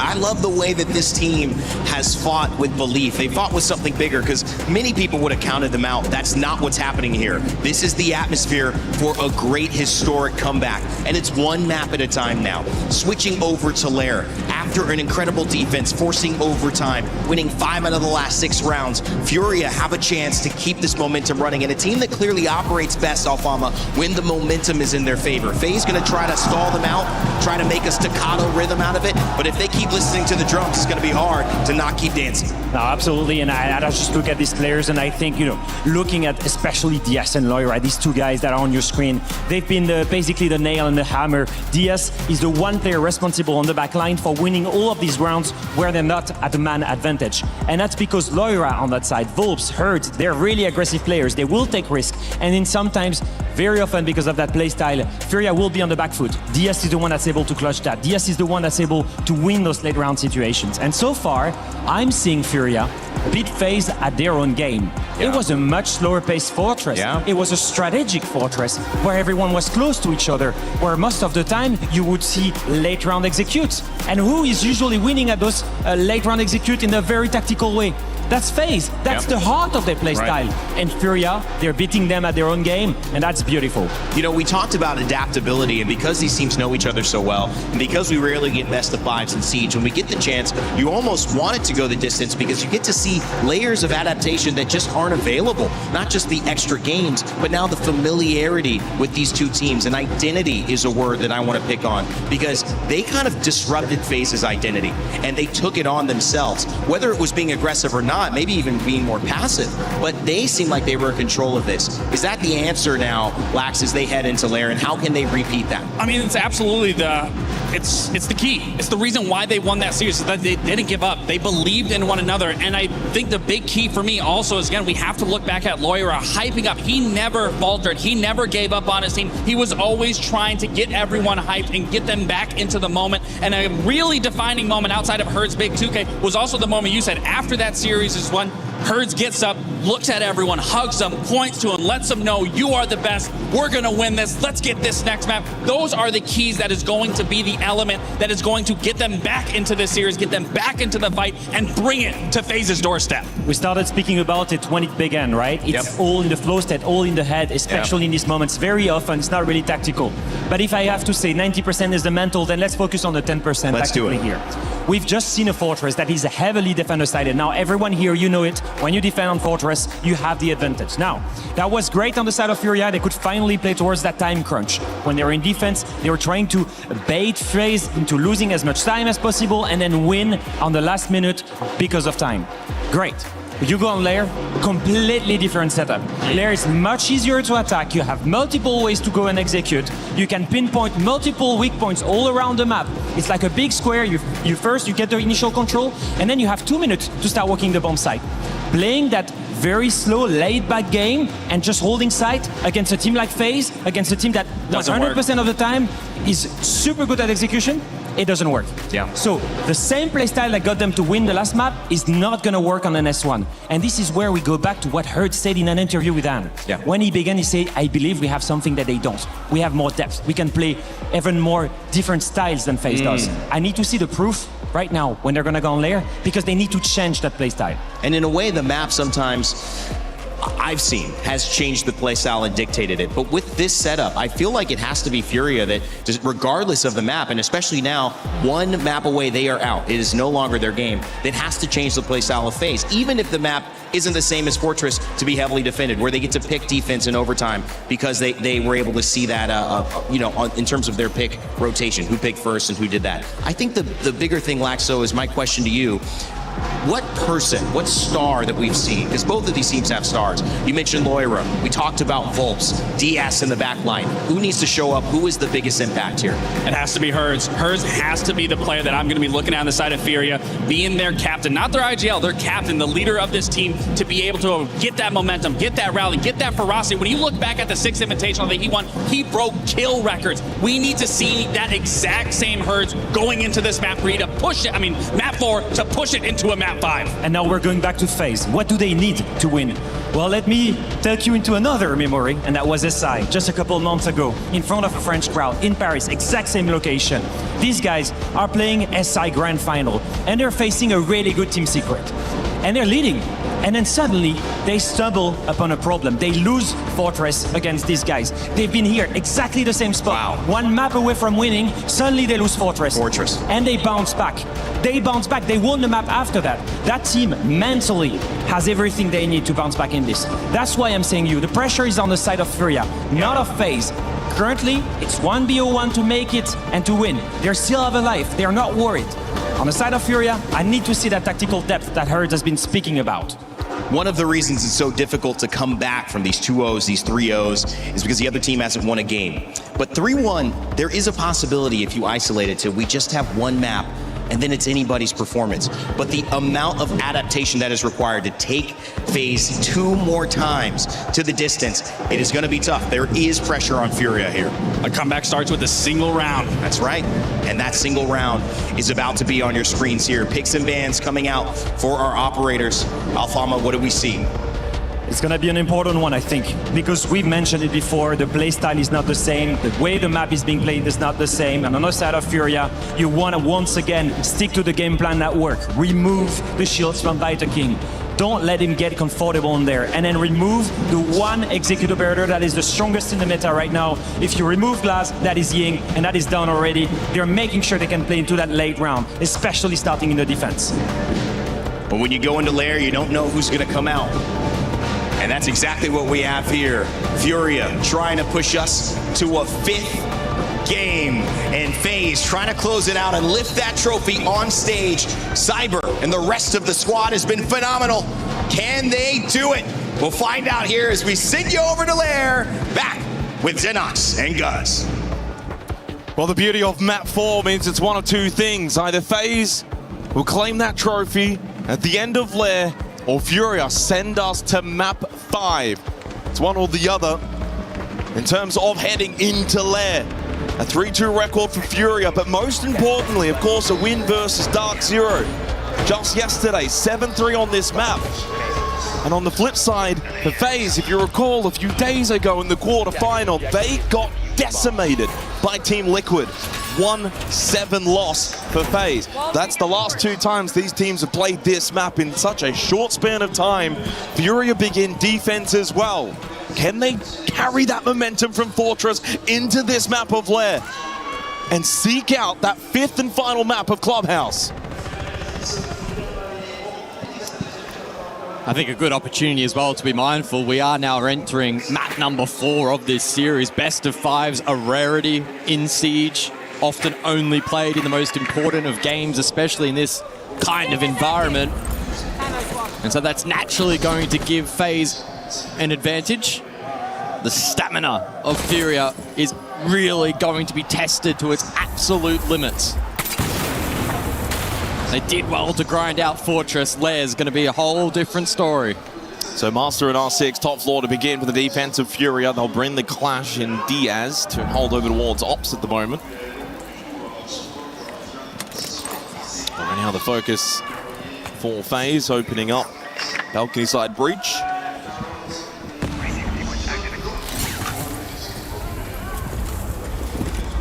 Cyber has been absolutely fantastic. Can he continue his run of form heading into the 4th map of Lair? How will FaZe respond after losing Fortress? Can Herds came alive at the end of Fortress as well, carry that into Lair for himself individually. He gets going, that's a lot of firepower that he can add to the arsenal for Furia. As Diaz makes a bit of contact with Cyber towards Ops. Keep a barrier thrown out from Herds. It's a lot of northside posturing here from FaZe. Very patient as you would come to expect, but it looks like R6 room will be their final destination. King through storage, Boxera, core, and might also tie to the Rotero. No, gets away. He's so lucky to be alive. He has also used all 3 of his gas babes. Heading into the final 55 seconds, Mask is still blocked as Cyber now makes his way over. He's got no Selmas remaining. They'll need to get Handy over to open up the wall. He's at the moment first floor security looking for the rotate up main stairs. Yeah, a lot of moving pieces to this attack from FaZe. Can they connect the dots? It's going to be very late to this as well. Volps is also down here too. This is going to be an intriguing 1v1 late in the round. A little pivot here from King out in the courtyard.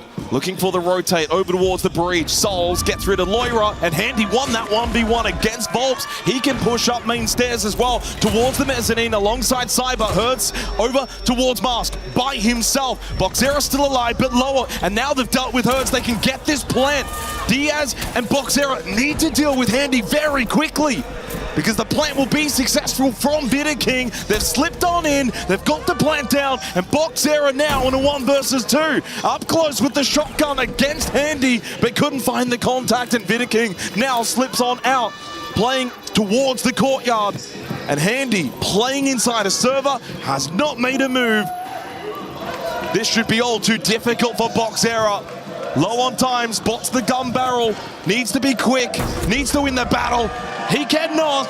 It's FaZe to take top floor on the attack. How many teams can pull off an attack like that? So ridiculously late in the round. Yet basically still, a 30-second pivot. Still comprehensive. They are one of the few teams, if not the only one, that can pull that off on such a regular basis. I mean, a very solid round, though, in bringing a lot of that attention server side, and then left Hertz by himself towards Mask in a 2 versus 1. You kill Hertz, suddenly Mask is a plantable position, and that's the win con then for FaZe. This battle here, though, was crucial, because what this means is by Handy beating Volps, he's straight up main stairs. That's more pressure server side. He didn't go and double down with Cyber over to Mez because they already had someone coming from the balcony. He went to bring, again, more of that pressure, bring that clash over towards server, and draw it away from the plant position. A really good play from FaZe, solid teamwork. Gets them an attacking round on the top floor of Master and R6, which usually is the defender-sided site on Lair.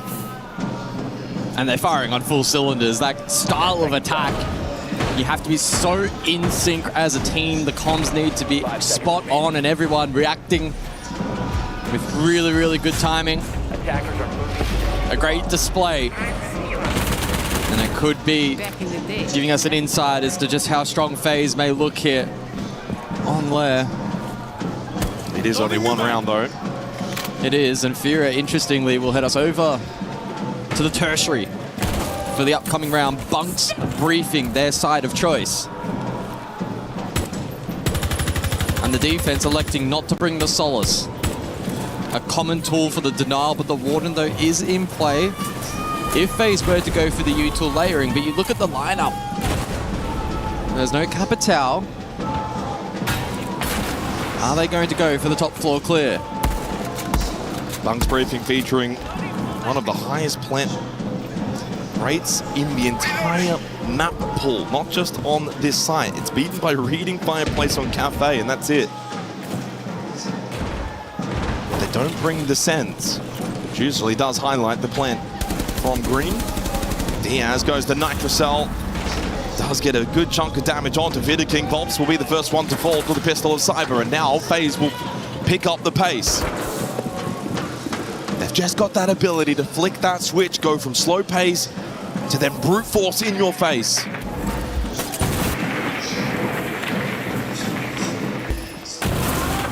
And Furia now are susceptible to the crunch on the top floor. This mirror window Can Furia play off it effectively? And Laura is now low and feels a bit pinched because of KDS at the window.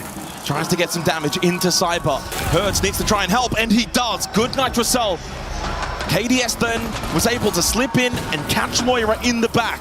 They do get this server hallway position under control for FaZe. Furia are not forfeiting top floor easily. They are holding. They want to fight. They want to win the round right here, right now.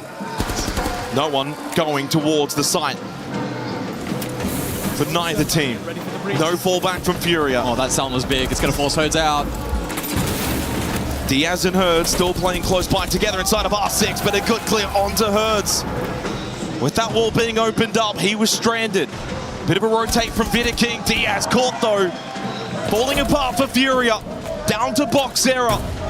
As he gets 1 kill, 3 more required with 30 seconds. Maybe the best play for him would be to rotate to try and deny this plant, but doesn't be afforded that opportunity. Finished off in the end by Souls. It's a 2-0 start for FaZe. Alarm bells ringing early for Furia.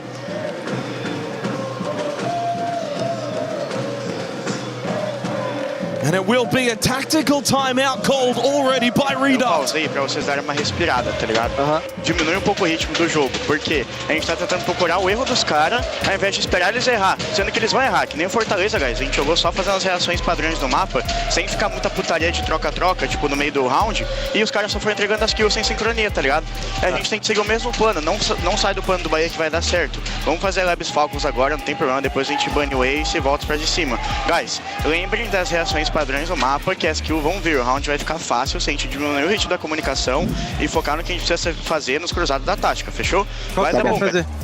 A gente vai fazer Labs Falcons, depois a gente vai banir Ace e vai seguir o plano com as táticas de mira, guys. O plano tá fechou. bom. Vamos, guys, vamos. Fechou? Bora, caralho. Bora. Bora aí, guys. Caralho. Well, we spoke about Furia needing to bring the momentum of Fortress into lair. That has just not been the case. FaZe have started so hot. 2 straight attacking rounds on lair.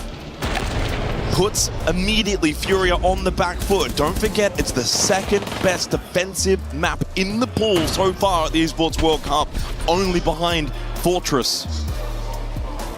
And as we saw back on Fortress needing 14 rounds of action, there was only 5 attacking rounds found. There's not going to be probably that many either on lair, but the way things are going for FaZe, it's all too comfortable. It's all too easy. Back-to-back opening kills. They got plant down in the opening round. Didn't need it in the second. And they brought pace and aggression, which is rarely seen from FaZe in that second round. And I think it caught Furia off guard. Now, looks like Furia looking to experiment here in round number 3. It's the Scopos in play. That's a brazen call. It is. Probably sensing that, especially on site, FaZe are just too strong in being able to layer that util and break down those positions, try and disrupt elsewhere. Cyber on the search for kill 50 in the series. They have the clear potential with the Solid Snake and the Deimos. They don't bring the Ram or the Buck, which does mean for FaZe they can also decide if they want to go rather horizontal, direct towards basement, they can, or if they want to play the clear out game. Leaves them flexible in this 3rd round.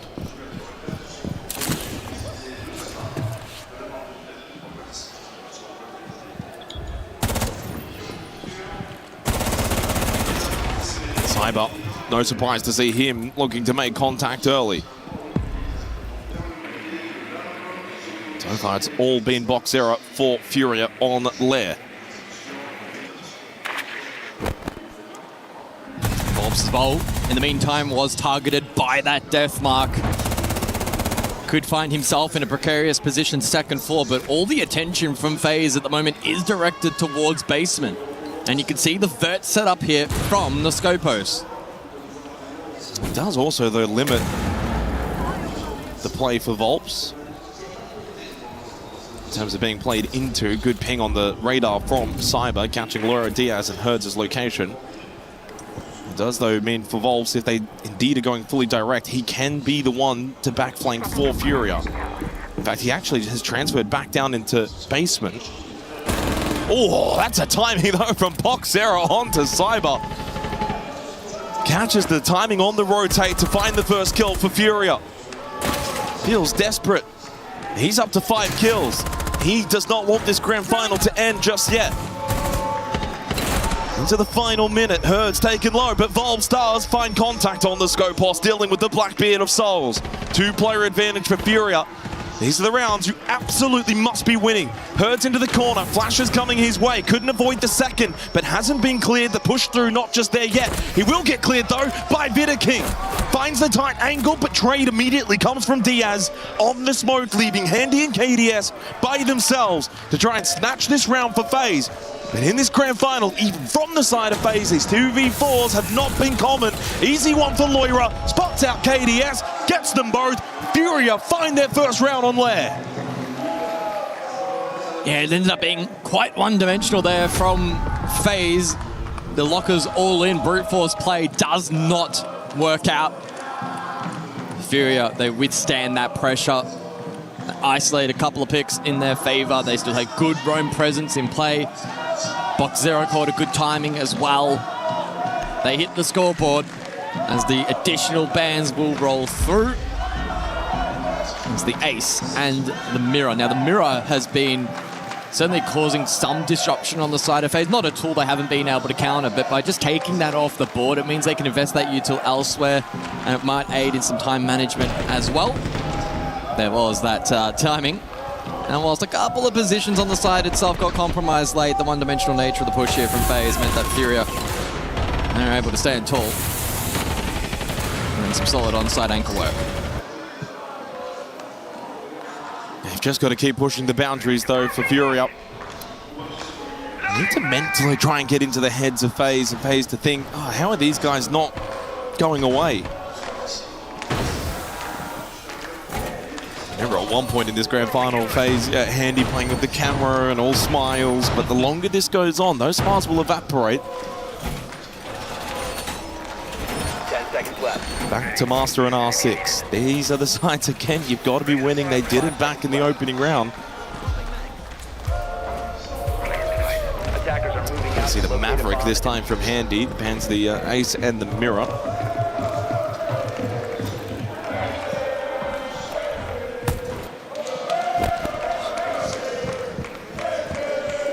Maverick probably in response as well to the Bandit selection.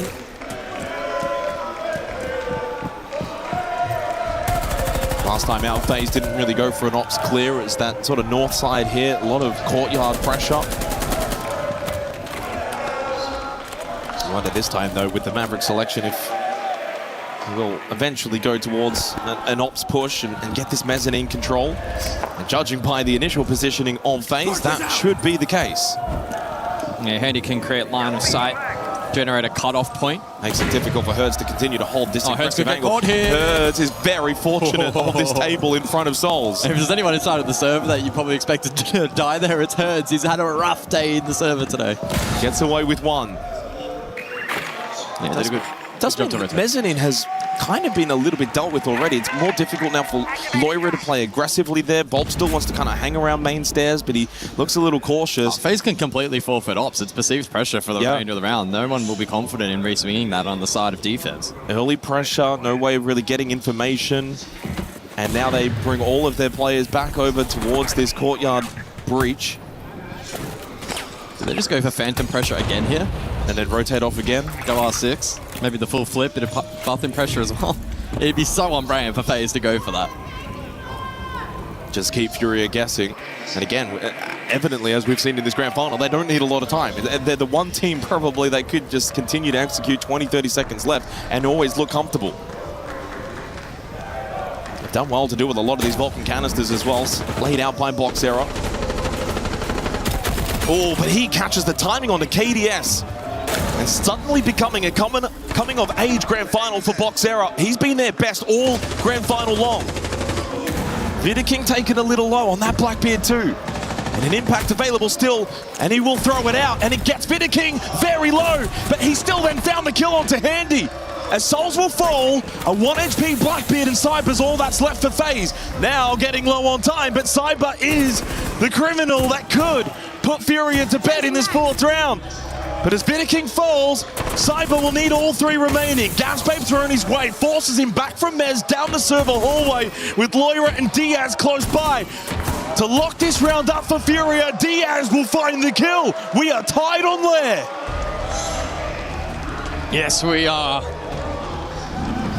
Phenomenal work there for Box0 in particular. And in fact, it's so good, it prompts the timeout from FaZe.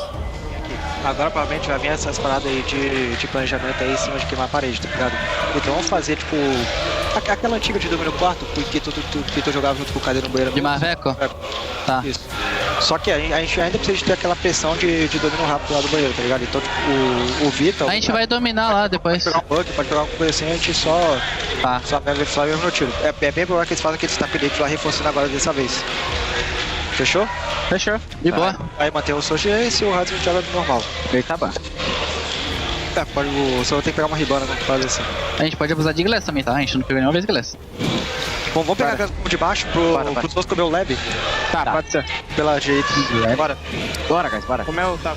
Well, as Cyber has crossed the 50 kill threshold here in the grand final, someone's getting a little close behind him in Box0. He's up to 36 kills now.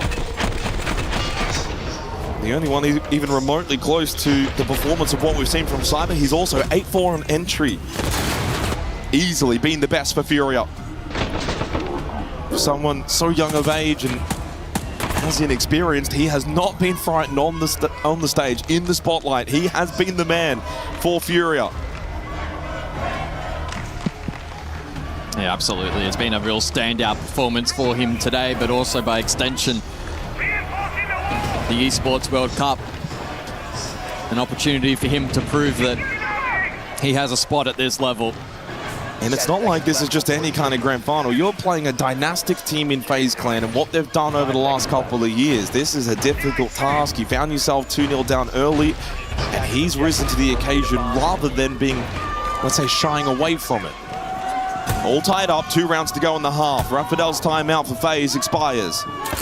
Redux already used his. Neither will have any timeouts going into the second half. Bunks briefing the site again. It will be double hard breach for FaZe. Still electing to not bring the sends and look for a quick rush plan. Yeah, again, no Capital either. They also drop Blitz. Furia not bringing Solace. Probably anticipating again, early breach open, maybe some phantom pressure courtesy of this Maverick, and then FaZe to invest elsewhere, force a flush, and try and play the round on their terms top floor. Drone activated.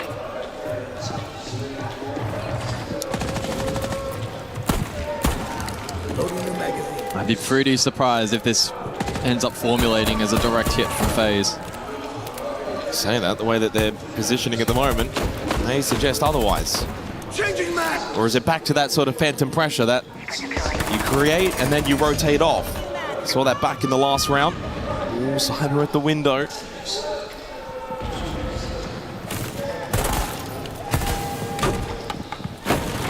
They might look to duo here with Vidaking. Souls as well has quietly crept upside. FaZe circling on second floor. Yeah, I think Furia getting the idea that FaZe want to clear out this server side on the top floor. What does Diaz do? Does he stay or does he fight? Well, it looks like he just wants to reposition. He does have Volps for cover, but Souls has made his way into Ops, so Diaz and Volps need to be very, very careful. Souls is by himself. Lowest trade potential. Handy down below. Souls trying to find an angle. Diaz has got to be very careful. Volps are taking a bit of contact, so they are wary of the positioning. It's Bitter that finds that kill onto Diaz, and the second on the Herds, who tried to play off it. That's forced Volps back as well. He got droned out towards R6, and this is opening a big gap now for FaZe on the attack. Moira needs to find a multi here, a challenging position. Couldn't win the 1v1 against KDS, who then makes his way a little bit more forward for Volps to find the kill in the trade. I don't think he's going to be afforded the time and the space to go for that revive onto Loira, but he may just go for it anyway. He's blocked up the door, the window, but then shot from Handy down below, finds an angle. Here comes Box0. He only gets the one, 3 to go, 30 seconds. Could this be an all-time highlight moment for Box0 so early in his career? It will need to be. As he gets tagged up, he knows that doorway is not going to be safe to enter. 2 above, 1 below. Cyber to make his push in with the kit as we enter the final 10 seconds. Can FaZe cover this plant on the vert? Yes, they can. No entry found for Boxera. Out of the timeout for FaZe, they retake the lead. A third attacking found on Lair. 1 round to go in the half. Back in front. Again, the way they're just able to creep those chess pieces into position and then pounce. It was Vidiking in that one. A swift double. They put so much pressure then on that second layer of defense. Lawyer was forced to swing. He dies. Volps got caught with the keeper in hand. And whilst he still found one, it wasn't quite enough. Boxera isolated Green. And FaZe are just so confident in their ability to deny his position. They hold 2 above, 1 for plant below. FaZe surely marching towards a series win. That feels as if that's the script that's presented before us. 3 attacking rounds on Lair. There's a pretty darn good half. And sets them up perfectly going into the second half to follow, where they will be difficult to attack into for Furia. And not for the first time in this grand final, but this feels must win for the Panthers. They need a third defensive round. Down to basement, where they were successful back in the third round. And it was a very good round for them. This will be a little bit more top-down, though, for FaZe to provide more avenues. It was all too one-dimensional last time, too direct. They bring KDS on the ramp. Now look to get that first floor control. Yeah, speaking of first floor, Furia investing the clash currently over towards Armory. A duo hold here alongside Herds, who's gone quiet again here on map 4. We touted this as an opportunity for him to transfer momentum that was gathered at the tail end of Fortress, but today so far has been a real grind. All eyes now on Cyber, who's been deadly on the entry in this series. Once again, resumes proceedings on the Solid Snake. Greenside should be clear for him. Opening kill conversion so far on Lair sits at 100% all 5 rounds, the first pick. That team has then gone on to win the round. We'll see if that will follow true to close the half. Cyber on the Solid Snake will ease their ability to get this first floor control. Still one the auto breacher available for KDS. They test Herds and his hold towards Blue Stairs. It's not been the day for Herds. Outside of probably 1 round back on Fortress, a day to forget so far. As Boxera makes his way up to help him out towards Blue Stairs. This is probably the last player I'd want on Shield at the moment, the way he's been playing in this series for Furia. But as we know in this modern age, the clash can still have an impact. What a nitrocell from Herds, though. With the safety of the clash and more information found from Boxera, he goes shield down. But then immediately loses his head to Handy. Maybe overcooks. Puts Herds on an island. Herds has got to hold strong. He does get the down and the kill onto Souls. Knows there's one more still close by in Handy. Handy, though, wins the battle and pushes down quickly down Blue Stairs. That is 2 impressive kills from Handy, but will it be enough for FaZe? 40 seconds filter side hit. Bob still has 2 Vulcan canisters, by the way, that he has not even used. With 30 seconds left, will he even have the space and the time to get that utility down to maybe help defend this site? Probably too late now. 20 seconds, 3 versus 3, the most crucial round of this grand final so far for Furia. Must win. KDS will fall. Volps finds the kill. Diaz to follow up. It's only Handy left with 10 seconds. Needs all 3 kills in such a short span of time as Volps will find the kill. Tied again. We are on this map of Lair. 3-3, heading into the halftime break. And what a big second half to follow.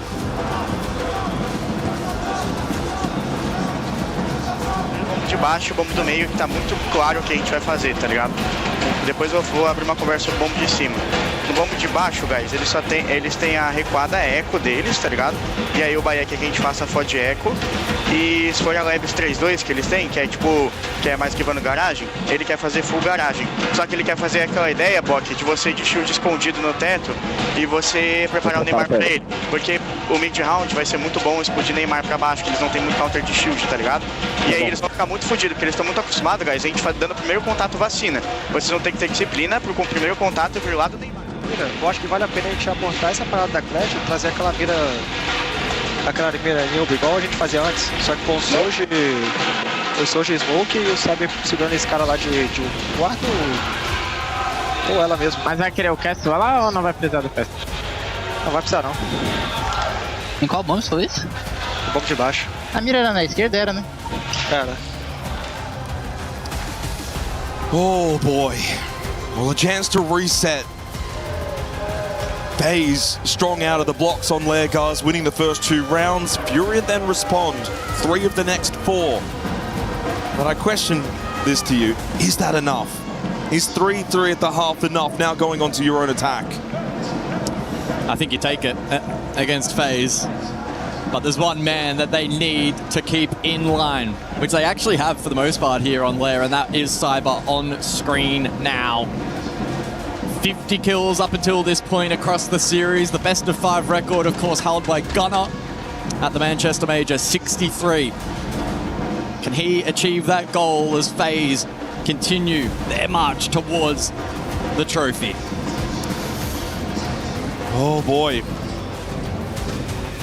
Again, sitting at that 100% opening kill conversion. We'll see if that follows through into the second half. Herd's the one that found that opening kill onto Cyber to close the first half.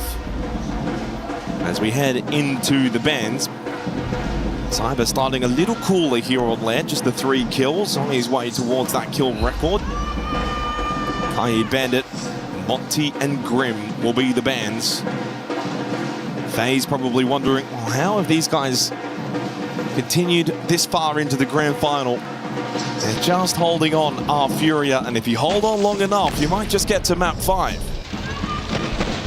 Leo was saying back on the desk, no pressure for FaZe, but if you do get to map 5, all the pressure's on FaZe. Yep.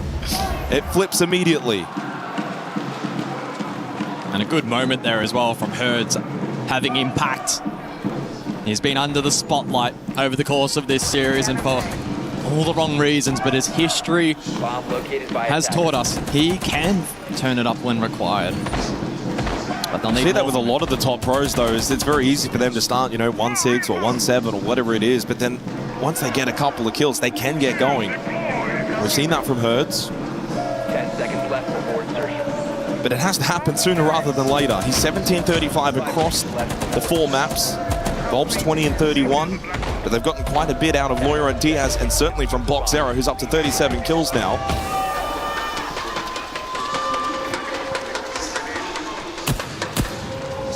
So as we head into the second half, all tied 3-3. This is not going to be an easy challenge for Furia. The scoreboard may be tied, but attacking into Lair against FaZe Clan is not an easy task. It's going to take their very best. Maybe better than anything we've seen from Furia up until this point. Master and R6, the opening sight of this second half. Early hard breach pressure here from Furia. Will they go for a similar approach in terms of phantom pressure and then a rotation late as they look to exploit a weakness from this defense, or do we see a more committed play style? At the moment, a heavy shape up over towards green side. That'll be a signal for FaZe. Yeah, but they've also then got the ability to continue to control Mez, server side hallway. That gives them a lot of confidence on the south side of the map for FaZe. Oh, Cyber was peeking breach there, almost netted a kill. Feels really strange. The action that we've seen so far, and yet the damage done to both Herds and Volts is really minor. Deathmark activated from Loira onto Vidaking, who's been shooting that Shamika launcher. Well, the opening kill is just going to be pivotal, and it really probably needs to go the way of Furia. Frag grenade to clear that deployable shield, forces Handy back. Volts to try and swing off of that shield clear. Get a little aggressive now for Furia. Live drone going through as well from Boxera. It has shifted a lot of the defenders over for FaZe. Server side, site side, it's opened up mezzanine and ops. Souls has gone back to double check and make sure this is still in control of FaZe, which it is. They've reset. FaZe have still got a lot of control of the map heading into the final 50 seconds. This will need to be an onslaught from Furia into the site. Yeah, Shamika launcher and triple nitro still in play for FaZe. And this mirror still up as well for Souls. Loira, the timing is perfect. Still lost the battle though. He had the chance to net the first kill. Keeps the mezzanine control in favor of the defense. Shamika launcher being spammed now by Vidaking. Volps trying to make his way into R6, provide the space for the rest, but Diaz falls to Handy. Boxera needs to get involved on the south side. Plant going down from Volps. Will it be successful? Cover is there. Plant will be successful. The two players left. Volps will then fall to Vidaking. Vidaking to get immediately on for the counter defuse. FaZe take the lead as they defend top floor. They read into it so well there. And whilst they did allow the dash deep for the plant, they had all aspects of the rest of the push covered, making that post a piece of cake. FaZe in the lead. They'll go to basement next. Well, that was certainly an opportunity for Loira. The timing there is Souls very much aware of his positioning, staying crouched. Good turnaround shot. If Loira gets that kill, he's got ops control, can push Mez, can force a couple of FaZe defenders over to his side of the map. That will then allow a bit of a gap to be created for Furia. That was a big battle, one for FaZe. As we go to basement, was successfully defended twice by Furia in the first half. Has proven to be actually a difficult site for teams to attack into at the Esports World Cup. Basement sitting at a 68% defensive win rate, the highest of any of the sites on this map from 41 rounds played. Also features the lowest amount of plants successfully, 1 in 10 rounds. That's not great. Again, it's a win condition not available as much for Furia. They do bring the Rayora along with the Glaz, and we'll be cooking up something in this 8th round.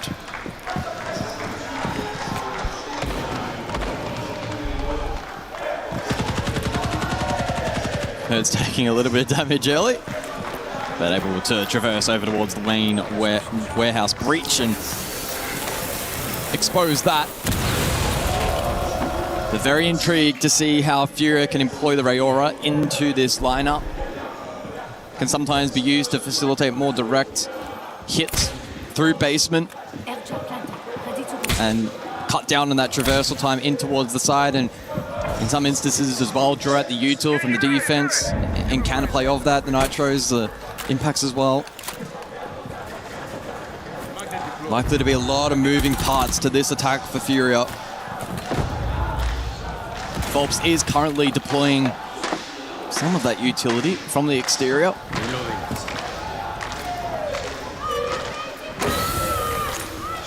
As the util layered here by Furia.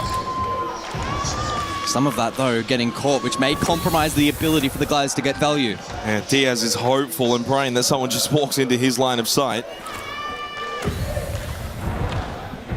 Good information afforded to KDS. Can he get a good timing on this swing? Yes, he can. Shuts down Herds, and they lost Boxera. Loira to fall elsewhere too. Falling apart for Furia. Never had a chance in this round. Volps, a bit of damage onto KDS, but it feels as if this 8th round is almost a certainty to go the way of FaZe. To get them to 5. 2 rounds to go. Edging closer to that Esports World Cup trophy. It's been fun, but you get the feeling that FaZe have almost got the job done.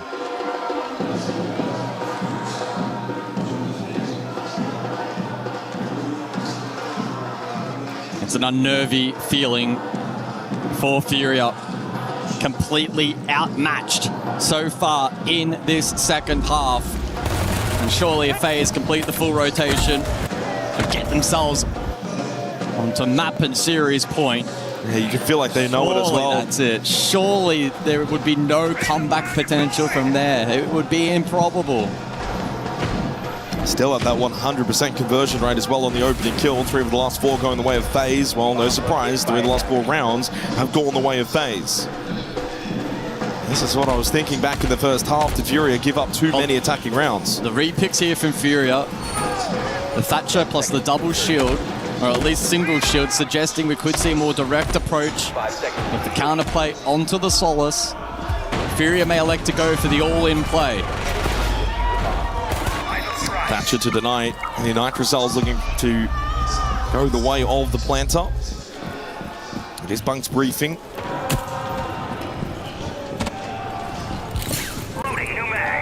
Well, how crucial of a round this is now for Furia to deny FaZe match and series points.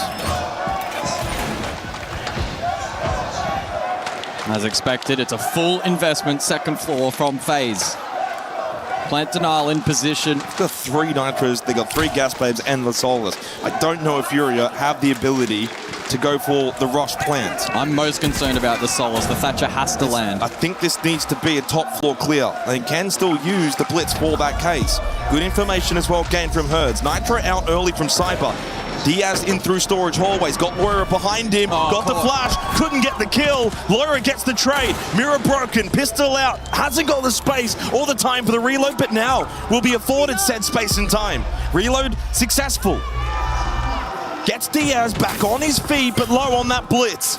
It may be 4 versus 3, but don't count out FaZe. But Vidaking falls, angle found from Vault, straight immediately from Salt, but Box Error 1 step ahead. Furia have been able to win this top floor battle, leaving KDS by himself and found and caught by Box Error.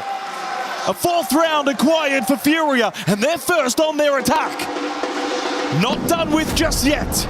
Get those drums banging. Good pivot. And a rather clean clear up above from Furia.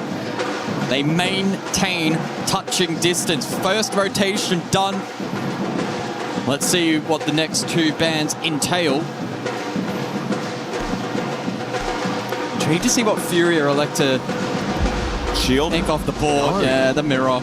Understandable here on Lair. Being played in every round. Well, the Ying ban is interesting as well.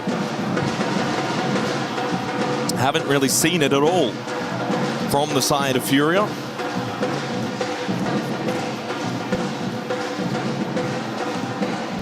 And it leaves the shields up, and if they want, we saw them hover temporarily, maybe the idea of Blackbeard of Blitz, that is a possibility later in this half.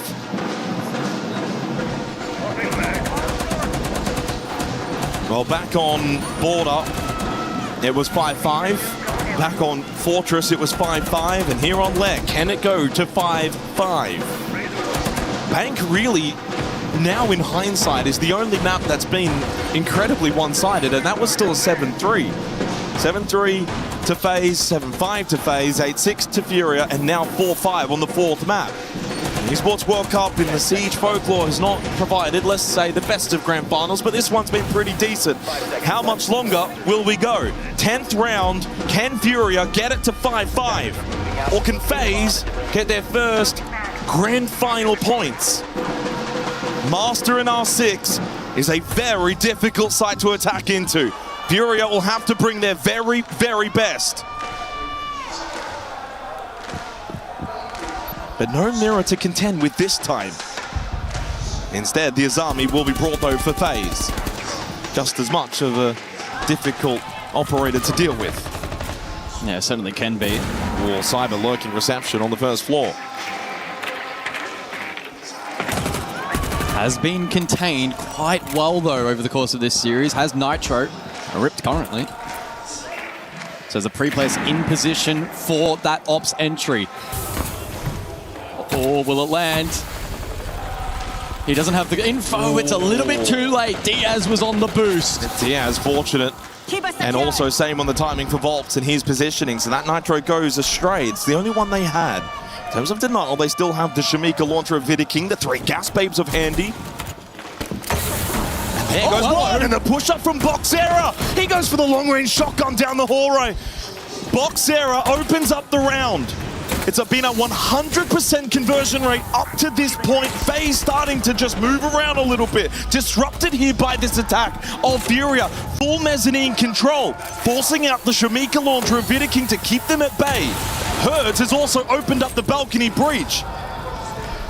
Oh, good read, but doesn't land the shot onto Soul's Skybridge.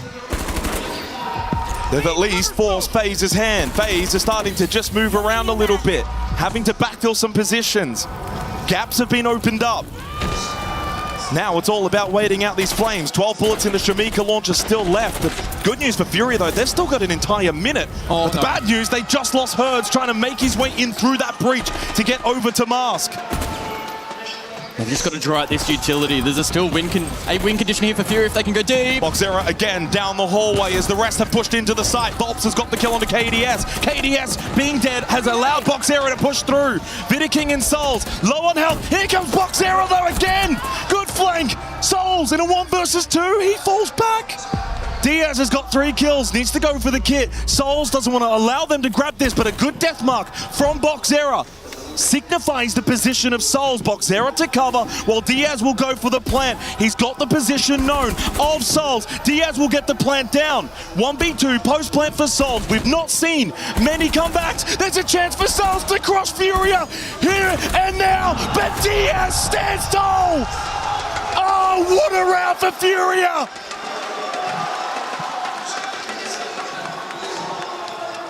That was so close.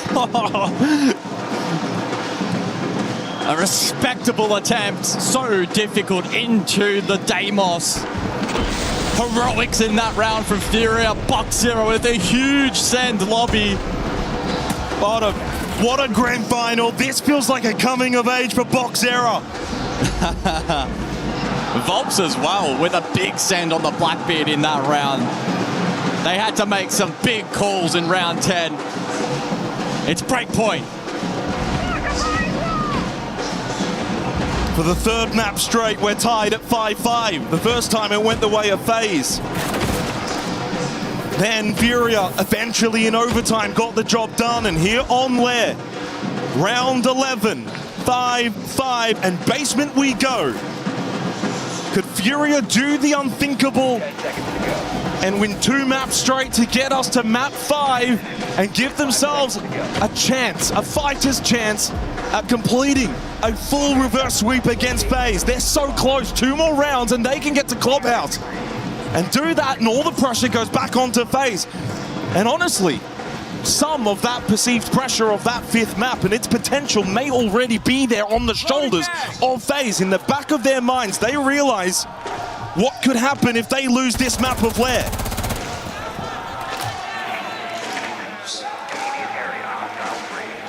They'll back themselves in though on this basement site, which has been very difficult to attack into.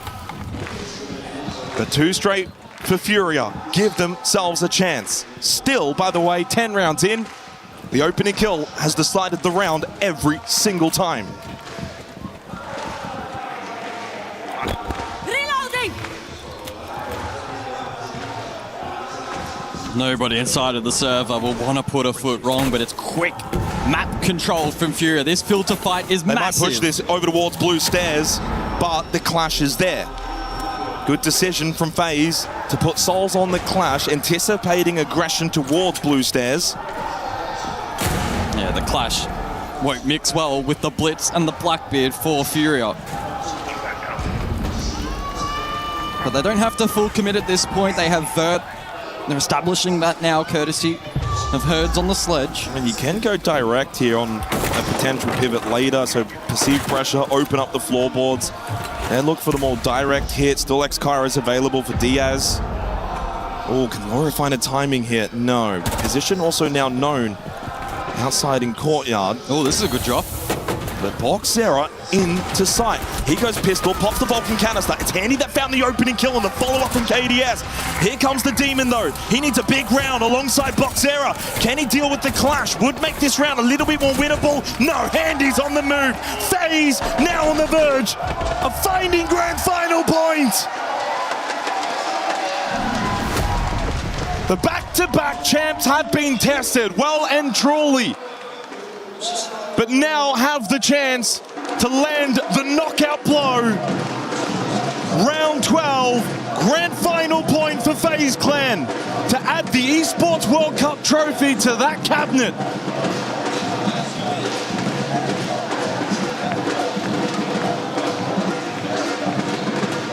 Well, the Furia fans will continue to cheer. They're still just one round away from pushing overtime. And who knows what may transpire if OT is needed. Relieves the pressure valve though for FaZe and applies it entirely now onto Furia.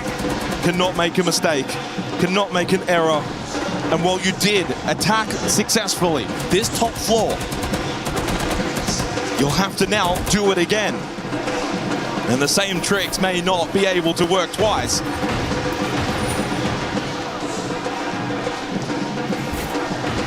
They will change it up though. They will also keep Volps on the blitz, and we see the Sens employed. Do they go for the direct R6 here, bottom right of screen with the Sense ball? That would be an almighty call to make in this scenario. The most brazen of calls usually come up in spades. I would love to see it. Will it be rewarded?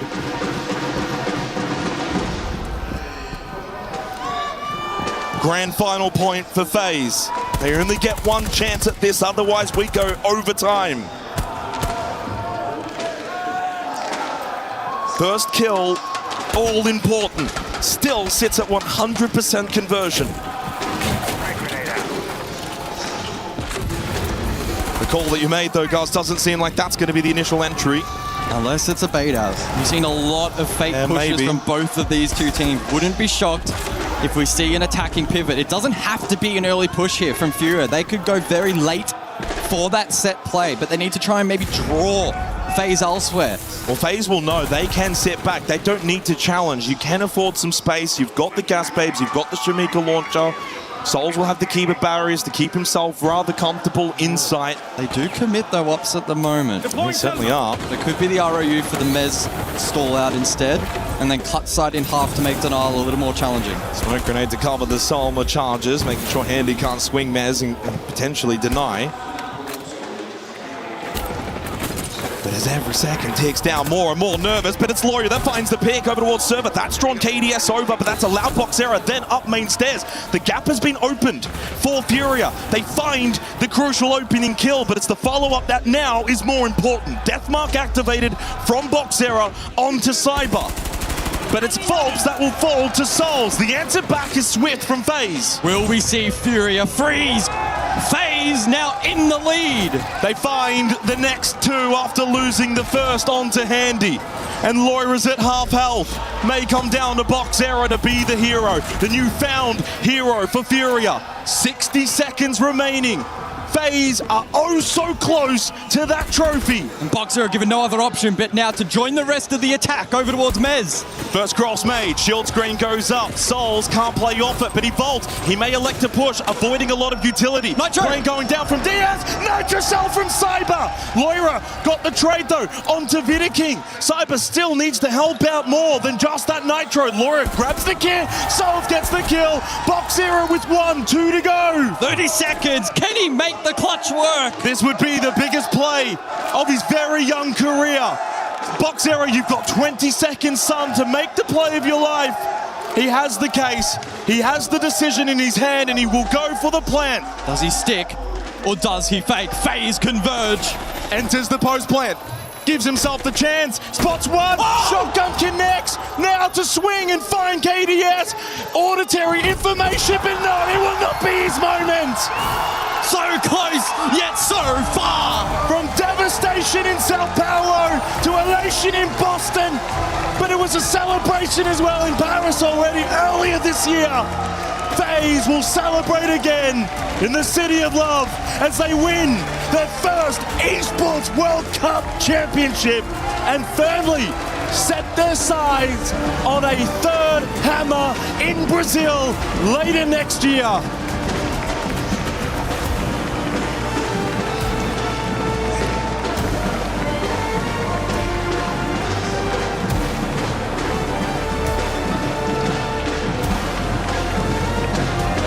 A job well done for FaZe Clan. An incredible moment as they complete the trifecta Never has it ever been done. Yes, KDS, you won again, huh? It is crazy. We'll wait for the team to finish up all the celebrations. At this point, you've won it all. Yeah. Wait, it's another trophy for you or what? No, this time is special because we finally won everything in the game. So for me, it's amazing. And yeah, it's the best feeling ever. You know, there's a better feeling than this. FaZe, go first of all, celebrate all together because you have a key crush in just a second. They're all in with the crowd. You just have to give it to them. FaZe Clan, no matter where they go in the world, there's always a crowd ready to cheer for them. Trifecta complete. A couple more things that remain in the celebration before they close out their day here. We'll bring out the rest of the team here as all the hugs go through. And we'll take them to our key crush.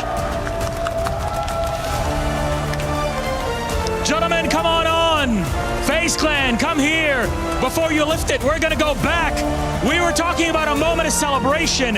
You're gonna get to crush the key of one more opponent. They took them to the edge. They won one map against them in this best of 5 epic, and it almost went to map 5. And that is Furious Key awaiting for you in our crusher. It was the family that all together did this throughout this week. And now they'll be giving it to one of their youngest, Handy. A world champion on his own. Screams have come in as you've heard them from his own misses. Here, it's screams of agony as Furia are down and out.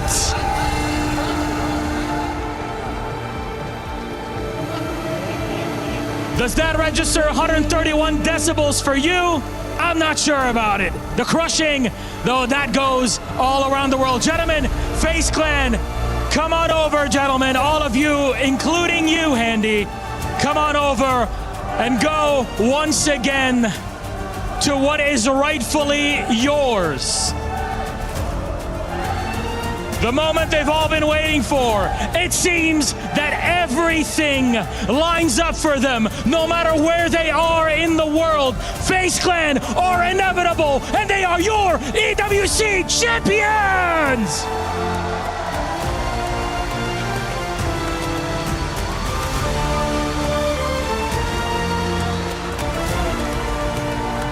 The first team to ever pull off the 3 trifecta victory.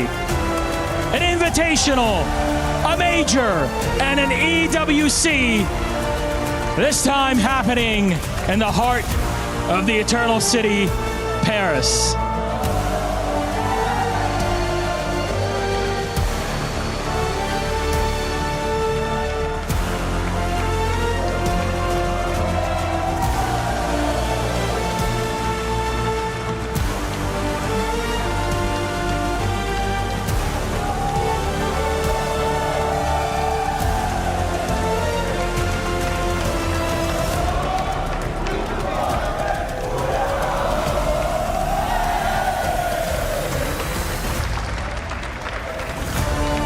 Gentlemen, you've gone through it. I'm going to go through you one by one here and ask a few questions. We, of course, have Rocco, our translator, as we go down this. KDS, you've won now 2 SIs back-to-back.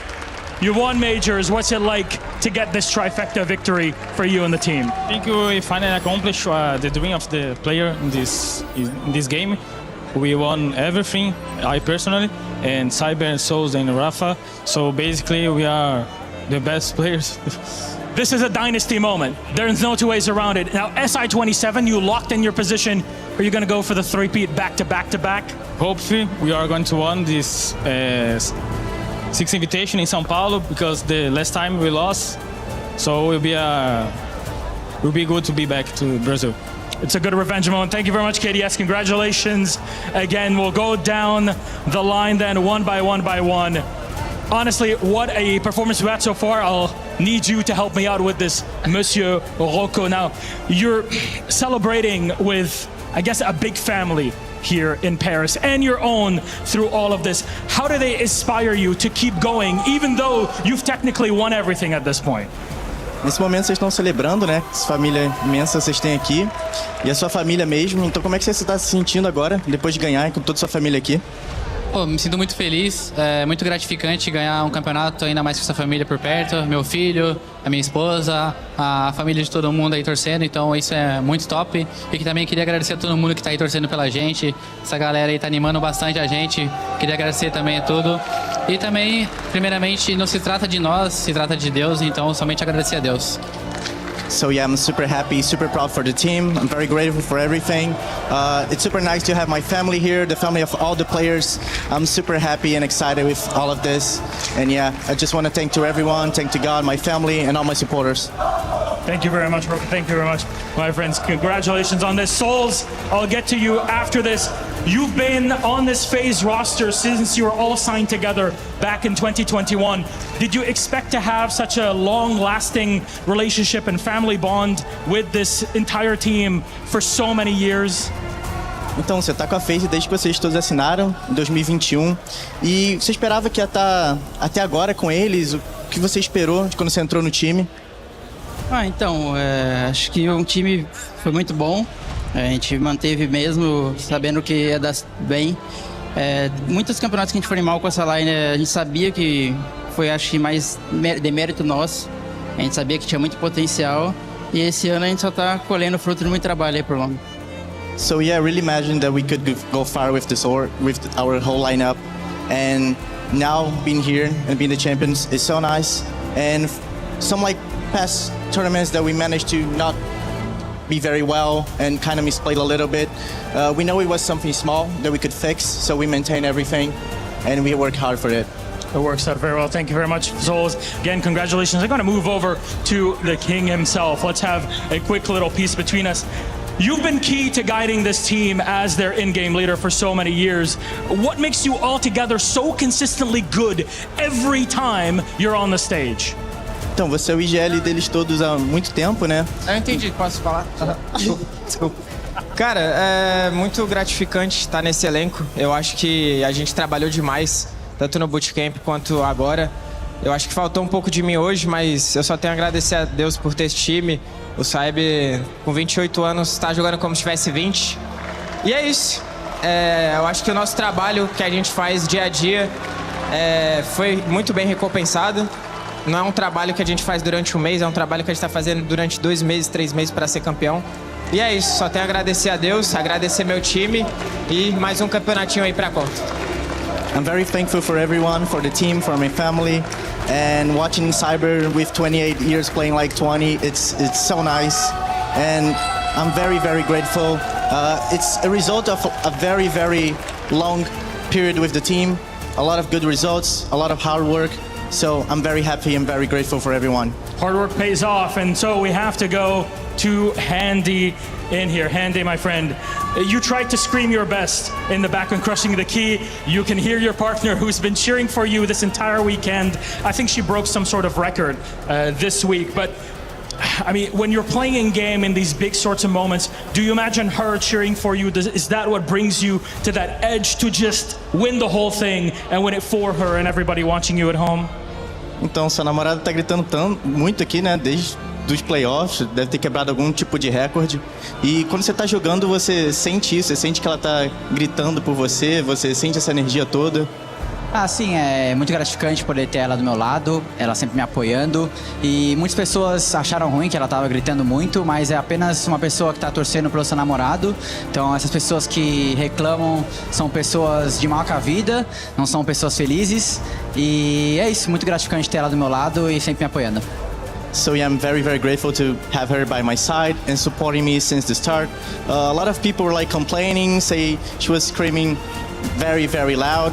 But yeah, they're just unhappy people and they should enjoy it. And yeah, I'm very happy and super grateful to have her on my side. At the end of the day, you're the happiest of them all here. Handy, congratulations. I'm gonna need to ask you all as a team. Come on over, kiddies. Come on over, JP. Come on, come here. we've gone through a million things, but there's a piece that's missing. Actually, 3 pieces. At the end, now your EWC trophy, there's going to be 3 different keys that you'll get to place in it. Have you made the decision as a team as to which keys you want to have in there? Yes, Furia, VP, and Liquid. Okay, Furia I could understand, right? But why VP? They are a very good team, and then we beat them, so... A testament, I guess. And Team Liquid, the big rivalry. Yeah, yes. Do you feel that putting Team Liquid's key in there even matters more than having Furia's in your own trophy? No, because Furia's go to the finals and Liquid we beat in the semi, so Furia is more important. Very good. Thank you very much, gentlemen. That is it from us here. Actually, our co-host here in SAL, as you're kind of used to at this point. But we're missing one final part, and that is our MVP award. Adam, please come on over, my friend. All yours. That is right. Thank you, Milos. There is one more thing we must do here, which is present the Sony Tournament's MVP, and it is my absolute honor here to present it to Paris. Would you please give it up for your MVP, the one, the only Cyber! Congratulations, Cyber! The MVP! Let him hear it loud and clear! So well deserved, Cyber. Do come next week for 1 second. Rocco will ask you to come around here as well. Well done, congratulations. This is the first Triple Crown, a major SI and now EWC. What is the secret sauce that makes Cyber so darn good? Então vocês acabaram de completar a tríplice coroa, né, do CID, com todos os campeonatos mais importantes.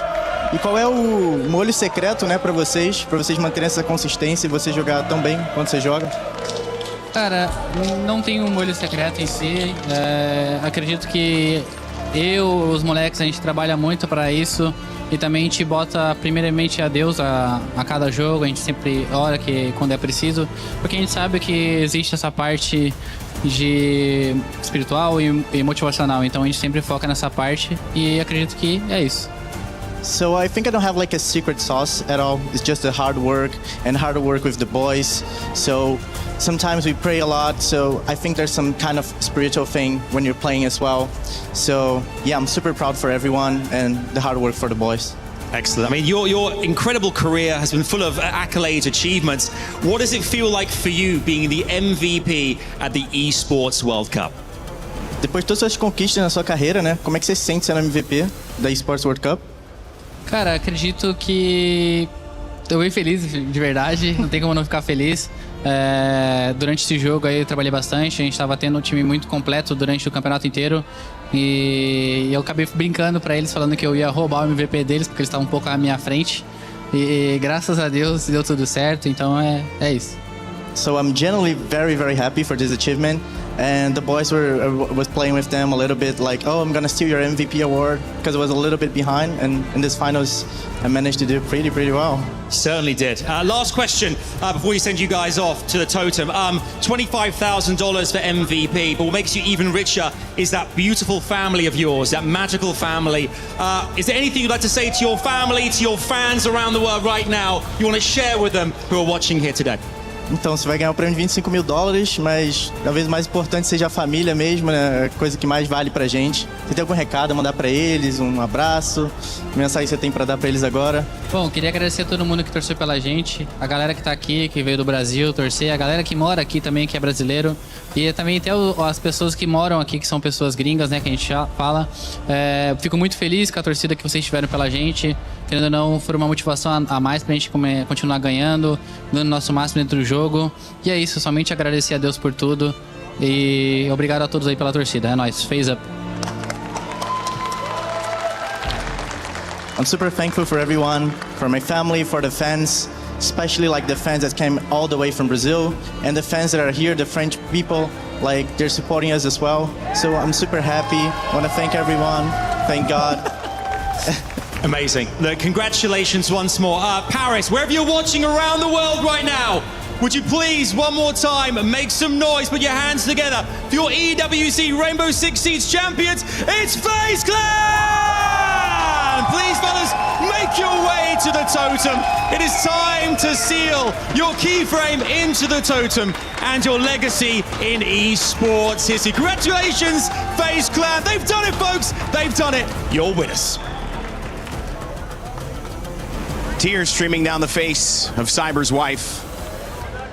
Andy's girlfriend embracing him lovingly, knowing that while she might have stood out as a major feature of this tournament, the only conversation to be had was this dynasty, this group of men who continue to do the unthinkable. FaZe. I mean, boys, I gotta be honest.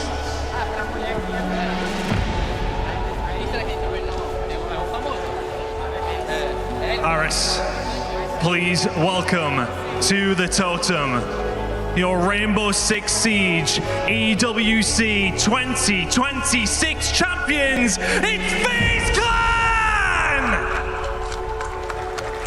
Come on in, gents. Congratulations.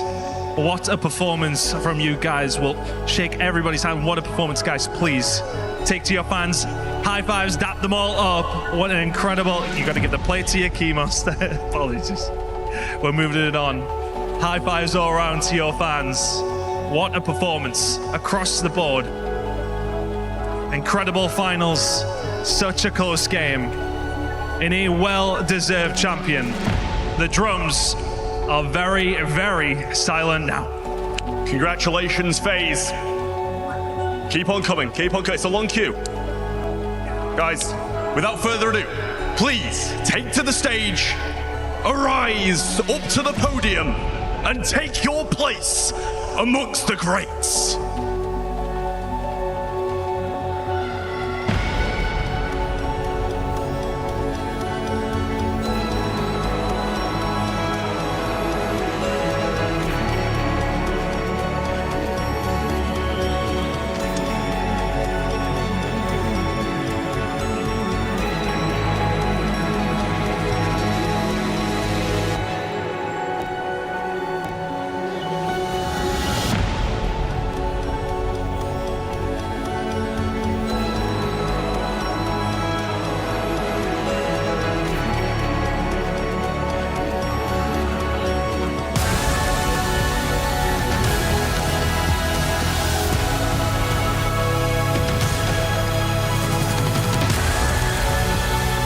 Once again, these boys are cementing themselves into Rainbow Six Siege's history. Big commiserations to the boys, Cyber, KDS, Souls, Handy, and Vidiking. So deserving of this title. I couldn't think of another 5 to give them to. There is no doubt in my mind anymore. I've picked it. This is my best roster of all time. 2 SIs, 1 EWC, multiple majors for some of them. I just want to say a word for the staff, for JP, for Rafadel, these guys that we don't speak about a lot, but do so much work for these guys. On top of having some of the best players in the world, I want to say a few words for JP, who obviously has been translating all of the interviews here in SAL, sharing all of the doubts that this team has had, and proven that they have overcome every single obstacle to reach that high. Well, if one thing is clear that FaZe has taught us, it's that it takes a village. The family has been here from the beginning, and they will be here till the end. And sometimes a dynasty needs that support because you trip and you fall. Several years together, but still at the top of the mountain. They say that all roads run through Rome, but in Rainbow Six Siege, all roads run through Brazil. Yet again, FaZe make history. And in Sao Paulo, they've got a chance to make even more. But the beauty of it, even with the Triple Crown, is that they had their families watching. And history and legacy continues to be made. From all of us here at Rainbow Six Siege, at EWC, at the Foundation, it's been a pleasure, gentlemen, and everyone who's been involved, all of you watching at home. We remind you to never give up, to never stop gaming. And we will see you all next time. From Paris, good night, and enjoy your STC recap. Bonne nuit.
welcome to the EWC Spotlight. We're here to break down everything that you have seen so far. I'm Avali, and I am joined by Glitter Explosion and Mike Klein.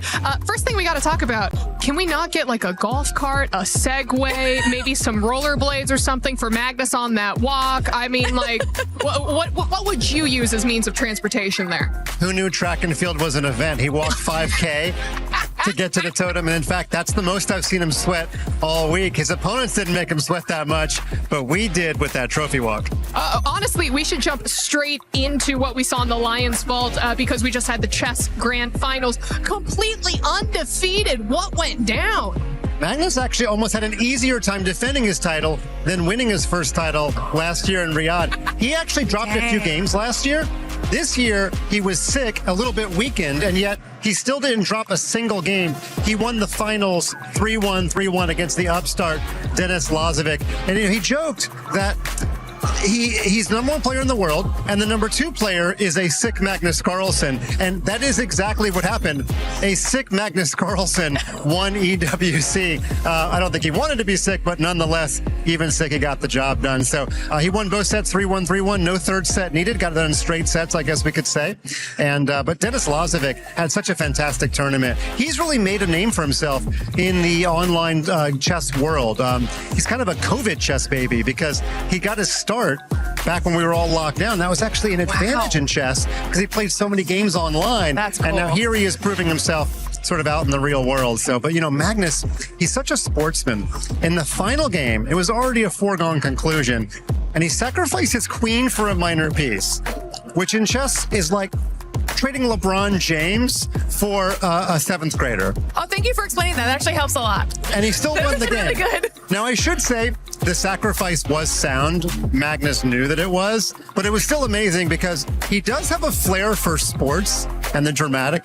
He could have won in a more prosaic way, but the chess glitterati. Yes. Yes. That was for you. That's me. Amongst us, can definitely appreciate the way that he won. He likes winning all kind of formats. He believes the future of chess is in front of a live crowd, and he got the job done today. Love that. Yeah, what a fantastic job he did. I love that. I also love the analogy of atomic bomb versus the coughing baby. That's one of my other favorite analogies.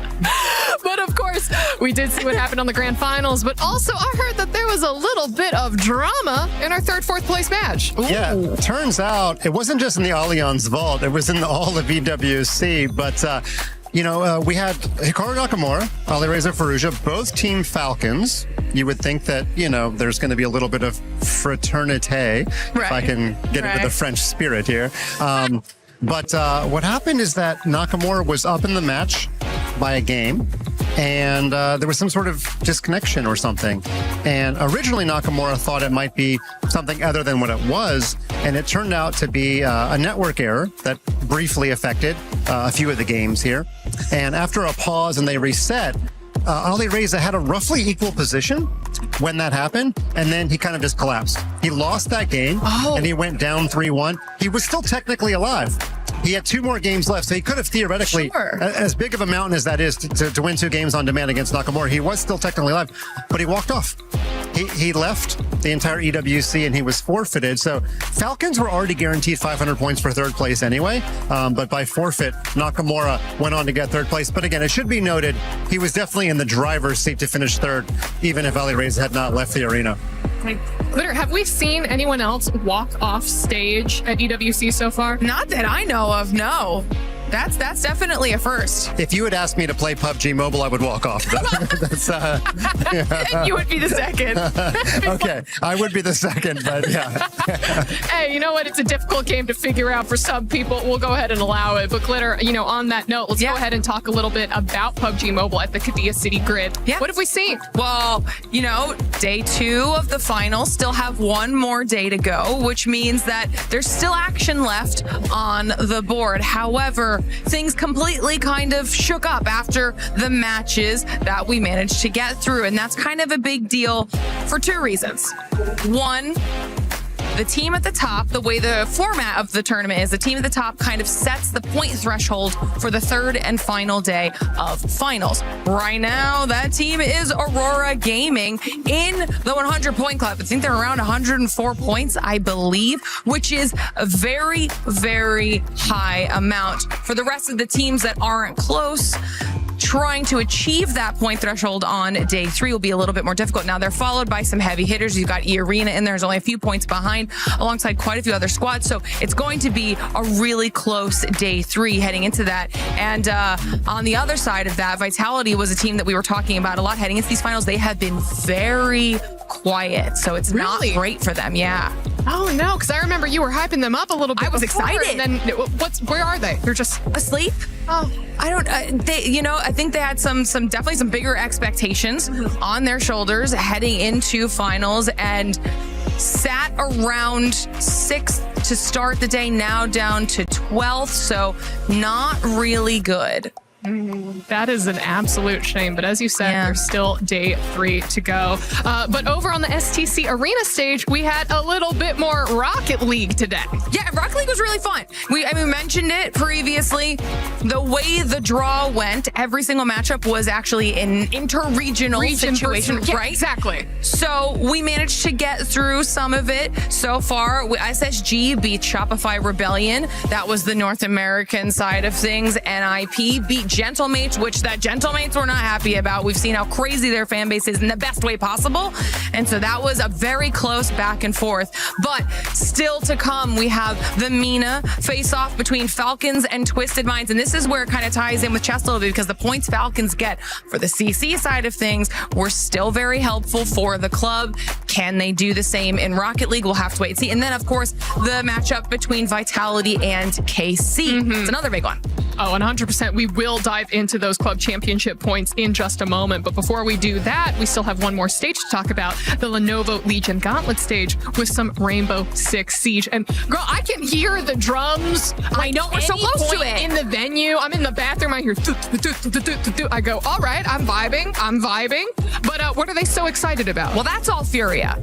Okay, that is the Furia fan base, and they have been going since last time they got to see Furia play. I mean, they are yet another dedicated fan base. Obviously, before Furia was on stage, there was a 3rd-4th decider match. That was between DZ and GK, and DZ were able to take that one home. So that was kind of good for them, because I think they were potentially one of the teams that people were expecting to see in the finals. It ends up being an all-Brazilian World Championship, though, between FaZe and Furia, and maybe the drums are going to be what puts Furia over the edge.